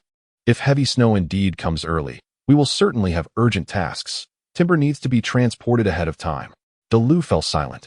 Heavy snow, if not too severe, would not significantly disrupt their work. What they feared were blizzards or torrential rain. At that time, it was not merely the act of logging that posed a threat. Even human lives were at risk. What should be done then? Lu, possessing a rugged demeanor, was adept in battle but lacked the capacity for strategic thought. Sui Zhongliang was also deep in contemplation, having forgotten that Jiang Sen was still beside him, a presence he had summoned. After finishing his cigarette, Jiang Sen noticed the silence enveloping them and spoke up. Shall we wait for the third squad leader's news before proceeding? Indeed, why fret over such matters now? Sleep was the better course. Lu rose and retreated into the tent. Jiang Sen followed suit, saying, Squad leader, I shall take my leave. Sui Zhongliang nodded, still lost in thought. His trust in Jiang Sen was not absolute. Rather, he sensed the shifts in the weather over the past few days. A heavy snowfall could lead to dire consequences, and without proper preparations, unforeseen calamities could arise, compelling him to approach the situation with caution. Upon returning to the tent, everyone lay down, their snoring creating a symphony of unique sounds. De Shanzi glanced at Jiang Sen and queried, Back already? Get some rest. Jiang Sen acknowledged him with a sound and, after laying down his bedding, cast another glance at the camphor-wood box, pondering why he had yet to take action. He disrobed, slipped beneath the covers, and closed his eyes. 2 days later, Sui Zhongliang finally received word from the third squad leader. As anticipated, the higher-ups had issued a warning to the field headquarters regarding the potential for localized blizzards in the northeast. Jiang Sen recalled that snowfall which had nearly surpassed a person's height and was aware that it persisted throughout that entire winter, particularly in December. Even major cities like Harbin were besieged by severe snowstorms. This deluge of snow wreaked unimaginable havoc on countless lives. Reborn in this year, he had no choice but to devise every possible means to survive safely. In Northeast households, it was customary to have a heated kong, a traditional bed. But who could construct one? While the kong was indeed a lifeline for enduring the winter, its assembly was an art form requiring skill. A single misstep could result in smoke inhalation or, worse, the formation of bubbles. The latter signified that smoke was trapped beneath the kong, leading to a dangerous explosion. After much deliberation, Jiang Sen decided to share his thoughts with Sui Zhongliang. However, Sui Zhongliang sighed and gazed skyward. We have contemplated this long ago. Yet, upon inquiring, we found that only a handful possessed the skills to build a kong, and they have long been dispatched to agricultural tasks. This matter seemed insurmountable until Lu interjected. Perhaps we could mention it to the captain and borrow a few days' assistance, or seek out some locals from the nearby village to help us. This remark effectively concluded the discussion. During the day, Jiang Sen roasted the dried nuts in a large pot. As the squad members departed for work, he distributed generous handfuls for them to stow away in their pockets, a small sustenance to ward off hunger. The water tank was filled, and each day, he diligently chopped a bit of firewood, while 2 bags of dried wild vegetables and mushrooms were already prepared. Jiang Sen resolved to wash his clothes today. He returned to the tent, retrieved a bar of soap, gathered his laundry, and set off with a bucket. He also brought along his cherished kitchen knife, for he had been fixated on those 2 wild chickens. Setting traps was an option, but vigilance was necessary. A moment's delay could render them prey for something else. Upon reaching the spring, Jiang Sen completed washing his clothes and spread them out on a stone to dry. He then ventured into the woods with a kitchen knife in search of wild chickens. Stealthily approaching the entrance of a wild chicken's nest, he unexpectedly discovered another clutch of eggs. Without hesitation, he collected the wild chicken eggs, but the hen took flight, clucking loudly at him. Jiang Sen brandished his knife in their direction, acknowledging their swift escape. Not in a hurry, he continued deeper into the woods, joyfully stumbling upon several more nests, gathering over 30 wild chicken eggs, which filled him with delight. No longer concerned about the hens, he returned home with the eggs. After placing his already dried clothes into a water bucket, he added the wild chicken eggs nestled within and began his journey back. Along the way, he selectively gathered an abundance of fresh wild vegetables, saving the dried ones for winter. Upon returning to the campsite, he first boiled 4 eggs for himself before preparing dinner. With an ample supply of wild chicken eggs, he decided to cook them according to the number of people present. Although small in size, the satisfaction of having even one was fulfilling. Suddenly, he heard rustling sounds from the side of the wooden cabin. Was someone there? He quickly set down his belongings, grasped his knife, and concealed himself in front of the cabin, peering cautiously behind. A large dark figure was wobbling its way up the path. A bear. Due to frequent human activity in the area, animals like tigers, leopards, and bears typically kept their distance and seldom ventured near. How could one appear here? He observed the bear taking hesitant steps, stopping intermittently to forage for food on the ground. Upon looking down, his pupils dilated. It was the remnants of a wild beehive that had attracted the bear. Chapter 41. All-gone human activity in the campsite typically deterred large animals from approaching. Even as they began to fatten for winter, bears would not easily come without something enticing. The scattered remnants of the beehive indicated that someone had deliberately lured the bear. Who could it be? Jiang Sen quickly turned and dashed to his tent, retrieving moutai, cigarettes, and biscuits from his camphorwood box, and hurried off towards a nearby large rock with a hollow beneath it. In his past life, he had hidden his forage goods there, intending to send them back when he accumulated enough. Covering it with a stone rendered it invisible to prying eyes. He left a tin of milk powder slightly open, sprinkling a bit in each person's sleeping area, as the sweet aroma was the bear's favorite. If someone were indeed out to sabotage him, they should not blame him for bringing everyone down with him.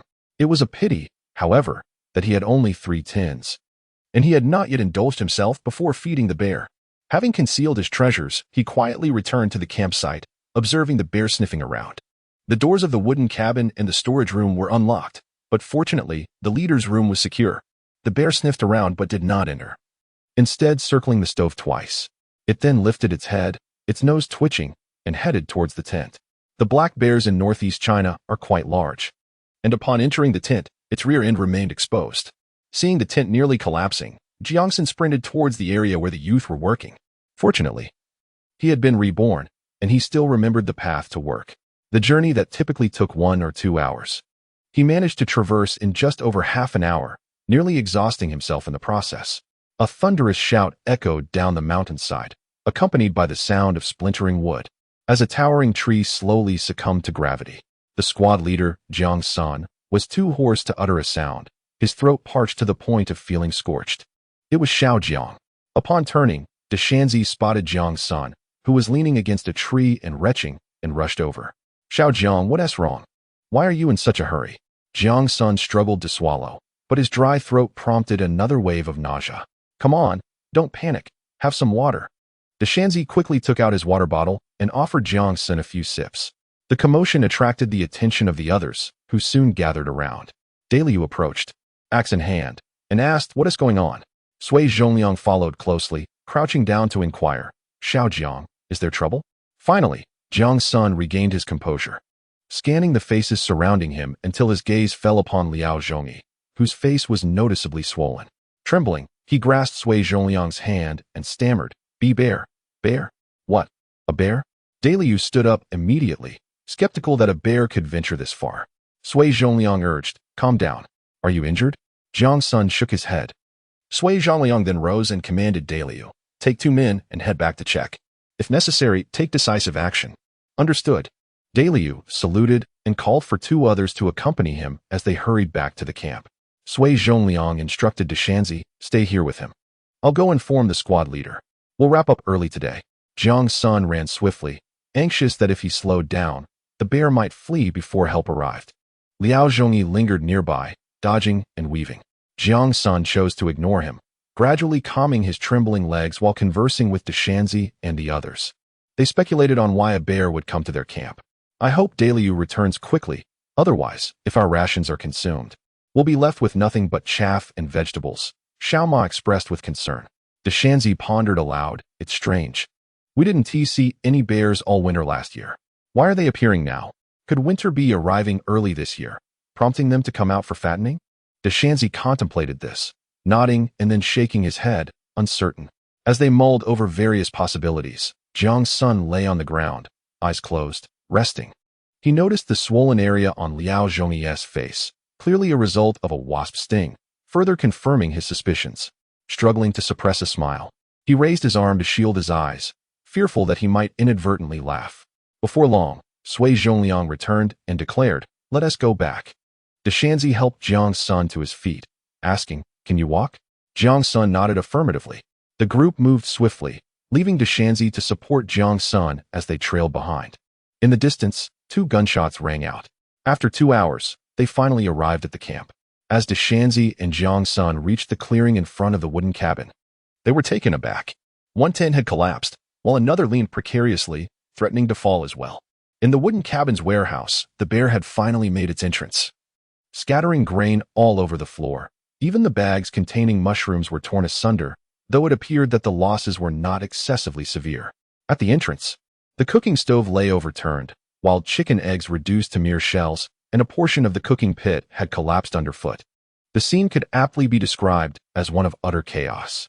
Sui Zhongliang stood at the doorway, his expression grim, while the educated youth hurried to the tent to assess the damage. "You should take a look as well," Sui Zhongliang remarked. Deshanzi, feeling anxious, glanced at Jiang Sen and said, "You take your time, I will check first." The educated youth lamented, their belongings already in tatters, and now they had transformed into mere wreckage. They began retrieving salvageable luggage from the tent to repair their shelter. Upon entering the tent, Deshanzi re-emerged moments later, calling out, "Jiang Sen, what about the things in your box?" Jiang Sen had been waiting for someone to mention it. His face reflected urgency as he hurried over. Bending down to peer into the tent, where he discovered his camphor wood box ajar, its contents strewn haphazardly. He immediately lunged forward. Picking up a crushed can of milk powder, his face contorted in despair. "It's all gone. Completely gone. I was planning to share it with everyone during the festival." Deshanzi sympathized, not for Jiang Sen, but for the lost milk powder. Everyone felt the loss acutely. When they heard Jiang Sen mention it was intended for the festival, their sorrow deepened. The milk powder had been scattered everywhere by the bear, and someone discreetly dipped a finger into it, savoring the taste, which only intensified their regret. Deshanzi lamented for a while before saying, "Look around and see what else is missing. Don't you still have cigarettes and biscuits?" Jiang Sen suddenly looked up, as if just remembering, and dashed to his camphor box, tossing out clothes and cotton-padded jackets until he finally halted, collapsing once more onto the ground. "It's all gone. Truly all gone." Xiaoma approached to take a look, casting a doubtful glance at Deshanzi. Deshanzi also inspected the scene, his brows furrowing in concern. "This doesn't add up," he exclaimed. "Let us go find the squad leader." Jiang Sen, feeling dejected, was led before Sui Zhongliang, where he slumped on the steps, his head hanging low. Deshanzi and Xiaoma recounted the recent events to Sui Zhongliang. "Are you saying that the cigarettes and biscuits Jiang Sen had in his box have vanished?" Sui Zhongliang inquired, frowning. Both Deshanzi and Xiaoma nodded in agreement.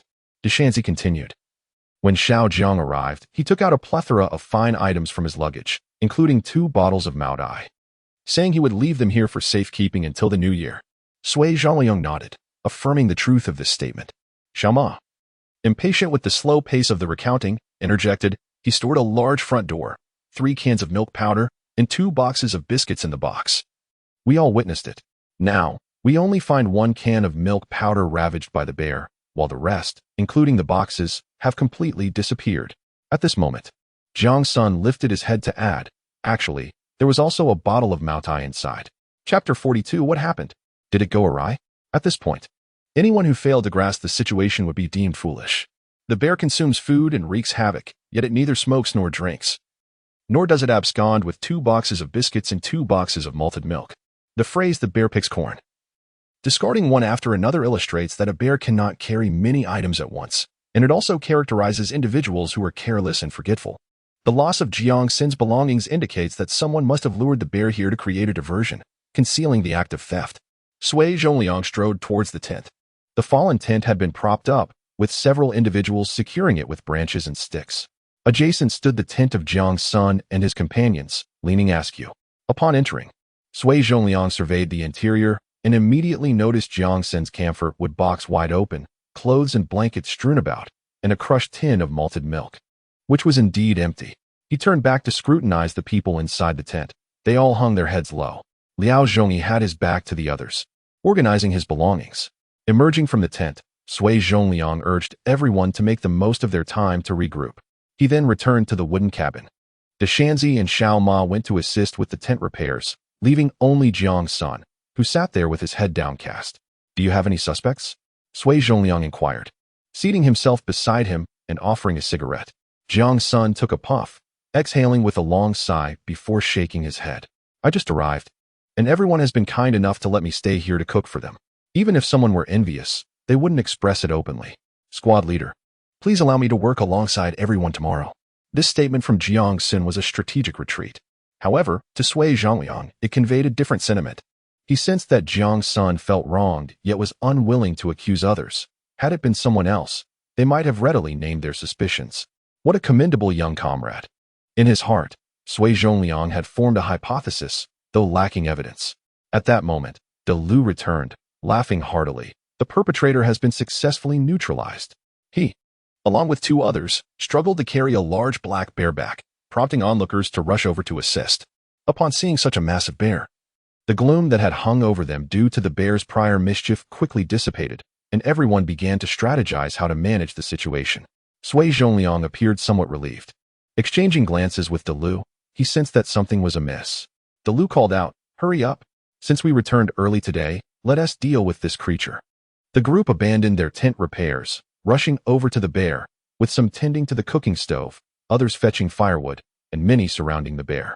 De Lu returned to stow his weapon and sat beside Jiang Sen, silently questioning Sui Zhongliang with his eyes about Jiang Sen's state.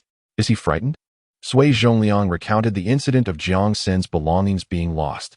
De Lu's eyes widened in disbelief as he turned to observe the bustling crowd. He pulled an item from his pocket and handed it to Sui Zhongliang. Upon seeing it, Sui Zhongliang hesitated to discard it, instead retrieving a nearby teacup and casually dropping it inside. He patted Jiang Sen on the shoulder, reassuring him, "It's all right, nothing to worry about. Go help the others. This matter will surely be resolved." Jiang Sen had achieved his aim and decided to withdraw gracefully. "All right," he responded softly, rose, and entered the wooden cabin to organize the scattered grains. In a generous gesture, he even offered Liao Zhongyi an extra shovel of soil. After all, the ground was covered in dirt, and everyone's food bags contained some. Jiang Sen, having lived once more, resolved not to be a kind-hearted coward again. Thus, after this little episode, he felt no burden on his conscience. He scooped corn husks from several bags, rinsing the soil away with water several times. Once the basin was brought out and thoroughly washed, he placed it beside the water jar and began to gather wild vegetables. The mountains were splendid. In this era, there was no pollution, and edible wild greens flourished everywhere. After filling half a basket with wild vegetables, he returned to wash them clean, chop them finely, and steam them with the corn husks. Today, they had bear meat to enjoy, so there was no need to consume too much staple food. Although the portions weren't as plentiful as the corn porridge, the meal was satisfying. Many people recognized only the bear paw, yet few spoke of bear meat. In truth, bear meat is edible. It may be a tad drier than beef, but when cooked properly, it is equally delightful. In the woods, most people would either hide upon encountering a bear or scare it away with a rifle. Very few had ever tasted it. Taking advantage of others tending to the bear, Jiang Sen started cooking the rice. Before long, it was ready, and he transferred it to a basin. He then washed another basin and ladled out the rice water, which was also a delicacy, with a thick layer of rice fat on top. Cleaning the pot, he added water and soaked some mushrooms, also grabbing a dozen potatoes. The standard configuration for stewing chicken with mushrooms was repurposed for bear meat. As the pot simmered, an enticing aroma wafted through the air, making everyone salivate and their stomachs rumble, yet no one rushed. They all awaited a hearty feast. Daliu's aim was not as precise as Sui Zhongliang's, striking the bear in the heart. However, the bear hide, with only minor blemishes, remained presentable for sale. Daliu laughed heartily, spreading the bear hide out to dry, and turned to Sui Zhongliang, saying, "Our food supply has taken quite a hit. Why don't you head to the team tomorrow and trade this bear hide for some rations?" Sui Zhongliang was of a similar mind, possessing a complete roe deer hide. He had initially planned to barter with the local Orkin for frostbite ointment or other herbs. Now, with this bear, including its head, he could exchange it for a substantial amount of food and medicine. He glanced at Jiang Sen and remarked, "Tomorrow, I'll oversee the work. You can take Jiang Sen with you." Jiang Sen nodded and suddenly remembered something, rushing back to the tent. This startled Sui Zhongliang and Daliu. "What is the matter? Did he lose something?" Daliu asked. Sui Zhongliang, equally perplexed, wondered why Jiang Sen had dashed off so abruptly. Returning to the tent, Jiang Sen knelt on the ground and reached beneath the wooden bed to retrieve the wine pouch. Thank goodness. He had no place to put it earlier, so he stuffed it underneath. It wasn't a matter of the bear suffering from nasal inflammation. Its paws were simply too large to reach. He returned with the wine pouch and handed it to Daliu, relieved it had remained hidden. Otherwise, it would have been lost as well. Daliu was overjoyed, uncorked it, and took a whiff, exclaiming, "Ah, it's strong liquor." A group of individuals turned their heads upon hearing those words, their faces alight with surprise. "Xiao Jiang, do you intend to share this with everyone right now?" inquired De Lu, who, with a hint of reluctance, took another whiff of the enticing aroma. Sui Zhongliang wore a broad smile, refraining from interjecting, as he had already savored it beforehand. Jiang Sen replied, I had initially planned to save it for winter, but I shan't hold on to it any longer. Who knows, it might fall victim to the bears one day, rendering it a wasted opportunity. Excellent, Lu exclaimed, clapping Jiang Sen on the shoulder with such vigor that it elicited a cough from him. With wine and meat at hand, life could not be better. After feasting to their heart's content, with daylight still lingering, they indulged in the leisurely act of picking their teeth with grass sticks, while their other hands rested on their bellies. Continuing to meander as they repaired the tents, Sui Zhongliang pulled Lu into the wooden cabin, and after a lengthy whispering session, they emerged. Xiao Jiang, Xiao Yao, you two are to accompany the vice squad leader to the team headquarters tomorrow. There is far too much to carry back for one person. Liao Zhongyi, somewhat incredulous, pointed to himself. Me? When did such good fortune come my way? Indeed, it has been far too long since you last went. Sui continued. And you all, if you have any letters to send home, be sure to hand them over. The group erupted into a lively commotion, hastening their tent repairs while seizing the last rays of light to compose letters to their families. Chapter 43. He wants to kill me that night. Everyone busied themselves packing their belongings, writing letters, and mending clothes. Sui Zhongliang and Lu conversed beneath a tree not far from the wooden cabin. Jiang Sen was also engaged in packing, surreptitiously observing Liao Zhongyi's actions. Ever since their return, Liao had maintained a notably subdued demeanor, in stark contrast to his previous habit of making snide remarks. Jiang Sen had never indulged him, occasionally retorting when provoked, but had let the matter slide.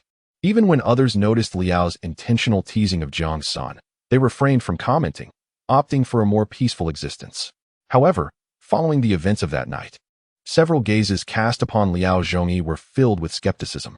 With his head bowed, he diligently penned his letter. A peaceful night passed uneventfully. The following morning, Jiang Sen arose early, taking the time to steam an extra 2 pots of wild vegetable and nut buns. Once Sui Zhongliang departed with his group, Lu emerged carrying a hunting rifle. Jiang Sen, Liao Zhongyi, he called, a rare occurrence, get ready, we shall set off as well. Liao Zhongyi acknowledged him and returned to the tent to gather his belongings. Jiang Sen shouldered his pack, along with a woven basket, and brought along the wine pouch, hoping to procure more spirits if the opportunity arose. Inside the basket, he had packed mountain goods and letters intended for the educated youth to send home, while another basket carried bear and roe deer hides, which Lu had entrusted to Liao Zhongyi. The combined weight of the bear and roe deer hides was substantial. Liao Zhongyi cast a glance at Jiang Sen's half-filled basket, said nothing, and resignedly hoisted it onto his back. Lu carried a large chunk of bear meat wrapped in grass, intending to leave it for the third squad as they passed by. The portion for the first squad had already been taken by Sui Zhongliang. Though it was merely a leg, it was a gesture nonetheless. They had retained a greater share for themselves, stowed away in the pit they had excavated in the wooden cabin to serve as a cellar. Of course, they would not forget to set aside a portion for the captain, including 2 bear paws. Why 2, you ask? It is due to the 4 paws of the bear. Yet only the upper limbs possessed the most substantial claws. By the time noon approached, upon arriving at the third team, the camp was deserted. Lu placed the bear meat in a water trough, submerging it. This was done to prevent any wild beasts from catching the scent, as the water serves to mask the odor and also to avert spoilage. There was no need to leave any notes. When Sui Zhongliang arrived with his team, he would certainly inform those in the third team. The trio continued their journey. Liao Zhongyi began to struggle. His backpack was exceedingly heavy.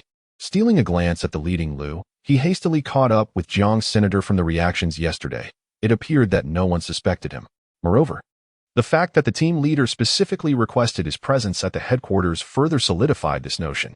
Xiao Jiang, he called out cheerily, the road is quite long, and my backpack is too heavy. Shall we switch for a while? Jiang Sen glanced at him, a smirk gracing his lips. No. Observing Jiang Sen stride confidently ahead, a flicker of resentment crossed Liao Zhongyi's eyes. This fellow, silent and unassuming, was more formidable than he had anticipated. Then do not blame me for dealing with you once more, he muttered under his breath. Continuing on, they reached the point where the mountain path turned into a narrow trail, and when Lu's figure was no longer in sight, he suddenly lunged at Jiang Sen, as though tripped by an unseen force. With both arms thrust forward, he exclaimed, Jiang Sen, what are you doing? From the moment Liao suggested a switch of backpacks, Jiang Sen had surmised that this individual was plotting mischief and had been vigilant to his movements. The instant Liao's pace quickened, Jiang Sen mirrored his speed, pivoting onto the narrow path just as Lu turned back at the sound of the commotion. A figure soared past the entrance of the trail. It was indeed a flight. Liao Zhongyi had not anticipated that Jiang Sen would evade him. His original intention was to shove Jiang Sen forcefully. The steepest section of the path was perilous, and a fall could result in serious injury. He intended to feign a fall afterward, claiming that Jiang Sen had suspected him and sought to push him off, resulting in Jiang Sen's tumble down the slope. The plan appeared splendid, yet reality proved harsh.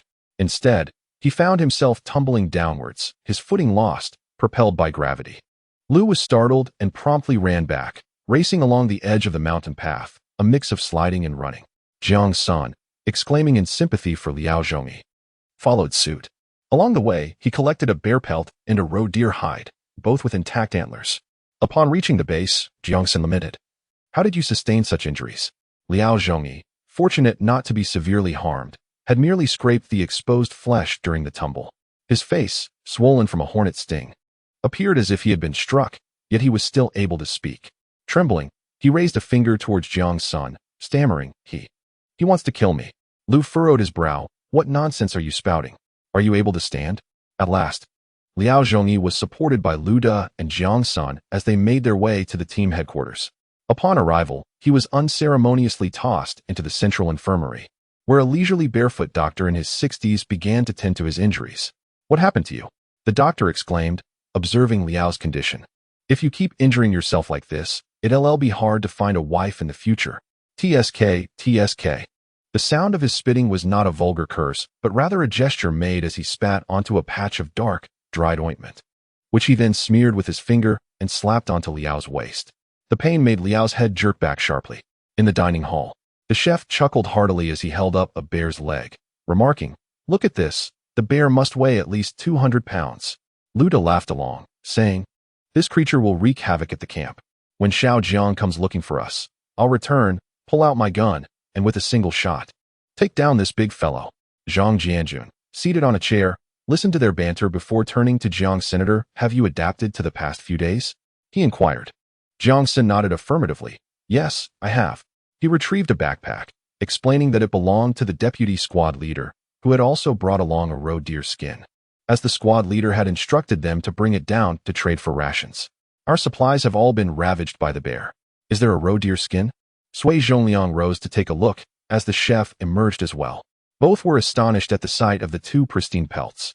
"We don't have much here, and I need to head to the field headquarters to pick up the next batch of educated youth. Perhaps I should trade there." Lu De interjected, "It's hard to traverse the mountains. Why not let Xiao Jiang accompany you?" "I must return." Zhang Jianjun turned back to Jiang Sen, who promptly replied, "I'm fine with that." "What do you mean by fine?" Lu De questioned. "Captain, I have something to report." He added, "The bear attack on the camp was orchestrated by someone." Zhang Jianjun's expression turned serious. "What do you mean?" The chef ushered Jiang Sen into the kitchen, instructing him to eat first. Lu De recounted the details of how someone had lured the bear to the camp using a wild beehive, resulting in Jiang Sen losing many items. Zhang Jianjun asked, "Did you catch the perpetrator?" Lu De chuckled. "Yes, in the infirmary. This morning, he seemed fine. But halfway here he claimed to have an upset stomach, and it took him quite a while to return to work. His face got stung by a wasp and swelled up like a pig's head, and everyone laughed at him for quite some time. When I was on my way back, I found a piece of that wild beehive." As he spoke, he pulled out a fragment of the beehive that Sui Zhongliang had collected. "Didn't he notice?" Sui Zhongliang asked after examining the piece. "No," Lu De replied. "If he had noticed, would he have come down with us so obediently? He would have fled into the mountains. It's a pity that the cigarettes and alcohol Xiao Jiang brought for everyone are all gone. I wonder if he hid them." Zhang Jianjun glanced at Jiang Sen, who was seated in the dining hall, engaged in casual conversation with the chef while eating. "Didn't the higher-ups announce that the weather is about to change? We need to hasten our pace in the mountains. When you return, inform all 3 squads. I will head to the field headquarters immediately. As for the rations, please take charge of that for us. It won't be long before we run out of supplies. Please borrow some from the team headquarters for now. Later, we can trade at the field headquarters and then allocate it back." "All right. I'll just have a bite before I head back." "Go ahead." From beginning to end, Jiang Sen remained remarkably composed. He understood that Liao Zhongyi was now akin to a grasshopper post-harvest, difficult to manage on the mountain, and thus, the priority was to find an excuse to bring him down. Lu entered the mess hall, took a seat beside Jiang Sen, and quietly briefed him on matters concerning the field unit. Zhang Jianjun stepped out of the mess hall and called out to Luo Yongkai, summoning the deputy leader. After recounting the events that transpired on the mountain, he gestured towards the infirmary. Luo Yongkai assured, "I will ensure the mission is accomplished." Without delay, he returned to the office to retrieve his firearm, summoning 2 others to arm themselves as well, before heading towards the infirmary. Upon finishing their meal, Jiang Sen and Lu emerged to find Liao Zhongyi bound and gagged, lying atop a cart. Luo Yongkai approached Zhang Jianjun, stating, "Captain, we are ready." Zhang Jianjun glanced at Jiang Sen's attire and instructed, "Fetch my military greatcoat for Jiang Sen to wear, in case the weather changes on our return." Jiang Sen had contemplated this before descending the mountain, aware that they might encounter heavy snowfall at the field unit. Yet, he hesitated to take the coat, as the warm daytime temperatures of 23 or 24 degrees made carrying it seem somewhat conspicuous. The mountain's chill was more pronounced than that outside, and he had only donned a thin sweater underneath. Luo Yongkai returned with Zhang Jianjun's military coat, albeit slightly worn, it was still clean. Jiang Sen protested, "Captain, is that really necessary? What if it gets dirty?" Zhang Jianjun replied, "No worries. If it gets dirty, it gets dirty. Just bring me back some liquor." He noticed the deflated wine pouch at Jiang Sen's waist and felt a pang of regret for not having mentioned it earlier on the road. Jiang Sen explained, "I intended to share it during winter. I was concerned it might be pilfered if left outside, so I hid it beneath some wood. I brought it out yesterday when we feasted on bear meat." In truth, he had lost 2 bottles of Maotai, planning to have the squad leader bring them back for the new year, but now they were gone. Zhang Jianjun's eyes blazed with fury as he glared at the bound Liao Zhongyi. That was Maotai. However, he quickly added, "I still have 2 bottles at the captain's. I'll have him send one over to you." The surprise came so swiftly that Zhang Jianjun's fiery gaze softened into a smile. "How thoughtful. When the new year arrives, we shall visit your squad and celebrate together. Though we cannot drink now, your kindness brings joy." He mused, "What a sensible child. Yet, fate has been cruel, leaving him cautious and vulnerable to bullying." Luo Yongkai, "Be careful on the road," he instructed loudly, before turning back towards the commander's quarters to retrieve something. "Understood." Luo Yongkai and the 2 armed men escorted Jiang Sen, keeping a firm grip on Liao Zhongyi as they set off. Jiang Sen waved goodbye to Zhang Jianjun and Lu, reflecting on the unexpected turn of events in Liao Zhongyi's life, and how, because of him, Zhang Jianjun had opted for Luo Yongkai instead of fetching the educated youth. It was a pity he wouldn't see Bai Chong and Xiao Jejia. With the cart, they would cover a week's journey in just 3 days, and should they hasten their pace, they might even arrive in 2. Upon the horse-drawn carriage, Luo Yongkai drove the horses, flanked by 2 armed men seated before and behind him. Jiang Sen sat to the right of Luo, while Liao Zhongyi lay on one side within the carriage, with bear and roe deer skins piled on the other. Despite being sun-dried, the pelts had not been properly cured, emitting a foul and rancid odor. Having rolled down the mountain and inexplicably bound and tossed onto the carriage, he now found himself overwhelmed by the stench. Feeling dizzy and nauseated, unable to vomit as his mouth was gagged, Liao Zhongyi, consumed by anxiety, was treated with utter disregard, not even permitted to speak. He felt unjustly wronged, perplexed by the entire situation. What could have led to this? Had he pilfered the rations from his group? Stolen grain tickets from Deshanzi? Slacked off at work? None of these seemed plausible. He even considered the possibility of being framed for Jiang Sen's misdeeds, yet throughout the ordeal, the squad leader had remained silent, displaying no signs of suspicion. Surely, his innocence should remain concealed. Why, then, was he in this predicament, burdened with questions and pain? He drifted into a restless slumber. Upon awakening, he discovered that they had arrived at the hunter's cabin, where he was unceremoniously cast beside a pile of firewood. Several individuals gathered around a table, indulging in a meal. The tantalizing aroma permeated the air, and his stomach growled incessantly from hunger. One of the men glanced back at him, scoffed, and resumed his meal with audible smacking of lips. Jiang Sen, watching, found it both amusing and torturous. They had descended from the mountain and consumed 4 meals, while Liao Zhongyi had yet to even sip water. After the meal, each individual tidied up and retired to the sleeping quarters. Jiang Sen had borrowed a coat from Zhang Jianjun, which provided a comforting cover like a blanket. The others had all brought their own coats, perhaps anticipating a change in the weather. The following morning, after breakfast, Luo Yongkai noticed Liao Zhongyi's feeble state and kindly offered him water before preparing to depart. Just as he was about to gag him again, Liao implored, "Wait. I need to use the restroom. I cannot hold it any longer." Luo Yongkai lifted him as one would a small chick, bringing him outside to untie him. After relieving himself, he was bound once more.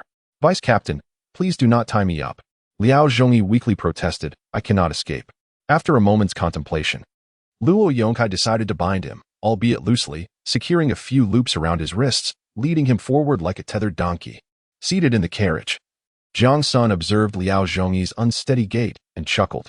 The two men beside him laughed as well, though not with Jiang Sen's restraint, openly exclaiming, "Vice Captain, is this how you lead a donkey?" Luo Yongkai chuckled, pulling on the rope, "Get on." With considerable effort, Liao Zhongyi managed to climb onto the carriage and lie down. Overwhelmed by hunger, fatigue, and pain, unable to sit upright. This time, however, Luo Yongkai did not gag him. With a crack of the whip from the yoke, he commanded, "Giddy up." The carriage resumed its swift journey, and if they did not stop for the night, they would reach the base by midnight. Luo Yongkai decided to press on through the night, resolving to consume their provisions along the way. Liao Zhongyi swallowed hard, yearning for something to eat. But no one paid him any heed. As they traveled, a few men began to engage in conversation. The audacity of this fellow is astounding. He seems to believe that his actions go unnoticed. Humph. If he were to reach the headquarters without confessing, the camp leader would undoubtedly have him taken out for target practice. Indeed, if he had come clean along the way, he might have been spared a fate worse than death. This is the front gate of Matai, and yet he has managed to raid it single-handedly, daring to summon a bear to cover his tracks. Humph. As he listened, Liao Zhongyi suddenly realized the truth. His eyes widened in disbelief as he shouted, I did not. You are wronging me." Chapter 45. Your captain's reach is quite extensive. Jiang Sen turned to glance at him, feigning ignorance, and inquired, "Deputy, what exactly is the issue with young Liao?" Luo Yongkai chuckled lightly. "I thought you would never ask. I had long intended to inquire, but was uncertain of the circumstances, fearing that my words might complicate matters." Jiang Sen chuckled along, fully aware of the reason but unable to speak it. He awaited the opportunity to elicit the truth, which now presented itself with Liao Zhongyi's own admission. The bear at the camp was drawn there by him after he smashed a wasp nest, intending to conceal his theft of your belongings. If you were to be stung, there would be no witness to your plight. What? Jiang Sen fumed. Are you implying that those mitai, the front gate, the biscuits were all stolen by him, not taken by the bear? Are you foolish? Luo Yongkai derisively mocked. Does your bear drink and smoke? In a flash, Jiang Sen leaped from the front to the rear, pouncing on Liao Zhongyi and striking him with fervor. You thieving scoundrel! I'll beat you to death. Those items were my entire fortune, meant for the festivities, and I will destroy you. Jiang Sen fought with relentless vigor. Liao Zhongyi's face, already swollen from a wasp sting and a tumble down the mountain, was further bloodied by Jiang Sen's blows, his nose bleeding profusely. Hey! Luo Yongkai halted the cart and called back. Hold him. What are you doing? The two accompanying guards attempted to restrain Liao Zhongyi, but upon hearing Jiang Sen's accusations, they allowed him to be pummeled further. Good heavens, Matai! The front gate. All were stolen by you, and you even brought in a bear to attempt to kill him. Not wishing to dirty your hands, were it not for the mission at hand, they would have relished the opportunity to join in the beating. Luo Yongkai urged them to restrain Jiang Sen, who was still intent on unleashing his wrath. Enough. Don't kill him. Just let off some steam. They took their time in restraining him, but Jiang Sen was quick, landing several more kicks, culminating in a heavy stomp on Liao Zhongyi's ankle. Ah! Liao Zhongyi cried out in agony, not forgetting to threaten, just wait. I will report you. You are wronging me. I didn't take anything. He set me up. Luo Yongkai jumped down from the cart, seizing Jiang Sen from the side and pulling him away. Jiang Sen, calm down. Jiang Sen glared fiercely at Liao Zhongyi, panting heavily, visibly enraged. Luo Yongkai tried to soothe him. We're sending him to headquarters now. The camp leader will handle it. Just take a moment to compose yourself. Jiang Sen turned to him. That was everything I had. I understand. When Luo Yongkai spoke to Sui Zhongliang about this matter, he was also greatly agitated. Jiang Sen, such a fine young lad, had only just arrived a few days ago, only to be subjected to the vile acts of Liao Zhongyi, who not only stole from him but even sought to take his life.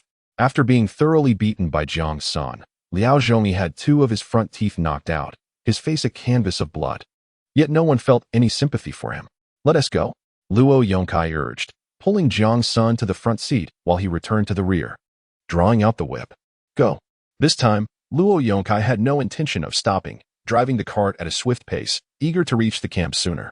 Along the way, everyone consumed the corn cakes they had brought from the headquarters. Jiang Sen sat in the cart, his head lowered, picking at the food with his hands, which made Luo Yongkai grimace in concern. The boy seemed rather troubled. The cart rattled along, reaching the camp by 9:30 at night. The lights at the camp's entrance were already aglow, and figures could be seen moving about.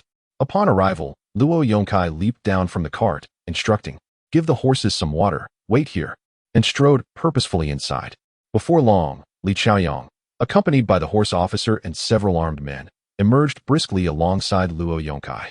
He furrowed his brow at Liao Zhongyi. "Is it him?" "Yes, indeed. Take him away, lock him up."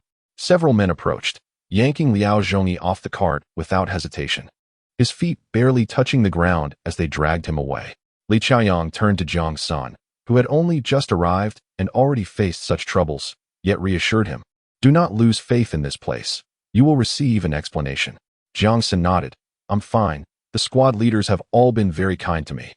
"Look at this," Luo Yongkai exclaimed, "such an honest boy, and he has been bullied by that scoundrel to such an extent. If it weren't for the discipline, I would have shot him on the spot." Li Chaoyang shot him a disdainful glance. "Mind your influence." Luo Yongkai chuckled, unperturbed by the reprimand. "All right, let us eat. Get a good night's sleep." After Li Chaoyang concluded, he departed with the horse officer. Luo Yongkai instructed, "Settle the horses and head to the mess hall." Jiang Sen, "Follow me." Jiang Sen shouldered his backpack and clasped his military coat, trailing behind the tall Luo Yongkai as they entered the camp. There was a certain air about them, reminiscent of bandits returning to their lair, with Jiang Sen playing the role of the small fry. Inside the mess hall, the cook was still present. Upon their entrance, he greeted Luo Yongkai with a smile and cast a glance at Jiang. Senator Luo Yongkai handed over 2 yuan and 10 pounds of grain tickets, with 2 more individuals following behind. The 2 of them filled their lunchboxes with food, took 2 corn cakes, and sat down to eat. Before long, the other 2 approached, having collected their meals, and sat at the table opposite them. The cook engaged in casual conversation with Luo Yongkai when the door swung open, and 2 more individuals entered. "Jiang Sen," came a voice full of surprise. Jiang Sen looked up to find it was Feng Chao. Beside him stood a small man in his 20s, whom he did not recognize. "Wait for me a moment." Feng Chao, brimming with enthusiasm, filled his plate and sat down across from Jiang. Senator Luo Yongkai inquired, "Do you know each other?" Feng Chao replied, "We came together." "Oh, you 2 catch up. I'll eat over there." Luo Yongkai made space for them and moved to sit with the 2 newcomers. "What brings you here?" Feng Chao inquired cheerfully, seemingly unfazed by Jiang Sen's chilly demeanor. "I am now the communications officer for the team," he proclaimed. "He is the team's tractor driver." The man glanced at Jiang Sen with an air of arrogance, remaining silent as he continued to eat. Jiang Sen cast another look at Feng Chao. "I assist the team by sending letters and exchanging items." "Then you are a communications officer too?" "That's splendid." "Not at all," Jiang Sen replied, uninterested in elaborating. "I am merely cooking and doing odd jobs over there." Feng Chao's smile faltered slightly. "Well, that's fine." The insincerity in his tone was palpable. In several teams, those who cooked and performed menial tasks were either the elderly, the infirm, or individuals with connections. Jiang Sen could not possibly be one of the privileged, nor could he be among the weak or unwell. Therefore, there was only one conclusion: he was being favored. How enviable! He had secured his position as a communications officer due to his charm and eagerness, coinciding perfectly with the departure of the former officer who had gone home to marry. He had earned this role through his own merit, while Jiang Sen had no justification for it. What merit did this promising young man possess to be assigned such a task? "Perhaps I should speak to our captain, see if he could make arrangements with your captain. We have come to the countryside for re-education. We cannot abandon our original intentions for a little comfort." Jiang Sen felt an urge to strike him. Was this even a reasonable statement? Besides, who did he think he was? Expecting their captain to confer with Sui Zhongliang, as if he were of any consequence. Before Jiang Sen could respond, the tractor driver snickered derisively, his contempt evident yet unspoken. Luo Yongkai turned to look at Jiang Sen, his expression somber, before directing his gaze back to Feng Chao. "Which team are you from?" Feng Chao replied, I am from the Xiangyang team. Oh, your team leader Zhou certainly has quite the reach. Chapter 46. News of other educated youth. Ultimately, Feng Chao and the tractor driver left the cafeteria in discontent. Luo Yongkai approached Jiang Senator. Is he one of the educated youth who came with you? Yes.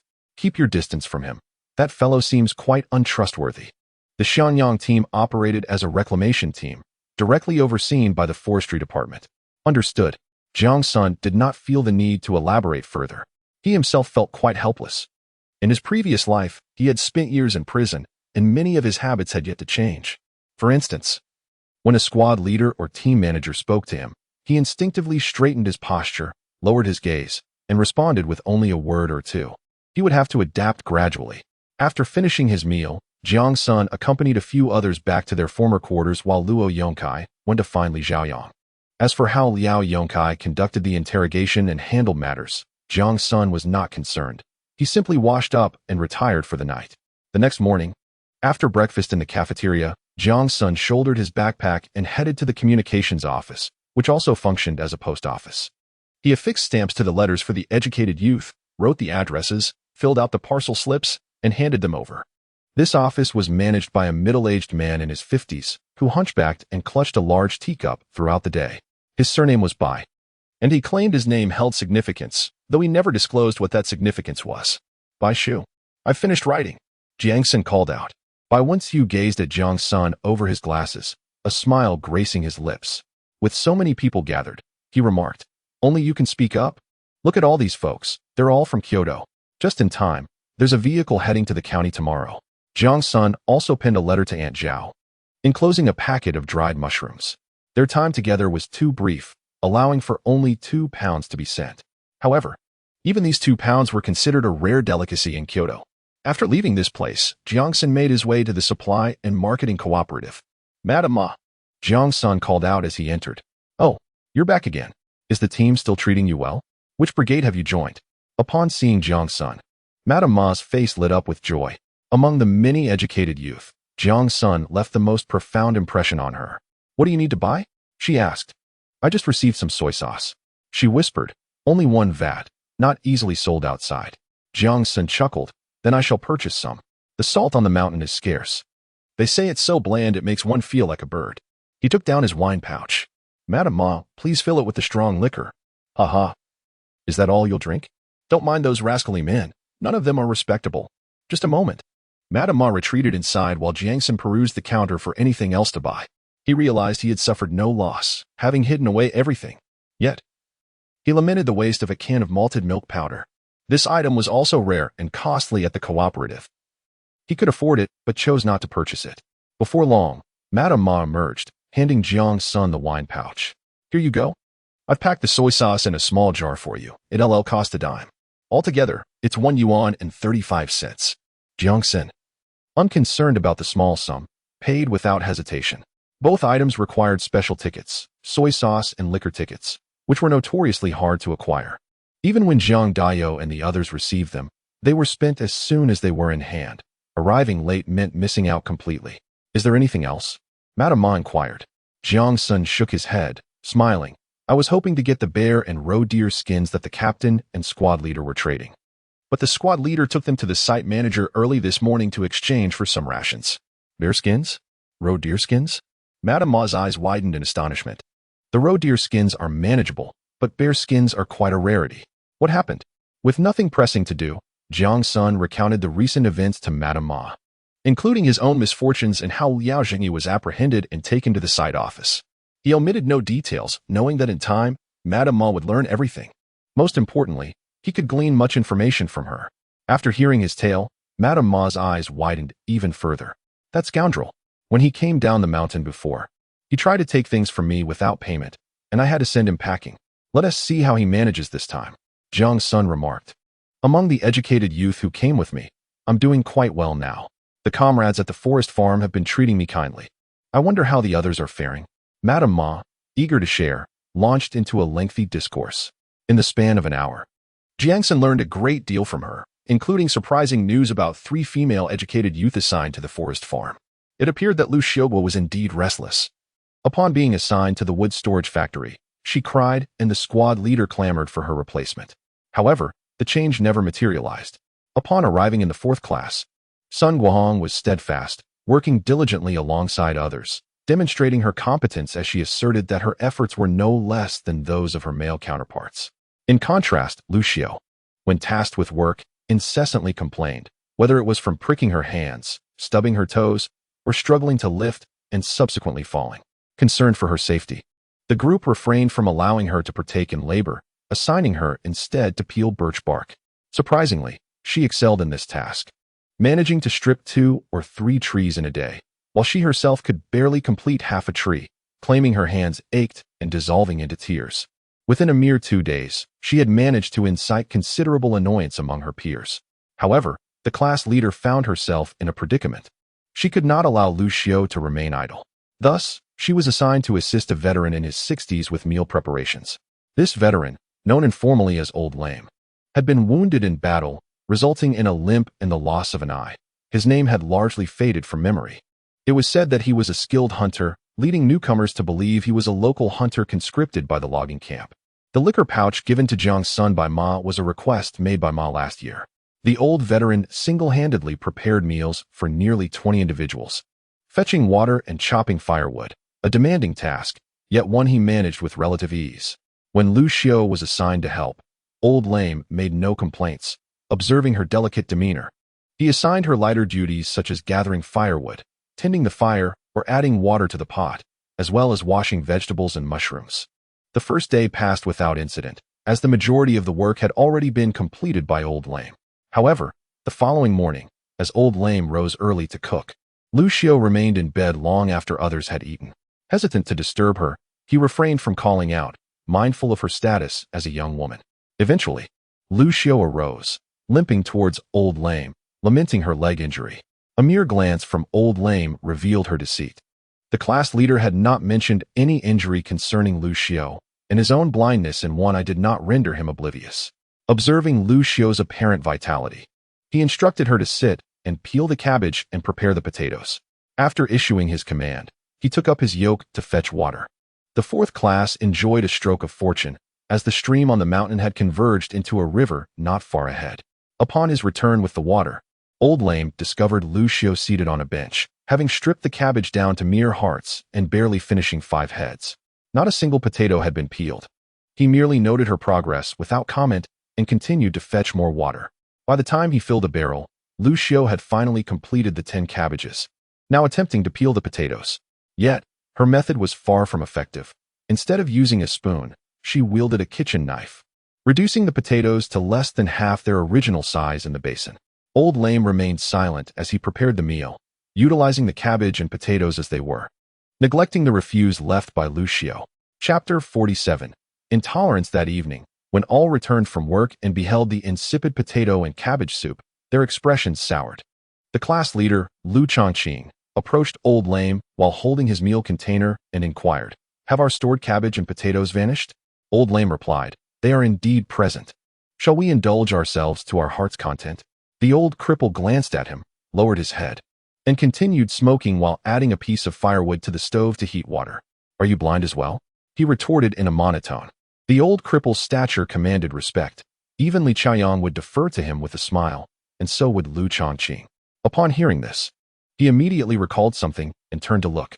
A large group of people were silently sipping their cabbage and potato soup, and Lu Xiao sat in a corner, eating as well. For reasons unknown, he felt that tonight's soup was undoubtedly related to that troublesome young female intellectual.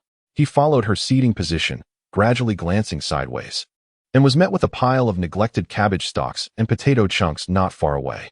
He was taken aback, utterly disbelieving his eyes. The cabbages were merely dry on the outside, but beneath the surface, they were entirely edible. The potatoes could easily be consumed with just a thin layer of skin removed. How could they be discarded? He strode over, drawing the attention of everyone. It was at this moment that they noticed the refuse hidden behind the broom. "I said there was so little food today. Are we just going to waste these edible cabbage stalks? Look at these potatoes, so thickly peeled. What a shame. How can we afford such waste?" The old cripple has no sense of value. Listening to the murmurs of regret and reproach, the old cripple remained silent, squatting at the door, smoking. However, Lu Xiao's eyes brimmed with tears as she lowered her head and began to cry softly. Initially, no one heard her. Sun Guohong immediately turned her gaze to Lu Xiao, her brows furrowing as she suspected that this matter must be connected to her. Lu Changqing also looked at Lu Xiao. His brows knitted in concern. Wasting food was a grave issue, especially when so many people across the nation were still struggling to find enough to eat. Lu Xiao, did you do this? Lu Changqing's tone was stern. Lu Xiao raised her tear-stained face. I'm sorry, I've never done this before. I don't know how. Lu Changqing, infuriated, turned in circles, pointing at Lu Xiao and then spinning again. Others glared at Lu Xiao with indignation, but upon seeing her cry, they found it difficult to voice their accusations. Sun Guohong, feeling a pang of compassion, set down her lunchbox, fetched a basin, and knelt down to gather what could still be eaten. Two other young female intellectuals also put down their lunchboxes and joined her in picking up the food. One of them muttered as she worked, "Can't even do a simple task," or asked for help. Does she think she's a capitalist heiress, expecting everyone to serve her? The other young woman nudged her, gesturing towards Lu Xiao, signaling her to be quiet. The first woman scoffed, rolling her eyes. If this continues, we won't have to work at all. We can just cater to her. After saying this, she turned to Sun Guohong and smiled. It would be wonderful if there were more people like little Sun. Sun Guohong smiled in return, but did not respond, continuing to gather the cabbage.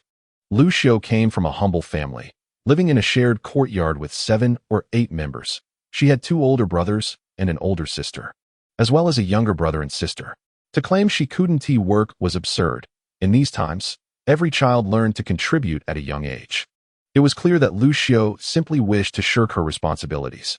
Since leaving Kyoto, Lu Xiao has often been bullied, yet she has always stood up to protect those who considered her timid and weak. However, her perspective has undergone a complete transformation. Even her 7-year-old sister at home can peel potatoes and clean spoiled cabbage leaves, simple household chores that Lu Xiao cannot manage. Sun Guohong blushes for her.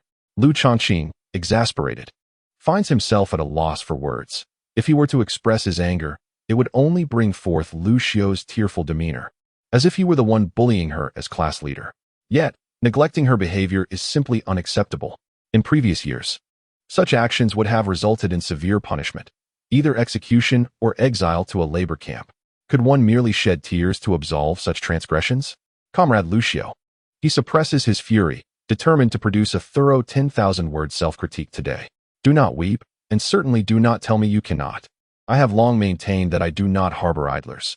If you cannot fulfill your duties, there are plenty who can. You may return whence you came. This is utterly outrageous. After delivering his reprimand, he averted his gaze from Lu Xiao, who was weeping profusely, and addressed the old cripple. Come.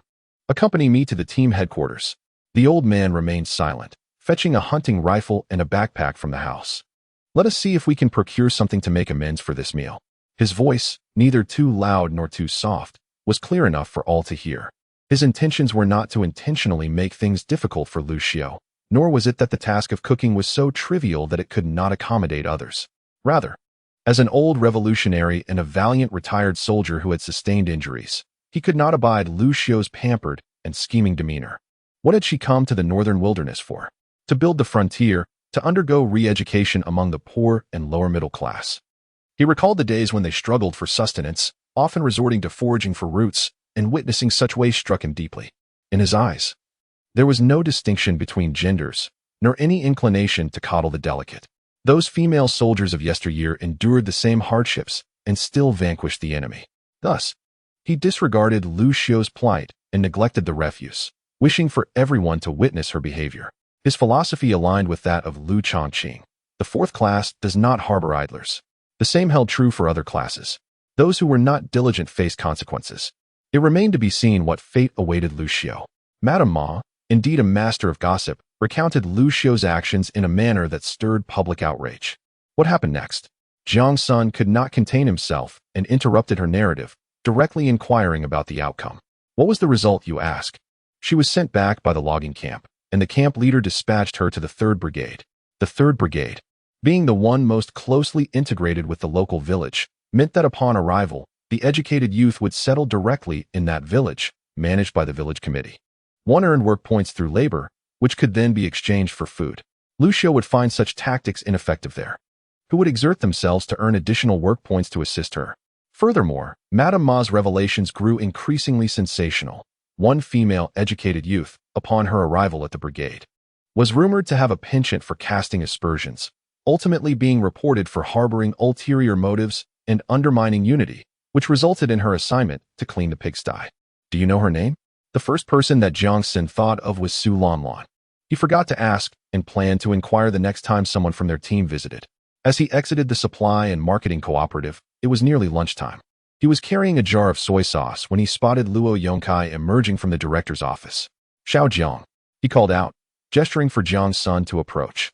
"Captain," Jiang Sen replied as he walked over. "What are you carrying?" Luo Yongkai inquired, noticing the jar in Jiang Sen's arms. With a smile, Jiang Sen responded, "It's a jar of soy sauce. Ma Saizi mentioned it just arrived and is not for general sale. Haha. Quite the find you have there. Though I imagine it must be rather pricey. Yes, over $1. Make sure to ration it. It should last a good while." Despite his cravings, Luo Yongkai wouldn't dare to suggest Jiang Sen spend his own money on such a treat. "I was thinking of purchasing some to take back, diluting it with water, and pickling some wild vegetables from the mountains so that everyone in the class could enjoy it." Luo Yongkai exclaimed with delight. "That's a splendid idea. However, you shouldn't bear the cost alone. Your class leader will surely insist on sharing the expense." Chapter 48. Maintaining the persona. Do they have any spare funds?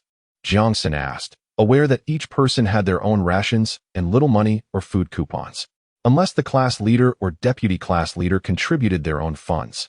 It was unlikely. "You needn't worry about that. Your class leader is well aware of the situation." Luo Yongkai waved his hand dismissively. "Now let us go. The director has a few questions for you." "Questions for me? What about?" "About Liao Zhengyi. Just speak the truth." Following Luo Yongkai into the director's office, Jiang Sen was taken aback to see several individuals seated inside. Representatives from the higher-ups of the farm had arrived. So soon? They must have received a telephone call last night and rushed over. After all, Liao Zhengyi's actions transcended mere mistakes. They had legal implications. Engaging in financial malfeasance and causing harm was a serious offense, warranting either a lifetime in a labor camp or an insignificant consequence. "So, you are Jiang Sen?" queried a middle-aged man in his 40s with an imposing demeanor. He was Chen Haoyang, the director of the political department, in charge of ideological education. Beside him were several others, taking notes, whom Jiang Sen did not recognize. Still clutching the jar of soy sauce, he stood at attention, chest out, head held high, and responded loudly, "Report, sir, my name is Jiang Sen." Immediately regretting his outburst, he felt a pang of self-reproach after spending over a decade in prison. Such reflexes had become second nature. Nevertheless, he soon regained his composure. Military management in prisons required a robust vocal response to inquiries. Indeed, Director Chen nodded, a hint of a smile emerging. He remarked to Li Chaoyang beside him, "The youth from Kyoto certainly exhibit a different spirit." Li Chaoyang chuckled and nodded in agreement. "Quite impressive. Now, tell me about Liao Zhengyi. What is the nature of your relationship with him? How should he respond?" Jiang Sen could not divulge that he had known this person from a previous life and had often been bullied by him. He glanced at Luo Yongkai with a furrowed brow. "Captain, what should I say?" Standing at attention as well, Luo Yongkai suggested, "Allow me to take the lead on this one. Xiao Zhang has only just arrived a few days ago and is not yet well acquainted with Liao Zhengyi. Well, why don't you share your thoughts?" Luo Yongkai began to speak in a sarcastic tone, recounting how Liao Zhengyi had to stay at the camp to cook due to Jiang Sen's absence, and he detailed the incident where Jiang Sen was attacked by a bear, ran to seek help, and upon returning, shot the bear, uncovering the scheme of someone luring the bear with a beehive. After listening, everyone nodded in agreement. "Is this true, Jiang Sen?" Director Qian inquired. Turning back to Jiang Senator Jiang Sen looked at Luo Yongkai, who glared at him, prompting Jiang Sen to respond truthfully to the leader's question. "Oh," Jiang Sen replied, and then began to explain. "At first, I thought cooking was an easy task and felt quite pleased. However, I soon realized that to ensure everyone in the squad was well fed and had the strength to work, I had to rise early and sleep late every day. During the day, I had to walk several miles to fetch water, chop the firewood that my comrades had laboriously carried back, and find time to forage for wild vegetables and mushrooms. Although my work may not be as arduous as others, it is by no means easy." He continued. Comrade Liao Zhengyi did indeed say some sarcastic remarks. and I suggested we switch roles as I wished to gain experience on the front lines. He, however, refused, and after that, I chose to disregard his provocations. Jiang Sen's words were delivered with finesse. He first portrayed himself as an inexperienced young man who initially underestimated the difficulty of cooking, evoking an impression of honesty and sincerity. He then mentioned ignoring Liao Zhongyi's taunts and expressed his desire to switch roles, which was ultimately rejected by Liao, creating an illusion of his earnestness. Director Qian nodded and turned to glance at the notes beside him. He continued, "Was this the sole reason for his desire to retaliate against Comrade Jiang Sen?" Luo Yongkai replied, "Not only that, he must have also been extremely envious of the items Jiang's son brought from the capital, which spurred his actions. His intent was not only to retaliate but primarily to steal his private property. Additionally, I witnessed him rolling down the hill while falsely accusing Jiang's son of attempting to kill him." Director Qian nodded and inquired further, "What was lost? How significant was the loss?" In this day and age, mitai and cigarettes are considered valuable possessions. 2 bottles of mitai, 2 cans of milk powder, and 2 boxes of biscuits. Director Qian frowned and scrutinized Jiang Senator Comrade Jiang's son. "How did you come by these items?" "As far as I know, many of these goods require a certain level of access to obtain supply tickets, and they are quite difficult to purchase, particularly mitai, which is exclusive to major establishments. Moreover, having a ticket is not sufficient. One must also have the means to pay." Jiang Sen's expression turned somber, his shoulders slumping. "Before I came, some issues arose at home. These were allocated to me by the neighborhood committee, the revolutionary committee, and the police station based on my family situation," he murmured. "I fear I may never return. Nor do I wish to." "Oh, what happened?" Director Qian could not help but ask, but was interrupted by Li Chaoyang. "Director Qian." He picked up an envelope from the table. "All the files and household registrations of this batch of educated youths have arrived. This one belongs to Jiang Sen. Please have a look." Jiang Sen had long noticed the file bag before him, which contained not only his personal records, but also a series of documents detailing the severance of ties prior to his departure from Beijing. The contents were articulated with such clarity that no explanation was necessary. Director Qian understood everything immediately. He nodded in comprehension, assuring Jiang Sen not to feel disheartened. Feeling sorrow for such individuals merely inflates their arrogance. "You have acted rightly." Luo Yongkai then flashed a grin and playfully nudged Jiang Sen with his robust arm. Eliciting a brief smile from Jiang Senator, it was not the time for exuberant laughter, lest one be perceived as lacking in sentiment. A mere smile sufficed to convey a sense of loyalty, even though the severance of ties was a reluctant decision that undoubtedly weighed heavily on the heart. "All right, you may leave now." "Yes," replied Luo Yongkai, gesturing for Jiang Sen to follow.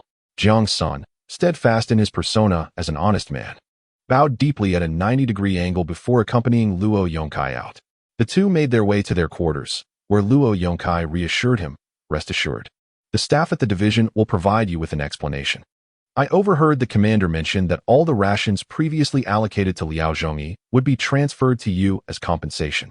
As for the rest, we shall see in due course." Jiang Sen was taken aback. Had he known earlier that Liao Zhongyi's rations would be redirected to him, he would not have allowed so much dirt to mix in with his food supply. Upon returning to their lodgings and setting down the jar of fermented bean paste, they headed to the cafeteria for lunch. Jiang Sen inquired, "What did they say about the bear and roe deer skins? How much grain can we exchange for them?" At the mention of this, Luo Yongcai's smile widened even further. "What a coincidence. I was just discussing this with the commander when the staff arrived." Upon seeing the pristine bear and roe deer skins, their eyes lit up.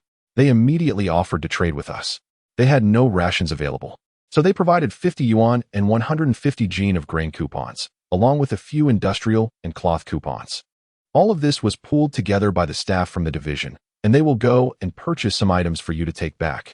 Luo Yongkai, a man of both strength and finesse, was clearly not the fool he might appear to be, as evidenced by the substantial exchange value of the 2 pelts. Chapter 49. The butterfly's wing flutters awry after exiting the director's office. The two made their way to the cafeteria. Since they were attending to official business, they could charge their meals. Today, they were treated to sorghum rice with potato stew. Although the meat was scant, it was still a welcome indulgence. Luo Yongkai generously paid for each of them to have a portion. After the meal, Jiang Sen was astonished by his own appetite. He consumed an entire box of sorghum rice, a box of potato stew, a bowl of cabbage and tofu soup, and 2 pieces of pickled vegetables, leaving nothing behind. Following their meal, the two returned to their quarters, summoned the other two individuals, and together they headed to the supply and marketing cooperative. Each member of the second squad received a new military overcoat, a pair of cotton shoes, and socks, returning home with a refreshed appearance. The two who accompanied them were grinning from ear to ear, and there were provisions for several members from the team as well. Sister Ma's face was beaming with joy. While the three of them organized their belongings, Sister Ma discreetly conversed with Jiang Senator. We haven't finished our earlier discussion. In just that brief moment, Jiang Sen found himself privy to fresh news. Shortly, a few individuals will be requisitioned from other teams to bolster the workforce at the forest farm. As additional tasks have been assigned from above, Jiang Sen was not surprised by this development. The sudden change in weather necessitated the swift transportation of numerous large logs. However, as he glanced at the overcast skies obscuring the sun, a sense of unease washed over him. Time was of the essence. Furthermore, another piece of news heightened Jiang Sen's anxiety. Xiao Jia had been reassigned to the third team. In his previous life, it had been within that very team that Xiao Jia encountered misfortune, albeit not so early in the timeline. It was only in the second year at the farm that all female educated youth were relocated from this area. Perhaps the winds stirred by the wings of his rebirth had deviated from their original course, causing multiple events to unfold differently. Additionally, Sun Guohang had been transferred to the fourth team. As previously mentioned, only the pioneering team of the Xianyang Brigade and the Forest Farm Brigade were directly managed by the headquarters. All other teams had merged with local villages. Once educated youth arrived there, their household registrations would be filed within the villages. Jiang Sen, aside from his time at the forest farm, had also spent his final 6 months there due to disciplinary action following a fight with Feng Chao. The demographic composition of that area was quite intricate, with individuals hailing from all corners of the country. The village was predominantly controlled by the Zhao and Sun families, resulting in a constant state of turmoil. Either conflicts arose between the educated youth or between villagers and the youth, with villagers clashing among themselves on other days. He pondered how Sun Wei Guo and Bai Chang, who remained at the forest farm, were faring. As Ma Saizi longed to continue gossiping, she noticed several vehicles outside the headquarters starting up. Personnel from the headquarters escorted Liao Zhongyi onto a vehicle, which then departed. Li Chaoyang waved them off, surprisingly not going to welcome the new educated youth, possibly due to the delay caused by Liao Zhongyi's situation. Luo Yongkai and his companions secured their purchases with ropes, 3 large bundles, one for each of them, as they made their way outside. Ma Saizi, I'll return to find you later. I must take my leave now. Go ahead, first. Drop off the packages at your quarters, they replied, idly engaging in conversation.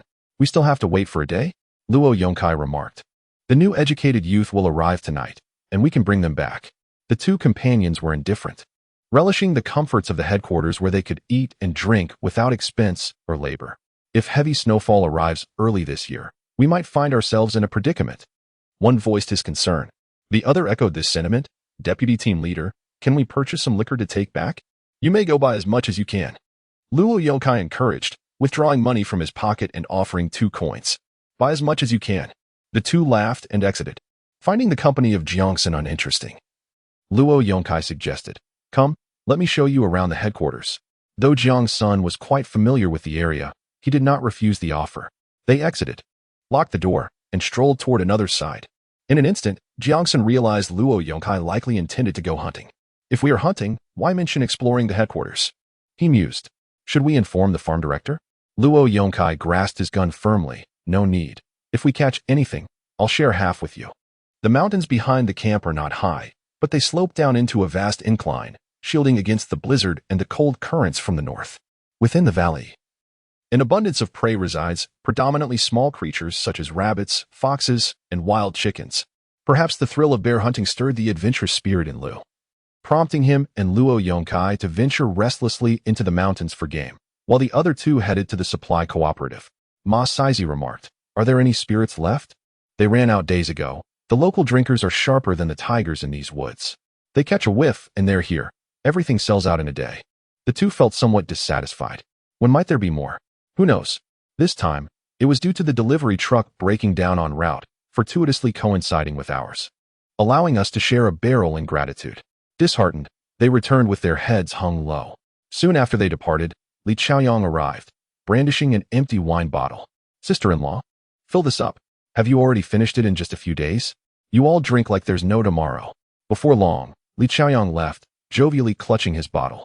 After a while, a group from the lower brigade arrived. Ma Saizi. Oh, you're here to fetch the educated youth so early? They said they wouldn't arrive until evening. The sooner we come, the sooner we can return. We fear the weather turning. Is there any spirit left? Give me 2 pounds. As they spoke, one of them pulled a small ceramic jar from their bag. I saved this for you. Just wait a moment. Then another individual appeared, not from the forestry station, but someone Ma Saizi recognized as a seller. The 2 men likely remained oblivious to why they could not procure the spirits that others easily obtained. It stemmed from a trivial incident long forgotten. When they first arrived, alongside other educated youth, they failed to address Ma Saizi properly and left without a courteous word. This minor breach of etiquette led to their continued inability to purchase those clandestinely available items. By evening, Luo Yongkai and Jiang Sen returned, looking rather disheveled, yet triumphantly carrying 4 wild chickens and 2 rabbits, with Luo Yongkai struggling to manage a small wild boar that squealed incessantly. They headed straight to the cafeteria, exchanging 1 wild chicken for a bowl of rice and a generous portion of braised meat. The rest they secured with rope, intending to take them back later. However, after their meal, before reaching their quarters, they were besieged by individuals from other brigades, who swiftly seized their catch. They were fortunate to retain the small wild boar.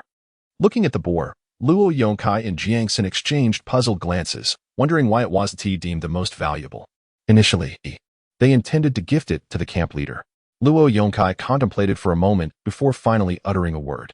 Jiang Sen blinked and suggested, "Why not?"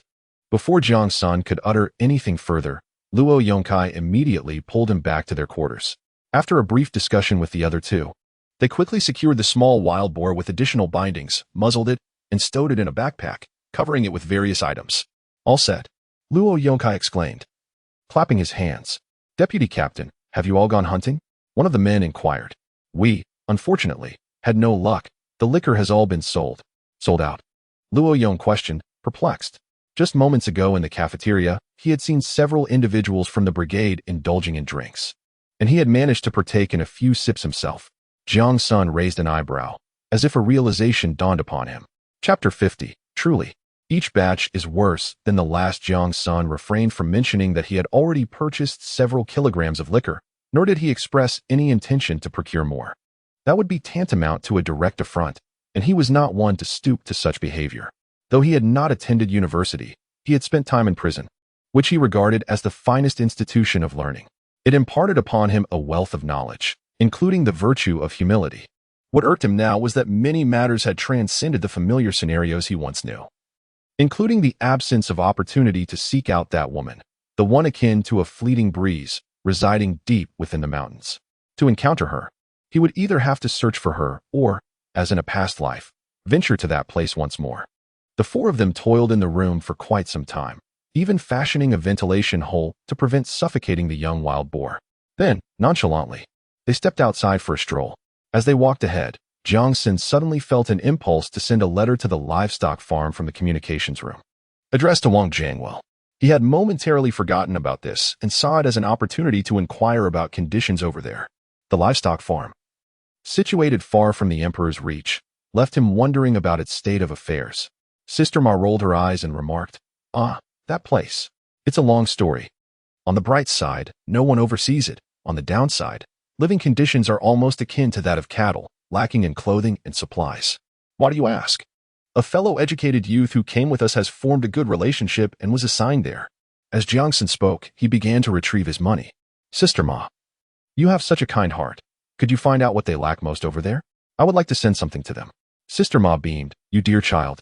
Your kindness is boundless. I can certainly assist you this time, but you must remain vigilant. Malicious individuals do not wear their intentions on their sleeves." Jiang Sen handed her 30 yuan. Sister Ma provided a burlap sack filled with a military coat, cotton shoes and socks, white sugar, biscuits, and unexpectedly produced 2 packets of noodles from who knows where. Jiang Sen's eyes sparkled with desire. These noodles were typically supplied only to the military, and the supply stores had none. "This comes from the camp, from Director Li. He doesn't like them, so he gave them to my husband. We too aren't fond of them. Only hand-rolled noodles are palatable. If you like them, keep them for yourself. Don't send them over, just these 2 packets." Jiang Sen merely smiled, shaking his head, his gaze fixated on the noodles. Sister Ma then stuffed a jar of soybean paste into the sack and turned to Jiang Sen, asking, "Does your friend drink?" Jiang Sen hesitated for a moment before nodding. "He can drink a bit." "All right then, I'll add a bottle of liquor for him. And consider the bottle worth 2 cents. With the 30 yuan, Sister Ma filled the burlap sack to the brim, and when she had one empty space left, she forcefully crammed in a large cabbage. Together, Jiang Sen and she strained to tie the sack, closed with jute twine. Done. Sister Ma straightened up, exhaling a breath of relief.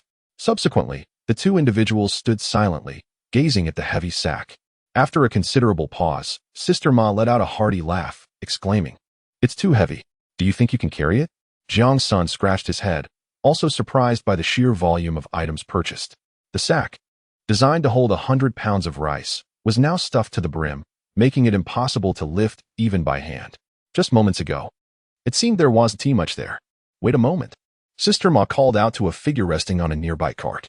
"Hey, Black Donkey, bring the cart over here to help me transport some items to the front." Soon enough, the sack addressed to Wang Jiangwo was loaded onto the cart and sent to the communication room ahead. Before long, it was accompanied by letters and packages destined for the livestock farm, all hauled away by a tractor. As the day drew to a close, dusk was nearly upon them. Jiang Sen observed the departing cart and inquired, "Are we leaving now?" "It's getting dark." Sister Ma dusted off her sleeves and replied, "The tractor is swift. It will arrive by around 10. "Jiang Sen," shouted Luo Yongkai from a distance. "Sister Ma, thank you for your hard work today. The captain is calling me. I must take my leave." "All right, off you go." Sister Ma stood at the doorway, watching Jiang Sen dash away with a cheerful smile, reminiscing about the vigor of youth. The young man approached Luo Yongkai, addressing him as deputy captain. "Let us go eat." Dinner consisted of potato stew with cabbage, flatbreads, and pickled vegetables. Due to the arrival of new educated youth that evening, the dining hall had not prepared any additional meat, resulting in a sparse meal. After dining, Jiang Sen followed Luo Yongkai outside the camp, where several members from different teams awaited.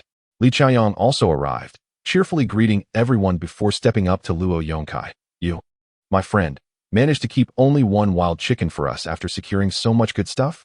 Luo Yongkai lamented, "I intended to save more. But you should ask them. Those rascals snatched it all away." Such unexpected bounties among comrades were deemed priceless, as only those with close relationships would dare to seize them. Those without such rapport, if fortunate enough, would not shamelessly grab for it. Instead, they would offer money or tickets in exchange. After all, the forestry farm was exceptionally blessed, often yielding ample game. Li Chaoyang, rather amused than upset, pointed at the team leaders with a mock scold, "You band of bandits. If you dare to rob me again next time, I'll have you out on drills." Such remarks were mostly in jest, taken lightly by all present. Being scolded was a common occurrence. In the distance, headlights flickered to life, prompting someone to announce, "They're here." Jiang Sen turned his gaze that way, noting only 2 vehicles, just 2 trucks, and not many people at that. When the trucks came to a halt and the new educated youth disembarked, Jiang Sen perceived them as mere children, each looking bewildered and anxious while clutching their belongings. "Come over and assemble," shouted the officer in charge, urging them to move quickly. The sheer number of welcoming individuals created an overwhelming spectacle, leaving the newcomers flustered and scrambling in disarray. Li Chaoyang quietly remarked, "This batch is indeed inferior to the last." Jiang Sen, overhearing, considered himself fortunate to belong to a comparatively better group. "All present," was called out, signaling the gathering. Ma Gan observed that they had lined up properly and said, "Wait a moment, first follow me to the cafeteria for a meal. And afterward I will assign you to your respective posts. The individuals here to receive you have already arrived, so we will familiarize you with them post-meal. Now, let us go." After speaking, Ma Gan turned with a smile, retrieving a bundle of introduction letters from his pocket and handing them to Li Chaoyang. "I'll take them to eat first," he declared. "Understood." Li Chaoyang responded, examining the introduction letters under the light at the doorway. Jiang Sen stood beside him, craning his neck to glimpse the words above. This group had once again come from Kyoto. In his previous life, Jiang Sen had been among this very batch, though now the composition had altered and the number had changed as well. Upon scrutinizing, he noted that none of the 10 or so individuals were familiar to him. Everyone remained in place, waiting. After finishing his perusal, Li Chaoyang remarked, "Just a little over 10 of you. One brigade will be divided into 2. You may decide among yourselves. He passed the introduction letters along, which quickly circulated among the group, eventually being exchanged and examined by others. Once the individuals had been allocated, the cohort of educated youth returned to stand before everyone after their meal and a visit to the restroom. Listen closely.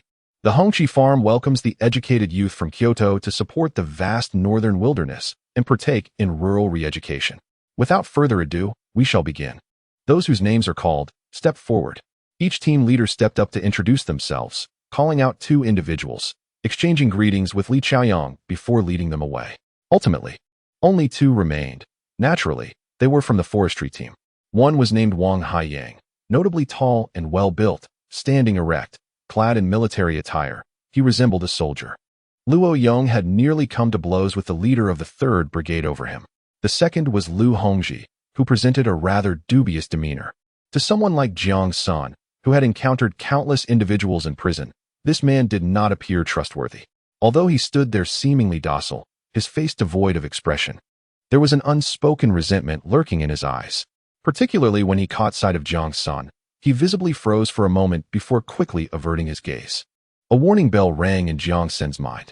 He desperately searched through his memories, ultimately concluding that he did not know this Lu Hongji. However, the way Lu gazed at him was unmistakably one of recognition. How peculiar. Without further delay, they boarded the vehicle and set off. They had arrived with 5 individuals and would depart with 6. Liao Zhongyi was absent, but Wang Haiyang and Lu Hongji had joined. On the cart, Wang Haiyang maintained a sullen expression, leaning against several large parcels, silently gazing into the distance at the forest.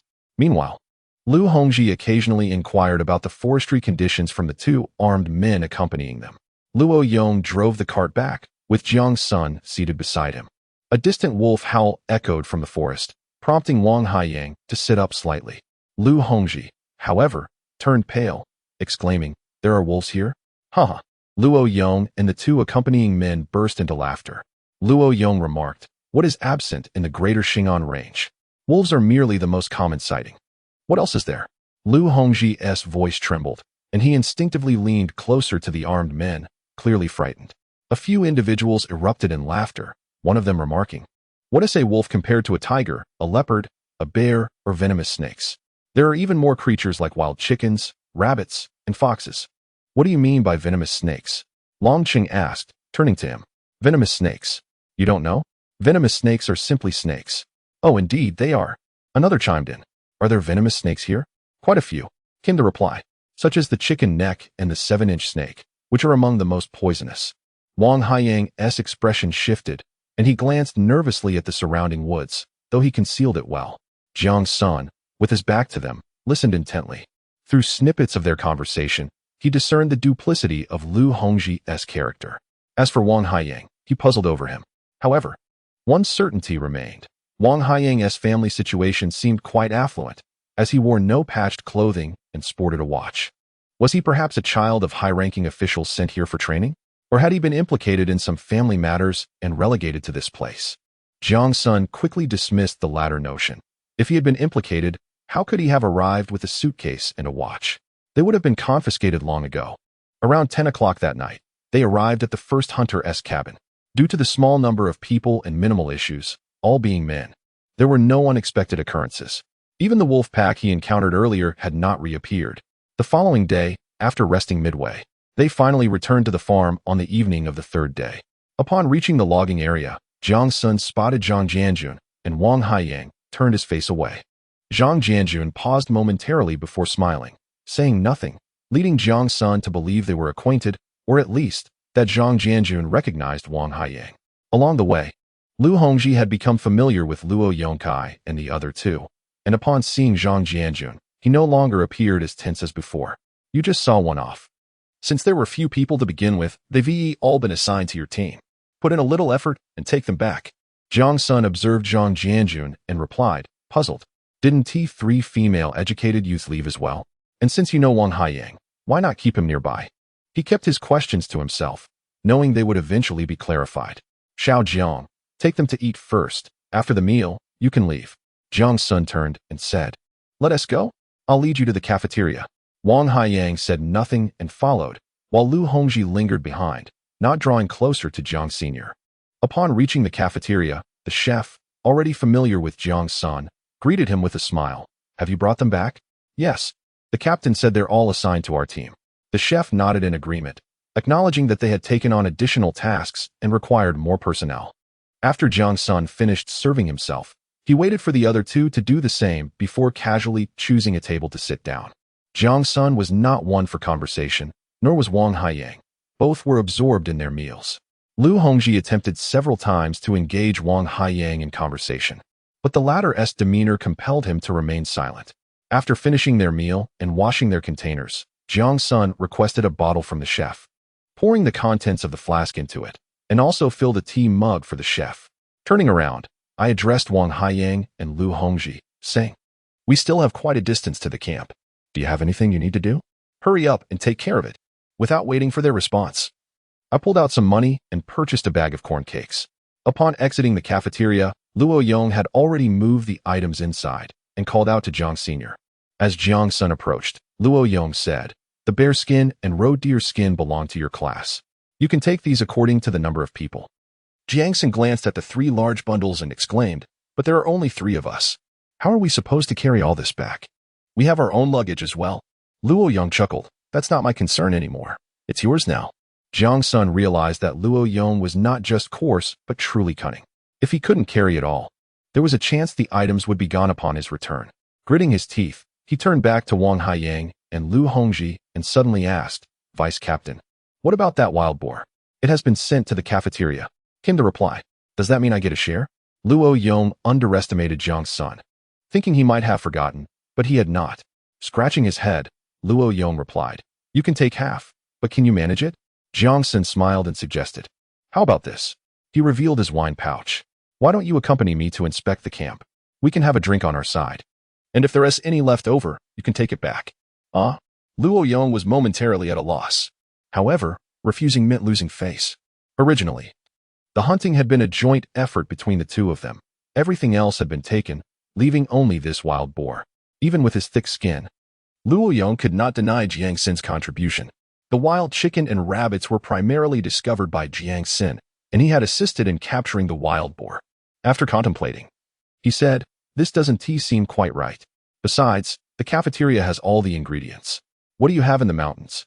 Mushrooms, wild vegetables, potatoes, cabbage," Jiang Sen enumerated, adding, "Most importantly, there's liquor." Luo Yong was swayed. He wouldn't admit that he was tempted by the liquor. He merely thought there was too much to carry, and it was kind of him to offer assistance. He said, "Wait a moment," and headed back to the cafeteria.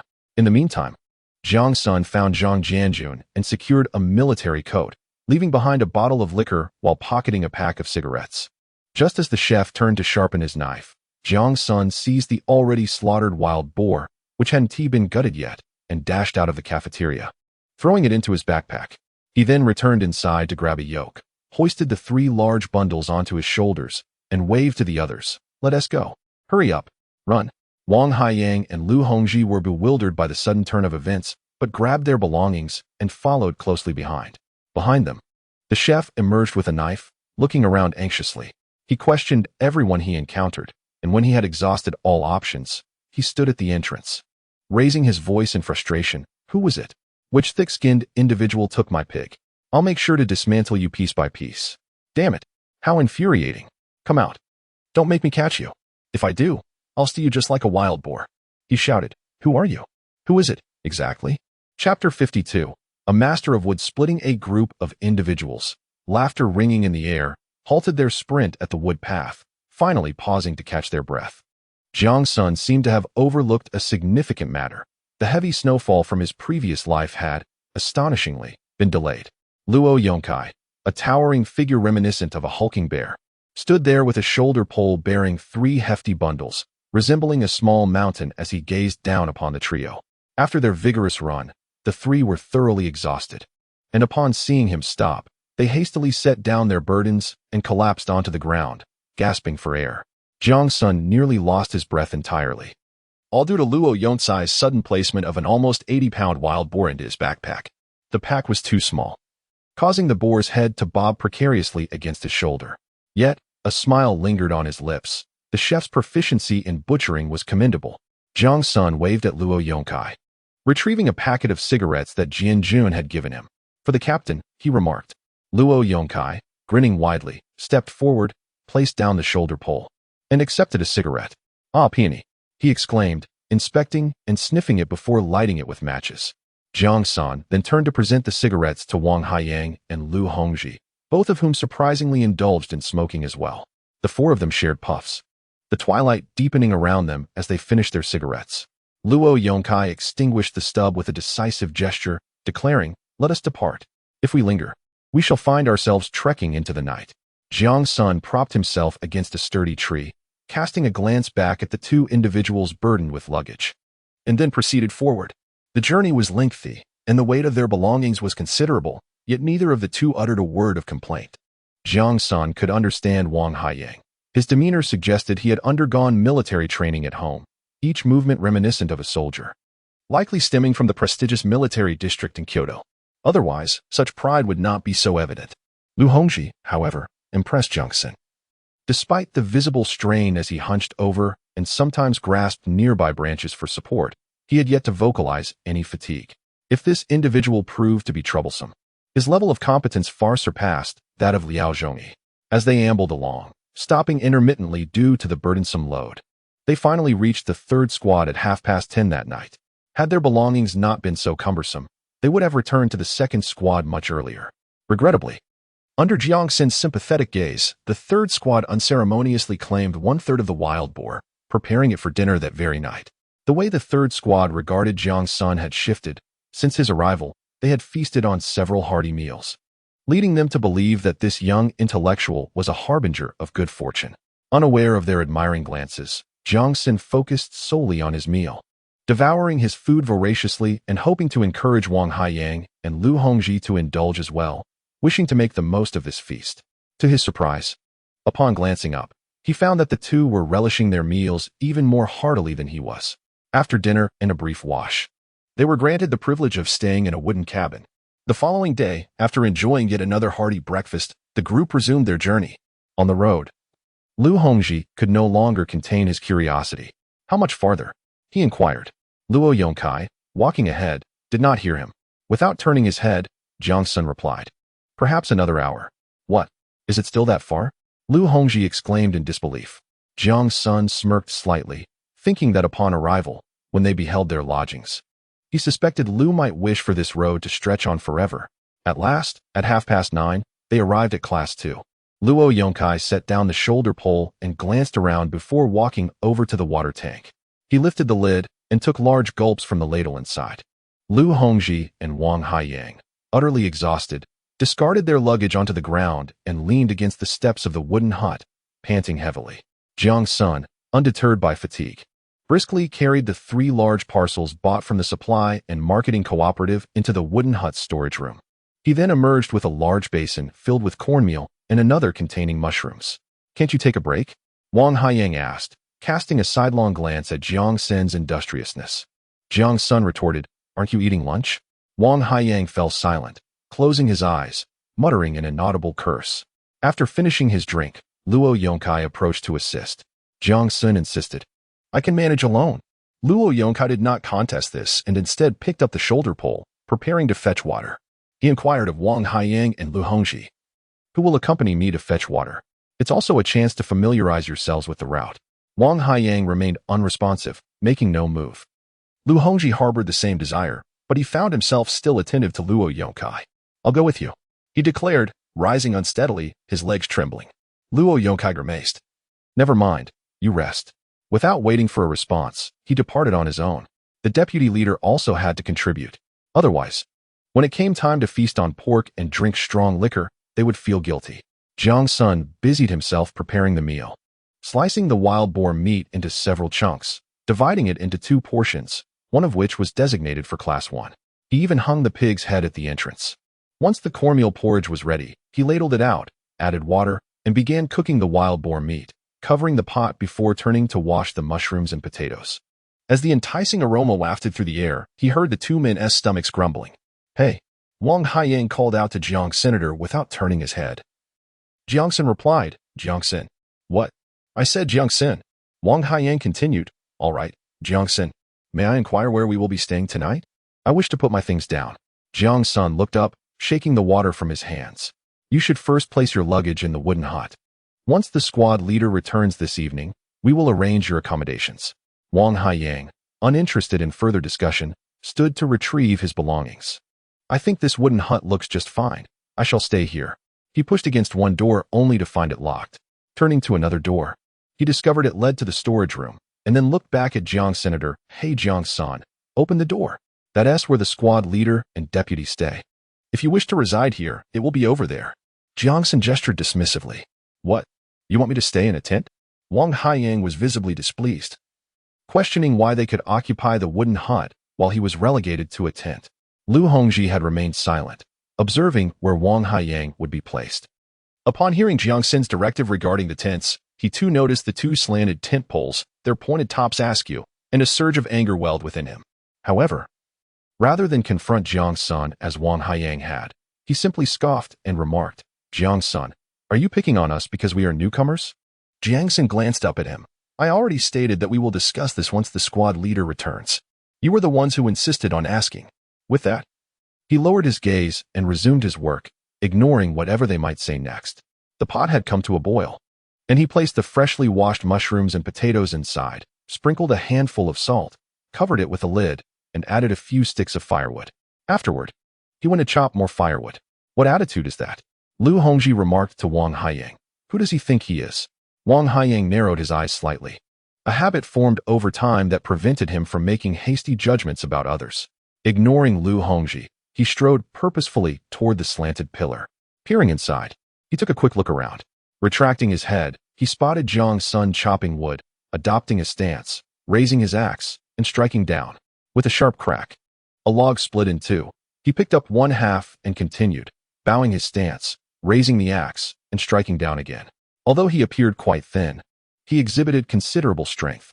Wang Haiyang cast another glance at the disgruntled Lu Hongji, pondered for a moment, and then approached Jiang Senator. Your speed is lacking. Step aside. Let me take over. Jiang Sen handed him the axe and stepped aside. Wang Haiyang's movements mirrored Jiang Sen's, yet his strikes were swifter and stronger. After chopping through one log, he could easily split two. What a remarkable woodchopper. Chapter 53. If you disgust me, I shall make you suffer even more. Jiang Sen, feeling fatigued himself, envied Wang Haiyang's vibrant energy. Stealing a glance at his own arms, he thought, I need to work out more, otherwise I would surely lose in a fight against him. Turning his head, he noticed Lu Hongji observing them, his gaze filled with an indescribable intensity, as if he were analyzing something. What was he observing? What was he analyzing? In this cursed place, once work began, there was no energy left for observation or analysis. Jiang Sen checked the pot, where the wild boar meat was difficult to cook. It had just become tender without falling apart. He scooped a bit of broth with a ladle, tasted it, and smacked his lips. Delicious. He covered the pot again, extinguished the fire, and let it simmer slowly. Jiang Sen then sat down by the stove and lit a cigarette. Hey, share one. Lu Hongji said. Jiang Sen ignored him. He had already informed Wang Haiyang that his name was Jiang Sen, not Hey. I'm talking to you. Lu Hongji persisted. Jiang Sen. Jiang Sen turned to look at him, and they locked eyes for a moment before Jiang Sen tossed a cigarette his way. Lu Hongji, unfazed, lit it up, took a drag, tilted his head back, and exhaled. He then squatted down at the stove. Jiang Sen paid him no mind. I know you, Lu Hongji suddenly exclaimed. A child of the Kyoto equipment factory, ruining your father and brother's lives for a woman. Impressive. Jiang Sen instantly understood. No wonder he felt a sense of familiarity. The troubles of his family had become common knowledge. He shouldn't be surprised that others had heard something about it. Yet, he didn't know Lu Hongji, but Lu Hongji knew him. You're also from the equipment factory? Jiang Sen inquired. I wasn't that fortunate. We attended the same school. You were in class 6, while I was in class 3. Jiang Sen fell silent. It's not surprising that someone from the same school would know about his past, especially since he had once followed Huang Liping around like a lovesick puppy. Very few people were unaware of that. However, why did he perceive that slightly hostile gaze upon their first encounter? Could it be that he, too, was once a devoted admirer trailing behind Huang Liping? Lu Hongji noticed his silence and took another drag from his cigarette. You lucky fellow. Who would have thought you'd end up with a green hat courtesy of your own brother? Huh. We often say that if such a thing happened to us, we would have surely stabbed him. Jiang Sen furrowed his brow slightly. There was something amiss in Lu Hongji's tone. Lu Hongji, oblivious to Jiang Sen's discomfort, continued with unabated enthusiasm. Huang Liping is truly unfortunate, reduced to cleaning toilets. That day, our group ran into her, and guess what happened? He cast a sidelong glance at Jiang Sen for a reaction, but Jiang Sen remained motionless, silently smoking. Lu Hongji chuckled silently. In that restroom behind the cinema, which was seldom visited, the four of them, caught in a moment of urgency, rushed there only to find her bent over inside. You wouldn't believe the sensation. Jiang Sen was astonished. Even in the desolate expanse of Beidahuang, news of this woman still reached him. He could easily surmise what Lu Hongji had left unsaid. Yet these matters were no longer of concern to him. You don't mind? Lu Hongji, failing to notice Jiang Sen's fury, felt a tinge of disappointment. Jiang Sen rose and walked aside, relieving himself beneath a tree. Lu Hongji, at a loss, could not fathom what Jiang Sen was contemplating. He stood up, discarded the cigarette but into the fire pit, and followed suit. Don't pretend with me. If it were me, even if she were an ex, I wouldn't be able to tolerate it. He unfastened his pants. Jiang Sen took a step back and remarked, she is like a public bus. Who knows if she is carrying any diseases? You'd best visit a hospital for a checkup. Damn you. Lu Hongji stomped his foot, splattering his shoe with urine. You think she is sick? Aren't you involved with her too? I am no beast. I haven't touched her with a single finger. I find her filthy. You're not, no? Jiang Sen chuckled inwardly, finding amusement in Lu Hongji's flustered state. But they all say you're her boyfriend. Lu Hongji, agitated by Jiang Sen's words, grew anxious. What if she truly is unwell? Beidahuang lacks medical resources. What if? No, clarify your words. Jiang Sen halted abruptly, nearly colliding with Lu Hongji. A smirk graced Jiang Sen's lips. We all know it's merely a game, and you believe what they say? Fool. Jiang Sen was quite exasperated with him. From the very beginning, Lu Hongji had been incessantly chattering in his ear, as if boasting of his involvement with Huang Liping was something remarkable. You disgust me, and I shall ensure you feel even worse. Fool. Lu Hongji stood there, utterly dazed. Wang Haiyang, after chopping wood for a while, abandoned the task, realizing it was indeed tiring. Noticing Lu Hongji in a stupor, he said nothing and walked over to the water tank for a drink. After quenching his thirst, he sat beside Jiang Sen, watching the steam rising from the pot, and inquired, when do you think they will return? Around 9 or 10 in the evening, came the reply. Just then, footsteps approached. Luo Yang returned with water. He poured it into the tank, glanced around, and made no further moves. Is it ready? He asked Jiang Senator. Yes. Jiang Sen lifted the pot lid, signaling that the meal was ready. In this modern age, lunchboxes are carried everywhere. Luo Yongkai and Wang Haiyang both filled their boxes with wild boar meat and heaped a generous spoonful of corn grits, sitting down nearby to eat. Jiang Sen also served himself and settled on a tree stump not far away.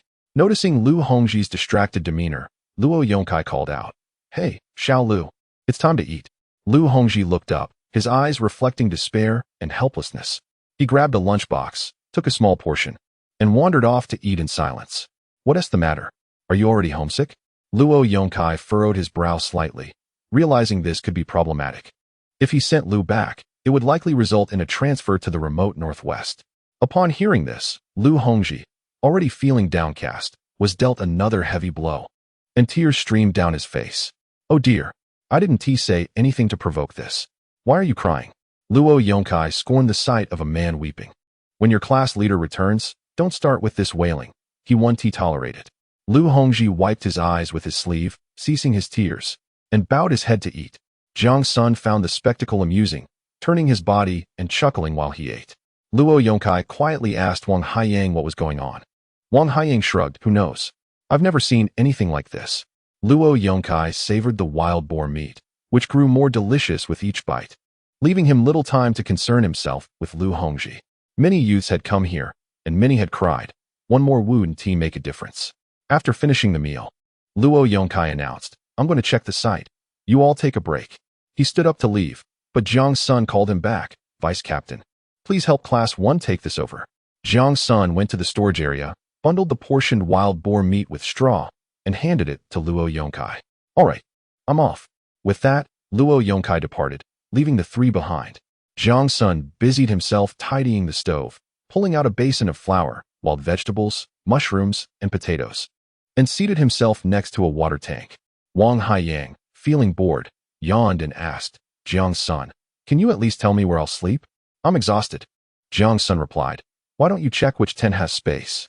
Wang Haiyang, not one to be coy, grabbed his luggage and headed toward the tents, asking, which one are you in? Jiang Sen thought for a moment and said, on the right. Wang Haiyang entered a tent, inquiring, where will you sleep? At the entrance. Chapter 54. Yearning to find her after finishing his meal, Lu Hongji scooped some water to wash his lunchbox, glancing at Jiang Sen and then at Wang Haiyang, who had entered a tent. Hesitant, he approached Jiang Sen, squatting down to pluck a wild vegetable. Jiang Sen did not refuse, understanding that Lu had something to discuss. Indeed. Before Lu could finish picking a single vegetable, he could no longer contain himself. Jiang Sen, is what you said true? What? Jiang Sen replied, puzzled. Lu Hongji, agitated, pressed on, about that woman you mentioned earlier, Huang Liping, being unclean. Is that true? Jiang Sen set the mushroom down, looking at him thoughtfully. I only heard it from others. I was merely trying to warn you. I've never been involved with her. Lu Hongji was on the verge of a breakdown, wondering if Jiang Sen was toying with him, yet he felt uneasy. What if Jiang Sen's words held a grain of truth? Uncertain whether it is merely a figment of his imagination, he felt an itch in a certain place. He shifted slightly, gritted his teeth, and pondered for a while before inquiring, where's the restroom? I need to relieve myself. Jiang Sen gestured around and replied, it's all around. Lu Hongji, disregarding the absence of visible facilities, turned and dashed into the thicket across from him. Jiang Sen chuckled softly, in a good mood, and cautioned, watch out for the chicken neck. Lu Hongji sprinted away with his neck rigid, plunging headlong into the woods.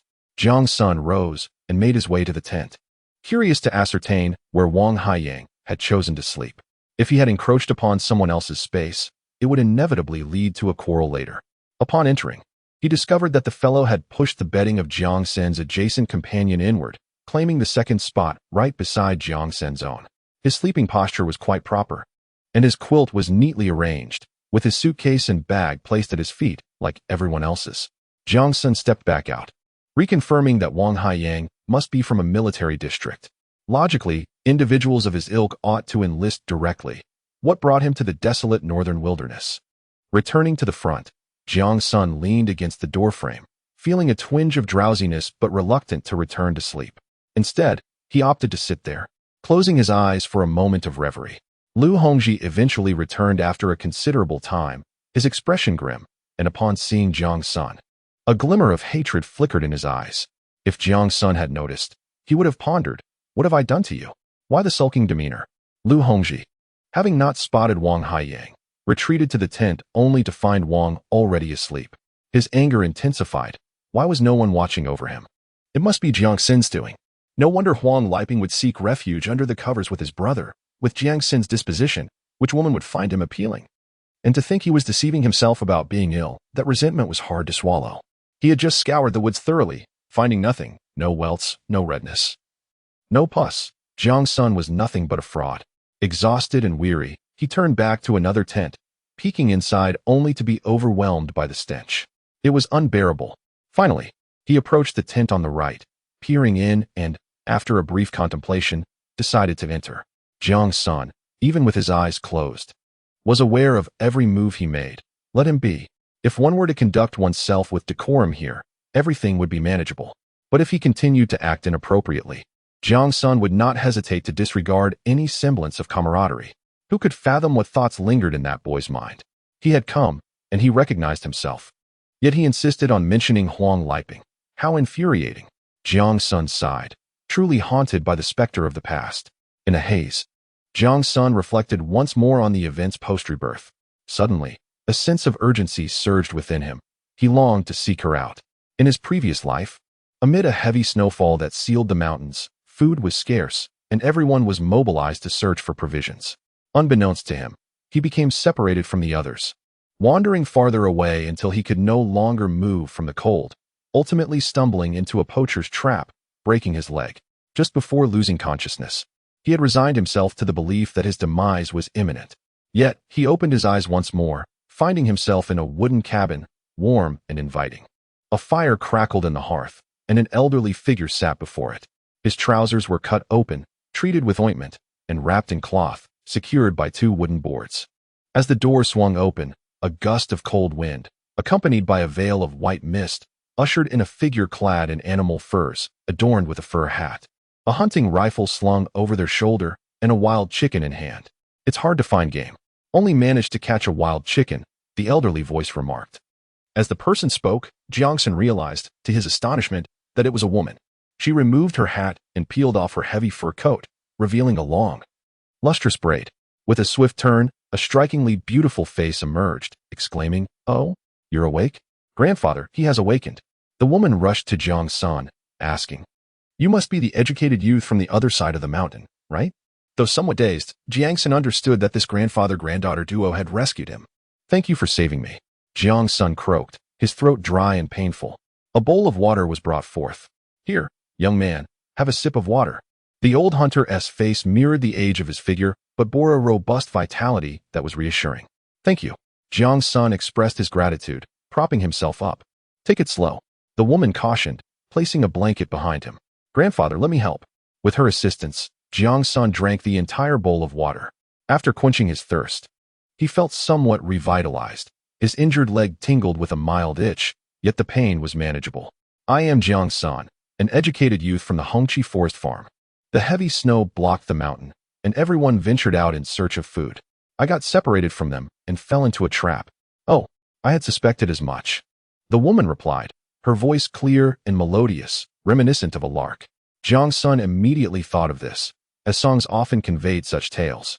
"My name is Ingzi, and this is my grandfather. We are hunters from the Orcan tribe." She chided playfully. "How could you miss such a large sign beside the trap? Orcan hunters?"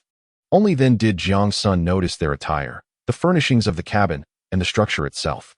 It was not merely a wooden cabin, but a larger, more elaborate version of the sloping log tents they usually inhabited. The bedding beneath him was made of animal pelts. No wonder. Yet, he wondered, did all Orcan women possess such beauty? "Drink this bowl of medicinal soup as well." The old hunter brought forth another bowl of dark, uninviting concoction.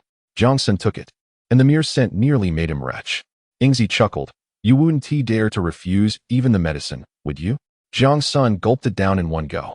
The old hunter took the bowl away and resumed his place by the hearth. Ingzi seemed quite intrigued by Jiang Sen. "Could you tell me about the world outside?"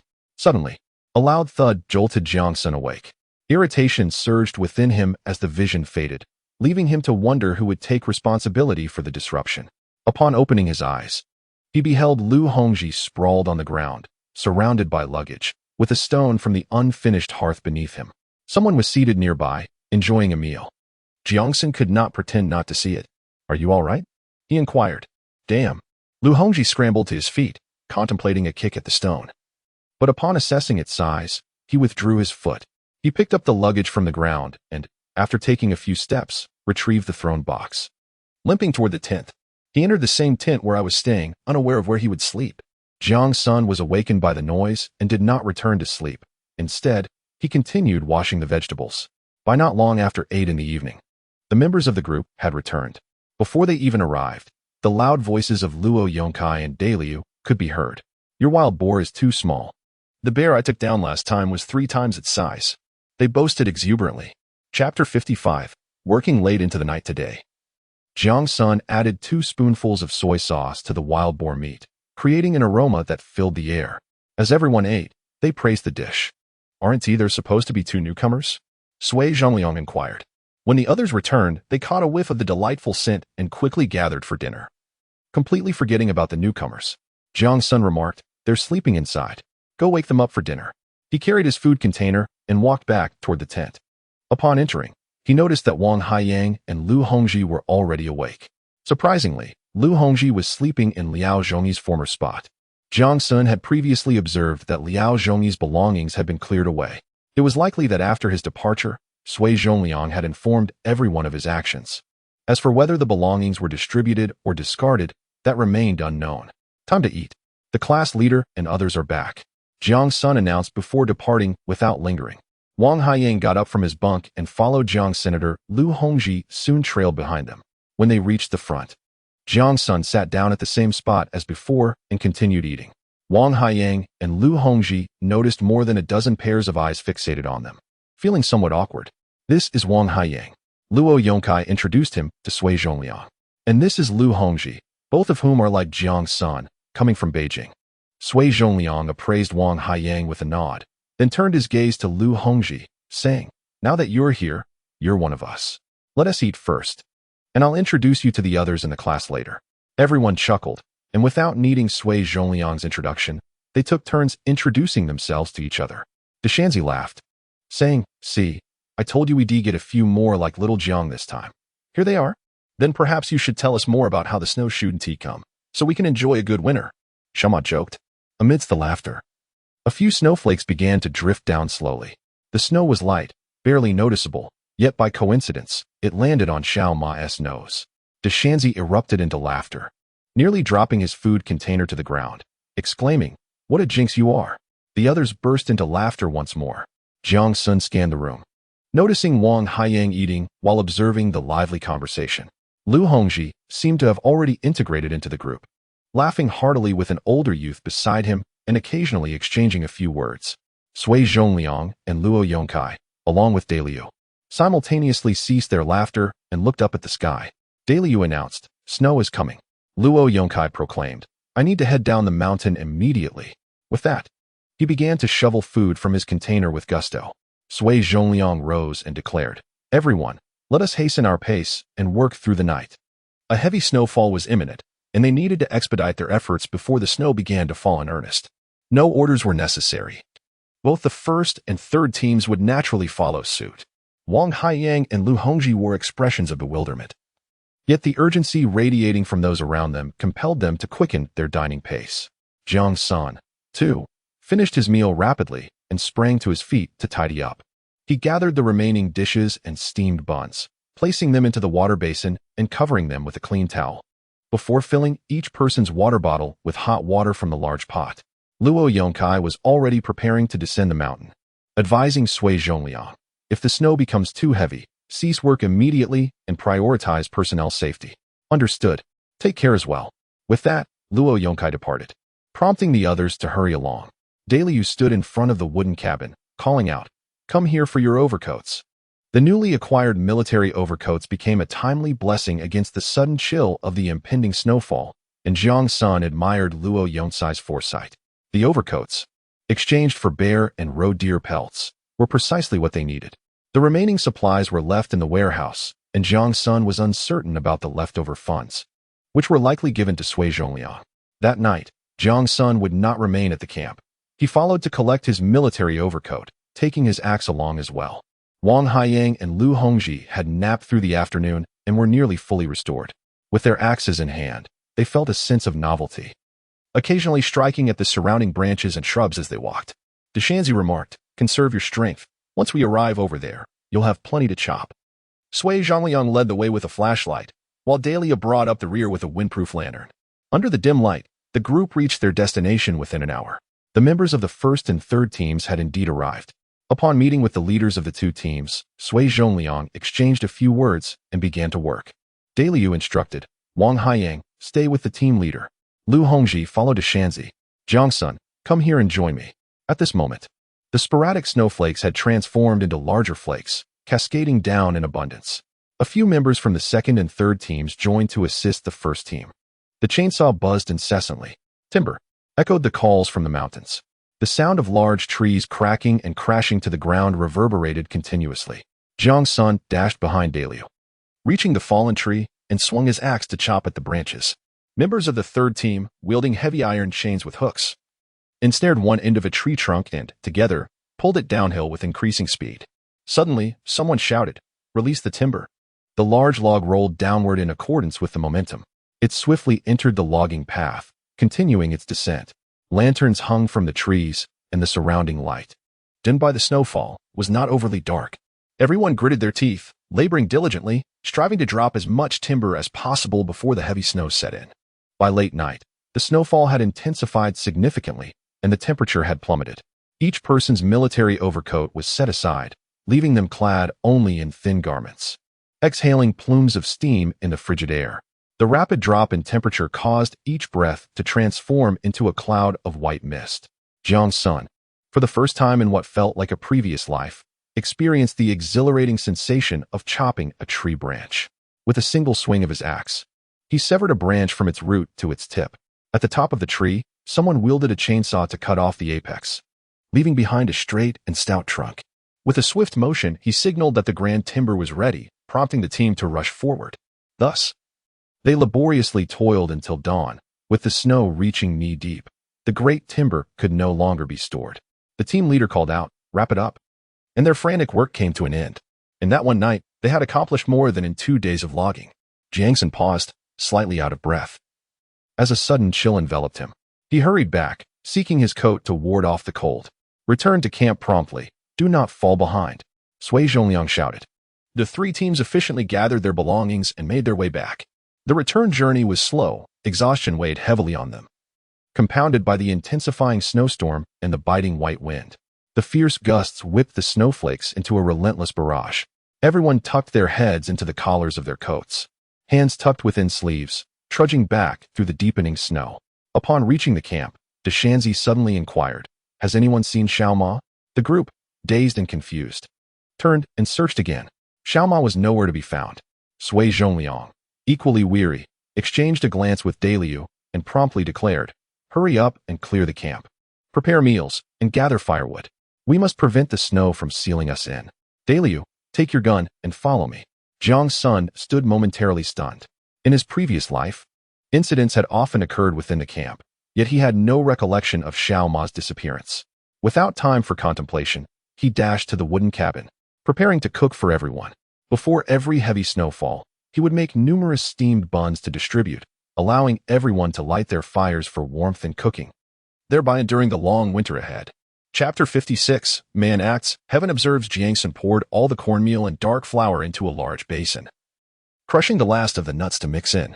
Deshanzi entered, took a bowl, and said, "Let me help you. We must be swift." Jiang Sen accepted the assistance. Deshanzi filled it with many potatoes, preparing some while ensuring the rest would be distributed.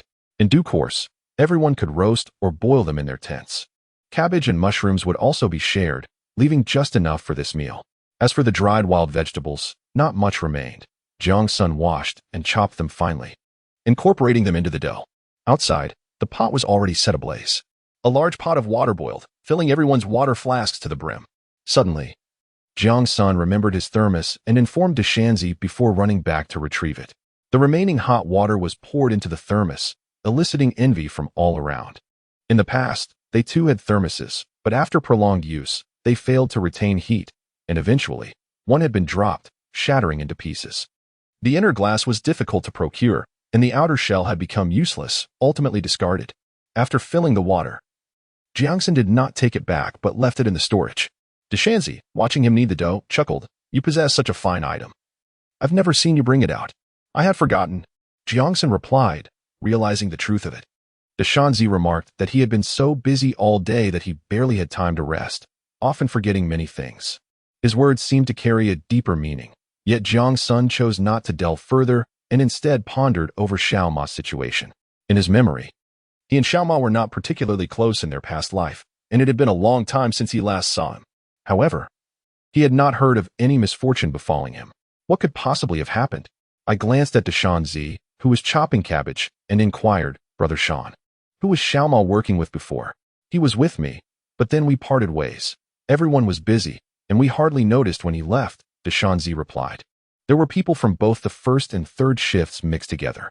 I assumed he had gone to help nearby," Deshanzi continued. "But didn't someone go to the first shift?" I asked. "He didn't.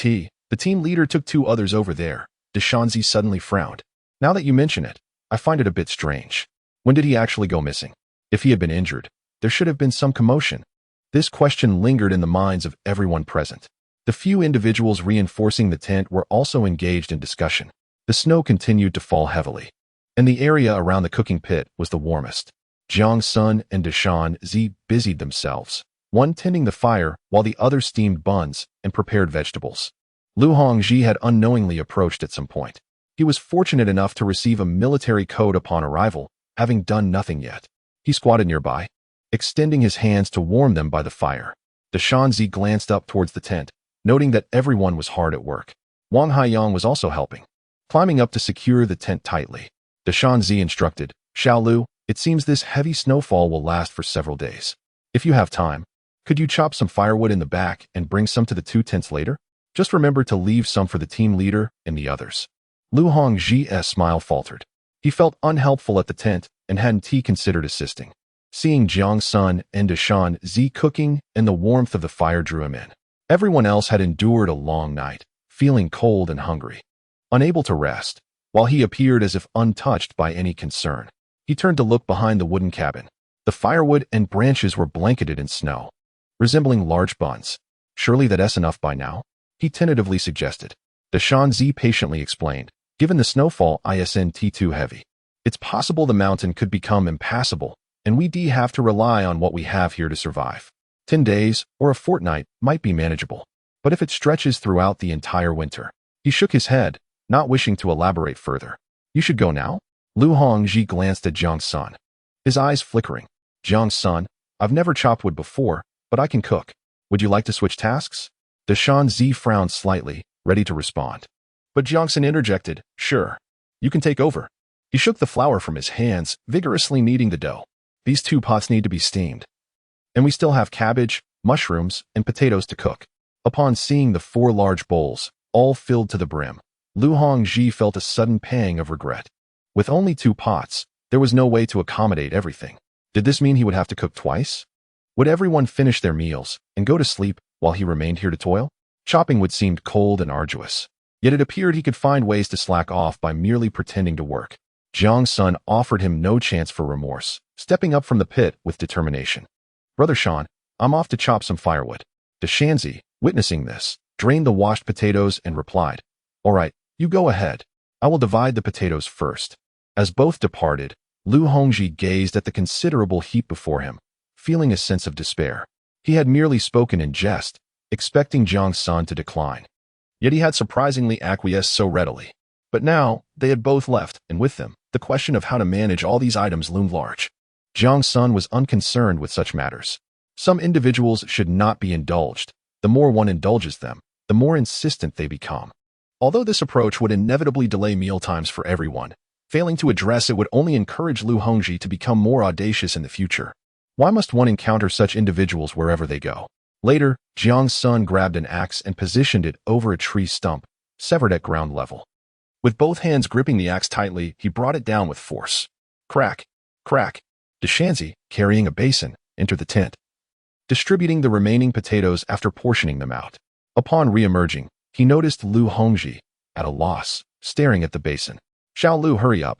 The snow is getting heavier. And everyone is hungry. Brother Sean. Lu Hongji blushed. I can't do it. What? You can't? Jiang Lei was instantly exasperated. Then why did you trade with Xiao Jiang in the first place? Honestly, Xiao Jiang, come here. After calling Jiang Sen, he turned back to Lu Hongji. You can chop firewood, right? It's just like cutting branches. Lu Hongji quickly retreated. Jiang Sen, you go cook. I'll chop the firewood. I'll do it. Jiang Sen paid him no heed, raising the axe high before bringing it down. Crack. Jiang Sen, I was wrong, all right? Please go cook. Everyone is hungry. I'll chop the firewood. Jiang Sen leisurely struck the final piece of wood before turning to him, a slight smile curling at his lips as he handed over the axe. Lu Hongji hastily accepted it, breathing a sigh of relief, resigned to the task at hand. Returning to the front, Jiang Lei was still fuming but had begun to prepare the meal. Just look at this, Xiao Lu. I couldn't see it before, but in just a day, his true nature is revealed. He is just like Xiao Liao. Never mind, Jiang Sen remarked, skillfully commencing the preparation of steamed buns. Initially, he had thought to take it easy, but soon, even the thought of slacking off felt too daunting. With the squad leader absent, no one would witness his demeanor. If he were to report back later, it might lead them to believe that they were not united and were bullying their comrade. This statement sounded eerily reminiscent of past events. People act, and heaven observes. Jiang Lei was taken aback, looking at Jiang Sen, who was now focused on placing the prepared buns into the steamer. He shook his head, pondering how the boy's words seemed somewhat grave for his age. He must have misheard.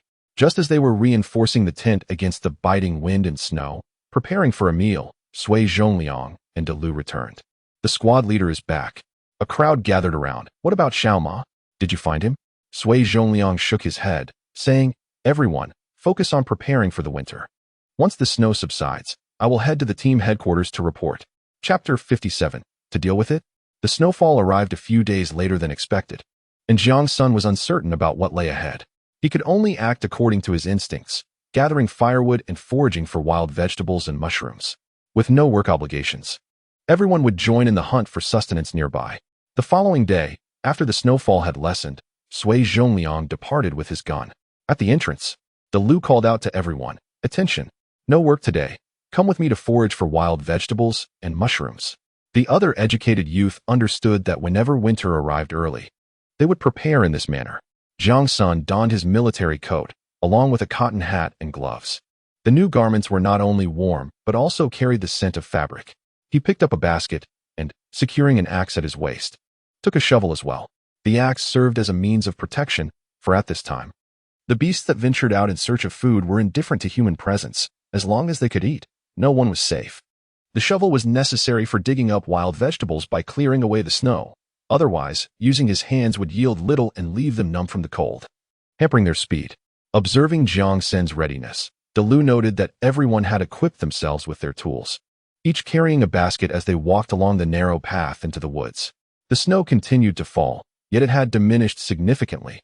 Crucially, the wind had ceased, making the conditions slightly more bearable.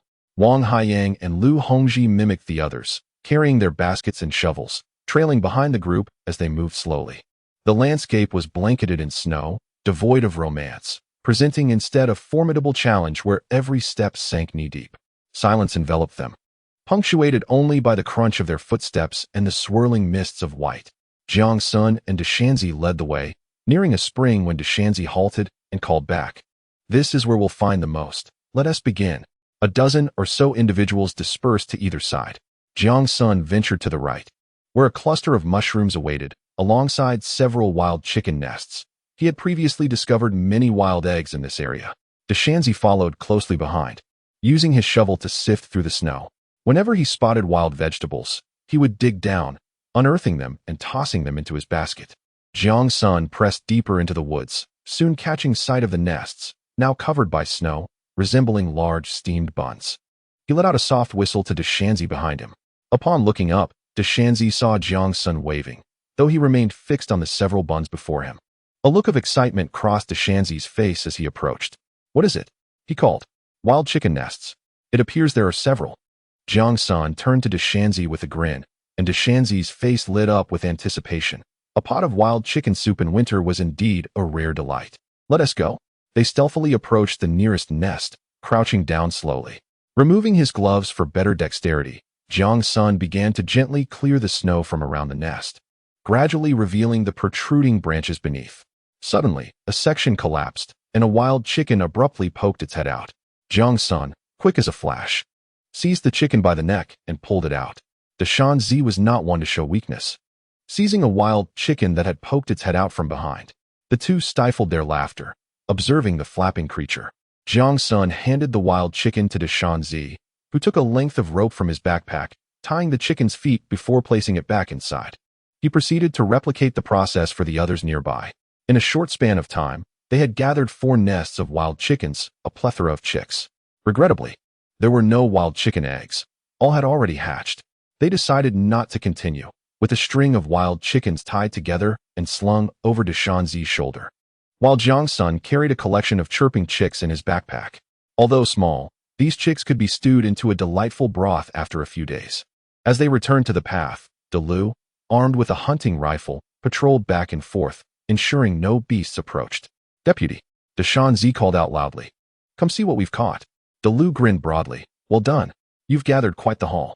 Deshanzi handed the string of chickens to Lu, leaving one in the backpack, and resumed his search for more food with Jiang Senator when someone looked back. Laughter erupted. Lu, already tall and imposing, was comically adorned with a string of wild chickens, their vibrant feathers creating a ridiculous sight. Unbothered, Lu quipped, "Laugh all you want. If you've got the skill, catch a few yourself." This time, Jiang Sen could not find any more chicken nests and instead turned his focus to foraging for wild vegetables and mushrooms. Deshanzi remained exuberant, frequently beckoning towards the dumplings, only to realize he had disturbed a thicket. They ventured deeper into the woods. Jiang Sen recalled the year he had gotten separated from the others, having taken this very path. They needed to cross over a mountain and then descend, eventually tumbling down into a trap where he first encountered Yingzi. However, He could no longer remember the exact location of the trap, just a vague sense of direction. He gazed up at the forest, which all appeared the same. In his previous life, the incident had occurred in the second year after moving to the countryside. Now, having returned, he wondered if he might encounter her earlier this time. As he searched for wild vegetables and mushrooms, memories of his past experiences here surfaced. He had endured an entire winter, poorly clothed and emaciated. Nevertheless, he had saved enough dried mushrooms to send back home as spring arrived. During the new year, he had subsisted on a thin porridge made from wild vegetables, so watery it could reflect a silhouette. In the second year, as the frost set in, Feng Chao reported him and Xiao Jia for inappropriate conduct, leading to 3 days of confinement. Upon his release, he had pinned Feng Chao in the snow, filled with rage, wishing he could have killed him, though his physical condition prevented such actions, leaving him utterly exhausted. Shortly thereafter, while awaiting the outcome of the investigation, he was once again trapped in a snowstorm while foraging and fell into a pit. Under the care of an old hunter and his granddaughter, he recovered swiftly. Those days were among the happiest and most fulfilling of his time in the northern wilderness, or perhaps even in his previous life. Ingzi harbored feelings for him. Yet he could not reciprocate, bound by his own family commitments. It was only with the arrival of spring that he returned to camp. Initially, everyone assumed he had perished in the wild, but to their surprise, he returned alive. This incident led to an extensive investigation, ultimately resulting in his transfer to the 4th Brigade. In the final year, as he watched one after another gain admission to university and the city continuously recruit returning educated youth, Jiang Sen felt like a mere shell of his former self. Eventually, Jiang Daiyou, in a moment of compassion, mentioned that street factories were hiring, which allowed him to return to the city. However, the nightmare persisted, culminating in his imprisonment. Jiang Sen sighed, grateful for his rebirth. That way of life could go to hell. All he needed was to endure until he could see Ingzi again. Now, he was free from any ties or worries, wishing only to remain there, even if it meant living in the deep mountains and forests, hunting alongside her. Rustling sounds suddenly interrupted Jiang Sen's thoughts from a short distance ahead. He halted his movements and waved to Deshanzi, who immediately ceased his actions and looked in the direction Jiang Sen pointed. There lay a small embankment, and the sounds were emanating from the other side. Had a beast emerged to forage? His luck had truly plummeted. Such light sounds could only be made by felines, or perhaps wild chickens or rabbits. Yet, judging by the slow rhythm of the sounds, the former seemed more likely. Just as Jiang Sen frantically gestured for Deshanzi to hurry, a figure emerged from behind the embankment. It was Xiao Ma, the person who had gone missing 2 nights ago. Xiao Ma was still clad in that thin outfit, shivering as he waved at Jiang Sen and Deshanzi, pleading for help. They rushed over to him, brushing the snow off his body. And Deshanzi took off his military coat to wrap around him. "Let us go back for now," Jiang Sen said, taking up the backpack and shovel. Following the two as they made their way back. The further they walked, the tighter his brow furrowed as he observed Xiao Ma ahead. If someone had been outdoors for 2 or 3 days in a snowstorm wearing only thin pants, without frostbite or injury, it was quite perplexing. Initially, Deshanzi was solely focused on getting Xiao Ma back quickly, completely overlooking the details. "Where have you been? The squad leader was frantic looking for you all night and reported to the team early this morning. You nearly drove us to despair." Xiao Ma, trembling, replied. "That night at work, I slipped and fell. I hurried back up, but as I walked, the snow grew heavier and the wind stronger. So I took shelter in a snow cave until the storm passed. I didn't expect to end up here. Let us not dwell on that. It's a miracle you didn't freeze to death. We need to get back." Jiang Sen thought not a word of Xiao Ma's account was credible. Even if a snow cave could shield one from the wind, it wouldn't provide warmth. How had he survived without food or proper clothing? Even if his explanation were plausible, Jiang Sen remained suspicious that Xiao Ma was lying. He must have spent these 2 or 3 days in a warm place with food. For it was impossible, he showed no signs of weakness now.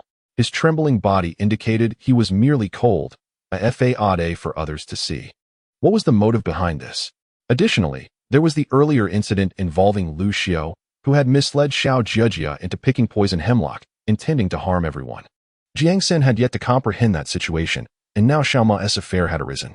Jiang Sen felt that there were quite a few matters he had overlooked in his past life. Silently trailing behind, he returned to the path. The appearance of Xiao Ma caused quite a stir. Everyone rushed back, surrounding him with inquiries. Lu, adorned in a coat of wild fowl, stated, "Deshanzi and Xiao Jiang, come with me to warm up. The rest of you, Don't wander too far. It's time to return. Let us go.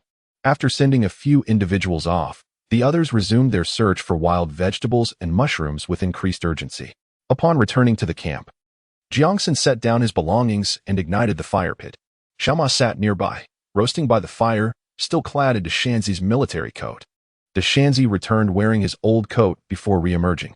Lu placed the wild fowl down, took the small wild chicks from the bamboo basket, and placed them in the wooden cabin's corridor, then handed 2 wild vegetable buns from the morning to Jiang Sr.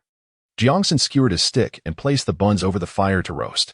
The water in the pot boiled, and he poured half a teacup to pass to Xiaoma.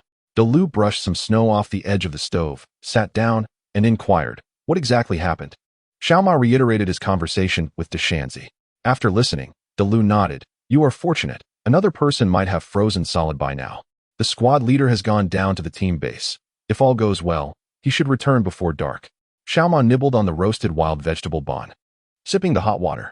Noticing that Xiaoma was fine, Lu took a quick bite and returned to continue the search for food with the others. Deshanzi sighed. This heavy snow arrived too early. Who knows when it will cease? Jiang Sen could no longer view this situation through the lens of his past experiences. In his previous life, heavy snow had come early, sealing the mountains for over 10 days. However, this snowfall had not only been delayed by several days, but was now diminishing, nearly coming to a halt.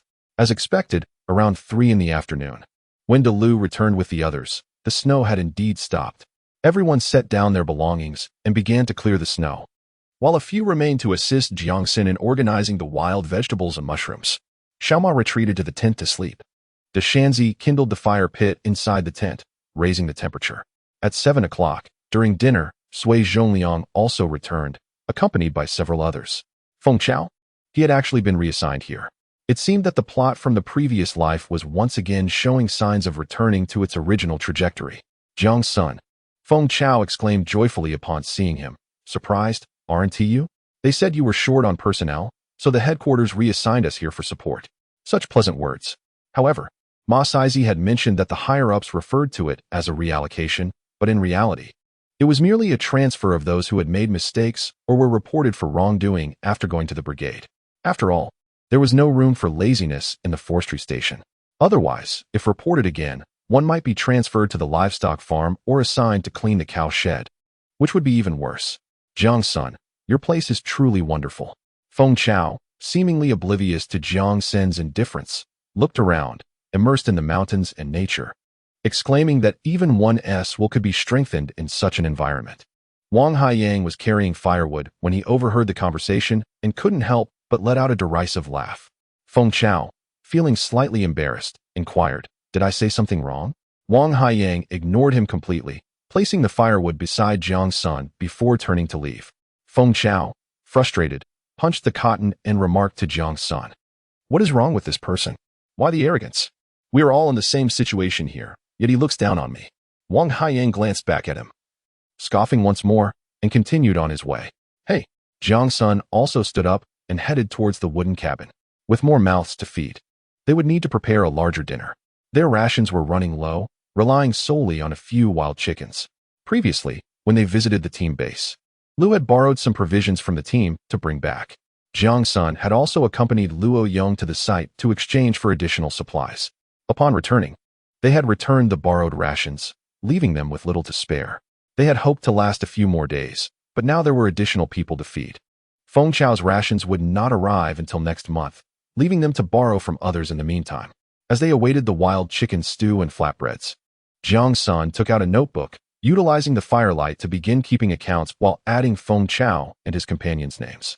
Feng Chao leaned closer, saying, you wrote an extra stroke there.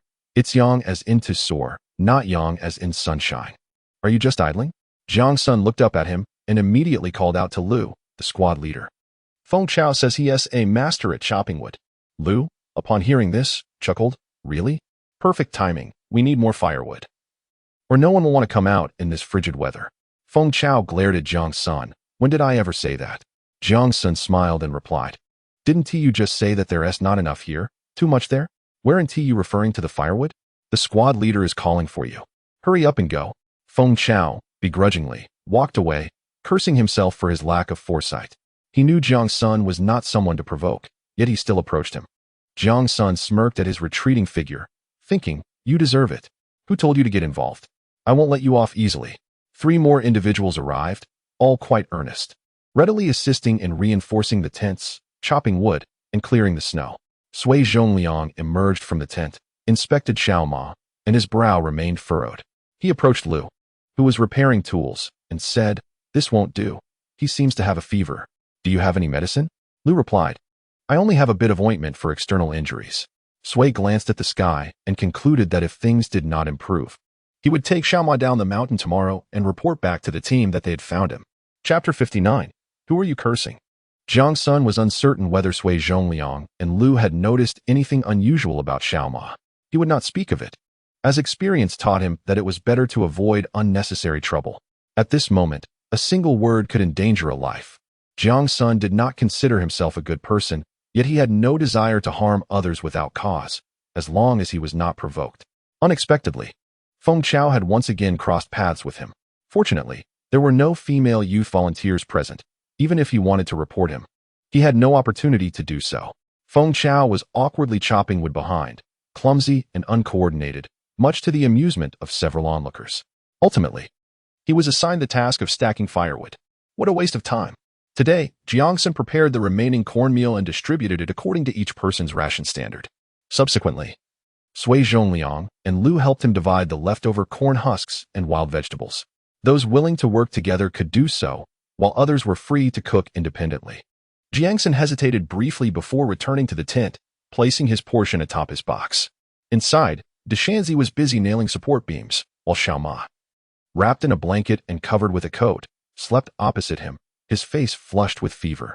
Jiang Sen pondered that perhaps after staying in a warm place for 2 days, returning in his thin clothing had caused him to catch a chill. But why would he choose to do that? Was it merely to dispel any doubts others had about him? What a hardship. Jiang Sen contemplated this briefly, then handed over Deshanzi's ration. Here, your provisions. Just leave it there. What about Xiao Ma's? Deshanzi glanced back. Just leave it with me. I'll give it to him later. Jiang Sen placed Xiao Ma's share on Deshanzi's bed and turned to leave. Taking advantage of the fading daylight, he decided to explore the surroundings. He informed Sui Zhongliang and set off with his backpack. Upon seeing this, Feng Chao hurried after him. Jiang Sen, where are you going? I want to come with you. Aren't you chopping wood? They don't need me anymore. Feng Chao insisted. I can't just sit idle. Jiang Sen paused and turned back. Then help with the tent. I don't know how. Feng Chao suddenly felt a bit shy. I saw you carrying a basket. Are you going to gather mushrooms and wild vegetables? I can do that. Jiang Sen replied. I don't need your help. I'm fine on my own. Watching Jiang Sen walk away without looking back, Feng Chao wanted to say something, but held back. Turning to leave, he noticed Wang Haiyang finishing his wood chopping and leaning against the cabin to smoke, so he approached him. Done already? That was quick.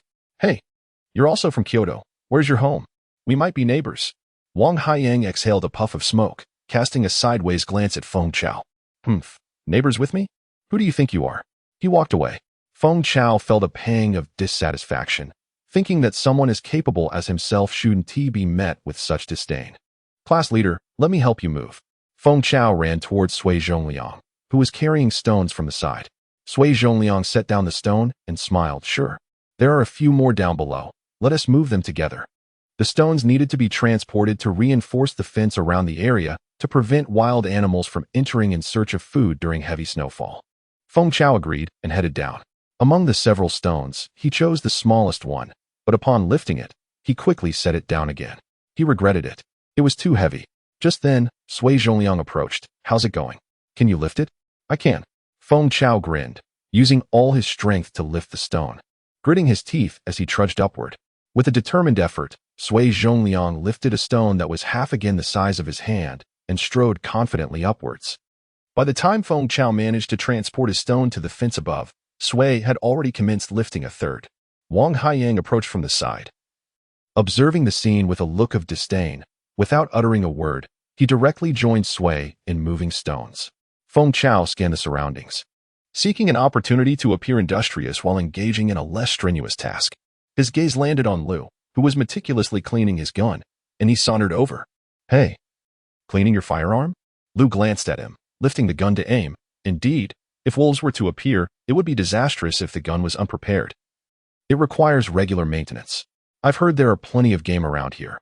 When shall we go hunting? Hunting? Certainly. Have you ever hunted before? Never. Feng Chao almost let slip an unguarded remark. I hear that hunting requires not only marksmanship but also the ability to identify animal tracks and droppings. Lu chuckled. You seem to know quite a bit. If luck is on our side, we might manage to catch a wild boar or a deer, and we could feast on a substantial meal. But if fortune frowns upon us, we may encounter tigers, leopards, or bears, which could spell trouble. When I was in the Shenyang Brigade, I heard they encountered wolves when they visited the forest farm. Is that true? Having finished cleaning his gun, Lu glanced around before rising to return it to the house, casually remarking, "Ah, indeed they did." Feng Chao wished to inquire further, but Lu had already entered. He contemplated following, but hesitated. Lu Hongji approached, carrying his ration bag. Just as he was about to enter the wooden cabin, Feng Chao intercepted him. That's the squad leader's quarters. Do you have business inside? Though Lu Hongji was new, he had arrived 2 days earlier than Feng Chao. From the moment Feng Chao arrived, he had treated everyone as if they were old acquaintances, and Lu had long since found him intolerable. What are you doing here? He demanded. Everyone else is working. And you're just standing guard for the squad leader? He nearly voiced the unspoken accusation of being a guard dog. Feng Chao replied, I'm merely advising you. There are firearms inside. Who knows what you intend to do by barging in? Get lost. Who are you cursing? I'm cursing you. What is it to you? Care to repeat that? Damn you. Having faced setbacks at Jiang Sen, compounded by a heavy snowfall, Lu Hongji was exhausted and had not yet rested properly. He was now overworked, cold, and hungry, with his rations being half of what others received, unable to suppress his frustration. He approached Sui Zhongliang for assistance, only to find Feng Chao equally vexed. The two were of a mind, and before long, words escalated into a physical confrontation. They exchanged punches, ultimately grappling and rolling on the ground, scattering the untouched snow in their wake. The onlookers paused their tasks, amusedly watching the spectacle, with not a single soul stepping in to intervene. Even Sui Zhongliang and Wang Haiyang, who had been hauling stones, set them down to enjoy the show, with Wang producing a cigarette and offering one to Sui as they stood there, smoking and reveling in the commotion. Lu emerged from the cabin and, upon witnessing the scene, could not help but chuckle. In the mountains, there are scarcely any other forms of entertainment, and it is a rare sight to witness a brawl. Regardless of who is right or wrong, everyone gathers to observe the spectacle.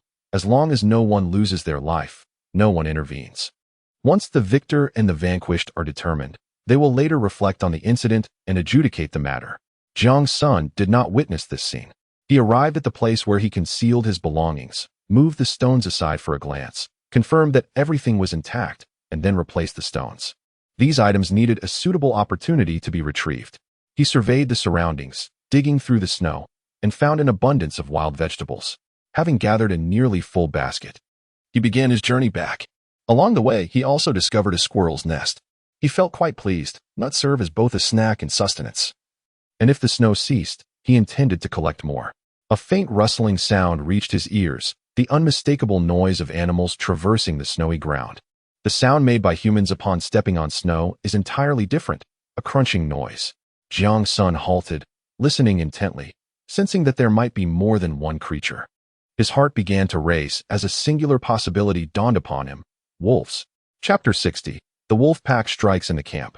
Lu Hongji and Feng Chao stood before Sui Zhongliang and Lu, bruised and battered, their heads hung low.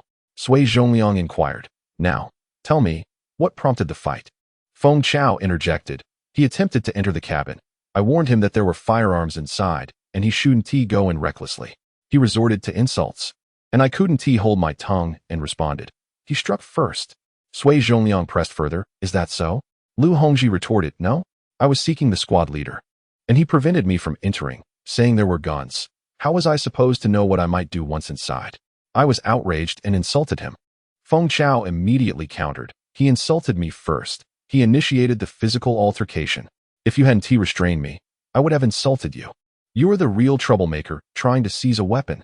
Lu Hongji refused to back down. You struck me. I have never struck anyone. Yet you insulted me. Did you see that, squad leader? Sui Zhongliang frowned slightly. Among those from Kyoto, aside from Jiang Sen, who was taciturn, and now Wang Haiyang, who also preferred silence, the rest were quite loquacious, particularly these two, who not only spoke readily, but were also quite adept at physical confrontation. I see you two are simply idle. Enough. Return and each write a self-reflection. We will hold a meeting tonight where you shall profoundly reflect on your actions and acknowledge your errors in front of everyone. Have you forgotten where you are? Squad leader. Jiang Sen exclaimed as he ran swiftly. There are wolves. Sui Zhongliang's expression changed dramatically. Everyone, prepare for combat. Dezanzi and the others immediately abandoned their tasks and rushed towards the cabin. Axes, chainsaws, and shovels were hastily retrieved. Lu produced 2 firearms, handing one to Sui Zhongliang. Wang Haiyang asked, "Are there more guns? Can you shoot?" Upon seeing him nod, Lu promptly returned to the cabin and fetched another rifle for him, along with 10 rounds of ammunition, cautioning him to conserve the bullets. Wang Haiyang skillfully inspected the weapon, chambered a round, engaged the safety, and raised it. Jiang Sen, on his way back, recognized that the sounds he had heard were indeed those of the approaching wolf pack.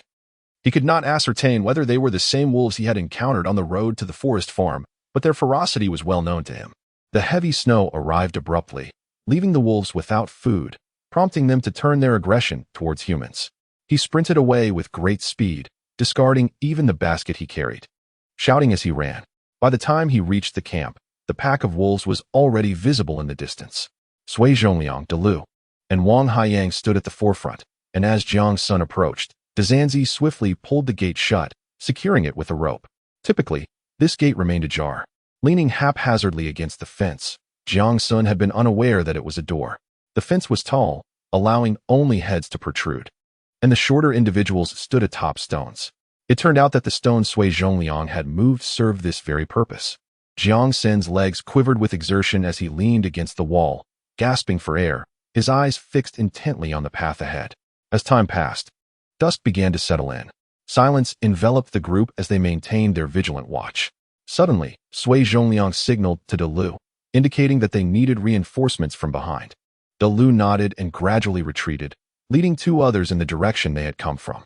There, on the slope beside the wooden cabin, was another gate. In the earlier rush, it had been left ajar, unguarded. The wolves, astute and organized, seized upon their opportunity, especially when they sensed a larger group of humans. Sure enough, when Lu arrived at the rear, he spotted 2 wolves lurking near the gate. He picked up a stone and hurled it, raising his firearm, urging them to shut the gate quickly. The other 2 dashed to grasp the rope and pull it back. One wolf lunged forward with a howl, causing one of the men to panic and drop his grip, landing heavily on the ground. With a resounding bang, Lu fired his weapon, the shot echoing through the woods. "Close the gate," he shouted again, advancing with his gun raised. The wolf that had attacked was struck in the belly, staggering away in a desperate attempt to escape. Another wolf crouched low, baring its teeth at Lu, issuing a menacing growl. At last, the gate was secured, and Lu climbed onto a stone, firing another shot into the fray. Simultaneously, gunfire erupted from the front as Wang Haiyang and Sui Zhongliang each took aim. Yet the ferocity of the wolf pack did not wane. Rather, the wolves from the rear charged towards the gate. The wolves leapt high, but just barely missed, crashing into the wooden fence and tumbling down. The sound of their impacts resonated repeatedly. Shovels, wooden sticks, and axes extended through the fence, a chaotic defense against the onslaught. Jiang Sen observed this scene, heart pounding with fear, realizing that if the wooden barricade were to fall, their chances of survival would vanish entirely. He counted roughly, estimating that the pack numbered between 40 to 50.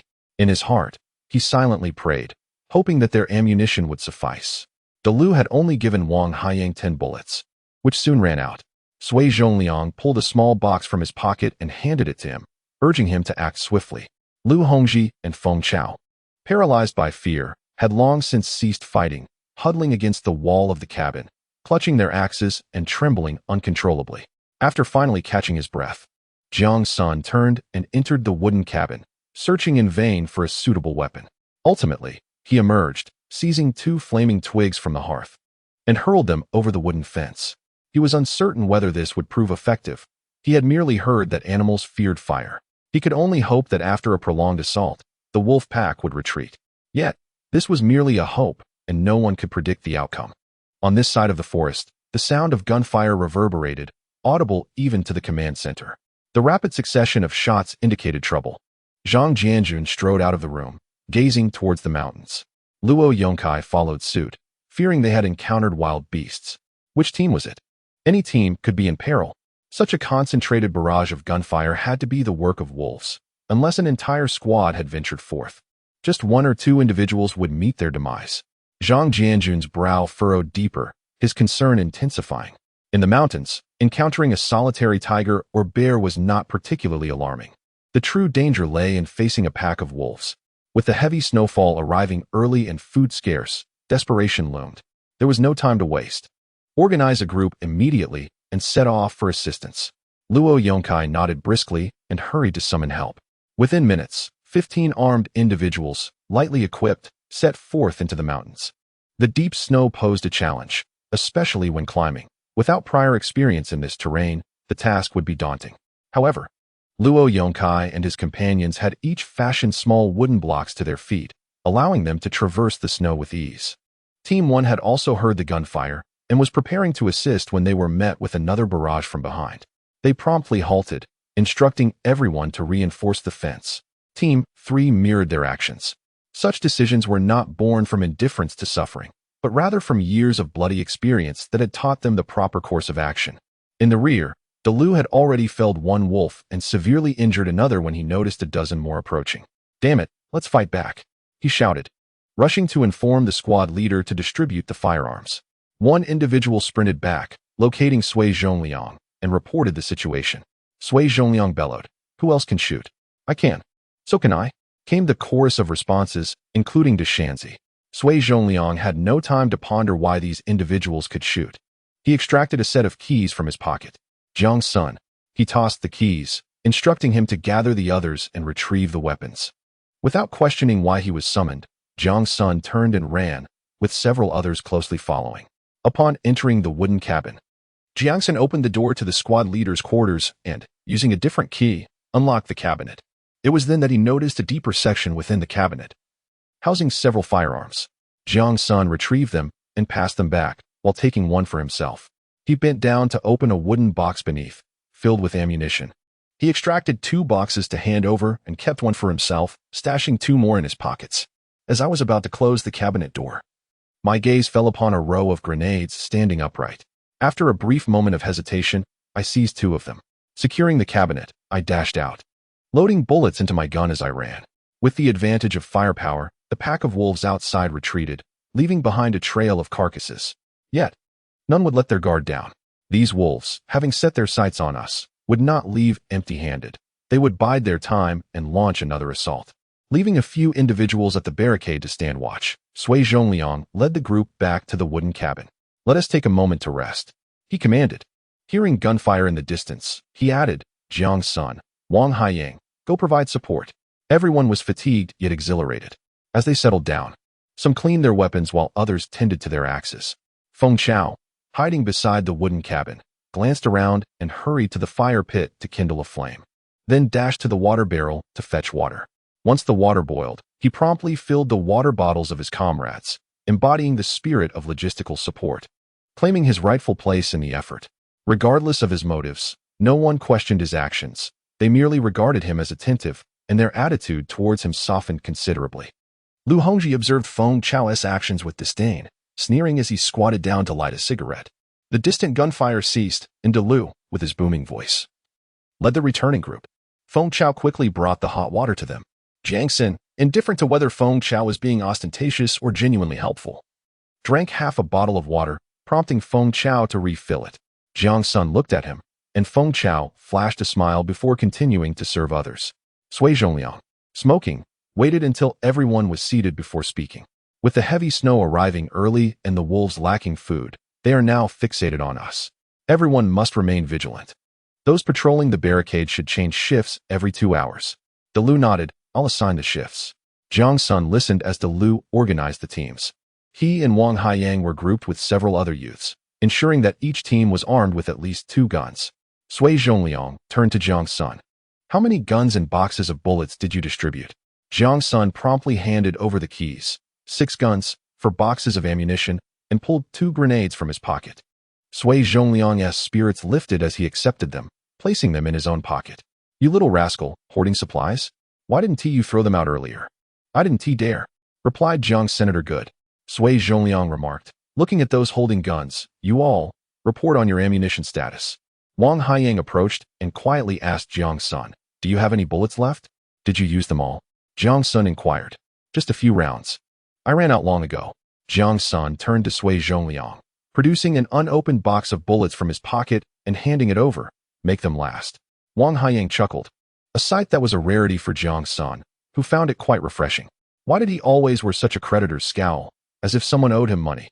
Wang Haiyang extracted bullets, chambered his weapon, and cradled it in his arms. "How did you learn to shoot?" Jiang Sen, without looking up, mumbled.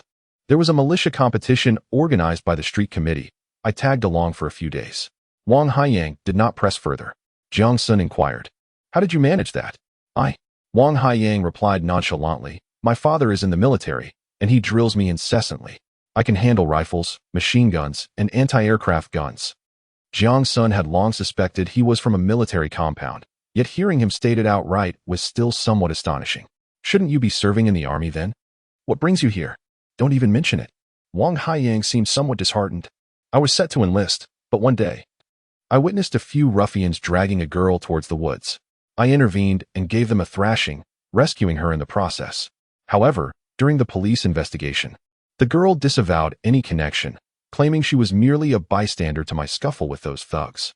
My father was furious, insisting that they should handle it without regard for his status. In my frustration, I decided to head to the countryside." Jiang Sen listened, dumbfounded. Yet, reflecting on his previous life, he felt even more wronged. "What about you?" The topic opened up, and Wang Haiyang became animated. Jiang Sen remained silent and countered, "Isn't your military compound near our equipment factory? Haven't you heard about someone being betrayed by his brother, making it widely known?" Wang Haiyang gaped at Jiang Sen, taking a moment to process before exclaiming, "No way. You must be talking about yourself. I thought your name sounded familiar since I arrived." "So, you are that remarkable individual?" Jiang Sen chuckled self-deprecatingly. "Remarkable? Hardly. I didn't resist, and it was I who ended up in prison." Wait. What exactly happened? Tell me." Meanwhile, on the other side, Luda had already assigned the teams and proclaimed loudly, "All right, those not on duty should take this opportunity to rest. The wolf pack won't give up after just one attack, so everyone must remain vigilant." The educated youth stood up sparsely and walked towards the tents. Jiang Sen also decided to return with Wang Haiyang. "Zhongliang, hold on. Jiang Sen, you stay for a moment. And you too." He pointed at Lu Hongji and Feng Chao. "I'll head back first. Call me when it's time to switch." Wang Haiyang greeted Jiang Sen before leaving. Jiang Sen remained, observing Lu Hongji and Feng Chao approaching. He was somewhat perplexed as to why the squad leader had retained the three of them. Yet, he suddenly noticed both individuals bore injuries, appearing to have been in a fight. Had something transpired during his absence that he was unaware of? Before Zhongliang could speak, Deshanzi emerged. "Squad leader, Xiaoma has awakened." "Understood." Zhongliang responded without approaching, instead focusing on Lu Hongji and Feng Chao. "Now, take this moment to reflect on your actions. There's no time to write it down." Jiang Sen was utterly perplexed. Both individuals were relatively new. One had been there for merely 2 or 3 days, and the other for just one. What reflection were they to undertake? "I'll go first." Feng Chao raised his hand. "All right, go ahead." Zhongliang settled down, pulled out a cigarette, lit it, and began to smoke leisurely. "I was wrong," Feng Chao confessed. "I shouldn't have started a fight with comrades upon my arrival. If there are grievances, they should be addressed directly or reported to the squad leader. I ought to practice restraint, refraining from retaliation and resorting to violence, as such actions not only fail to resolve conflicts but also exacerbate tensions, undermining unity and corrupting the spirit of the youth sent to the countryside for growth. I was mistaken. I must embody the indomitable spirit of perseverance and hard work, for there are many who go hungry, rendering my grievances trivial in comparison." Chapter 62. Leaving behind the corpse, Jiang Sen genuinely admired Feng Chao's eloquence. On the train, he had charmed numerous young women with his words. Now, even during his self-critique, he eloquently articulated his thoughts without repetition. He began by acknowledging his mistakes, then outlined how he would improve, rallying his comrades with fervent slogans. Impressive. Lu Hongji listened, his expression shifting as he grew weary from standing, until Feng Chao finally concluded. He did not forget to summarize with a final plea. "Henceforth, I ask for the class leader and comrades to observe my conduct." Sui Zhongliang nodded, turning his gaze towards Lu Hongji, who finally spoke. "I was wrong," and then fell silent. Sui Zhongliang was taken aback. Where had he erred? After a prolonged pause, Lu Hongji resumed, admitting his fault lay in misunderstanding Feng, in being the first to hurl insults, and in resorting to violence. In the future, should I encounter a similar situation, I shall immediately report to the class leader and refrain from attempting to resolve matters independently, thereby avoiding escalating conflicts. He lapsed into silence again, clearly lacking Feng Chao's oratory skills. Sui Zhongliang, unable to press further, simply nodded. Given the urgency of the situation, a written self-critique was unnecessary. He hoped for greater camaraderie among comrades to prevent similar occurrences. Very well, you may rest now. Until the two departed, Jiang Sen remained unclear about Sui Zhongliang's intentions in keeping him behind. Once they entered the tent, Sui Zhongliang addressed Jiang Sen. You performed commendably today. Jiang Sen smiled but refrained from responding. Had you ever fired a weapon before? It was quite the same inquiry posed to Wang Haiyang. Jiang Sen again invoked the excuse of militia training drills. Sui Zhongliang remarked, mastering such skills in just a few days suggests you possess some talent. Splendid. In the future, should you remain alone at the camp, I could provide you with a firearm for self-defense. The surprise came too swiftly for Jiang Sen to process. However, he soon pondered a pressing question. Why would he be given a gun? He was not a veteran, and the youth had no right to wield firearms. Was this a gesture of trust or a test of his character? Jiang Sen dared not gamble, but could certainly evade the situation. No, thank you, Jiang Sen replied, as the wolf pack incident was an unforeseen circumstance that would not normally arise. Lu laughed heartily. If you encounter a bear again, will you sprint back to us? Jiang Sen found the matter rather exasperating. Indeed, should he face a bear, possessing a firearm would significantly increase his chances of survival. Even if he could not kill it, he could certainly scare it away. Yet, he still felt uneasy. Class Vice, let us not dwell on this matter. Consider it a mere jest. Sui Zhongliang chuckled, no longer pressing the issue. Very well, let us cease this conversation. Go and rest. Upon returning to the tent, everyone else had already retired, and even Wang Haiyang was emitting soft snores. After working tirelessly for an entire day and night, despite taking a brief respite, they persevered through the biting wind and snow. Everyone was exhausted, and to make matters worse, they faced an assault from a pack of wolves, barely able to rest their heads on the pillows. Jiang Sen shed his coat and burrowed into the icy sheets, curling up and shutting his eyes.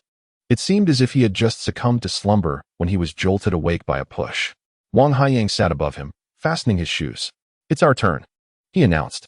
Outside, darkness enveloped the surroundings. The fire in the stove pit before the wooden cabin still flickered, with additional flames kindled at the corners of the fence. Jiang Sen and one of the educated youth were stationed at the front, while Wang Haiyang and another took position at the rear. Delu stepped out to replace Sui Zhongliang, inspecting the conditions of the several fires. Unbeknownst to them, snowflakes began to drift down from the sky, large clusters falling until the world was cloaked in white. Even the night seemed less opaque, appearing somewhat hazy. Delu lifted the pot lid, and Jiang Sen caught the aroma of wild vegetable porridge. Drink a bowl at night. It warms you up. You all come over for a bite, he called. Jiang Sen allowed the others to go first, remaining behind to continue his watch. He pulled out a cigarette, lit it, and took a drag, exhaling the white mist into the crisp air. The cold air filled his lungs, instantly clearing his somewhat muddled mind. He reviewed the events that had transpired. The suddenness of it all had left him unprepared for the possibility of revealing something at odds with his age and character. After all, life is paramount. As long as one breathes, there are further matters to attend to. He could only ponder how long he could conceal his ability to handle a firearm, knowing it wouldn't withstand scrutiny. There had indeed been militia drills on the streets, but those were organized militia training alongside the army, with no connection to Jiang Sr. Forget it, he thought, let it be as it may. Now that the truth is somewhat exposed, even if they investigate, they won't find any records of me. I could easily explain it away by saying I was familiar with the neighborhood committee head, merely mingling for a few days without any slots.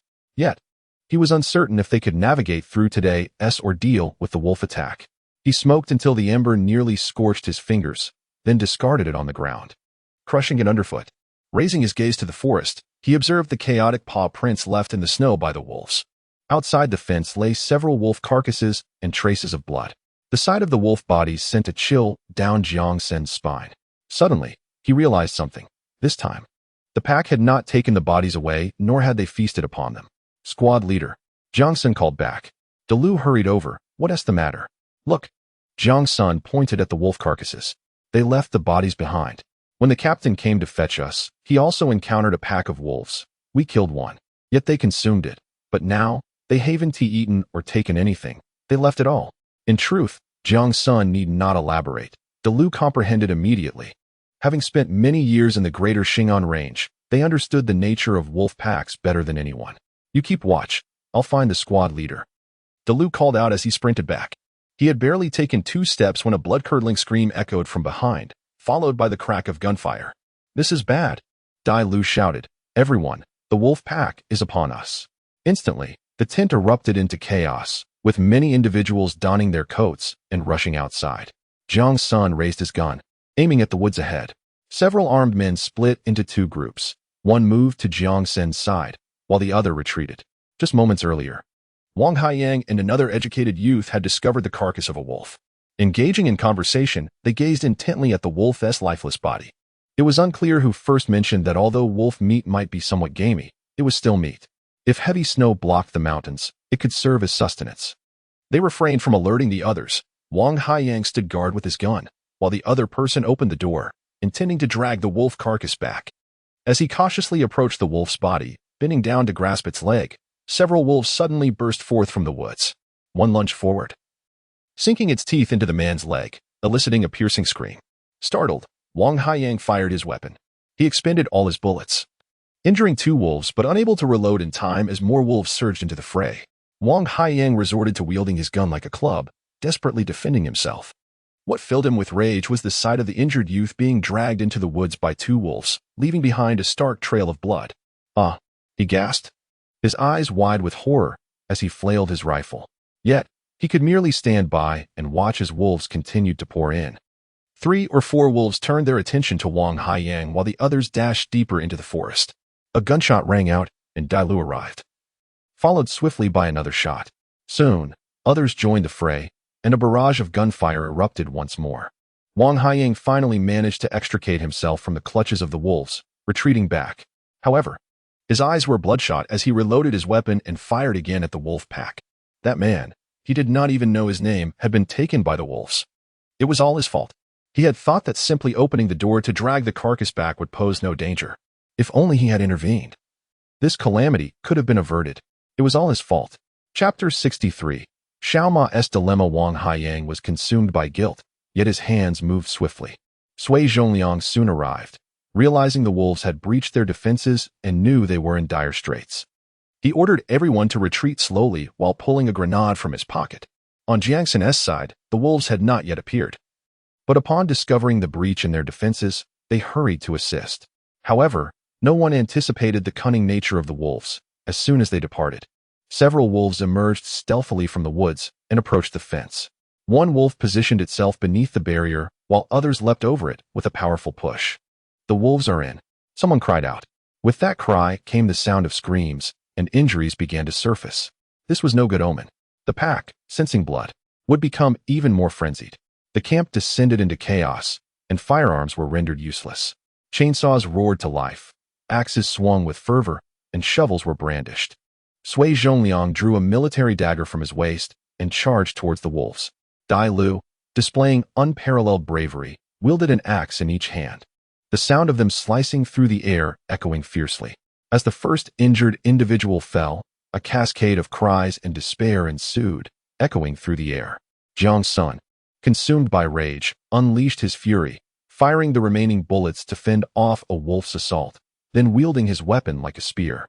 However, lacking a bayonet, its effectiveness was severely diminished, merely pushing the wolf away before it lunged at him once more. Zhangzi and another slightly older youth began to relocate the injured to the wooden cabin, oblivious to the unfolding chaos by the tents.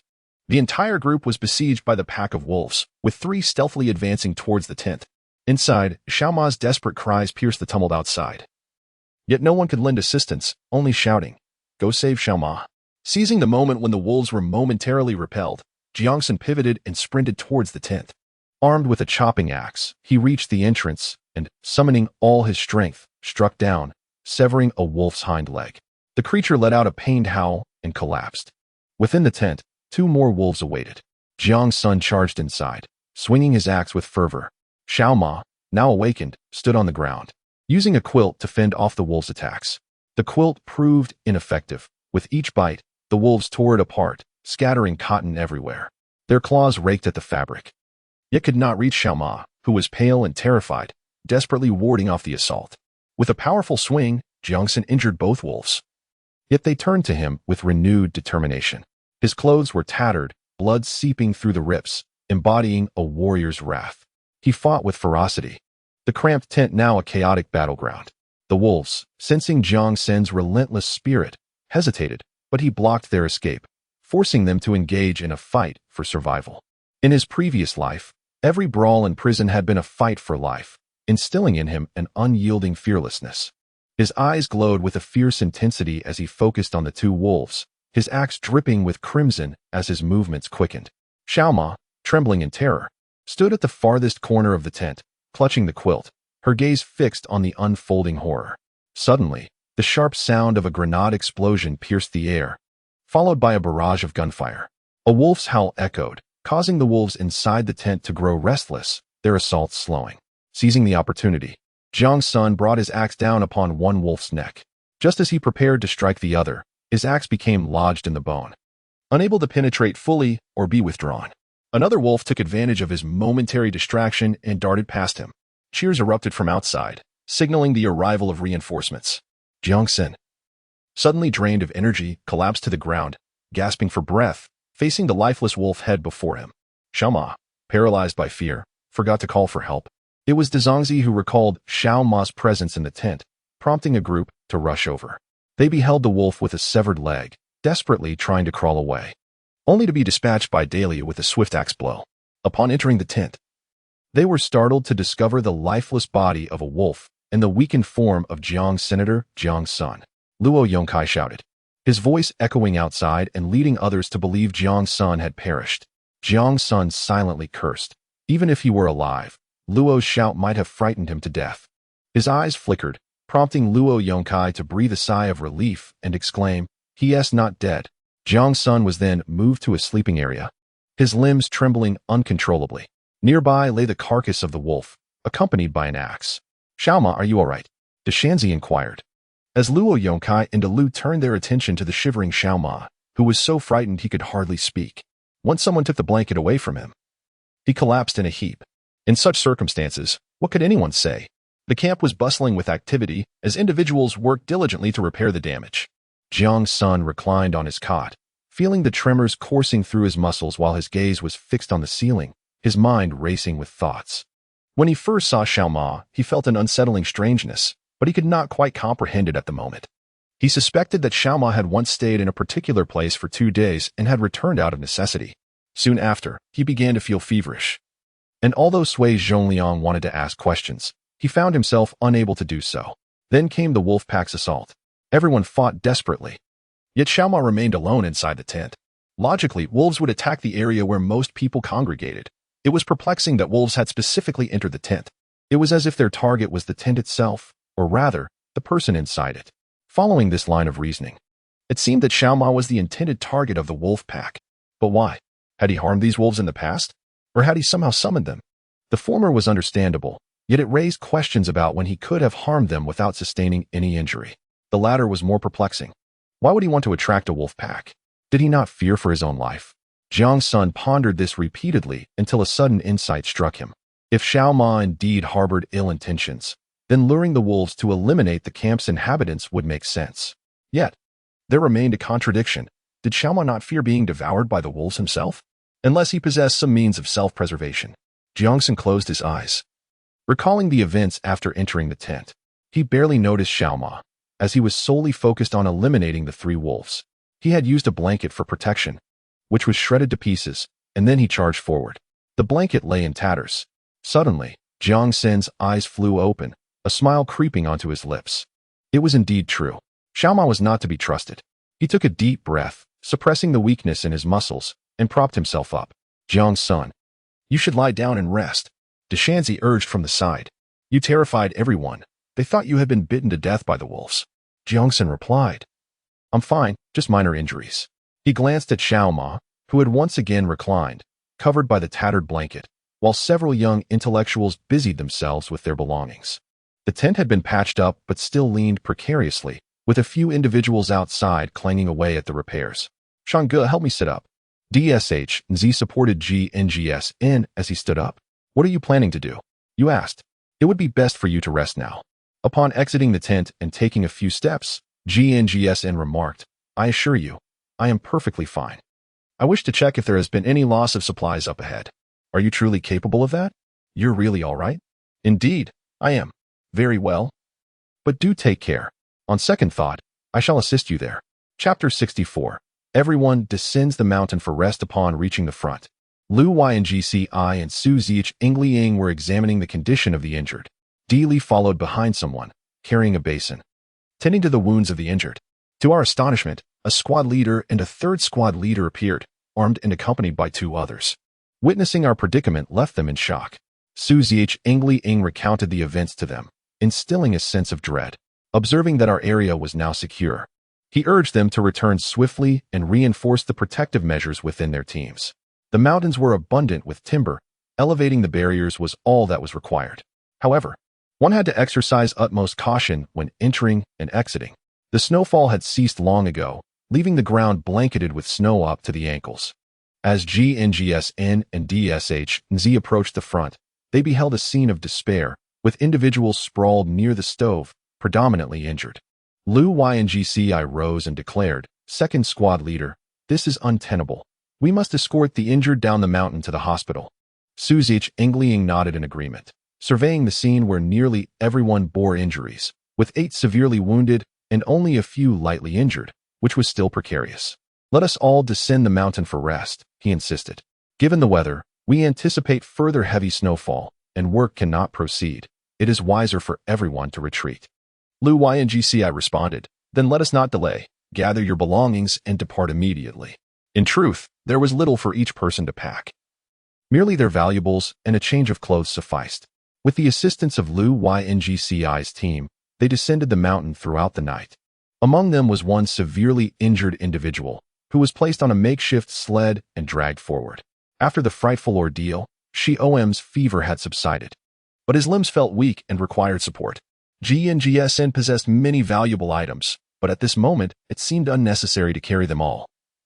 He locked them in a box, took only a change of clothes, and placed the rations in a backpack, slowly making his way down the mountain. He had not anticipated that this snowfall would differ entirely from his previous life. Initially, a heavy snow had fallen, ceasing the next day to become a mere drizzle. They were not trapped on the mountain by the snowfall. Rather, they encountered a pack of wolves and collectively descended.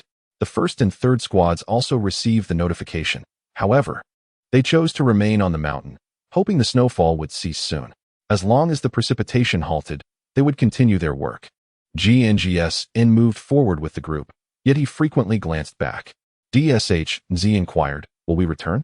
Jiang replied with a non-committal hum.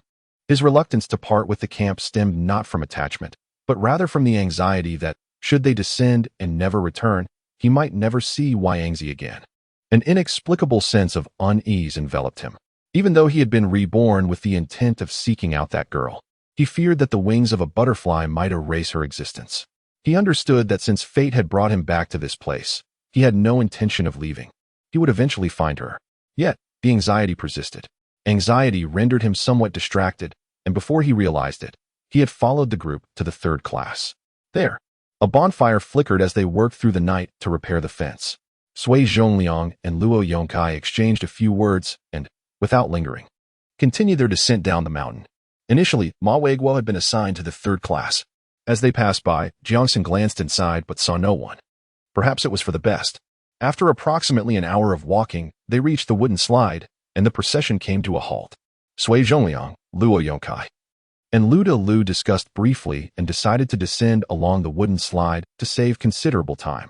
However, many were injured, and not everyone possessed the courage to slide down.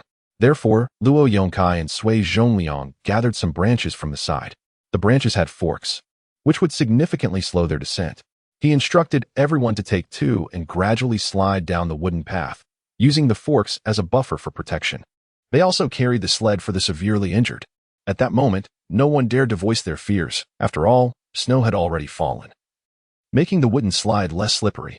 Jiang Sen mimicked the others, securing his backpack and rucksack, wrapping his coat around his legs. After settling down, he firmly inserted the fork and began to slide down, neither too fast nor too slow, and soon everyone followed suit. However, as they neared the bottom, gravity took over, and the forks became ineffective, causing everyone to accelerate downwards. The wind buffeted their faces, making it difficult to keep their eyes open. Fortunately, the logs below had already been removed, leaving only a row of trees and a thick blanket of snow. Upon landing, a human-shaped imprint appeared in the snow, and the trees shed their snowy coats with a rustle. No one was injured. Instead, they felt exhilarated, laughing as they crawled out from the snow. One individual, whose head had plunged into the snow, was pulled out by his legs. Sui Zhongliang and Luo Yongkai flanked the sled and dashed down. "Make way," Luo Yongkai shouted, and the three plunged into the snow, requiring some effort to extricate them. Before dawn, they arrived at the headquarters, where the barefoot medic was pulled from his warm bed, shoes half on, and began tending to the wounded.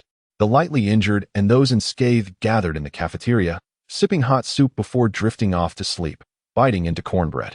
Jiang Sen also succumbed to slumber, one hand clutching cornbread, the other holding chopsticks, resting his head on the table. Zhang Jianjun, having stayed awake all night, presumed they would not return so soon. Just as he was about to rest, they arrived. Upon witnessing the disheveled state of the second class, he felt a wave of apprehension. Thankfully, all were safe. Had even one been taken by a wolf, it would have been disastrous. "Captain," Sui Zhongliang approached, his head bowed.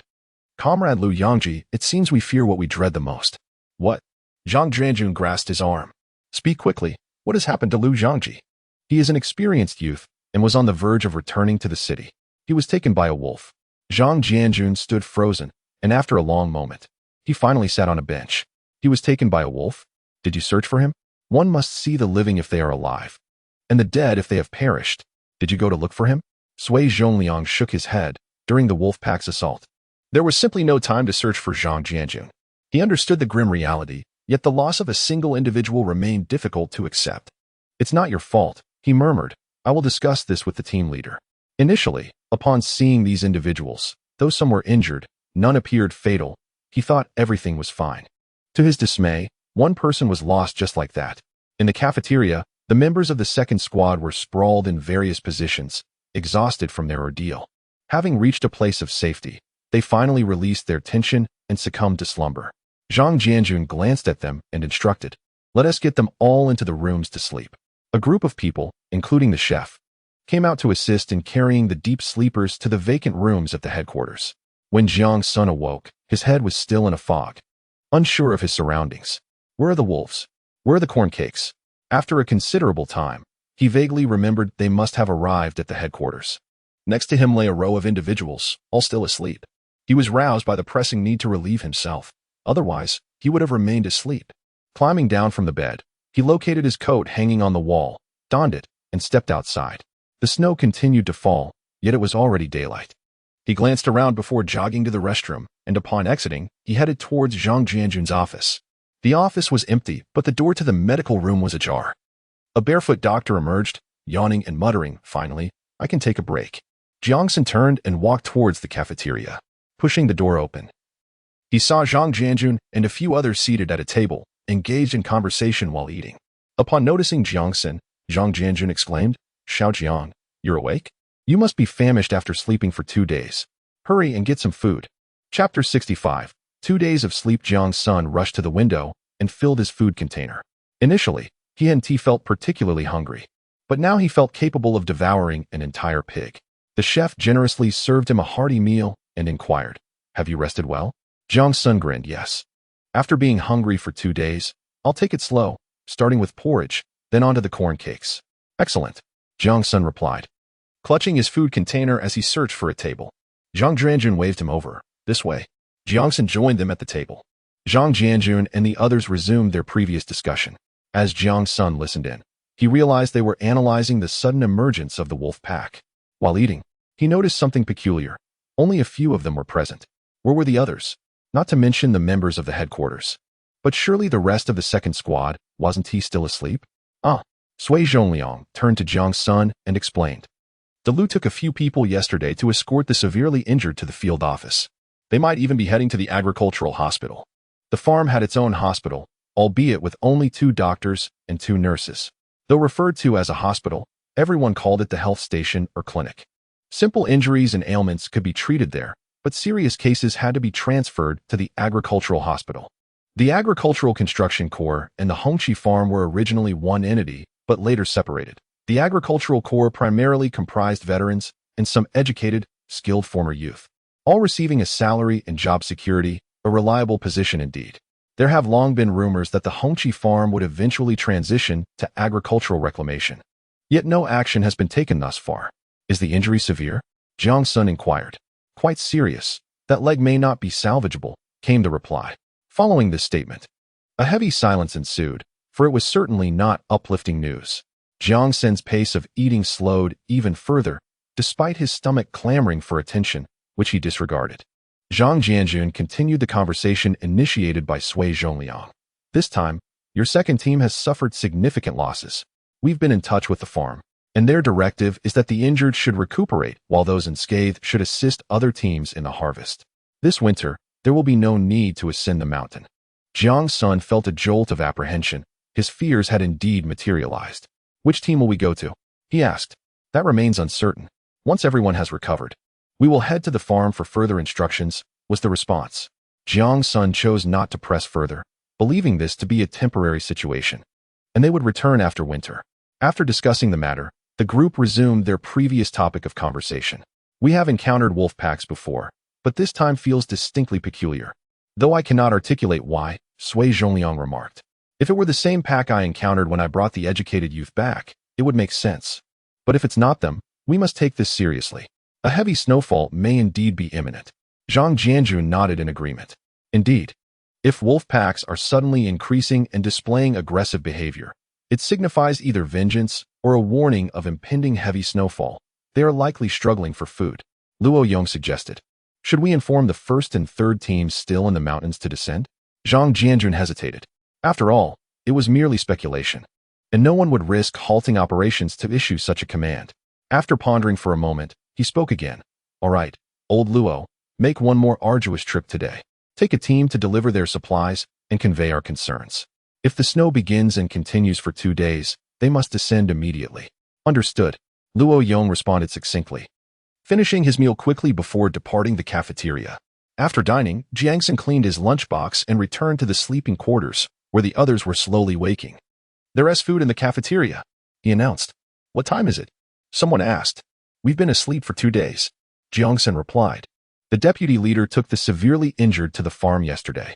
The team leader said we one team need to ascend the mountain this winter. We will first head to the farm and then assist in the harvest for whichever team is designated. Finally, we can enjoy a comfortable year. Someone stretched lazily on the calm. This sentiment was indeed accurate. In the brigade, whether facing heavy snow or torrential rain, it was certainly preferable to the conditions on the mountain.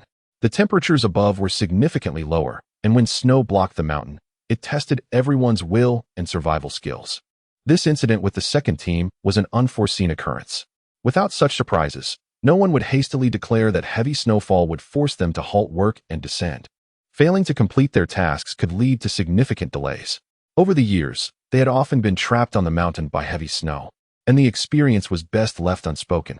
One by one, the group arose, neglecting personal hygiene, and rushed to the cafeteria with their lunchboxes. Wang Haiyang was the last to exit, asking, "Have you eaten?" "Just finished." Although Jiang Sen said this, he still followed him outside. Wang Haiyang inquired, "Which team are we heading to?" "I don't know yet. We'll wait for the arrangements at the headquarters," came the reply. "So we're about to set off?" "Perhaps." Wang Haiyang chuckled. "This is quite amusing." Jiang Sen refrained from probing the meaning behind his statement. Perhaps it was due to her brief stay here, having already encountered so much that she felt no boredom. Or maybe she believed that work in Beidahuang was always in flux, akin to a playful jest. Regardless of the reason, Jiang Sen understood that neither scenario was easy.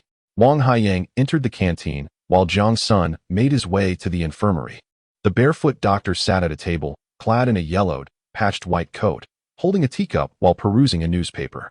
2 army cots lay nearby, the bedding unmade, and the room was filled with the scent of medicine, mingled with a whiff of foot odor.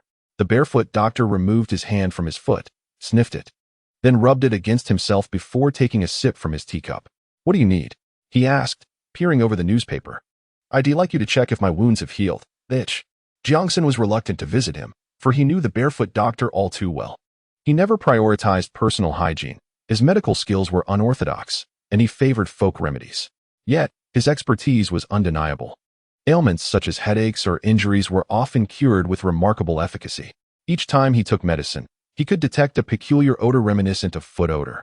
"Let me take a look." The barefoot doctor lifted Jiang Sen's shirt, clucking his tongue, scratched by a wolf. "Huh? It's all bloody, but it's nothing. Just wait. I'll apply some iodine." The itching indicates it's healing quickly. Youth is a blessing for recovery. A chill swept across Jiang Sen's back, raising goosebumps, but it was brief. He feared that if the wound were too severe and left untreated, it might lead to rabies. Having never been scratched by a wolf, he was uncertain if the iodine would be effective, but he figured that applying it was better than not. Days passed, and he wondered if it was still beneficial. Upon leaving the infirmary, Jiang Sen felt significantly better. Upon entering the canteen, he noticed several people gathered around the captain and squad leader, asking questions while still managing to eat. Wang Haiyang sat on the sidelines, eating quietly and listening without interjecting. Jiang Sen entered just in time to hear Sui Zhongliang say, "It seems you've all recovered sufficiently. We'll be setting off shortly." Jiang Sen approached the window, pulling out a yuan and 10 grain coupons. "Chef Jiang, corn cakes and..." The cook smiled, gesturing with a spoon, noted, "I'll remember you, Jiang Sen, a relative of mine. Just wait." Aunt Zhao brought Jiang Sen a bag for the corn cakes, which proved quite useful. After filling a bag with corn cakes, the chef also provided him with several pieces of pickled vegetables in a lunchbox. He glanced outside and whispered, "I'll give you a few extra when you return. Bring me some spirits." Chapter 66. Journey to Team 4. Every time Jiang Sen arrived at the team headquarters, whether for mountain work or heading to the headquarters, he made sure to purchase corn cakes to take along. Sui Zhongliang had noticed this habit long ago and reminded those around him. You should also buy some provisions to eat on the road. While on the mountain, Jiang Sen had already steamed all the cornmeal and black flour from everyone's rations into buns. The corn husks and potatoes had also been prepared. When the wolf pack caused a commotion, everyone had no choice but to carry their supplies in backpacks. Regardless of their destination, without provisions, they would have to borrow or purchase food. However, the buns were limited. Once consumed, they would be gone. Thus it was prudent to buy a few extra, just in case. The members of the second squad flocked to the window to make their purchases. Some bought as many as 5 or 6 corn cakes, while others managed only 2 or 3, constrained by their finances. No one truly knew how much money Jiang Sen possessed. Speculations abounded that he had severed ties with his family in Kyoto and had received a substantial inheritance. But how much could he possibly have? Such lavish spending would inevitably deplete his resources. What then? They felt a mix of envy and bitterness. Wang Haiyang, seeing Jiang Sen's numerous purchases, decided to buy an equal amount, for he did not lack in funds. Once everyone had completed their transactions and followed the captain and squad leader out of the cafeteria, Jiang Sen hurried back to the window. "Master Jiang, could you find me a bottle?" "What do you need?" "An empty one, Master Jiang." Assuming Jiang Sen had forgotten his water bottle, retrieved an unused empty bottle. "I don't have many empty bottles left. If you return from the field, please bring me a few bottles of soy sauce. I will settle up with you later." Jiang Sen grinned and pulled out a wine pouch from beneath his backpack. "There's still quite a bit left. I'll save some for you as a treat." Master Jiang's eyes lit up, pointing at Jiang Sen, exclaiming, "You have quite the flair."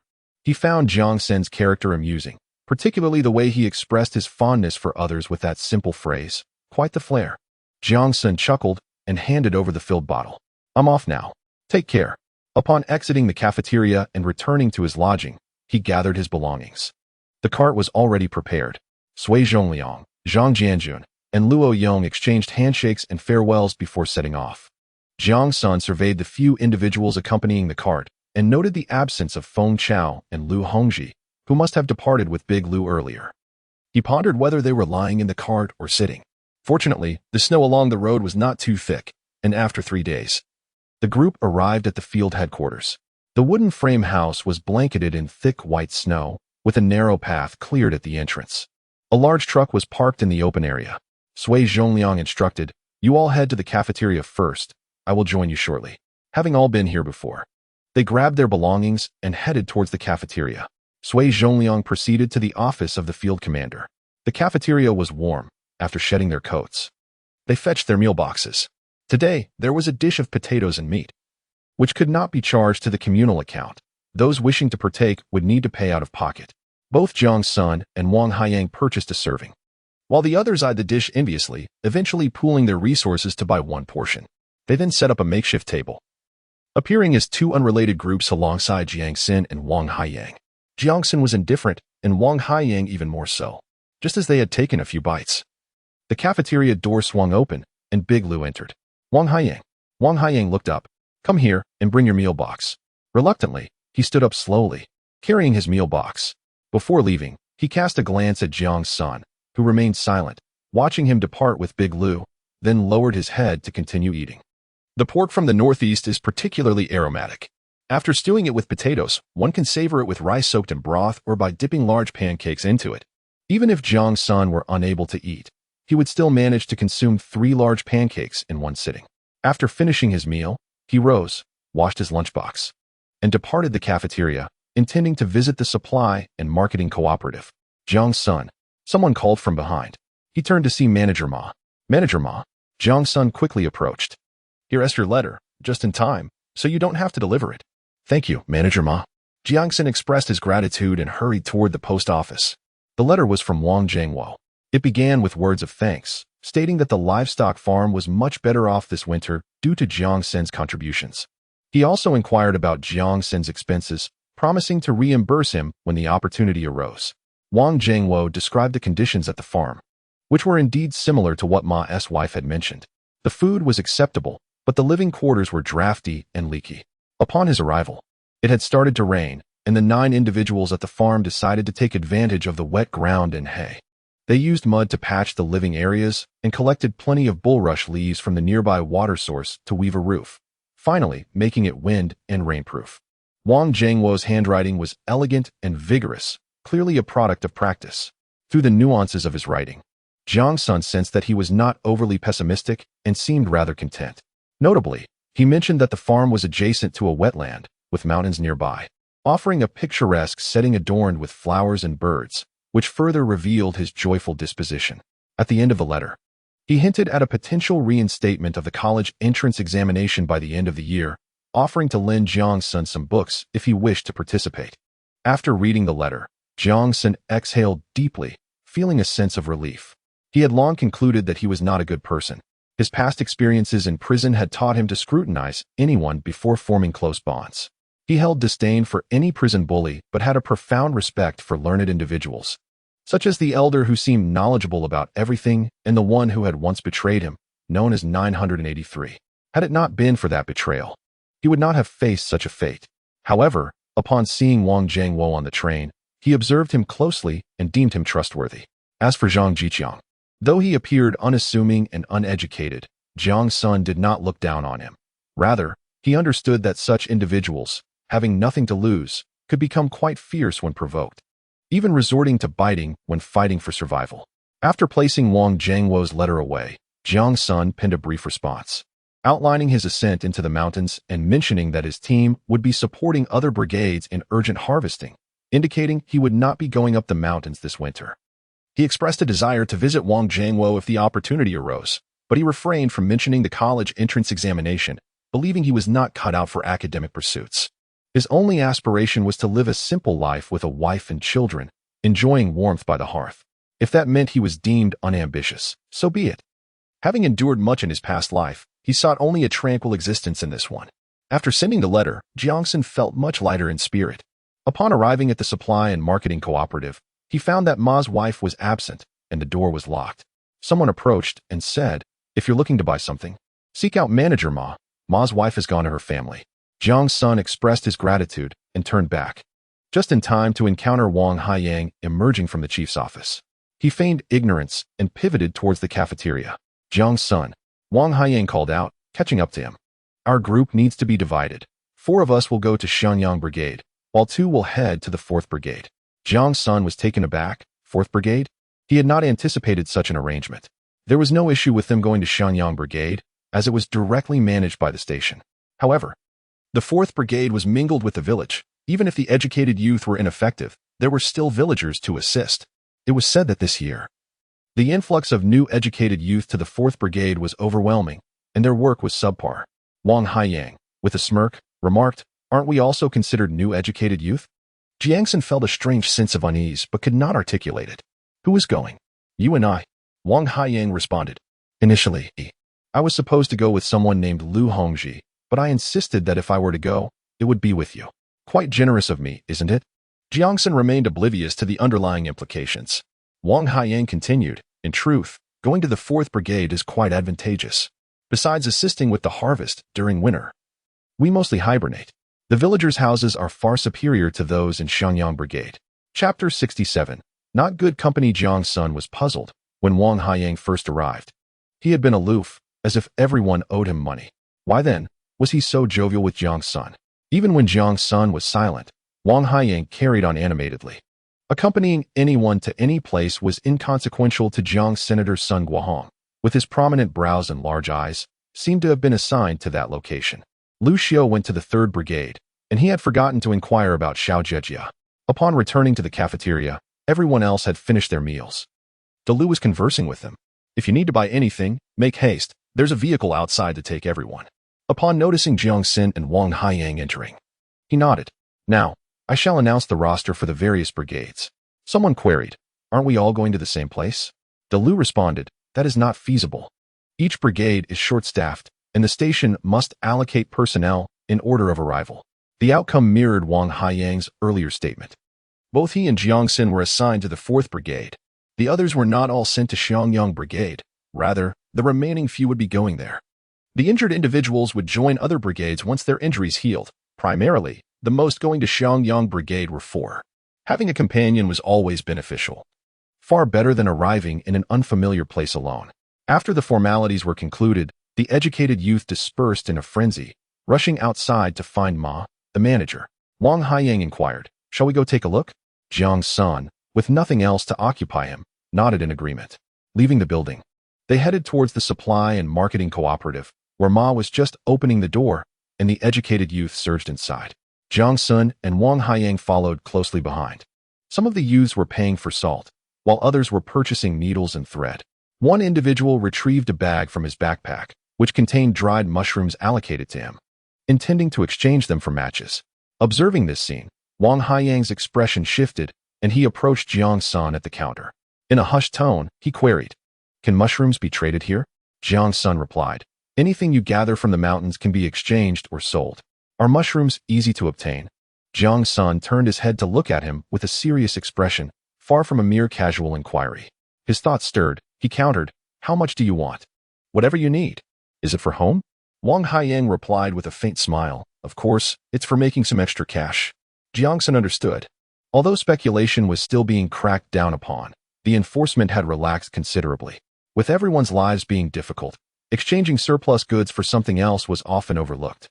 "Are you brave enough?" Wang Haiyang inquired, glancing at the people nearby. "What for?" The two phrases, nearly homophonic, bore entirely opposite meanings. Jiang Sen's mind raced.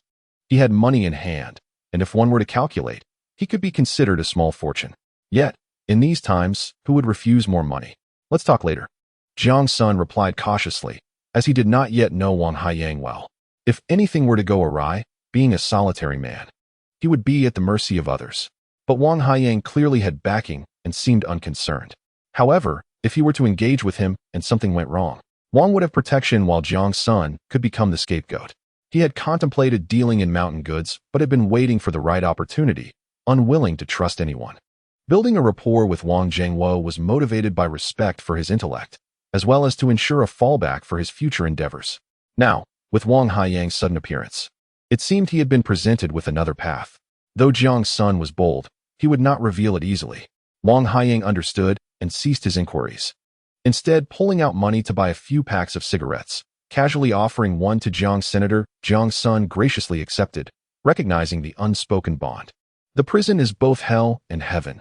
One moment a person may smile at you, and the next, they could stab you in the back. Life mirrors this truth. Soon, everyone had procured their goods and left the supply and marketing cooperative. Jiang Sen was the last to exit, filling his wine pouch once more. Ma Gan observed the wine pouch with a smile, remarking, "So that's where it went," before heading inside to fetch more wine. Wang Haiyang walked leisurely, while Jiang Sen hurried to catch up. In front of the large truck, Lu and Sui Zhongliang were already waiting for them. The group dashed over, climbed into the truck bed, and the vehicle set off. The truck traveled swiftly, reaching the 3rd Brigade in just over 4 hours, stopping roadside as Wang Haiyang and Jiang Sen disembarked. After the truck departed, Jiang Sen looked around, finding it unchanged from his memories. "Let us go." Jiang Sen descended from the road's right side, following a narrow path worn by footsteps. The heavy snow had fallen suddenly, burying the crops in the fields. As they walked, they observed many people in the distance bent over their tasks. Nestled against the mountains was a small village, blanketed in white snow, with paths crisscrossing, creating a rather desolate atmosphere. "Is this the 4th Brigade?" Wang Haiyang looked around, taken aback by the starkness. Jiang Sen exhaled a puff of white mist, pausing to say, "The village is called Jezigu. It has only a few dozen households, dominated by 2 surnames, and there are often fights, keeping things lively." Wang Haiyang grasped the implication of Jiang Sen's lively and felt a flicker of anticipation. As the 2 individuals approached the village entrance, they noticed 3 men squatting by the roadside, exuding an air of menace, unmistakably troublemakers. Coincidentally, Jiang Sen recognized them well.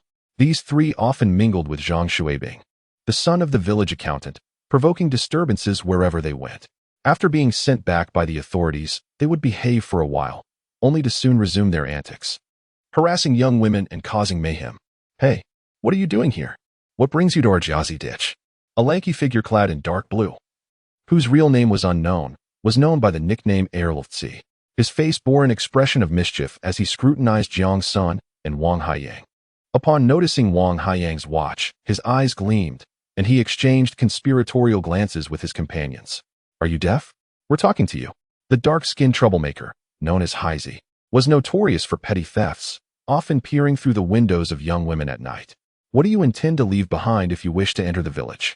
This tall, slender individual, often seen with Zhang Shuibing, was none other than Zhao Eru, one of the culprits responsible for the demise of Xiao Jejia in a past life. Wang Haiyang, intrigued, appraised them and inquired of Jiang Sen. If they were to rob someone and get caught, would they face gunfire? Indeed, a shot to the head. That would splatter brain matter everywhere, red and white all over the place. Their banter dismissed the trio entirely. Erlofzi's expression darkened as he rose from the embankment and took a few steps forward, with Haizi and Zhao Eru following closely behind, their expressions hostile. "Which widow's skirt is flapping in the wind, exposing you?"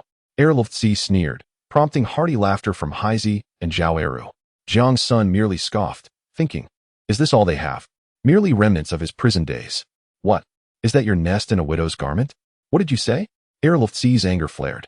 He seemed unaware of the gravity of the situation, daring to provoke them in such a place.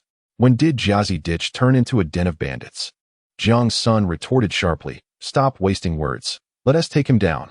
Haizi brandished a dagger, its blade broken, wrapped in hemp rope, with a hook at the end. The young intellectuals would often repurpose broken sickles, leaving both ends intact and binding them with cloth to create makeshift knives, yet Haizi had chosen this as his weapon. Jiang Sen glanced at Wang Haiyang, feigning fear. "I'm so scared." Wang Haiyang, with a smile playing on his lips, replied, "I'm terrified too." With that, both men simultaneously thrust their legs forward to kick. Chapter 68, A Murder. Erlofzi was struck by both feet and propelled backward. Haizi and Zhao Eru quickly dodged, watching as Erlofzi flew over 5 meters before crashing to the ground and sliding a short distance before coming to a halt. Turning back, Haizi raised his dagger and charged forward with a cry. Zhao Eru seized a stone from the ground and hurled it at Jiang Sr. Both Jiang Sen and Wang Haiyang stepped aside in unison to evade the initial attack. In the moment Zhao Eru swung down, Jiang Sen seized his opportunity, lifting his right arm in a horizontal slice aimed directly at the throat. Should this strike connect, it would surely shatter the opponent's windpipe. However, he did not wish to take a life. He merely raised his hand slightly. Yet, that was sufficient to leave Zhao Eru in a state of distress. His teeth bit down on his tongue, his throat constricted, and upon the stone falling to the ground, he clasped his neck tightly with both hands, his face turning as crimson as a liver, collapsing to his knees. At the very moment when Haizi's dagger lunged forth, Wang Haiyang struck, delivering a swift blow to his neck. Haizi rolled his eyes back and fainted. The two of them exchanged glances, sharing a brief smile before turning their attention to Liuzi. It was only then that Liuzi regained his breath. Upon lifting his upper body, he beheld one person lying motionless on the ground and another kneeling, equally still, which sent him into a panic. His legs kicked at the earth vigorously, scattering snow and dirt as he scrambled towards the village. Murder! Murder! Wang Haiyang attempted to pursue him, but Jiang Sen held him back. Let us head into the village. Both were fearless fighters, Jiang Sen, forged in the crucible of prison in his past life, while Wang Haiyang was molded in the military by his father. They shouldered their burdens and followed the direction of Liuzi's escape. Soon, villagers emerged, led by the village head, Zhao Eru's father, Zhao Guangming, the second murderer of Xiao Jiejia in a past life. Jiang Sen silently spat in disgust, having grown accustomed to it. He called him Zhao Guangming. He stormed forth, accompanied by a group wielding shovels, directly towards them. Liuzi, hunched over and clutching his abdomen, pointed at Wang Haiyang and Jiang Sen, exclaiming, "It was them who killed Haizi and Eru. Seize them." Wang Haiyang interjected, "We are educated youth sent by the headquarters to assist with the harvest. They attempted to rob us but failed. You are accused of murder." Zhao Guangming retorted darkly, glancing back at Liuzi. "Where are Haizi and Eru?" "At the village entrance." "Send a few people to check." Several swift-footed villagers dashed towards the entrance. Nearby, a man of similar age to Zhao Guangming produced a cigarette, pinched a small amount of tobacco from his pocket, rolled it up, licked the edge to seal it, trimmed the end, and lit it. After inhaling, he squinted at Jiang Sen and Wang Haiyang, addressing Zhao Guangming. "The entire village knows what sort of character Liuzi possesses. His words are not to be trusted. If a pig can climb a tree, if you wrongfully accuse these educated youth, it will lead to serious trouble." The only person openly contradicting the village head was Sun Wenj, the secretary, representing another prominent family in the village. Zhao Guangming fumed, shouting at him, "Are you turning your elbow outward? Truth must prevail. Did you witness them committing murder? There is no blood on them. Their clothes are unruffled. Where are the victims?" "I maintain that Liuzi is unreliable. You cannot blindly believe his ramblings." "Uncle Sun, they truly committed murder," Liuzi exclaimed, desperation in his voice. "I saw it with my own eyes. Look at me, they kicked me." Two large footprints marred Liuzi's chest, glaringly obvious. Jiang Sen stifled a laugh, while Wang Haiyang showed no restraint. "If we had killed two, how could we allow you to escape? Is there no one in Beidahuang with reason left? We have just arrived. We do not know anyone. Who would we kill? Why would we kill? And why would we not flee after committing murder?" A series of questions emerged, causing many villagers to hesitate. They were not wrong, after all. Moreover, who exactly were Liuzi, Haizi, and Zhao Eru? Wasn't Zhao Eru merely relying on the fact that he was the son of the village chief? A villager who had rushed to the village entrance returned, panting, and announced, "I found Eru and Haizi. They are unharmed and bear no injuries." A murmur of discussion erupted, and Zhao Guangming's face alternated between shades of blue and red, creating quite the spectacle. He turned around, raised his hand, and struck. "You little rascal, dare to deceive me? I will not spare your mischief." Ouch. Liuzi, clutching his head, scurried away, ultimately fleeing towards the back mountain. "You must be the educated youths sent here to assist with the harvest, right? Welcome, welcome." Zhao Guangming, living up to his role as village chief, swiftly changed his demeanor, extending his hand with a smile. "Come, let us head into the village. This misunderstanding was all due to that little rascal. I will deal with him later." Jiang Sen and Wang Haiyang exchanged glances, following them into the village. In the heart of the village stood a relatively large adobe house, marked by a sign for the village committee at its entrance. The other villagers gradually dispersed. Only Zhao Guangming and Sun Wenj entered, accompanied by a stout man in his 30s, who also followed them in. He was our militia captain, Zhao Daha. "Oh." Jiang Sen raised an eyebrow, realizing that one of the culprits from his past life who had caused Xiao Jiejia's demise, Zhao Guangming's eldest son, was indeed the militia captain. The three perpetrators were all present. In this locale, the militia captain wielded considerable power. However, due to the sparse population, the militia was also limited, serving more as a formality. Yet, he still possessed a firearm. Zhao Daha nodded silently and picked up a kettle from the stove, pouring 2 cups of water. "Please, have a seat." Zhao Guangming offered politely, explaining, "Given our village's small population, the educated youths cannot accomplish much on their own. Once the heavy snow arrives, if the crops are not harvested, they will rot in the fields. Thus, We submitted an application to the brigade. Upon finishing this statement, he paused, and Jiang Sen sensed there was more to come. However, the village and the educated youths had always calculated their contributions separately, yet you were requested by our village, making it inappropriate to send you to the educated youth point. His intention was evident. He wished for the two to assist the village in the harvest. Sun Wenj, with his eyes half closed, rolled a cigarette, licking the edge, pinching off the end, lighting it with a match, and taking a puff. This ritualistic sequence of actions, from rolling the cigarette to lighting it, seemed almost ceremonial. After Zhao Guangming spoke, noticing that both Jiang Sen and Wang Haiyang were silent, he turned to Sun Wenj. Secretary, what do you think? Sun Wenj replied, the educated youths dispatched by the brigade are not suited to remain in the village. It would be better to send them to the educated youth point. Very well. Their opinions diverged, one advocating for one direction and the other for the opposite. Jiang Sen had long been aware of the long-standing conflict between their families, which had escalated several times, eventually leading to a compromise. One would serve as village chief, while the other would assume the role of secretary, ensuring no single family held too much power. There was also an accountant, likely sharing the surname Sun. Zhao Guangming understood that the one with the surname Sun would not express the same sentiments as he did. He was deliberately making that statement first. All right, we shall heed the secretary's advice. Dahu led two educated youth to the youth station. Oh, Dahu replied, stepping outside and glancing back. Jiang Sen and Wang Haiyang, aware that they were expected, rose and gathered their belongings. Village chief, secretary, we shall take our leave. They followed Dahu away from the village committee, heading deeper into the village. The youth station, comprised of several earthen houses, lay at the village's end. As they approached, a figure emerged from the opposite direction. Upon nearing, Dahu announced, these are the educated youth here to assist with the harvest, and turned to leave. The individual before them wore glasses and appeared to be in his late 20s, clad in a faded deep blue outfit, marked by patches at the elbows, knees, and backside. He carried a bundle of straw, seemingly taken aback. Wang Haiyang and Jiang Sen exchanged bewildered glances. Have they just abandoned us here? Jiang Sen suddenly smacked his forehead, realizing he had forgotten to go to the brigade first. If the brigade leader had accompanied them, it would have been much smoother, avoiding any scuffles and the confusion of being left behind. It was entirely his fault for being too familiar with the area, leading to this oversight. Hello, I am Wang Haiyang, and this is Jiang Senator. We were originally from the second team of the forestry station, sent here to assist with the harvest. Wang Haiyang was the first to respond. Oh, greetings. I am Hu Jiqing, the team leader at this youth station. Follow me, he replied, gesturing for them to come along. Didn't we hear about anyone coming to assist? Jiang Sen pondered, having pieced together the preceding events. The request had originated from the village, unbeknownst to the educated youth. It seemed Zhao Guangming and Sun, which had not anticipated only two individuals arriving, had a larger group come. It was likely they would have been retained in the village for assistance rather than sent to the youth station. It was a request from the village, Jiang Sen remarked.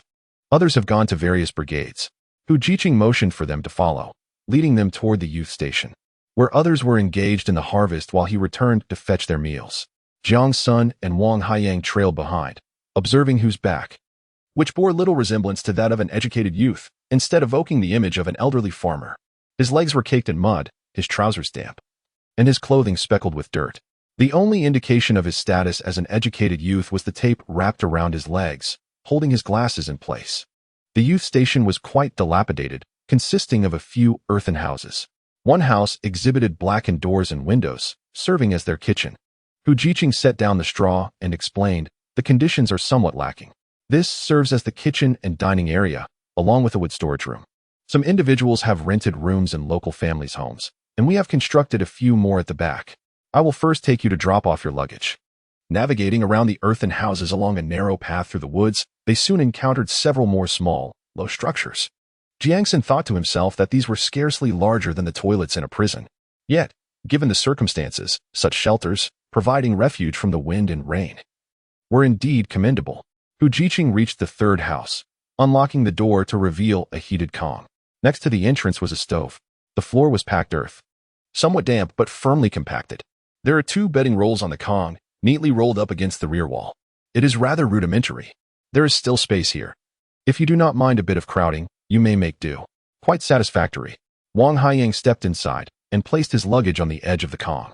Jiang Sen concurred, moving Wang Haiyang's belongings slightly toward the center and positioning his own at the edge. I can sleep on the edge, Wang Haiyang remarked. Jiang Sen replied, I prefer sleeping against the wall. The end of the Kong is cold, and being inside is warmer. Wang Haiyang fell silent. Hu Jiqing observed the two finish arranging their things before lowering his head and exiting. Jiang Sen and Wang Haiyang promptly followed him out. Jiang Sen suggested, let us go together to deliver the food and see what we can do. Hu Jiqing smiled. He had a favorable first impression of these two young intellectuals who had come to offer assistance. Upon reaching the front, a figure emerged from the kitchen, his face obscured by smoke. Jiang Sen. The person's eyes widened in surprise. Jiang Sen examined him closely. He was robust, clad in an old steel mill uniform, complete with suspenders. You are Sun Guohong? Yes, that's me. Sun Guohong exclaimed joyfully, holding a large ladle. What brings you here?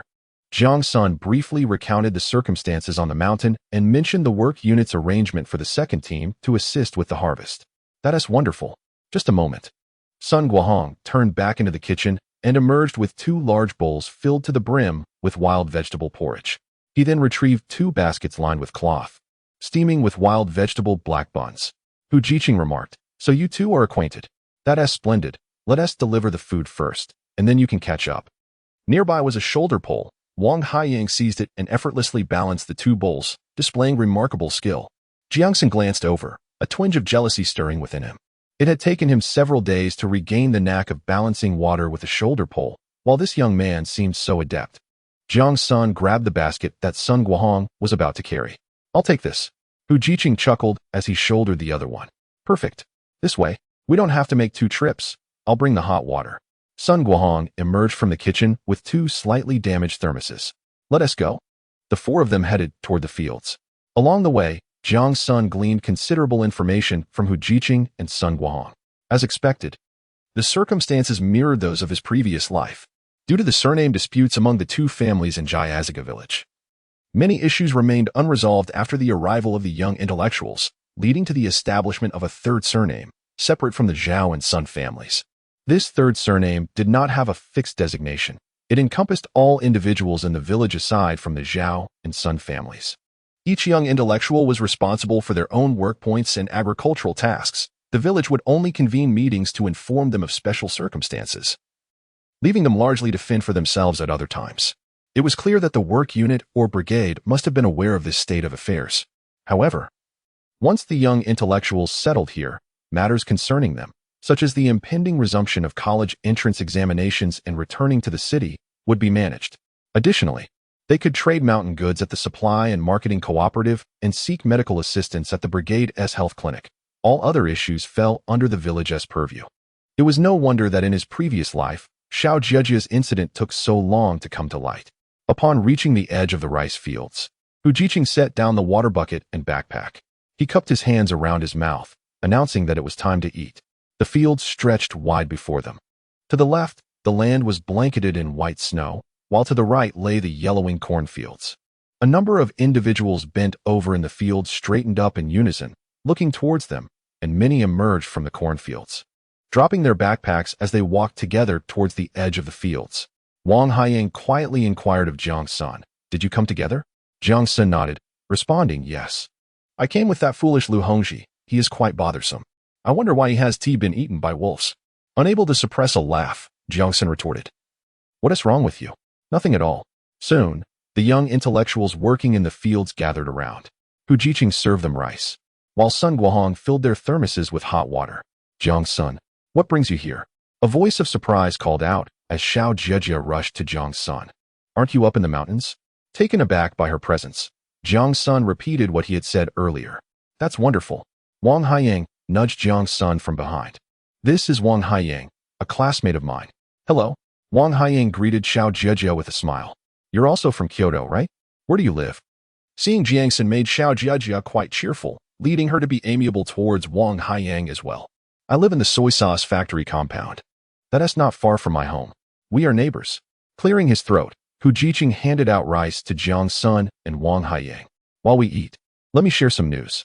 The local authority has sent two young intellectuals to assist us in the harvest. This is Jiang Sen. Indeed, he is Jiang Sen. And this is Wang Haiyang. Let us give them a warm welcome." Everyone, holding their lunchboxes, could only express their welcome with their voices. Welcome, welcome, a hearty welcome. The scene of them shouting their welcomes with mouths full of food, bits of steamed bun and rice scattering everywhere, elicited laughter from all. Amidst the joyful atmosphere, Jiang Sen noticed someone sitting a little farther away, waving at him. To his surprise, it was Lucio. Hadn't Ma's sister mentioned she was going to the 3rd Brigade? Why was she here in the 4th Brigade? Jiang Sen did not wish to engage with her further. It mattered little to him which brigade she belonged to. He merely waved back. Nearby, someone immediately pulled Lucio aside for questions. With a smile, she answered while glancing in Jiang Sen's direction. As well as Wang Haiyang's. Did you come with them as well? Wang Haiyang asked. Yes. We came together, all males. Are you envious? The two continued their quiet banter while eating, and Jiang Sen's eyes scanned the crowd once more. There were about 70 to 80 people, the eldest in their 30s. The youngest around his age, with a few familiar faces among them, likely from the same batch. Suddenly, someone nodded at him without greeting. It was Wei San, the thief from the train. The 4th Brigade truly held hidden talents. As everyone shared their meal and engaged in light conversation, Jiang Sen learned that the village's fields lay at the other end, separated from the young intellectuals' fields by the road leading into the village. The fields over there are abundant and fertile, while the fields of the educated youth are barren and have only recently been cleared. It is evident that they have been subjected to considerable mistreatment by the villagers. After having their meal, Jiang Sen and Wang Haiyang became well acquainted with the others. After tidying up a bit, Hu Jiqing remarked, "You have just arrived today. Ideally, we should allow you to rest. However, time is of the essence and the workload is substantial. We are also apprehensive about another heavy snowfall. It would make our winter quite difficult." Wang Haiyang replied, "We are not fatigued. Please tell us what we should do." "Very well then. You may not be familiar with the work in the fields. So accompany the female educated youth to harvest corn. They will pick it, and you can carry it out. This will save a great deal of time." "No problem." Jiang Sen, naturally, had no objections and followed Hu Jiqing toward the cornfield. A large contingent of female educated youth, numbering perhaps 20 or 30, headed in that direction. As they walked, a few of them glanced furtively at Jiang Sen and Wang Haiyang, occasionally causing some of the girls to blush from the teasing. Xiao Jie approached and said, "Jiang Sen, are you planning to leave after coming here?" Lucio joined her, exclaiming, "It's wonderful that you are here in the 4th Brigade. We were unfamiliar with everyone, but now it's much better. If anything comes up, we can rely on you for assistance." In his heart, Jiang Sen expressed gratitude. Though his face bore a smile as he replied, "I had no idea you were all in the 4th Brigade. I only learned of it when I saw Sun Guohong at the educated youth point." Lucio's eyes sparkled with amusement as she kept glancing at Wang Haiyang, asking, "Is he also one of us? I haven't seen him before." Before Jiang Sen could respond, Wang Haiyang interjected, "I've only just arrived a few days ago. Feel free to reach out if you need anything in the future." Lucio nodded with a smile, "Sure." Xiao Jiejia's smile faded somewhat as she turned to Jiang Sen, saying, "There is quite a bit of work to do. I must be off. I shall take my leave as well." Lucio, noticing this, waved cheerfully and hurried after Xiao Jiejia.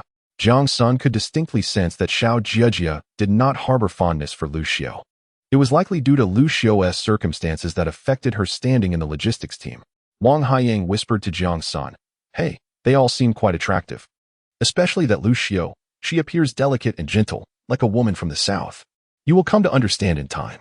"What do you mean?" "It means nothing." "You are being cryptic." Wang Haiyang clasped Jiang Sen's arm. "What is our relationship?" "Speak plainly."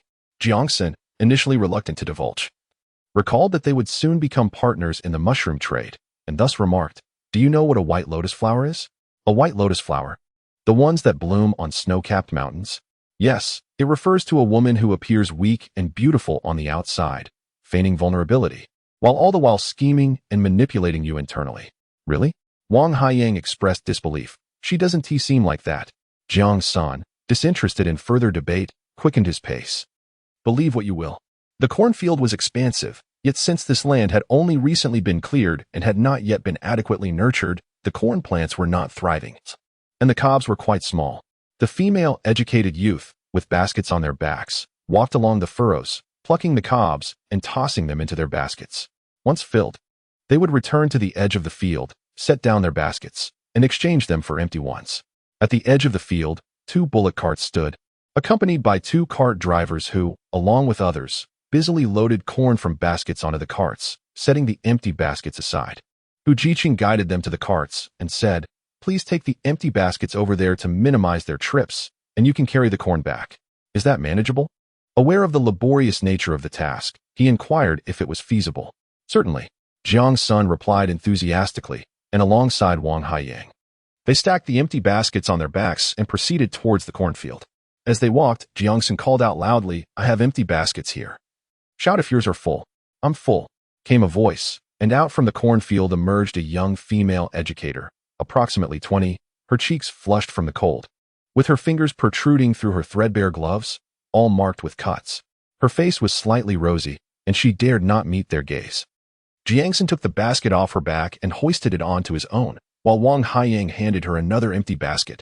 After exchanging a few words with Wang Haiyang, Jiang Sen began his return journey. Upon his arrival, Wang Haiyang also returned, carrying a basket. They exchanged smiles and parted ways.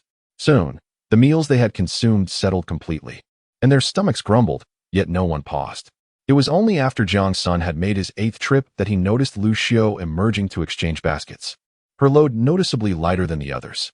Unsure of what to say, he simply swapped her empty basket and continued on his way. However, Lu Xiu did not return, but instead watched Jiang Sen's retreating figure for a while before turning back into the cornfield.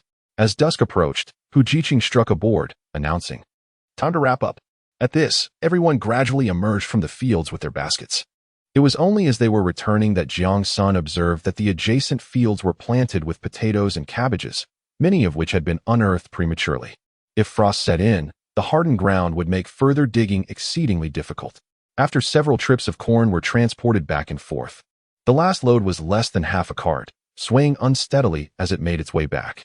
Upon returning to the youth commune, Jiang Sen noticed the cart driver unloading the oxen and leading them to a nearby barn beside the dining hall, where an elderly man, hunched and appearing to be in his 60s but actually around 50, emerged from a pile of straw to feed the oxen. This man had been sent down for political reasons and resided in the barn, unnoticed and silent. Sun Guohong emerged from the kitchen with a stern expression, wielding a ladle, announcing, "Dinner is served." The youth commune operated on a collective cooking system, though some preferred to cook for themselves. However, after a long day of labor, no one was inclined to exert additional effort. It was far easier to pool their rations and share a communal meal. Hu Jiqing remarked, "We were unaware of your arrival. Thus provisions should be sent over, correct?" Jiang Sen replied, "We brought our own. We will provide it shortly." Hu Jiqing felt a bit awkward. "I did not mean to imply anything else. Everyone's rations are quite limited, and we receive little each month." Chapter 71. Hadn't you considered other alternatives? Hu Jiqing felt a touch of embarrassment, yet he felt compelled to speak. The youth here faced more hardships than those in other brigades. The harvest is largely requisitioned, with the village also taking a portion, leaving the remaining grain woefully insufficient for sustenance. They are compelled to forage for wild vegetables and mountain goods merely to scrape through the winter. Should a heavy snowfall arrive prematurely, the crop yield would diminish even further, exacerbating their plight. Initially, they endeavored to transfer their allotted rations from the village, but those provided were less than half of what the farm had allocated. After seeking the intervention of the team leader, the village finally admitted their error and supplied the remaining rations. Yet, within a few days, the situation reverted. This cycle repeated countless times until they resorted to lodging a formal complaint with the farm authorities. Subsequently, the team began directly allocating grain to the youth station, improving their conditions somewhat. However, this was not the end of their troubles. Led by Zhao Eru, a group of ruffians in the village frequently harassed the youth. Frustrated, some engaged in fights, resulting in broken limbs and compensation paid in both money and grain, often leaving matters unresolved. The local leadership acknowledged that this ongoing situation was untenable. Yet with the youth residing in Jiazigo, many affairs remained under village control, complicating intervention. As long as no one reported or complained, much remained unchanged. The villagers grew increasingly brazen, knowing that the youth had settled in, frequently bullying them. Grain dispatched from the farm was claimed by the village, leaving the youth empty-handed. When they requested their share, the village chief dismissively pointed to the abundant firewood, saying, "Aren't these mountains filled with it? If you want it, go chop it yourselves. With hands and feet, do you expect to eat for free?" The secretary added, "There are also idle individuals in the village, living worse than the cattle in the barn. You have come to the countryside for reform. Do not emulate them." Good habits are hard to cultivate, but bad ones can slip in easily. It was rare for the chief and the secretary to reach a consensus on such matters. The youth, possessing a sense of dignity, recognized that fighting would not resolve their issues and that complaining offered only temporary relief. Self-reliance was preferable. Hence, Hu Jiqing posed his inquiry. After the meal, Jiang Sen, without hesitation, presented his rations to him, which he had brought from the second class. Together, they amounted to 10 jin of cornmeal, a bag of dried wild vegetables and mushrooms, and a sack of potatoes. Is it really this much? Hu Jiqing asked in astonishment. Jiang Sen replied. With heavy snow in the mountains and encounters with wolves, many of the youth were injured, so we distributed our rations and descended to recuperate. Those with minor injuries came down to support everyone. Oh, right, you mentioned that. Hu Jiqing felt a bit dazed, having not seen cornmeal in quite some time. The majority of their rations consisted of corn flour and black flour, with each person receiving only 15 jin per month. He hadn't anticipated that Jiang Sen and the others would have so much grain. In truth, he had misunderstood. Everyone's rations were the same. But the mountains offered more natural resources, which were simply easier to obtain. Wang Haiyang frowned slightly, observing their predicament, and remarked, "This is not a sustainable solution. Have you considered alternative paths?" Hu Jiqing smiled wryly. Of course, but with more people come more ideas, yet unity of purpose is lacking. A few even bribed Zhao Guangding and shifted over to his side. There are those who married widows and old maids from the village, and they have long ceased to belong to us. Among them was a female sent-down youth from 1968, who, after less than 3 months, was coerced into marrying a distant relative of Zhao Guangding, an old bachelor over 40, while she was merely 20. Another female sent-down youth, whose ration tickets were withheld by the village, went with a few others to demand their release. The others returned, yet she did not. When we inquired about her, they claimed she had come back. However, 3 days later, we discovered her hanging from a crooked tree by the riverbank. Hu Jiqing recounted these events, his voice breaking several times, perhaps overwhelmed by years of repression. Today, with the arrival of 2 individuals, he could no longer contain himself, and all his pent-up emotions spilled forth. Upon hearing this, Jiang Sen felt a pang in his heart, while Wang Haiyang's eyes reddened as he abruptly stood up. Are we to let them go just like that? Is there no law? Hu Jiqing wiped his eyes and shook his head with a bitter smile. We have resisted as well. Officials have come, and the village displayed a very accommodating attitude.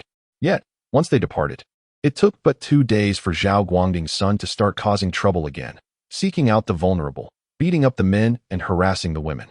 Jiang Sen felt a suffocating sensation in his chest. I will confront them.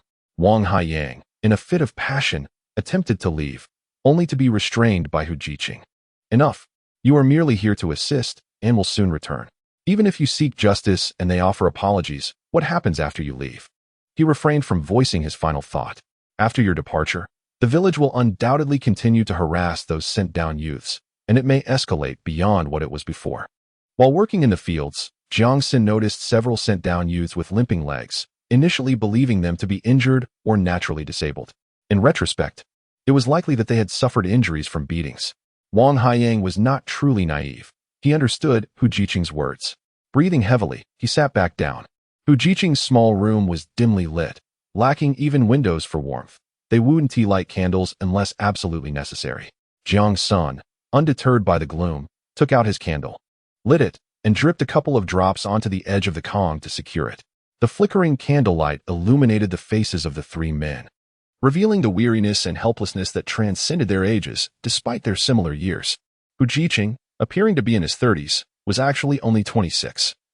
Just 7 or 8 years older than Jiang Sen and Wang Haiyang. The 2 exchanged glances and shared a silent understanding. This matter will eventually be resolved, Jiang Sen said. For now, let us assist you in the harvest. Once that is complete, Wang Haiyang and I will venture into the mountains to gather more wild vegetables and mushrooms for you, and perhaps set some traps. We might catch rabbits or wild chickens. Hu Jiqing's eyes lit up. You know how to trap rabbits? Indeed, Jiang Sen replied. It is a skill taught by the veteran sent-down youths at the forestry farm. That is splendid, Hu Jiqing exclaimed, his excitement palpable. It has been quite some time since we last savored meat. Therefore, let us consider this. You need not assist in the harvest any longer. Starting tomorrow, you and Wang Jiqing shall venture into the mountains to gather wild vegetables and mushrooms. If fortune smiles upon us and you manage to catch a rabbit, that would be splendid.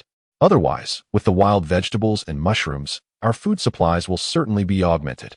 Jiang Sen did not decline, nodding in acquiescence. Do you possess a hunting rifle? Hu Jiqing inquired. Originally, it was said that each brigade would organize a militia team. We are unaware of the circumstances in other brigades, but here, the village has assumed this responsibility. Oh, and by the way, the village chief's eldest son is the militia captain, asserting that we, the educated youth, know nothing and have never even touched a gun. Hence, we organized 6 individuals ourselves to ensure the safety of the educated youth station. This statement was to be taken lightly, while it was said to be for safety. Each individual had been beaten by Zhao Eru and his gang. However, Hu Jiqing refrained from voicing this truth. Wang Haiyang, uncertain of Jiang Sen's meaning, realized he was not adept at trapping rabbits. Yet, he understood that Jiang Sen would not embark upon futile endeavors. Thus he remained silent. Hu Jiqing remarked, "It is getting late. Let us retire early to conserve our candles. There is still one person in my room who has gone to the field office. He should return tomorrow, and I will introduce you then." Knock, knock. Someone was at the door. Who is it? Hu Jiqing asked. I am looking for Jiang Sr. Upon hearing this voice, Jiang Sen furrowed his brow. It was Lu Xiao. Jiang Sen gestured to Hu Jiqing, who replied, "It is too late. He is asleep. We can discuss matters tomorrow." All right, I shall take my leave. The outside fell silent, and Hu Jiqing gently opened the door, glanced outside, and then closed it again. Turning back to Jiang Sen, he said, "She has left." Wang Haiyang chuckled and asked, "Why did you not go out when someone sought you?" "She annoys me." Hu Jiqing laughed. "Now let us sleep." He could surmise the situation. Such matters cannot be concealed, especially with Xiao Jejia and Sun Guohong having arrived as well. This Lu Xiao was indeed not an easy opponent. When tasked with digging potatoes, she claimed to lack strength. When asked to carry baskets, she protested her inability. While others changed baskets twice, she scarcely filled one. Initially, all were to record their work points based on the amount of labor completed. On the first day, her work points were nearly non-existent. Observing her tearful demeanor, Hu Jiqing, unable to bear it, divided his rations with her.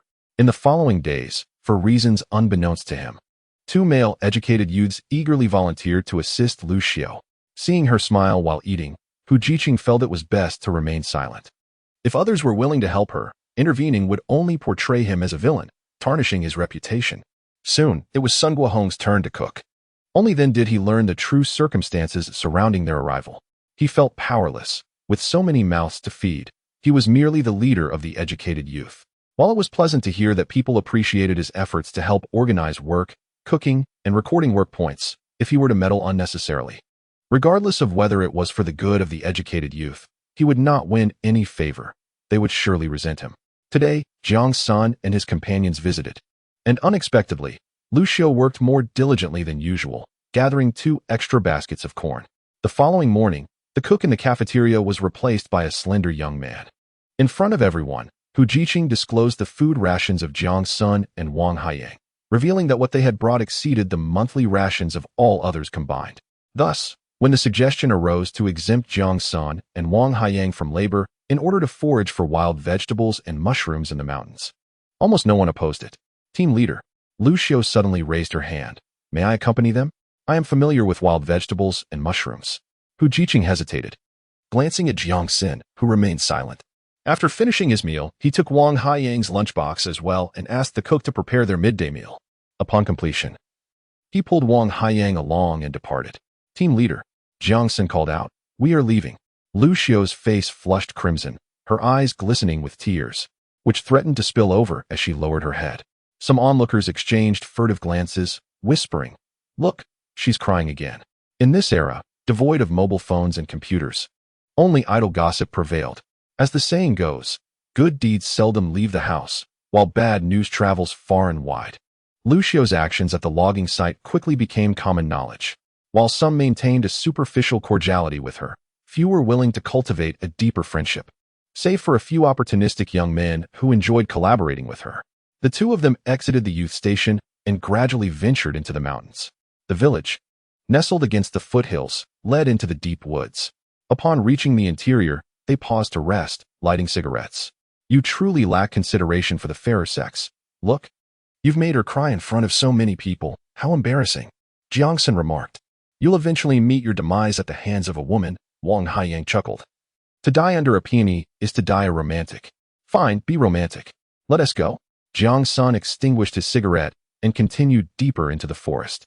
The snow here was not as profound as that in the mountains, merely reaching their ankles. Wild vegetables were beginning to surface, and mushrooms grew in abundance. I find it strange that with so much food available, they don't come to gather it. Wang Haiyang voiced his curiosity while picking mushrooms. Jiang Sen shared his bewilderment. Regardless, we shall inquire upon our return. They did not wander far. Soon their baskets were filled. Yet, they regretted not encountering any wild chickens, unwilling to return empty-handed. Jiang Sen crafted a simple trap using a branch, placing a piece of steamed bun inside. He then retrieved a long twig from a tree and carefully placed a stone atop it, positioning it in the center of the trap. Should a small animal approach to snatch the bun, the twig would spring up, causing the creature to fall in. Larger animals would not be ensnared by such a contraption. Let us wait over there. The two moved a short distance to sit beneath a nearby tree and began to eat. Are we merely waiting for rabbits? Wang Haiyang frequently glanced back at the trap. Let us eat. It won't happen so quickly. Do you think we can catch a rabbit? Who knows? Regardless, even a field mouse would suffice as meat. You would eat a mouse? Jiang Sen cast a glance at the startled Wang Haiyang, inquiring whether he had received any wilderness survival training during his time in the military. Wang Haiyang's face flushed as he admitted that he had merely followed along with others, never needing to take action himself. Jiang Sen chuckled. After their meal, the traps remained silent, and Wang Haiyang was increasingly anxious. Jiang Sen proposed, let us venture further in. This area is too close to human habitation. Rabbits and pheasants seldom come this way. As they followed Jiang Sen deeper into the forest, Wang Haiyang, puzzled, asked, then why set the trap? One must seize every opportunity. Jiang Sen replied, what if fortune favors us? Wang Haiyang was intrigued and curious about this endeavor.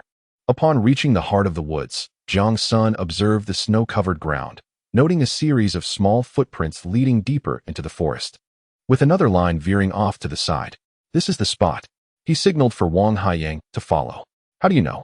Wang Haiyang, ever the inquisitive one, peppered him with questions. Those are rabbit tracks, Jiang Sen explained. Soon, they encountered a dense thicket where the footprints vanished. Parting the grass, they uncovered a small hole. You wait here, Jiang Sen instructed, then walked a few steps diagonally to find another entrance, where he gathered some wild grass to block it off. After traversing a short distance, he spotted yet another hole, placing grass at its mouth, beckoning Wang Haiyang to join him. Follow my lead, he said before returning to the first hole. What are we doing? Wang Haiyang asked, his voice tinged with uncertainty. Jiang Sen raised a finger to his lips, signaling for silence. He emptied the basket of wild vegetables and mushrooms at the hole's entrance, instructing Wang Haiyang, light it. What? Jiang Sen, exasperated, called him over. Wang Haiyang approached, and Jiang Sen directed him to hold the basket steady, cautioning, if a rabbit emerges, do not let it escape. With a playful tone, Jiang Sen moved to the next hole, striking a match to ignite the wild grass and stuffing it into the opening. A plume of smoke billowed forth, growing denser. And soon, there was a commotion on Wang Haiyang's side. It's coming out, he exclaimed, gripping the basket tightly, frozen in place. Jiang Sen hurried over, placing his hand at the mouth of the basket. Suddenly, a gray rabbit's head peeked out from the smoke, and with a leap, it hopped into the basket. Jiang Sen, quick and nimble, thrust his hand beneath the basket and, after a brief struggle, managed to grasp the rabbit by its ears. Hey, there's another one, Wang Haiyang exclaimed, vigorously shaking the basket until, with a final effort, he toppled over, landing on the ground. Upon looking up, a triumphant grin spread across his face. I caught it. Chapter 73. It's as if I have wronged you. At 3 in the afternoon, Jiang Sen and Wang Haiyang began their journey back. The basket was brimming with wild vegetables and mushrooms, while each held a rabbit secured by its limbs. Ha! Rabbits! Wang Haiyang was jubilant, like a child reveling in the unexpected prospect of rabbit meat. Yet, as he pondered the crowd, a shadow of worry crossed his mind, wondering if there would be enough for everyone. Jiang Sen remarked, whether simmered into broth or chopped and cooked into porridge, it suffices. Why worry about how much one person can consume? With 70 to 80 individuals, even a bit of mixed oil can bring joy for half a day. Wang Haiyang inquired. Since you've discovered the rabbit hole, why block one entrance and smoke out another? Are there rabbits over there as well? None have emerged, have they? Are you not aware of the cunning rabbit's 3 burrows? Jiang Sen replied. The rabbit has 3 exits precisely for the sake of survival. If one is blocked and the other is filled with smoke, where can it possibly flee? Ah, now I understand. Jiang Sen sighed, realizing that many city children are oblivious to such common knowledge. Only the farm children living near the mountains truly understand and can catch them. By the way, have you given any thought to what I mentioned last time? Jiang Sen paused, recalling Wang Haiyang's words about mushrooms. For now, we can only proceed discreetly, Jiang Sen stated. We mustn't make the quantity too large. Should it attract attention, that would be problematic. No worries, Wang Haiyang assured. Let us send a small amount back for now. Once I receive news from Kyoto, we can stockpile significantly. As for whether anyone notices, that's not your concern. Understanding Wang Haiyang's implication that he had connections, Jiang Sen felt reassured. Having caught 2 rabbits and gathered a bounty of fresh wild vegetables and mushrooms, the educated youth would surely have no objections to their daily excursions into the mountains. Mushroom gathering had become much simpler. Gradually, they approached the youth's residence, halting their conversation. That evening, with fresh vegetables, mushrooms, and 2 rabbits, the youth were elated, smiling and praising Jiang Sen and Wang Haiyang. Although dinner consisted of porridge with chopped rabbit meat and wild vegetables, everyone was exceptionally content, savoring each bite much slower than usual. After the meal, they all greeted Jiang Sen and Wang Haiyang before returning home. Lu Xiu lingered, eventually left with only Jiang Sen, Wang Haiyang, and Hu Jiqing. Jiang Sen intended to ask Hu Jiqing why they had not foraged from the abundance of food in the mountains. Before he could speak, Lu Xiu approached. Jiang Sen, she said shyly, lowering her head, I wish to speak with you for a moment. Jiang Sen's previously cheerful demeanor faded. What do you wish to say? Can we discuss it over there? No. Speak here. But I only want to talk to you. Lu Jiqing, you must understand that there is a distinction between genders. Should any unsavory rumors arise, it would not reflect well on you. It is better to communicate openly. Wang Haiyang observed the scene with interest, while Hu Jiqing frowned disapprovingly. Lu Xiu, having already disrupted the peace by knocking on the male youth's door in the middle of the night, now sought to pull Jiang Sen away to a secluded place for conversation. Such shamelessness was unprecedented. She displayed no awareness of propriety. Feeling a sense of grievance, tears welled up in Lu Xiu's eyes. Jiang Sen, exasperated, thought, not this again. If you wish to cry, do so elsewhere. It's as though I have wronged you. Jiang Sen was utterly unimpressed, pulling Hu Jiqing away, declaring, Captain, we are heading back. Wang Haiyang cast a half-smiling glance at Lu Xiu, exclaiming, how amusing. With that, he too departed. Lu Xiu gazed at their departing figures, biting her lip and stamping her foot in frustration. Her face bore no trace of grievance, only a palpable sense of resentment. Upon returning to Hu Jiqing's home, another educated youth had already arrived. This individual, named Mao Jun, hailed from Shanghai and appeared somewhat unkempt, resembling a rural inhabitant, yet spoke with a soft tone. You're back. The porridge tonight was simply exquisite. We shall have it often. Jiang Sen, not one to shy away from conversation, remarked, I was just about to ask the captain, why is there so much food in the mountains? Yet no one goes to collect it? Oh, let me explain, Mao Jun replied. It's not that we are unwilling to go. It's just that when there are few of us, we might encounter Zhao Eru and his gang. 2 educated youths, were beaten by them, and their legs were broken. Who would dare go? Wang Haiyang scratched his ear and said, There's something I still can't wrap my head around. The others turned to him. When Jiang Sen and I first arrived, we encountered those ruffians at the village entrance and even had a scuffle. We took down 2 of them, while one fled, claiming we had committed murder. The villagers came out to hold us accountable, but someone checked and found the 2 unharmed. So they brought us here. Is that so? Hu Jiqing exclaimed, somewhat indignant. That is utterly disgraceful. Tomorrow, I shall go to the brigade. This matter cannot simply be overlooked. The situation was not overly complicated. They had grown accustomed to being bullied. Now, they merely needed to exercise caution, as Eru and his companions would not dare approach easily. It was best not to be alone. However, reporting to the brigade was not a solution. Hu Jiqing had previously noted that grievances had been lodged more than once, only for things to revert back to normal after a few days. Upon Wang Haiyang's mention, Jiang Sen suddenly recognized a disconcerting detail: the village residents, including the village chief and secretary, had yet to see the 2 individuals they had knocked unconscious, Eru and Haizi. How had this matter been brushed aside? Wang Haiyang continued.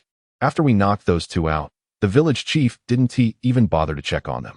He merely listened to the report that they were unharmed. And their attitude shifted, leading us to the village committee, where the militia captain escorted us here. Hu Jiqing nodded in understanding. So that is how it was. No wonder they left you behind that day. That militia captain, Zhao Hu, is the village chief's eldest son. The heir you fought is his second son. Could they possibly treat you kindly? What? You knocked Zhao Eru out? Oh my, how impressive. The speaker's words, laced with a Shanghai accent and tinged with a hint of northeastern dialect, were peculiar yet amusing. You must be cautious when you return to the mountains, Hu Jiqing warned. Zhao Hu is armed, and Zhao Eru's crew is not to be trifled with. They all carry knives. Fear not, Wang Haiyang replied confidently. If they truly dare to shoot, I would regard them with a higher esteem than they deserve. Jiang Sen reassured him, we will avoid the village area, staying on the mountains behind our educated youth site, not straying far. Hu Jiqing understood that further discussion would be futile, a mere reminder sufficed. For the delicious porridge served today was simply irresistible. After a night of silence, the following day, under the eager gazes of numerous educated youths, Jiang Sen and Wang Haiyang set forth once more in pursuit of wild mountain goods. Hardly had they taken a few steps when Lu Xiu hurriedly caught up from behind, a basket slung over her back. Jiang Sen, Wang Haiyang, she called out. Jiang Sen had no fondness for her. Those unfamiliar with him would address him as Jiang Jiqing or Comrade Jiang, while acquaintances or close friends might call him by his name or simply Xiao Jiang. She was hardly significant in his eyes, resembling a persistent adhesive plaster. Jiang Sen halted and turned to see Lu Xiu approaching, her face alight with joy as she brandished a small hoe used for digging potatoes. What are you doing here? Jiang Sen inquired brusquely. I spoke with the team leader. And I'm going to dig for wild vegetables with you today? Unnecessary. Jiang Sen retorted, turning away. Go do whatever you like. Chapter 74. Lu Xiu did not return this time. Lu Xiu did not sulk or weep. Instead, she smiled and declared, the team leader agreed. And I know about wild vegetables. Jiang Sen found her statement amusing. She knew wild vegetables? Perhaps she meant the deadly plant, breaking heart grass. He quickened his pace, entirely ignoring her. Wang Haiyang sensed the awkwardness but refrained from saying anything. After all, Lu Xiu was not seeking him out. Wang Haiyang, turning back. Wang Haiyang found Lu Xiu smiling and asking, you live in the military district of Kyoto, don't you? I have a classmate from there as well. His name is unfamiliar. Wang Haiyang rolled his eyes and walked away. You should focus on husking corn. Lu Xiu felt a surge of frustration. She hadn't even finished mentioning her classmate's name before he dismissed her, clearly disinterested in her attempts to establish a connection. The two ahead moved quickly, and if she did not catch up, they would be out of sight. Reluctantly, she gritted her teeth and hastened her steps to pursue them.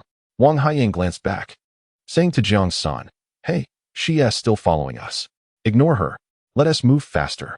As they spoke, the two entered the woods, navigating through twisting paths. By the time Lu Xiu reached them, they had vanished from sight.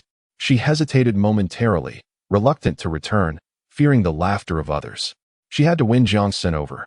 Otherwise, she feared she would be unable to accomplish her objectives. Since departing from Kyoto, she had tested many individuals, but only Jiang Sen seemed most suitable.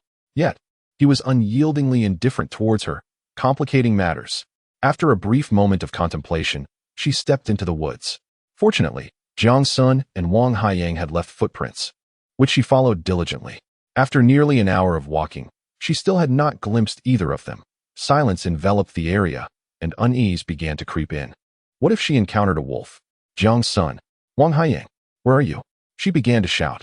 In the woods, there was no response, only the echo of her voice, which soon faded into silence. Jiang Sen, Wang Haiyang, wait for me. Where are you? As Lu Xiu ventured deeper, she failed to notice that the footprints beneath her feet had vanished. In reality, Jiang Sen and Wang Haiyang had not ventured far. They had merely taken a circuitous route and were currently foraging for mushrooms not too distant from Lu Xiu. The mushrooms were discovered yesterday. However, due to the abundance of items they had, only a few were harvested to take back. Today, they returned, well prepared, with a backpack and a cloth bag. A 50-pound flour sack brought by Wang Haiyang, which was filled with an assortment of food. After gathering the mushrooms, the two sat on the ground, threading them together with grass rope and hanging them on a tree. Before long, they had hung over 10 strings. Throughout the day, the mushrooms would lose considerable moisture. There was no need to carry them back, as they could be placed in bags once fully dried in a couple of days. The reason for bringing the bag today was to take some back to send to a friend of Wang Haiyang in Kyoto. The two also heard the calls of Lu Xiao. Jiang Sen sighed, truly a persistent spirit. Wang Haiyang inquired, perplexed, why is she so fixated on you with that attitude? Who knows? It seems she has an interest in you, Jiang Sen replied. That is not a very interesting interpretation. Wang Haiyang retorted. Then what do you suggest? Who knows? Their conversation flowed in this manner while they continued their task, without slowing down. Soon, the flour sack was filled to the brim. Jiang Sen weighed it in his hands. How will you carry it out? I plan to make a trip to the collective tomorrow while they are at work. After having a bite to eat, they resumed foraging for wild vegetables and mushrooms, filling their backpacks. Unbeknownst to them, Lu Xiao's voice had faded away. Before long, their backpacks were brimming. Wang Haiyang asked, shall we head back? Jiang Sen glanced at his wristwatch and noted it was only 2 in the afternoon. It's still early. Let us search for some wild chickens or rabbits. Wang Haiyang readily agreed. The two, with their backpacks, ventured forward. Soon spotting a wild chicken being chased in frantic flight by a fox, cawing loudly. A fox. Wang Haiyang's eyes sparkled, envisioning the splendid fur that could be transformed into a warm hat, scarf, and gloves. Jiang Sen remarked, it could fetch a good sum of money and food stamps. That is not the point. What is then? Catching it is what matters. Jiang Sen looked at him, and Wang Haiyang returned the gaze. Can you catch a fox? Jiang Sen asked. No, can you? Without a gun. Ultimately, they abandoned the idea of catching the fox and focused on the wild chicken. The wild chicken, in its frenzied escape, soon grew weary and, in an unexpected turn of events, landed in a thicket, disappearing from sight. The fox circled the thicket, sniffing around, and soon, another wild chicken appeared not far off.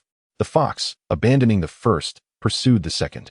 Let us go, Jiang Sen urged, scrambling towards the thicket. Once they arrived, they understood why the fox had given up. The thicket was filled with thorns, leaving only a palm-sized opening, which concealed a nest of wild chickens. To their surprise, there were several, 2 adults, a male and female pair, along with 5 or 6 smaller ones, evidently raised to this size and nearly ready to leave the nest. How splendid!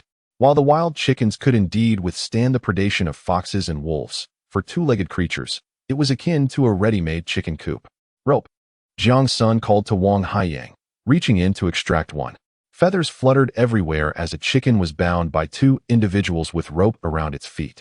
Following the same method, Wang Haiyang soon found himself adorned with a colorful array of wild chickens, striding proudly alongside Jiang Sen on their way back. Today's harvest was substantial, far exceeding the meager bounty of 2 rabbits. The two exchanged laughter as they returned, quickly arriving back at the youth commune. Today, it was Mao Jun's turn to remain in the cafeteria to prepare the meal. Upon reaching the entrance, he could be heard grumbling, how can I cook without sugar? Alas, I suppose I must make do. Mao Go, Jiang Sen called out. He referred to those he got along with as Go, while those with whom he had a less amicable relationship were addressed as comrade or youth. Mao Jun poked his head out, his eyes wide with surprise. Oh, you went and raided the wild chicken's nest. Hurry, hurry, let's get them slaughtered. I'll wash some potatoes right away. Oh, chicken stewed with mushrooms is simply delightful. Jiang Sen and Wang Haiyang readily accepted the task, grabbing a sickle from beside the livestock shed to dispatch the wild chickens. Mao Jun boiled water, and the 3 of them sat at the cafeteria entrance, plucking feathers together. Jiang Sen, disliking the aroma of slaughter and scalding feathers, sought a large basin to wash wild vegetables and mushrooms. With all hands on deck, the cooking progressed swiftly. By the time the youth returned from their work, the enticing aroma wafted through the air long before they reached the cafeteria. Each person beamed with joy, speculating on the evening's meal. Hu Jiqing also wore a smile. The 2 youths sent from the commune to assist with the harvest were indeed a blessing. Their arrival had greatly improved the quality of food, which was far better than mere labor. The group buzzed around the cafeteria, eagerly serving themselves. The wild chicken, mushrooms, and potatoes filled 2 large pots, sufficient for all. The usual gruel had transformed into wild vegetable buns, seemingly more appetizing than before. As they dined, Hu Jiqing suddenly inquired, Hey, didn't Lu Jiqing accompany you? Where is she? Jiang Sen paused, replying, We didn't need her, so we sent her back. What? Didn't you ask her to come speak to me, hoping she would join us? Where is she? Chapter 75. Into the mountains to search for her. Jiang Sen and Wang Haiyang exchanged a glance, simultaneously setting down their lunchboxes and leaping to their feet. Hu Jiqing quickly understood the urgency, dropping his own lunchbox and calling out, "Quickly, the female youth will stay behind." The male youths take torches and head into the mountains to find her. In an instant, chaos erupted at the youth commune. Some were aware of the situation, knowing it was Lu Xiao's doing, yet their anxiety remained palpable. Disliking her was one matter, but the potential for harm was another. In this era, emotions were often straightforward. Upon hearing that Lu Xiao might be in danger, everyone set aside their temporary biases and rushed into the mountains. Xiao Jijia and Sun Guohong had just been discussing Lu Xiao's antics when they saw a group drop their lunchboxes and grab torches to run off, prompting them to stand up as well. Sun Guohong rushed to the cafeteria entrance, asking Mao Jun, "Mao Jiqing, what happened?" Mao Jun, eager to join but restrained by Hu Jiqing, could only watch anxiously as the group headed into the mountains. "Oh no, you don't know? That Lu Jiqing went into the mountains and hasn't returned." "What?" Sun Guohong and Xiao Jijia were taken aback. Into the mountains? What was she doing there? Wasn't it said that female educated youth should not enter the mountains alone? "Oh dear, you are unaware. We just heard that she deceived the team leader, claiming that Jiang, the educated youth, had asked her to speak to the leader about accompanying them into the mountains. However, we have just learned that Jiang never uttered such words. When it was time to enter the mountains, she was instructed to return. Yet now, she is nowhere to be found. Oh dear, something must have happened." Mao Jun's words, a blend of Shanghai dialect and Northeast vernacular, were spoken swiftly and urgently, yet Sun Guohong and Xiao Jijia understood. Xiao Jijia felt a mix of anxiety and anger. "See, what did I tell you? She comes in and stirs up trouble. If it weren't for her, we wouldn't have been transferred here together." "Ah? You were brought here because of her?" Mao Jun was aware they were reassigned due to someone's mistake, yet the specifics remained unknown. It is no surprise that the female educated youth converse more among themselves, while the male educated youth naturally speak less. A female educated youth nearby, a fiery Sichuan girl, had long held a grudge against Lu Xiao. Seeing Xiao Jijia take the lead, she chimed in, "Mao, you male educated youths are oblivious. The news has spread among us female educated youths. What is it? Do tell." Mao Jun was quite fond of gossip, as the monotony of life here left much to be desired. Gossip became the sole source of entertainment in such harsh conditions. The Sichuan girl succinctly recounted the tale of Lu Xiao, concluding, "Look." As soon as Jiang and Wang arrived, they were trailing behind her, utterly shameless. Xiao Jijia and Sun Guohong felt their faces flush. Due to Lu Xiao's incident, they were indirectly implicated. Feeling indignant, they had not concealed their feelings and spoke candidly. If they had remained silent, no one would have harbored such disdain for Lu Xiao. Yet, keeping quiet would only have stifled their frustrations. Nevertheless, they had spoken, and there was no turning back now. They could only hope that the missing person would be found soon. Regardless of their feelings towards Lu Xiao, they did not wish for her to truly come to harm. In the mountains, could she be taken away by wolves? They had also heard seasoned educated youths mention that a few rascals in the village often harassed female educated youths. Perhaps Sun Guohong could no longer sit still. "Should we go take a look?" Mao Jun quickly intervened, saying, "No." The team leader instructed the female educated youths to stay behind. "If you were to encounter trouble as well, it would only complicate matters." All right, let us help everyone tidy up the lunchboxes." Among the dozens of female educated youths, some had already left, leaving fewer than 10 who quickly finished their meals and assisted Mao Jun in collecting the lunchboxes left behind by the male educated youths. They simply closed the lids and neatly arranged them on a wooden rack at the entrance of the cafeteria. Due to the large number of people, there was sometimes a fear of mixing them up. Thus, they carved their names or made marks on the lids. Once finished, Sun Guohong and Xiao Jijia did not return, but stayed to help Mao Jun tidy up the kitchen. Jiang Sen and Wang Haiyang ran back to their living quarters to grab a flashlight before heading further up. They both believed that Lu Xiao would return if she could not find them. Yet little did they anticipate that this audacious girl would venture alone into the depths of the mountains. Behind them, Hu Jiqing, accompanied by others, wielded torches like a fire dragon in pursuit.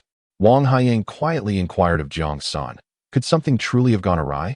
Jiang Sen's countenance grew serious. He replied, "I do not know. Had I foreseen this outcome, I would never have left her alone."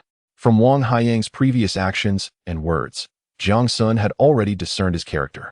Wang Haiyang, though proud and dismissive of many, possessed a tender-hearted kindness, displaying intelligence yet revealing a certain naivety, a touch of duality.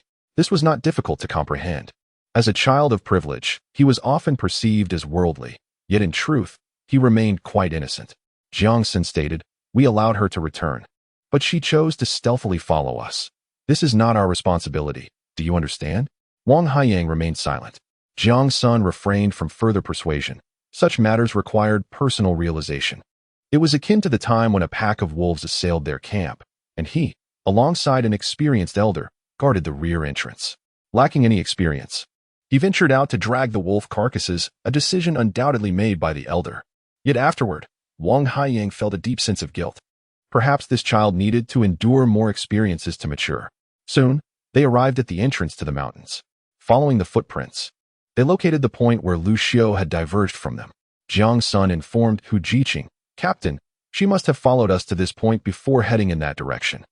Hu Jiqing, visibly anxious and drenched in sweat, insisted they press on. Someone behind inquired, "What if she returns and follows your footprints?" Jiang Sen glanced back, not recognizing the person, and replied, "Here, there are only our advancing tracks, none leading back." The individual nodded, and Hu Jiqing declared, "All right, we must hasten. The later it gets, the more perilous it becomes. Everyone, be cautious and do not stray." With that, he gestured to Jiang Sen, "Let us proceed." Jiang Sen and Wang Haiyang continued to lead the way, their flashlight beams illuminating the clear footprints. Fortunately, the recent snowfall aided their search. Otherwise, it would have been quite challenging unless a true hunter guided them. As they followed the trail, Jiang Sen contemplated whether these marks could have been left by another, suggesting that Lu Xiu had not entered the mountains at all. However, he soon dismissed this notion. Shortly after they had entered, they heard Lu Xiu's voice calling out. Given their proximity to the mountain's base, they chose to remain silent, believing she would soon return if she could not find them. Yet, the reality proved otherwise. She not only failed to return but boldly ventured deeper into the wilderness. After nearly half an hour of trekking, they arrived at the location where he and Wang Haiyang had captured wild chickens, only to see the tracks shift direction, leading downwards to the left. Below lay a gorge. In such snowy conditions, few would descend unless absolutely necessary, for a moment's carelessness could result in a treacherous slip, making ascent thereafter exceedingly difficult. True to form, they had not descended far when they observed the snow beneath their feet was disturbed, the traces continuing downward into an abyss of darkness. The footprints reached this point and abruptly ceased. It was over. Hu Jiqing slumped to the ground, utterly defeated. The others shared in the despondency. Wang Haiyang declared, "Hand me the rope. I shall descend and investigate." Chapter 76. A sudden clarity. Jiang Sen furrowed his brow upon witnessing Wang Haiyang take the rope from several hands without hesitation. "I will accompany you," he said. "Be cautious," Hu Jiqing advised. Jiang Sen nodded in agreement. The educated youth secured one end of the rope to a tree, while Wang Haiyang and Jiang Sen strapped 2 bundles onto their backs, cautiously descending as they held onto the rope.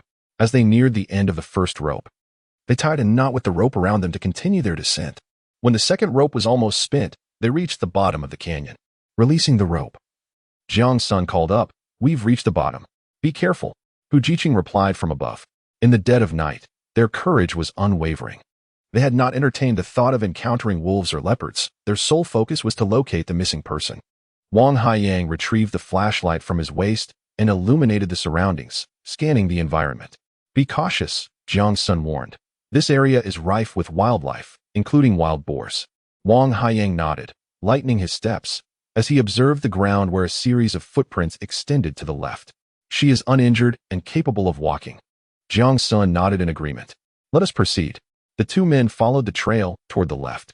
Within the canyon, the undergrowth was abundant and lush. While the towering trees had stood for countless years, their trunks sturdy and robust. The wild grass bore traces of footprints, easily discernible as they led downward. Jiang Sen frowned slightly, requesting, "May I borrow your flashlight?" He took the flashlight from Wang Haiyang and turned to illuminate the path they had descended. Wang Haiyang approached, inquiring, "What is it?" Jiang Sen pointed at the disarray of snow on the ground. "Look, this is where we descended, and this must be where she fell. Is something amiss?" Wang Haiyang pondered, what happens when a person tumbles down from above? He rubbed his chin thoughtfully, then glanced up, estimating the height to be around 20 or 30 meters. Mimicking a rolling motion, he took a couple of steps back. "Oh, I see," he exclaimed. If she had rolled down, she would have continued rolling with the momentum. Yet here we only see a chaotic array of footprints. This indicates she did not roll, but rather slid down. Jiang Sen nodded, gazing upward. The area they had descended was obscured by trees and underbrush, allowing only a limited view. However, the sliding marks were conspicuous, with 3 distinct trails. The resemblance among the 3 trails was striking. Had Lu Xiao rolled down the hill, her marks would not have mirrored theirs so closely. There would undoubtedly be broken branches and torn grass, but there were none. Why would she descend on her own? Was she so audacious? Wang Haiyang found it perplexing. Jiang Sen shared his confusion. Since their journey from Kyoto to this place, Lu Xiao had exuded an enigmatic aura. Initially, a facade of victimization was portrayed, followed by a delicate semblance of innocence akin to a white lotus. Subsequently, there was a display of despair, a squandering of resources, and now, under the guise of Jiang Sen, lies were spun to deceive Hu Jiqing, leading them into the mountains. Why? These intricate threads of confusion, resembling a tangled mess, left Jiang Sen in a state of turmoil. Regardless, the priority was to locate the missing individuals. The duo continued to follow the traces left by Lu Xiao, venturing deeper into the canyon. Occasionally, startled rabbits and wild chickens flitted by. The calls of unknown birds and the sounds of animals coalesced into a unique sense of solitude endemic to the mountains, sending shivers down their spines. After traversing a distance, the sound of flowing water emerged, emanating from a creek cascading down the mountainside. Upon reaching this point, they could only discern a few footprints on the snow, which abruptly vanished. "It's over," Wang Haiyang exclaimed. "How can we search without footprints?" Jiang Sen scratched his head, once again illuminating the surroundings with his flashlight. This area was a crevice between 2 mountains, with a creek winding down, disappearing around a bend. The foliage on either side was exceedingly dense, obscuring the snow below, with remnants of snow visible only higher up in the trees. Suddenly, Jiang Sen returned to the earlier spot and shone his light into the woods, prompting Wang Haiyang to follow suit. "There's a house," Wang Haiyang shouted, pointing to a structure situated just below the mountainside. "Lower your voice," Jiang Sen cautioned. "It's not unusual to find a hunter's cabin here. You might attract wolves." Wang Haiyang promptly fell silent, the shadow of the wolf pack still lingering in their minds. They proceeded towards the direction of the house, soon spotting footprints emerging from beneath a thin layer of snow. "They really came this way," Wang Haiyang spoke in a hushed tone. Jiang Sen gestured, and they entered the forest. After climbing for a brief period, they came upon a small wooden cabin. Indeed, it was a resting place for hunters. The light inside flickered, and as the door opened, a figure emerged. They quickly extinguished their flashlight and crouched down. The person who exited was silhouetted against the light, rendering their features indistinguishable, yet the build suggested it was a man. After uttering a phrase, he walked away in another direction. Moments later, the light within the cabin extinguished, yet no one emerged. "Let us go take a look," Jiang Sen proposed, his eyes gleaming with anticipation. The man who had just exited spoke not in Chinese, but in the language of the invaders. Invaders? How could they be here? What manner of being is Lu Xiao? The two stealthily approached the cabin, peering through a gap in the window. Contrary to complete darkness, after the lantern was extinguished, a solitary candle continued to burn. A woman sat on the Kong, donning her clothing. It was Lu Xiao. Wang Haiyang felt a flush of embarrassment, finding himself ill at ease. At such an impressionable age, encountering such a scene caught him off guard, compelling him to crouch down. Jiang Sen, however, remained unfazed, having witnessed much. The sight of Lu Xiao clarified his earlier doubts. He too crouched down. Wang Haiyang gestured, inquiring, "What should we do?" After a moment of contemplation, Jiang Sen replied, "Let us not alarm her." "Then what shall we do?" Jiang Sen beckoned him, retreating downwards. Upon reaching the stream, the two individuals began to converse. She had deliberately come here to rendezvous with someone. Wang Haiyang remarked that the man had ultimately spoken in a foreign tongue, mentioning that he would return in a few days for news regarding her. "Do you comprehend?" Jiang Sen inquired, astonished. "I can also speak English and Russian." Wang Haiyang replied with a hint of pride, but then sighed with resignation, admitting that his family had compelled him to learn from a young age. And although he wasn't proficient, he could manage the basics. How modest. Jiang Sen thought to himself, suspecting that Wang Haiyang's family had connections beyond mere military ties. In this moment, it was rare to find a family capable of affording their child the opportunity to learn multiple languages. There was no time for further contemplation. They needed to devise a plan to bring Lu Xiao back. "Lu Xiao, Lu Jiqing, where are you?" Jiang Sen suddenly shouted, startling Wang Haiyang. "What are you doing?" "Looking for someone." Jiang Sen grinned, continuing to call out, "Lu Jiqing, where are you?" Soon, Wang Haiyang grasped Jiang Sen's intention. This was the only way to prevent Lu Xiao from suspecting that they had witnessed the earlier scene. Thus, he joined in the shouting, Lu Jiqing, Lu Jiqing, where are you? Lu Jiqing, Lu Xiao, where are you? Ah, here are some footprints. Let us investigate. Excellent. She must be here. Hurry. They swiftly returned to the hunter's cabin. Could she have been rescued by the hunter? Wang Haiyang proclaimed loudly. Lu Jiqing, are you inside? Jiang Sen gave him a thumbs up, calling out, Lu Jiqing, Lu Jiqing. The two pushed open the door, shining their flashlight within, only to find Lu Xiao curled up in a corner, tears streaming down her face. Upon seeing them, she burst into tears and rushed into Jiang Sen's embrace. Jiang Sen, why did it take you so long to come? Chapter 77. Who exactly is she? As Lu Xiao leapt towards him, Jiang Sen swiftly turned to evade her, and she ended up in Wang Haiyang's arms. Wang Haiyang was taken aback, his arms stiffened, unsure whether to push her away or embrace her. Lu Jiqing, calm down, he stammered. Jiang Sen turned away, chuckling, but soon returned to a serious demeanor. Lu Jiqing, what on earth is happening? We instructed you to return. How did you end up here? Jiang Sen feigned concern. Do you realize that everyone at the youth station has mobilized to search for you? You must come back with us at once. Everyone is terribly worried. Suddenly, Lu Xiao recognized that the person before her was not Jiang Sen, but Wang Haiyang. Stiffening in shock, she took a step back, her face flushed, lowering her head as she sobbed. I'm so sorry, I was just so frightened. What exactly transpired? You weren't injured, were you? Jiang Sen asked again, catching the scent of meat that had been cooked in the small cabin. I'm fine. Lu Xiao shook her head. I couldn't find you, I got lost, and accidentally tumbled down the cliff. Thankfully, it wasn't dark yet. I don't even know how I ended up here. I just hid, too scared to go outside. I thought I would die here. Wang Haiyang raised an eyebrow, finally understanding what Jiang Sen had meant by White Lotus. This was truly remarkable. She was akin to a film actress, crying on cue, her deceit delivered without a hint of hesitation. Fortunately, I witnessed the preceding scene and overheard the man's ominous words.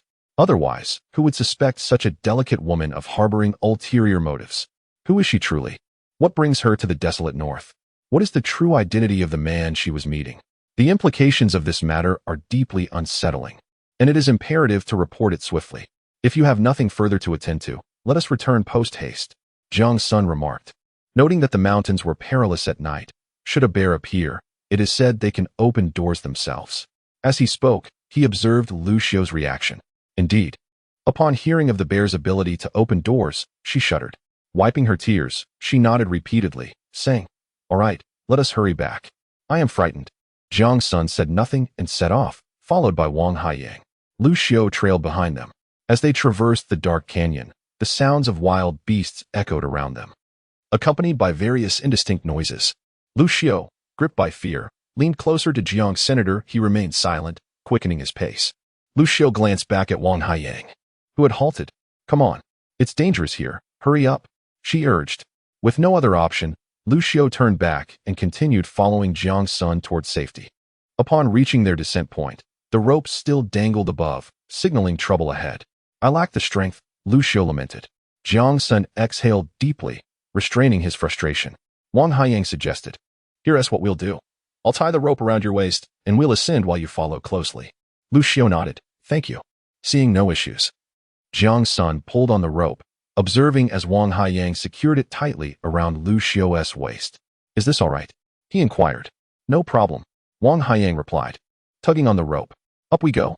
Jiang Sen watched as he climbed the cliff, Lu Xiao grasping the rope and being assisted upward by Wang Haiyang. Upon reaching a point of safety, she shouted, We found them. We're coming up, and began her ascent. Some commotion arose above, likely in response to Jiang Sen's call, and the rope tightened, suggesting someone was pulling from above. This fortunate development spared Jiang Sen and Wang Haiyang considerable effort. They climbed for what felt like an eternity, certainly longer than their descent. A flicker of torchlight appeared overhead. We're up, pull us up. Is anyone injured? Came Hu Jiqing's voice. No one answered. They were all focused on climbing, holding their breath to conserve strength. Finally, they reached the top, where jubilance erupted. Lu Xiao sat weeping softly beneath a tree, while several male youth workers awkwardly attempted to console her. Wang Haiyang and Jiang Sen collapsed onto the ground, allowing others to untie their ropes. How did you manage to find them? Hu Jiqing questioned. Jiang Sen, catching his breath, replied, "We'll discuss it later." Both men were supported by two youth workers as they made their way back. Being a woman, Lu Xiao had to walk alone to avoid any impropriety. However, she swayed unsteadily, appearing quite frail.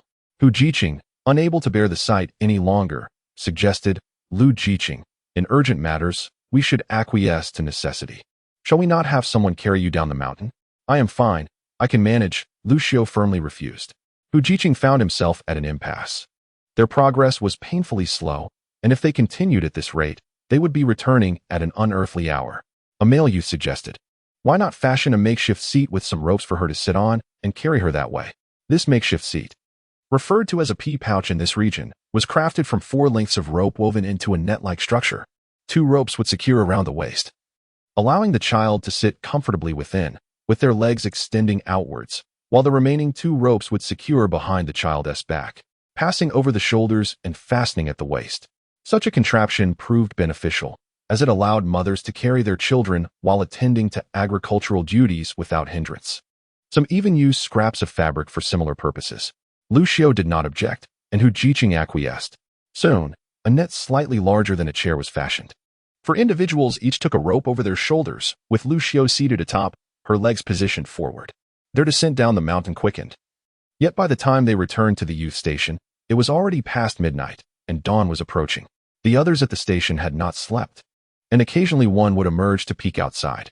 Upon seeing Hu Jiqing and the others return, they exclaimed loudly, "They have returned." Everyone rushed out of their quarters, congregating in front of the dining hall. Lu Xiao, Sun Guohong approached, having come together with her. Despite any prior grievances, their bond was stronger than with others. "Are you all right? You frightened us terribly, Sister Guohong." Lu Xiao's eyes welled with tears as she embraced Sun Guohong, bursting into sobs. Others swiftly came forward to offer their comfort. Hu Jiqing interjected, "Let us not linger here. Everyone should return to rest. We shall discuss this tomorrow." Upon returning to their quarters, Jiang Sen and Wang Haiyang had collapsed from exhaustion, lying on the kong with their heads turned inward, already fast asleep, shoes still on. Mao Jun inquired, "Captain, was there no mishap?" "Look, they can hardly keep their eyes open. I was too frightened to disturb them."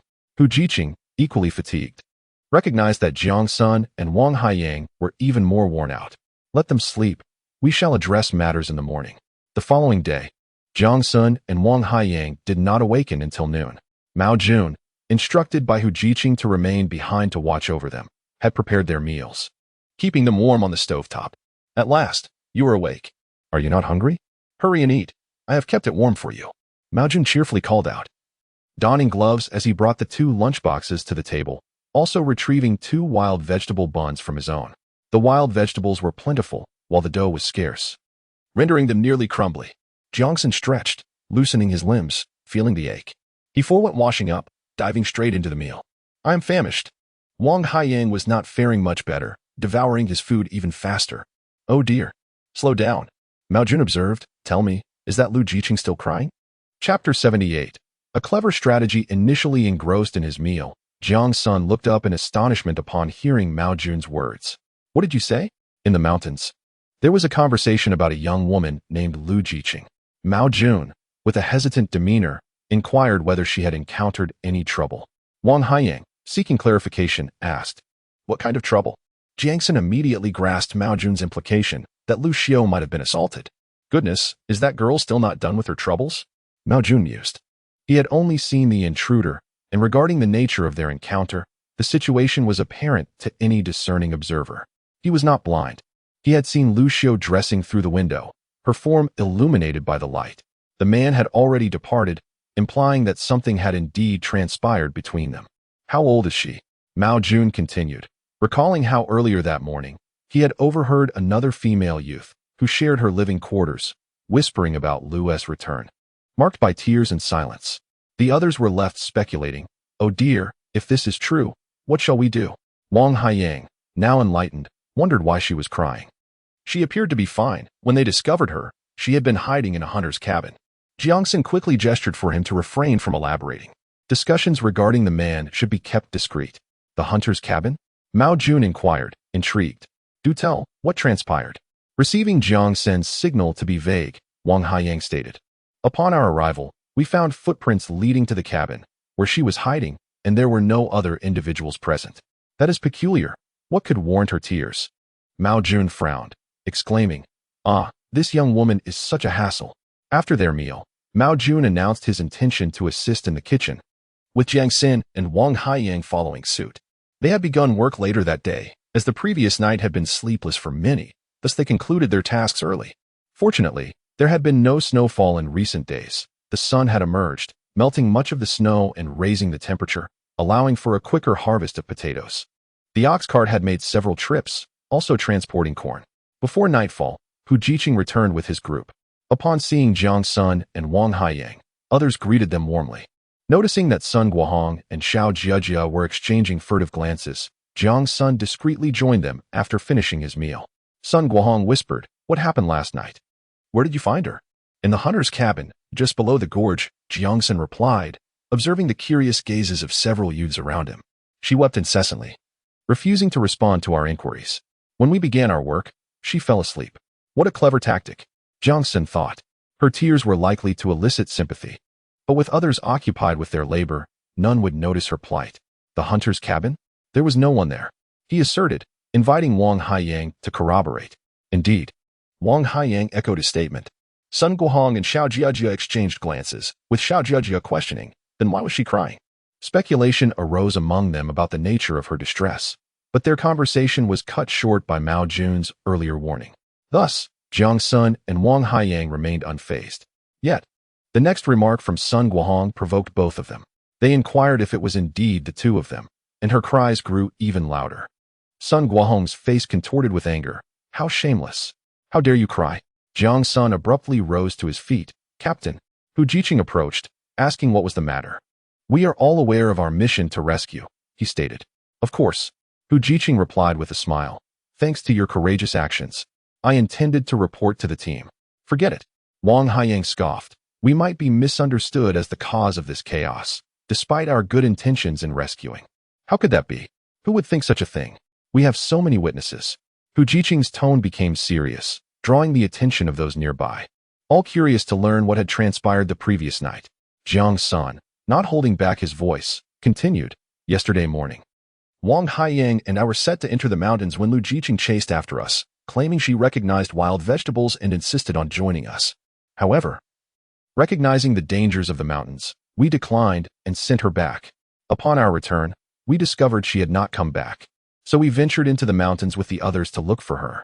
Now, some are insinuating that Wang Haiyang and I have committed some unspeakable acts. If anyone harbors doubts, let them speak openly, rather than gossip behind our backs. Though I, Jiang Sen, am honest, I am not someone to be easily bullied." Wang Haiyang also stood, lazily stating, "Such characters are abundant in Kyoto. Those who aspire to climb into my bed are merely delusional. Dare to slander me? Let us see what consequences befall those who defame the children of soldiers."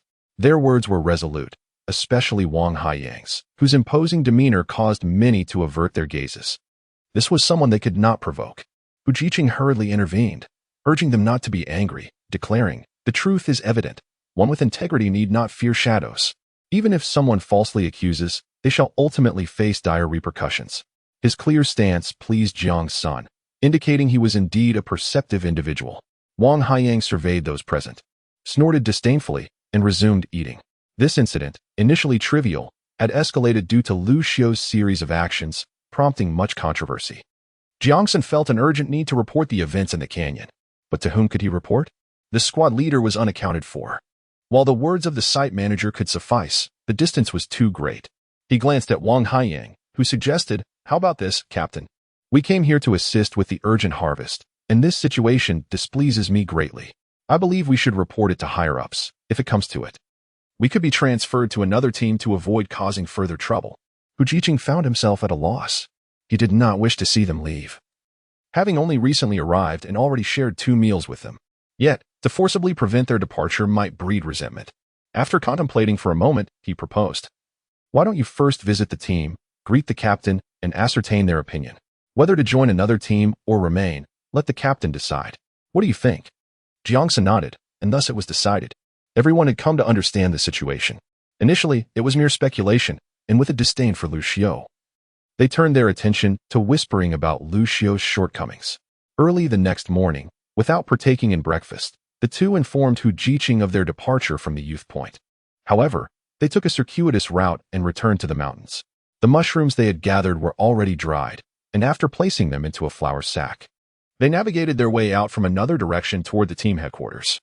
Do not inquire how Jiang Sen knew the way. To ask would be to invite confusion. Emerging from the other side of the mountain, they found themselves on the road leading to the village. Zhao Eru, Erluzi, and Heizi spotted them from afar. Wanting to leave, but feeling embarrassed, they remained still. As Jiang Sen and Wang Haiyang approached, they greeted them with smiles. What are you up to? Jiang Sen cheerfully inquired. Care to join us at the team headquarters for some fun? Chapter 79. Wang Weiman Erluzi turned his head away, while Heizi lowered his gaze. Sifting through the dirt with his hands, Zhao Eru glared at Jiang Sen, then glanced at Wang Haiyang, his eyes filled with animosity. What are you staring at? Jiang Sen challenged, anticipating a retort of what about it. Yet, predictably, an unexpected turn occurred. Zhao Eru stood up and declared, You wait for me. We're leaving. With that, he led Erluzi and Heizi away. Hey, my temper. Wang Haiyang could not restrain himself from rushing forward, but Jiang Sen held him back. Forget it. They are already defeated. The matter at hand is more pressing. The two hoisted the flour sack and briskly made their way out of the village. Upon reaching the main road, where they had disembarked, they crossed the street and traversed a stretch of farmland until they beheld a row of buildings. This was the headquarters of the fourth team. The headquarters consisted of brick and tile structures, several offices, a dining hall, and a row of vacant rooms at the back, serving as a guest house for those conducting business or missing their transport. Further in, there were several single-story houses, constructed from brick, tile, and clay. A portion of the youth and villagers from Gangtu resided here, and its scale was evidently superior to that of Jizigu village. Jiang Sen and Wang Haiyang exchanged a few words before parting ways. Wang Haiyang headed toward the communications room to send items and make a call, while Jiang Sen sought out the captain's office. The captain of the fourth team, Wang Weiman, was of modest height and slender build, seated at his desk engrossed in writing. The door was ajar, and Jiang Sen knocked gently. Wang Weiman looked up. Captain Wang, I am Jiang Sen, sent by the field office to assist with the urgent harvest alongside Wang Haiyang. Wang Weiman smiled and stood to welcome him. Come in, make yourself comfortable, he said, moving to pour water from a thermos. Jiang Sen had encountered Wang Weiman at the field office previously, but had not paid much heed to him at the time. However, today, as he spoke, Jiang Sen's heart raced unexpectedly. The figure, the voice, it stirred something within him, tightening his fists before relaxing again. When did you arrive? Wang Weiman placed the water on the corner of the desk and gestured to a chair. Please, have a seat. Jiang Sen took a seat, somewhat embarrassed, and remarked, We arrived a few days ago and are not familiar with this place.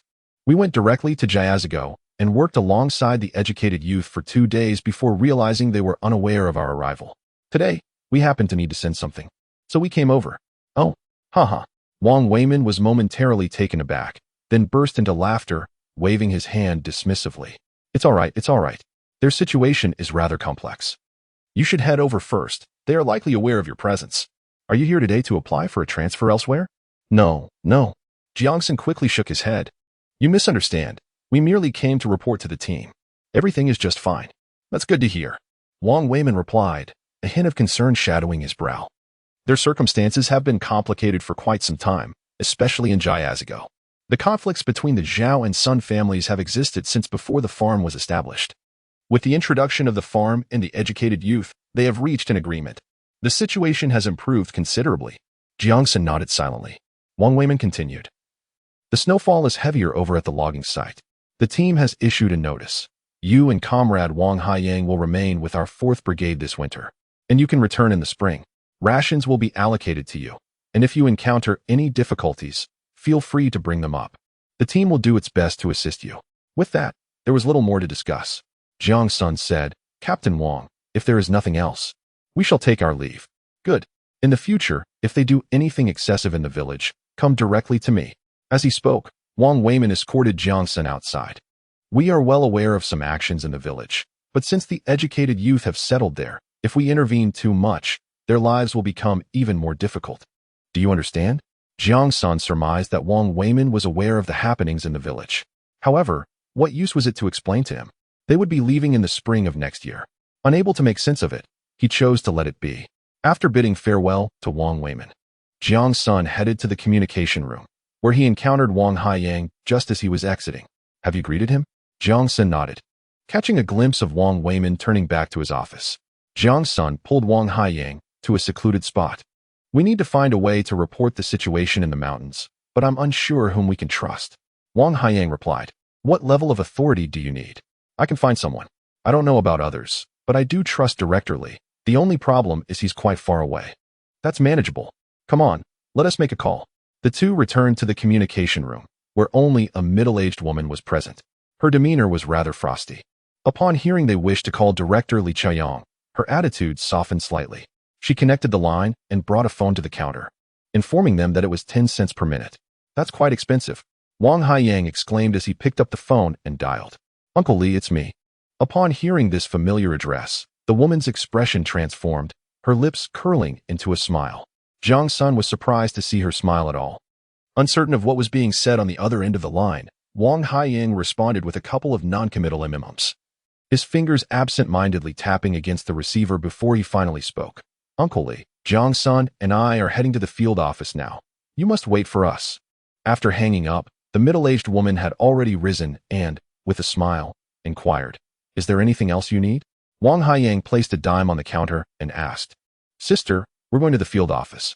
May I ask if there is a vehicle heading that way? The woman replied, what a coincidence. A vehicle will be leaving for the field post office shortly.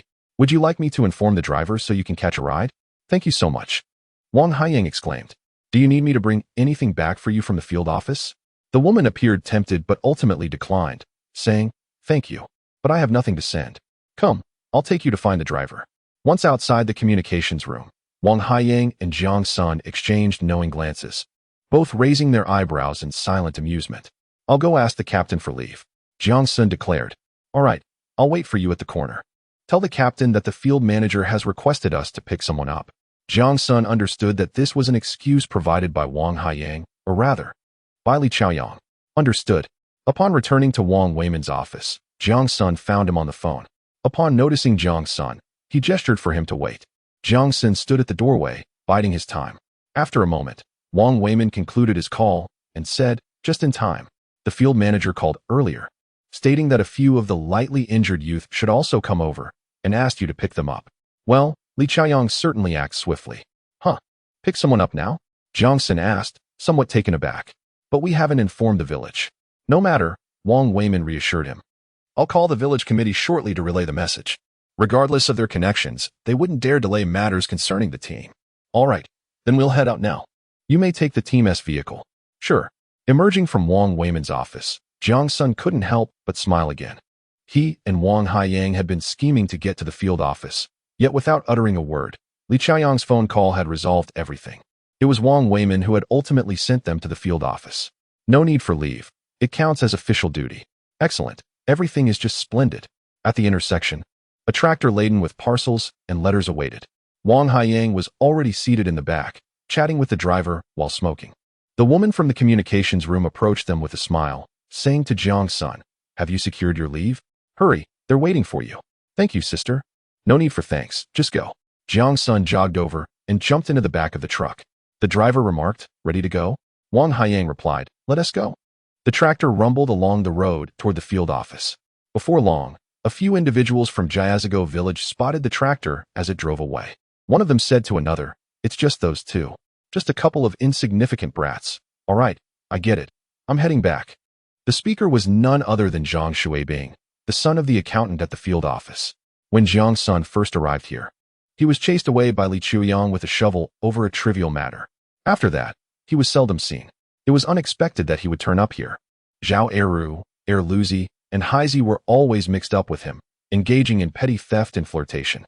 After being beaten by Jiang Sen and Wang Haiyang at the village entrance, they harbored resentment. However, they had not found an opportunity to settle the score. Just then, Zhang Shuibing arrived, and they embellished the story. The group had been colluding, committing numerous misdeeds, and Zhang Shuibing had benefited from them significantly. Upon hearing that he was needed to assist in dealing with two new educated youth, he confidently proclaimed he would take care of it. He received a bottle of liquor and 2 packs of cigarettes from Zhao Eru and rode away on a rickety bicycle. Luzi asked, can he handle it? Why don't you go? Zhao Eru retorted with irritation. You've been watching for 2 days and couldn't he find a chance, yet you doubt him? Luzi fell silent. Glancing at Heizi remarked, we checked the fields and didn't he see the two of them. Could it be that they're just here for business and won't he return today? Zhao Eru replied, I asked my father, and he said they would be staying here throughout the winter. How about having your father bring them to the village? Whether they are toads or frogs. It won't he be up to him. It's not that simple, Zhao Eru said as he turned to leave. Let us head back. We've been keeping an eye on that girl for several days. I heard something happened. Let us go check it out. The distance from the 4th team to the field office is nearly 100 kilometers, and the tractor would take several hours to arrive. Zhang Shuibing, riding his bicycle, would only arrive later, not earlier. By the time the tractor reached the field office, it was already past noon. After thanking the driver, Jiang Sen and Wang Haiyang headed straight to the office of the field manager. Upon seeing them, Li Chuyang hurriedly invited them in and closed the door. He appeared somewhat anxious and asked, Haiyang, you mentioned there was danger. What exactly happened? Jiang Sen was surprised. He had been beside Wang Haiyang when he made the phone call and had not heard him mention any danger. Wang Haiyang said, Uncle Li, we saw the Japanese. What did you say? Li Chaoyang was alarmed. This was serious. Where did you see them? Wang Haiyang recounted how Lu Xiao concocted an excuse to enter the mountains with them. After they refused, she went in alone. When they returned, they discovered she had not come back. All the male educated youth went into the mountains to search, and he and Jiang Sen descended into the canyon, where they found Lu Xiao in a hunter's cabin and recounted the entire encounter with the man. Are you certain you heard him speaking Japanese? I am certain. He mentioned he would return in a few days for news. Li Chaoyang nodded. Did you see the man's appearance clearly? The room was lit, and he was facing away from the door, so we didn't see well. However, if I see him again, I will surely recognize him by his build and voice. At this moment, Jiang Sen spoke up, Field Manager. I may know who it is. Who is it? Li Chaoyang's eyes widened, as if he were ready to seize his weapon and eliminate the individual once he discerned their identity. Jiang Sen pondered for a moment before speaking, like Wang Haiyang. Based on their physique and voice, I have a strong suspicion it is the same person, but I cannot be certain. What if I mistakenly accuse an innocent individual? Just say it. Wang Weiman. Him? Li Chaoyang expressed doubt, pacing twice around the office before continuing. This matter is quite extraordinary. Enemy agents have been lurking within our ranks. Many individuals assumed the identities of deceased civilians during that period, and we have remained vigilant. Thus, for your safety, refrain from discussing this with anyone. Just then, 2 lightly injured youth returned, and he instructed, take them to Team 4. I will visit the headquarters. Understood, replied Wang Haiyang. Uncle Li, please do not mention me to my father. Li Chaoyang chuckled. Just behave yourself. His expression then turned serious. You two must prioritize your safety. Also, regarding Lu Xiao, I have heard reports from your captain and squad leader. She too is suspicious. Do not act rashly, understood? Understood. Good, off you go. They are behind. Seek them out. With that, Li Chaoyang opened the door and called, Manager Ma, prepare the vehicle. The headquarters has summoned me for a meeting. Jiang Sen and Wang Haiyang nodded to Li Chaoyang before heading off. Instead of seeking their teammates, they opted for the cafeteria. The thin gruel they had consumed that morning at Team 4 had long been digested. They charged the account for a box of coarse porridge, 2 corn cakes, and purchased a portion of chicken stew with mushrooms, sitting down to enjoy their meal. Shortly thereafter, a figure entered the cafeteria. Jiang Sen, Wang Haiyang. Feng Chao approached with a grin. I heard from the director that you came to fetch us. We've been waiting. It was him. Jiang Sen instantly lost his appetite for the chicken stew. Wasn't he there another one? Wang Haiyang inquired. There's another, Xiaoma. He went to the post office. Feng Chao replied, glancing at the chicken stew, swallowing hard. Before continuing, a few others will return in a couple of days. They went to different teams. Jiang Sen surmised that the headquarters had not originally intended to assign them to Team 4. It was Wang Haiyang's phone call that prompted Li Chaoyang to alter his decision, conveniently providing them an excuse to visit the headquarters. Where were you injured? Jiang Sen asked. I was merely scratched a bit. It's nothing serious. I accompanied the deputy captain to the agricultural hospital. The agricultural hospital was vast, with 3 stories, numerous doctors and nurses, and decent meals for patients. However, we barely had 2 meals before they let us return after administering treatment. He spoke with a hint of pride, still reveling in the experience. Wang Haiyang, using a pancake to scoop up the last bit of chicken broth from his box, stuffed it into his mouth and remarked to Jiang Sen, delicious. Jiang Sen nodded. wiped his mouth, and stood to watch the box. Wang Haiyang also got up, taking his box outside, with Feng Chao trailing behind. There's a water tap at the back. He pointed toward the rear of the wooden cabin. Jiang Sen said nothing and walked directly in that direction. Wang Haiyang said, "Please call Xiaoma. We must hurry back, or we will not make it before nightfall. Is there no vehicle available? We could hitch a ride." Feng Chao hastened a few steps. "Did you not arrive by car?" Wang Haiyang cast him a sidelong glance. "Why don't you check for any vehicles heading that way?" "All right, I will do just that." Chapter 81, News from Home. The sky had already begun to darken, and even if there were any vehicles, returning now was futile. Wang Haiyang's intention was to send him away. "Has he always behaved this way?" he inquired of Jiang Senator. "You must have noticed on the train here. He strutted about like a peacock." Wang Haiyang chuckled. "Pray tell, what mischief did he engage in?" Jiang Sen, disinterested in elaboration, replied, "Just look for yourself. We are not leaving today regardless. Come, let us take a stroll." Having satisfied their appetites, the two meandered towards the entrance of the venue. Just as they approached the gate, Feng Chao returned, seemingly unsuccessful in finding a ride. "Is there truly no vehicle?" Wang Haiyang inquired deliberately. "None. They mentioned a truck departing at midnight to deliver letters to Sangsong. If we wish to return, we must wait until tomorrow to see if any vehicles are headed that way." Wang Haiyang responded, "No vehicle? That is of little consequence. It is only 100 kilometers or so. We can walk back." As they conversed, they passed by Feng Chao. Jiang Sen noticed how pale his face had become. He too had walked back when he left the brigade. "Where are you headed?" he called out, soon catching up. "There will definitely be a vehicle tomorrow. You do not understand. If you walk back and encounter any mishap, you may not arrive for an entire day. It is of no concern. We are young. A little walking serves as good exercise." The more Wang Haiyang insisted upon this, the more anxious Feng Chao became. He wished to say more when the post office door swung open and Xiaoma emerged. "Xiaoma." Jiang Sen waved. Xiaoma approached with a smile. "Jiang Sen, when did you arrive?" "Just a little while ago." "Have your injuries healed?" "It was merely a scratch. Look, I am fine." Xiaoma rolled up his sleeve, revealing several wounds that had already scabbed over. Wang Haiyang gasped. "That looks rather severe." "Thankfully, it was just a surface injury and did not affect the bone. Otherwise, your arm would have been ruined." Xiaoma chuckled heartily. "They say I am fortunate. I lost my way but did not freeze. And the wolves did not cause me any harm." "Indeed, you were quite lucky," Jiang Sen remarked sincerely. Having momentarily forgotten about Xiaoma, Jiang Sen now recalled him. He pondered whether to share his suspicions with Li Chaoyang, but hesitated due to the lack of evidence. Xiaoma then said, "I sent some items home. Would you like to send a telegram or a letter to your family?" Just then, the post office door opened again, and by once you called out, holding a letter. "Jiang Sen, you have a letter. Coming." Jiang Sen hurried over, wondering whether it was yet another letter from Wang Jiangwo. After receiving the letter and expressing his gratitude, he glanced at the address and discovered it was sent from Kyoto.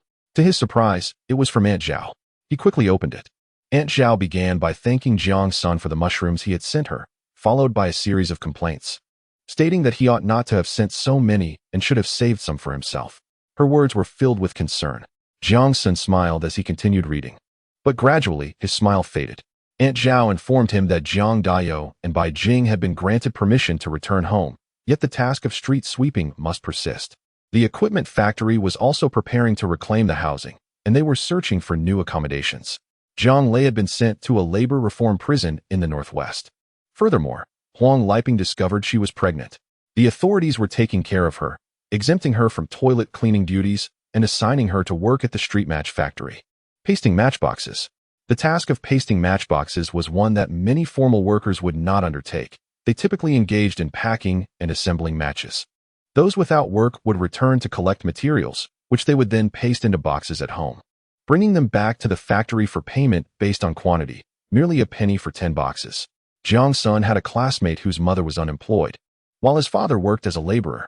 The mother would paste matchboxes at home to supplement the family income, often burning the midnight oil with candles, which eventually took a toll on her eyesight. After sharing their news, Aunt Zhao admonished with several remarks of serves them right, urging Jiang Sen to take good care of himself and to visit her whenever possible. She mentioned sending him a pair of insoles she had made along with a sweater. After reading the letter, Jiang Sen exhaled deeply, folded it back into the envelope, and placed it in his pocket. He opened the post office door and asked Uncle Bai, "Do I have a package?" Bai once you looked over his glasses, "A package? Not this batch. We're heading to Sangsong tonight. We might bring something back. Thank you. Uncle Bai. What else with the thanks?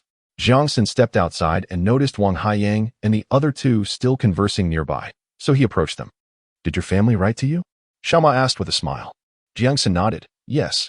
Noticing his reluctance to elaborate, Xiao Ma refrained from pressing further and pointed toward the supply and marketing cooperative, asking if he needed to buy anything. Jiang's son indeed had something in mind. He wanted to purchase more spirits. Just a couple of days prior, he and Wang Haiyang had consumed their meager stock while in the mountains. Let us take a look. Feng Chao perked up, saying, I heard the supply and marketing cooperative received a batch of milk candies. They're rather expensive. Was this a hint for Jiang's son to buy some? Jiang's son remained silent as he entered the store. Sister Ma was sitting at the counter knitting a sweater. Upon looking up, she smiled. Oh, back so soon? Didn't you go to the 4th Brigade? Jiang's son greeted her cheerfully, Sister Ma. She set down her knitting and asked, what do you want to buy? Feng Chao watched Jiang's son eagerly, only to be surprised when Jiang's son handed over his flask. Is there any left? You've been drinking quickly. She glanced at the others and winked at him, teasingly saying, not much left. Let us see if that little bit can fill you up. As she spoke, she went inside. Feng Chao hurriedly inquired, Jiang's son, what are you getting? Spirits. Jiang Sen replied candidly, knowing the scent would soon waft through the air. There is still alcohol? Someone just came to buy and said it was gone. Jiang's son turned to him and replied nonchalantly, didn't he, Sister Ma, just say there was only a little left? He said no more and turned to examine the items on the counter. Wang Haiyang approached, glanced at Feng Chao, and whispered to Jiang Sen, aren't you worried about others finding out? Jiang Sen smiled. What is there to fear? Indeed, he had never feared anyone. After finishing their drinks, they exchanged pleasantries with Ma and settled the bill before stepping outside. Just as they emerged, they spotted Zhang Xuebing approaching on his bicycle, appearing weary from a long journey. He glanced in their direction but said nothing, instead veering towards the entrance. Isn't that Zhang's accountant's son? Feng Chao remarked with amusement. Do you know him? Xiao Ma inquired. Puzzled, aware that associating with Zhang Xuebing could tarnish one's reputation, Feng Chao animatedly recounted the incident of Li Chaoyang chasing Zhang Xuebing with a shovel, eliciting hearty laughter from Xiao Ma and a chuckle from Wang Haiyang, who remarked on Zhang's good fortune in escaping Li, known for his no-nonsense demeanor.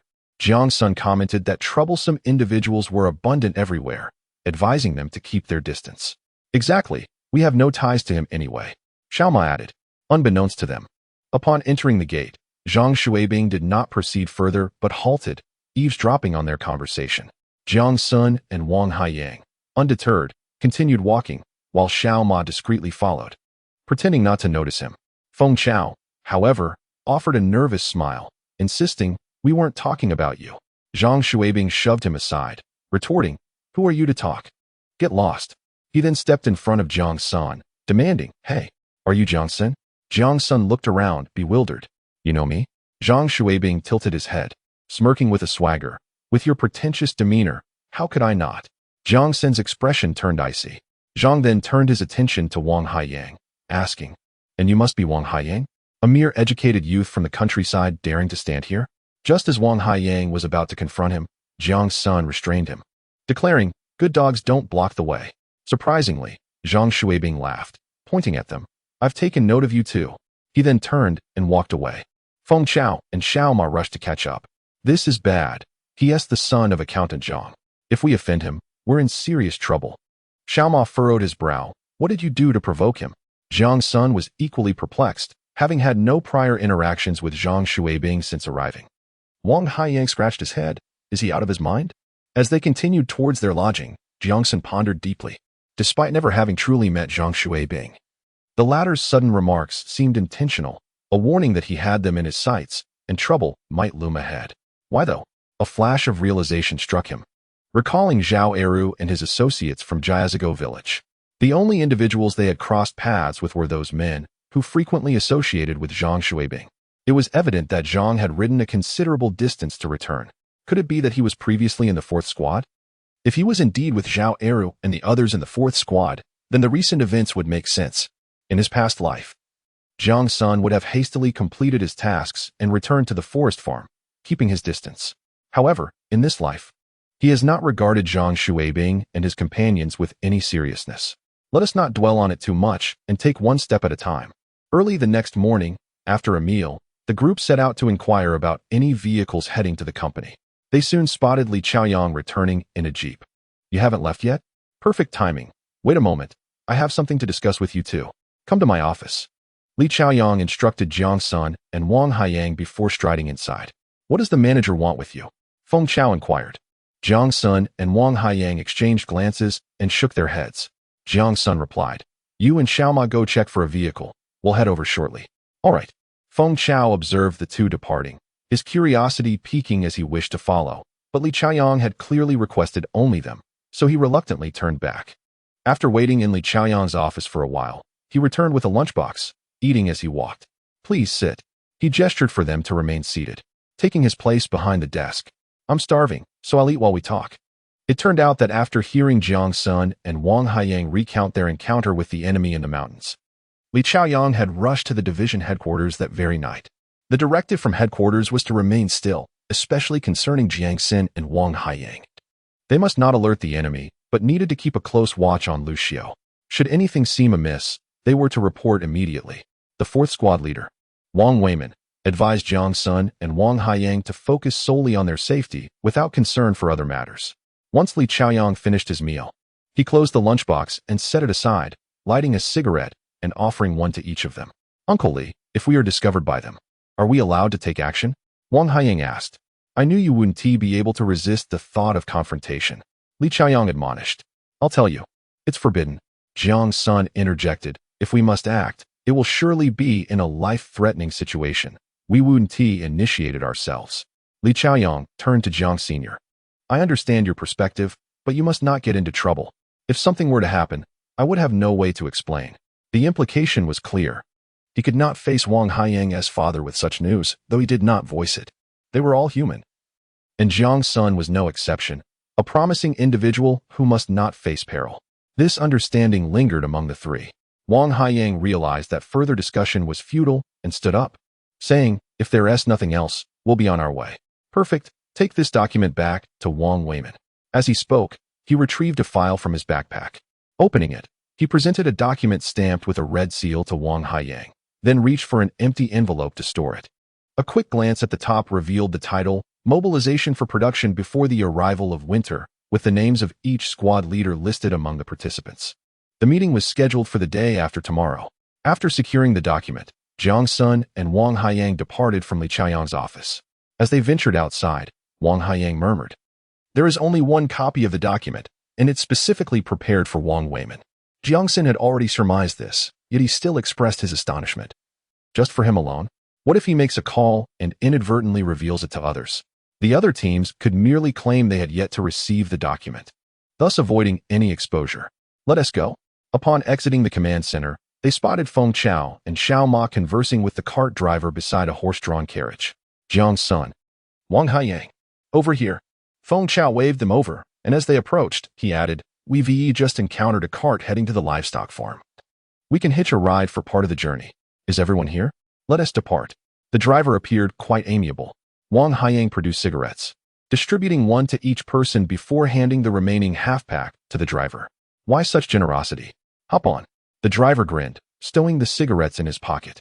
They boarded the cart, which swayed as it departed the command center. Feng Chao engaged the driver in conversation, while Xiao Ma seated himself beside him, allowing Jiang Sen and Wang Haiyang to sit in the back, leaning against their luggage. The cart also carried 2 parcels stamped by the post office, with recipients unknown to them. Feng Chao inquired about the livestock farm. The driver chuckled, saying, I'm actually on my way to teammate, which is not far from the livestock farm. I can conveniently deliver the parcels for them. It's quite nice over there. Though rather remote, there's not a soul in sight for miles. Jiang Sen perked up his ears. Feng Chao questioned, if it's so nice, why does no one want to go? The driver laughed heartily. I've mentioned it. There's not a soul in sight for miles. Nothing at all. When a heavy snow falls, the supply trucks can't even make it through, and you end up living like cattle. Who would want to go there? Feng Chao turned to look at me, and I shut my eyes. Whether it is good or bad depends on one's perspective. Suddenly, I turned to Wang Haiyang. Have you heard they are reinstating the college entrance examination? Wang Haiyang shook his head. No, really? Are you planning to take it? Me? I'm not cut out for that. I replied. Wang Jingwo is suited for it, as are Deshanzi and Hu Jiqing from Team 4. They are the ones. Jiang Sen pondered whether he should inform them. He extended his leg and nudged Feng Chao with his foot. Hey, do you know where our class leader is stationed? Feng Chao turned around, initially frowning, but upon recognizing Jiang Sen, he immediately smiled. The class leader and the deputy have both gone to Shenyang team. It's a place with many people and few resources. Every year, they draw personnel from various teams to assist. This year, given our special circumstances, we were sent here. Otherwise, we wouldn't have had the chance. This was indeed a candid truth. They had all gone to Shenyang team. Jiang Sen refrained from further inquiries, closing his eyes to bask in the warmth of the sun, feeling a bit drowsy, and gradually fell asleep. With a start, Jiang Sen opened his eyes to find the cart halted in a desolate area devoid of villages or shops. Wait a moment, I need to relieve myself, the driver announced before darting toward the nearby woods. Wang Haiyang nudged Jiang Sen. Something feels off. Chapter 83. If you kill him, just bury him. The road was quite secluded, flanked by dense woods. They had barely traveled 30 miles from the command center. If someone were to hide in those woods, numerous individuals could remain concealed. The driver was suspicious. Jiang Sen and Wang Haiyang exchanged glances. They were all devoid of any means for self-defense. Go relieve yourself. Jiang Sen pushed Wang Haiyang, and the two of them leaped down from the carriage. Feng Chao cautioned, don't wander too far. The driver will be back shortly. Xiaoma remarked, it's fine, we can wait a bit. Are you coming? Feng Chao shook his head, I won't go. Xiaoma also remained in the carriage. Jiang Sen and Wang Haiyang made their way to the roadside, descended the embankment, crossed the ditch, and entered the forest. The driver had gone to the other side. Taking refuge behind a sturdy tree, Jiang Sen observed the opposite side. What feels off? Where's the oddness? In truth, Jiang Sen too sensed an indescribable atmosphere surrounding them. The silence was palpable, and the grass in the ditch was blanketed with snow, making it impossible for anyone to conceal themselves there. If someone were hidden in the forest, where would they be? Wang Haiyang said, it's instinct. Someone is lurking in the woods. Without any weapons, Jiang Sen replied, glancing up at the trees and casually breaking a branch. He stripped it of leaves, twirled it in his hand, producing a buzzing sound. Wang Haiyang remarked, this will do. He also broke off a branch. The two emerged with their makeshift weapons, playfully skipping over the ditch, returning to the front of the carriage. Where's the driver? Wang Haiyang inquired. Not back yet, Feng Chao responded, casting a glance towards the opposite side. Xiaoma questioned, could there be trouble? Let's go take a look. Jiang Sen spoke as he and Wang Haiyang headed towards the opposite side, where the driver had entered the woods. Upon reaching the ground, they crossed the ditch. The footprints did not lead into the forest, but instead turned back. They followed the tracks, calling out as they walked, Big brother, where are you? It's time to go. Suddenly, the driver emerged from the woods, and upon seeing them, he not only refrained from speaking, but turned and fled. Hey, big brother, why are you running? Wang Haiyang shouted. Jiang Sen seized him, his gaze fixed intently on the woods ahead. Zhang Shuaibing sauntered out, holding a wooden stick. Wang Haiyang remarked to Jiang Sen, it's just him, he's quite bold. Jiang Sen scoffed. What a coward, running so fast. They hadn't seen him when they exited the venue, nor did they know when he had emerged. However, one thing was certain, the driver had been sent by him. Perhaps he had been inquiring about transportation to the fourth team since last night and had arranged it on a whim. Unfortunately, the driver was too timid. Upon seeing Jiang Sen and Wang Haiyang, he fled. Could he escape? There were only a handful of carriages. It wouldn't take long to ascertain who it was. I told you. I remember you all. Jiang Sen fixated on him, as if staring at a ghost. Seek your demise early. Come on. You think you can take us on alone? Wang Haiyang chuckled. Let me see your true abilities. Alone? Zhang Shuaibing also laughed, and suddenly, 4 or 5 more figures emerged from the forest. Among them were Zhao Eru, Lizi, and Haizi, along with 2 unfamiliar faces, likely accomplices in mischief. Each of them wielded something, be it a club or a dagger. None of them were good company. Attack. Zhang Shuaibing waved his hand. Kill them and bury them. Run. Upon witnessing the throngs of people, Jiang Sen swiftly seized Wang Haiyang and fled.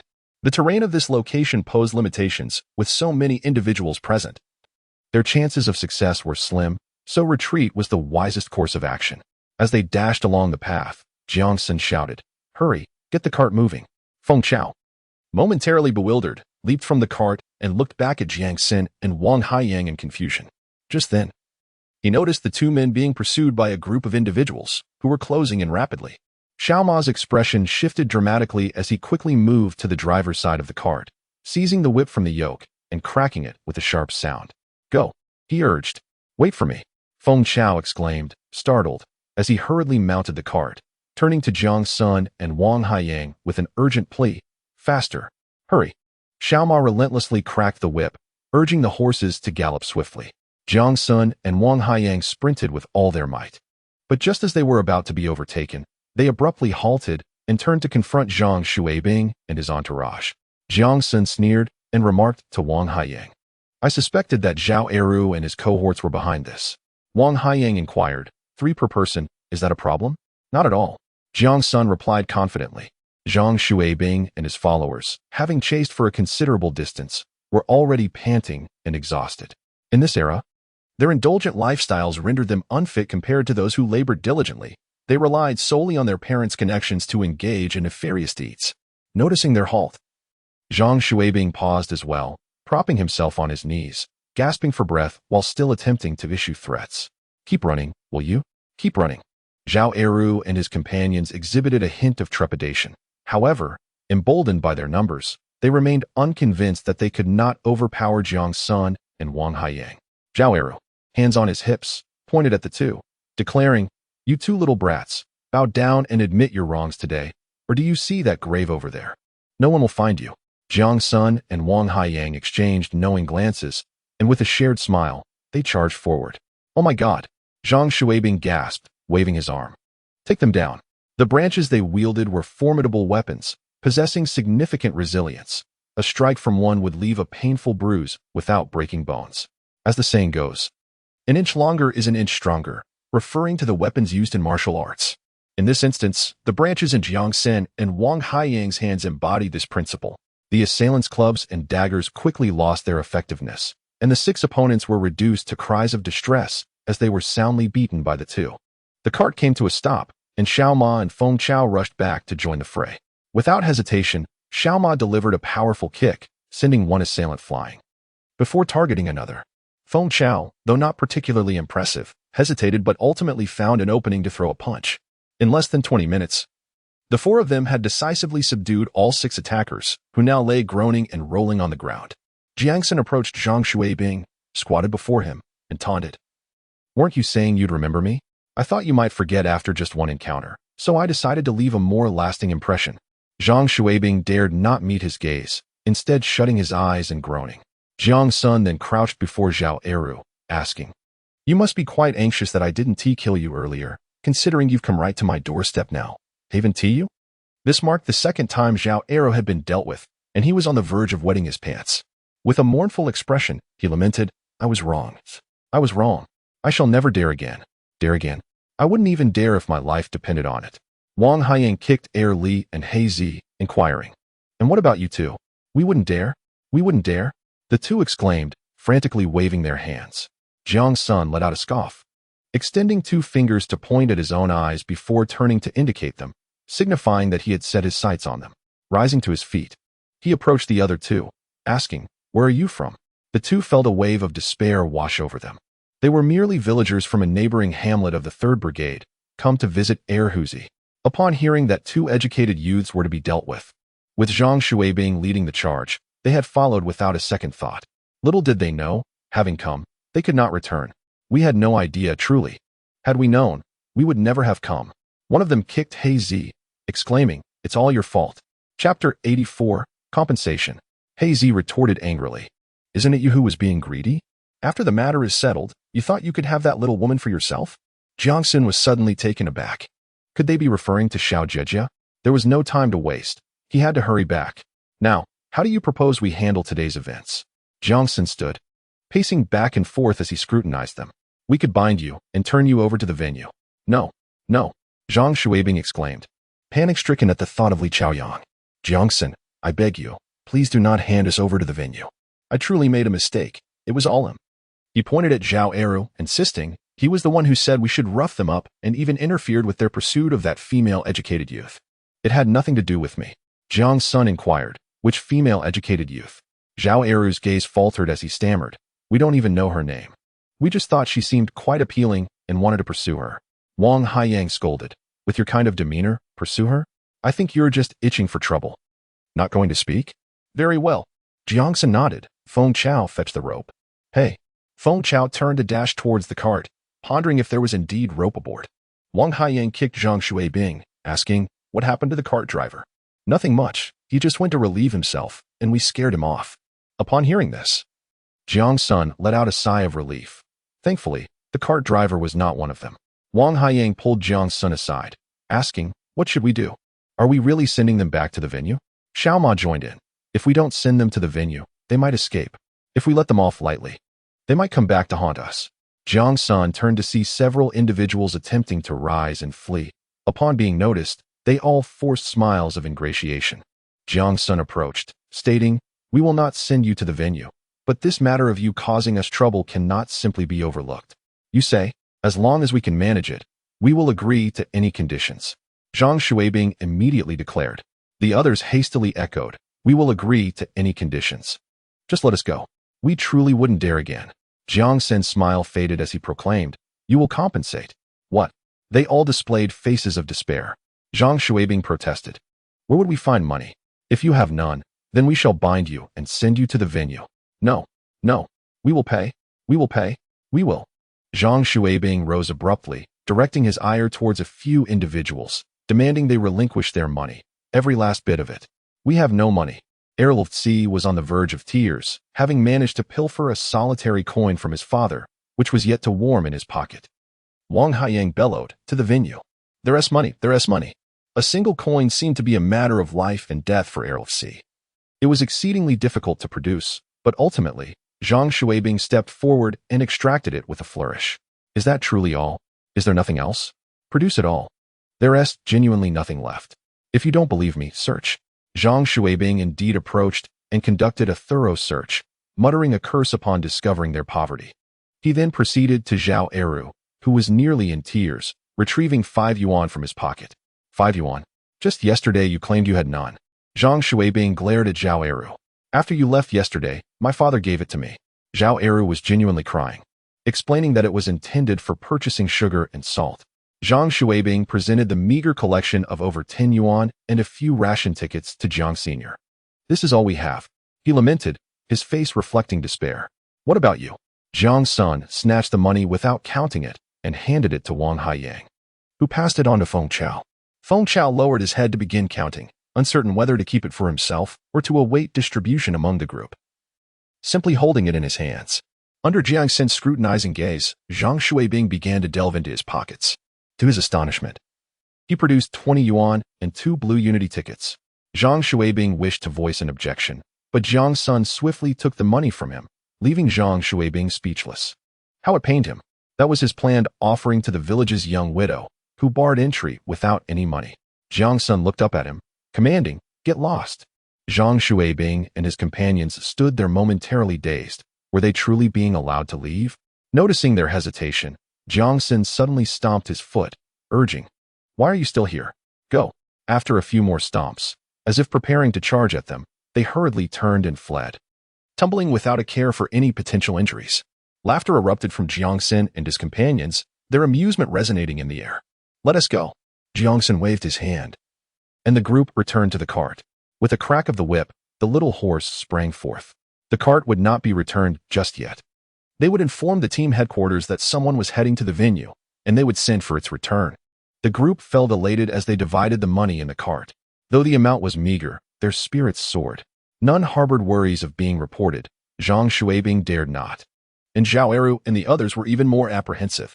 After more than 3 hours, they finally returned to the 4th team. Upon arrival at the headquarters, Jiang Sen instructed, first, let us report to the captain. Little Ma and Feng Chao quickly jumped from the cart. Trailing behind Jiang, Senator Wang Haiyang cast a glance at Jiang Sen, saying, you all go ahead. I'll make a phone call. Wang Weiman was absent, but the team accountant was present. Ah, you've brought someone back. The accountant smiled. The captain is in the fields. I'll inform him later. You can take them to the youth station. Jiang Sen retrieved the document handed to him by Li Chaoyang from his bag and passed it over. This is what Director Li asked us to bring along. Just hand it to me. Then we shall take our leave. All right. If you encounter any difficulties, come back to the headquarters. 3 individuals emerged, and Wang Haiyang also exited the communications room, while the cheerful woman smiled as she bid them farewell. Feng Chao inquired, The 4th Brigade seems quite pleasant. Does everyone possess such a positive demeanor? Wang Haiyang and Jiang Sen exchanged smiles, replying that it largely depended on the company. Indeed, Wang Haiyang affirmed. The personnel at the brigade are commendable. Let us proceed to the youth point. Just then, someone called out to Jiang Sen from behind. The group paused and turned to see Wang Weimin approaching, clad in rain boots, his feet caked in mud. When did you all return? He asked loudly. Jiang Sen and Wang Haiyang stepped back a few paces to greet him. Captain, we just got back. This is Feng Chao, and this is Xiao Ma, all from our 2nd class. Welcome, welcome. Look at my muddy hands. Wang Weimin exclaimed, attempting to shake hands, but his hands were covered in muck. Did you come back by horse cart? He glanced at the nearby cart. The eyes of Jiang Sen and the others exchanged quick glances before Jiang Sen explained. The cart driver was supposed to deliver a package to the livestock farm, but he was pulled away by an urgent family matter. He asked us to bring the cart here and mentioned that someone could return it later. Oh, Wang Weimin said, glancing at the cart. It seems no one can spare time to send the package to the livestock farm either. Would it be too much trouble for you to make the trip? Jiang Sen hesitated at the unexpected request. Captain, we still need to take them to the youth point. No worries. You may first drop them off. And once you've done that, return to deliver the package. It's not far from here to the livestock farm. If you hurry, you should be back by day's end. However, just then, the accountant emerged from the office. Oh, you haven't departed yet? Here are the documents they brought back regarding the winter harvest mobilization meeting. You are required to attend tomorrow. Perfect. Wang Weimin responded. Hurry, take them to the village first, and then quickly make your way to the livestock farm. I will drive the cart to the station tonight. Chapter 85. Of no significance, Wang Weimin eagerly urged Jiang Sen and the others to depart promptly. Not wanting to delay any further, Jiang Sen agreed, intending to check on Wang Jiangwo, and led the group across the road. Although it was merely separated by a street, it was several miles away. So they opted to take the horse cart. Feng Chao was filled with anticipation, but upon seeing the youth point, his expression soured. How can it be worse than the mountains? He muttered as he stepped down from the cart. Hu Jiqing greeted them with surprise. Wang Haiyang introduced them and mentioned the need to visit the livestock farm. It's getting late. You should eat first before heading out. Let the horse rest as well. As Hu Jiqing spoke, he unhitched the horse and led it to the animal shed, where others came out to feed and water it. Hu Jiqing's living quarters were already full, so they placed their luggage there for the time being, intending to arrange accommodations later when the youths returned from work. As they dined, Feng Chao remained silent, while Xiao Ma conversed jovially with Hu Jiqing, who appeared quite pleased. After the meal, Jiang Sen wasted no time in retrieving some belongings before departing with Wang Haiyang in the horse cart.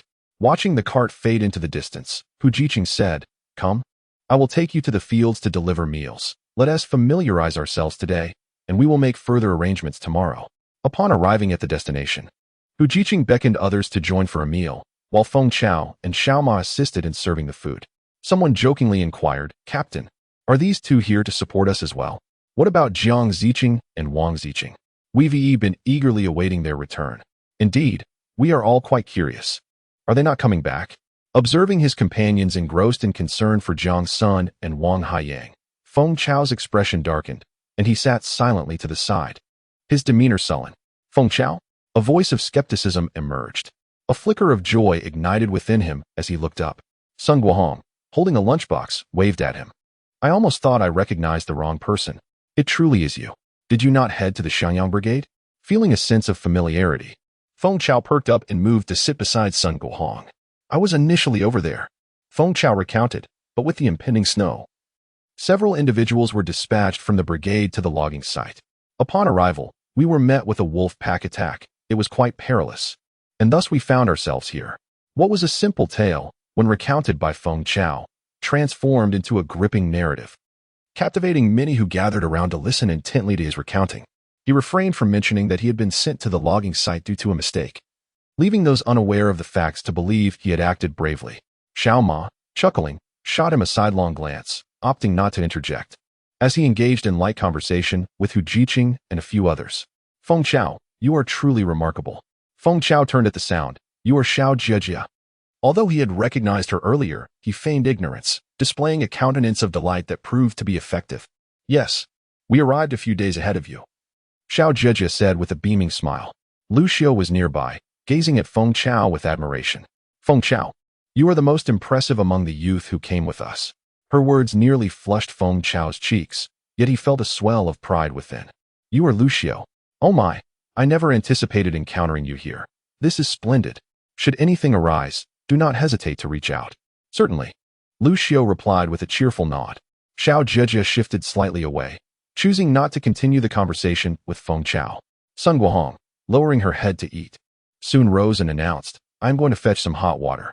The crowd that had initially surrounded them quickly dispersed into smaller groups. However, Feng Chao remained blissfully unaware. Engrossed in lively conversation with Lucio, I feel quite lost here, unfamiliar with the surroundings and unable to work. I am grateful for your assistance. Lucio expressed. It will be wonderful to be together. Otherwise, I would have no one to confide in. Feng Chao thumped his chest. No worries. I'm here. Feel free to share anything. Such words might be trivial when spoken by another, but a person who constantly proclaims their readiness to assist is of little consequence. Hu Jiqing observed the interactions between Feng Chao and Xiao Ma, mentally comparing them to Jiang Sen and Wang Haiyang, and came to a realization. After the meal, he assigned Feng Chao and Xiao Ma the same tasks as those given to Jiang Sen and Wang Haiyang upon their arrival the previous day. Xiao Ma took to his task without hesitation, shouldering an empty basket and departing. Feng Chao, however, picked up several empty baskets, slung them over his back, and leisurely followed behind. In the earlier trips, all was well, but soon Feng Chao found himself standing amidst the cornfields, engaged in animated conversation with Lucio. Xiao Ma had already made several trips back and forth, yet their chatter showed no signs of abating. Xiao Ma merely cast a glance their way, uttering not a word, before shouldering a heavy load and returning. Hu Jiqing observed everything with clarity, shaking his head in resignation. Among so many educated youth, it was not uncommon for some to shirk their responsibilities. Yet, with Lucio's presence, the others' idleness became conspicuous. And now, with Feng Chao joining in, he was certainly a cut above the rest.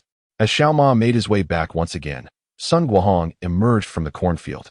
She set down her basket, picked up an empty one, and, noticing Lucio and Feng Chao in fervent discussion, could not help but interject, while everyone else is busy harvesting. What are you two chatting about? Lucio, how many ears of corn have you gathered today? Your work points are going to dwindle. Lucio, unfazed, playfully stuck out her tongue, momentarily forgetting her tasks. Sun Guohong chose silence, turning back towards the cornfield. Lucio then informed Feng Chao, all right, let us continue this later. I must get back to work. Feng Chao gazed after her as she entered the cornfield, reluctant to part ways, before picking up the basket from the ground. Xiao Ma approached, took the basket, and said, I'll handle this. Feng Chao chuckled, expressing gratitude. Thanks. Xiao Ma laughed lightly, said nothing further, and turned to leave. Holding the empty basket, Feng Chao continued on his way, pausing after a short distance to call out weakly, if anyone has a full basket, come exchange it for an empty one. Gradually, a few individuals emerged to swap their full baskets, returning to their work afterward. Observing the 5 or 6 overflowing baskets on the ground, he clicked his tongue in disdain and turned his gaze toward Xiao Ma, who was just reaching the field's edge. Appearing diminutive from afar, he could only carry one basket, bending slightly as he headed back to the field's entrance. During dinner that evening, Lucio sat beside him. After just one bite, Feng Chao exclaimed, What is this you're eating? It's not even clean. He spat out a couple of times to the side. The other educated youth frowned at this display. Realizing his faux pas, Feng Chao quickly added with a smile, It's just sand. My teeth aren't the best. Almost ruined my meal. He promptly closed his mouth and focused on eating. Lucio whispered, I have some biscuits. After everyone leaves, wait for me over there. Gesturing towards a path leading up the hill. Feng Chao's heart swelled with joy. Look at my charm and popularity. After dinner, he deliberately lingered until the others had departed, then washed his lunchbox and strolled back leisurely. As Xiao Ma exited Hu Jiqing's quarters, he waved at Feng Chao, calling, Feng, come get your belongings. The team leader is taking us to our new quarters. Feng Chao acknowledged him, glancing towards the path before hastening his pace. Hu Jiqing led them to a house at the end of the lane. You'll be staying here. It's just for one person, he said, opening the door. Wang Liang, they'll be arranged with you. Wang Liang, a man with a limp from an earlier altercation with Zhao Eru and his gang, had a straightforward temperament. Otherwise, he would not have clashed with them. He smiled and said, all right, come on in. Upon entering, Feng Chao discovered that it was even worse than at Hu Jiqing's place, which instantly dampened his spirits.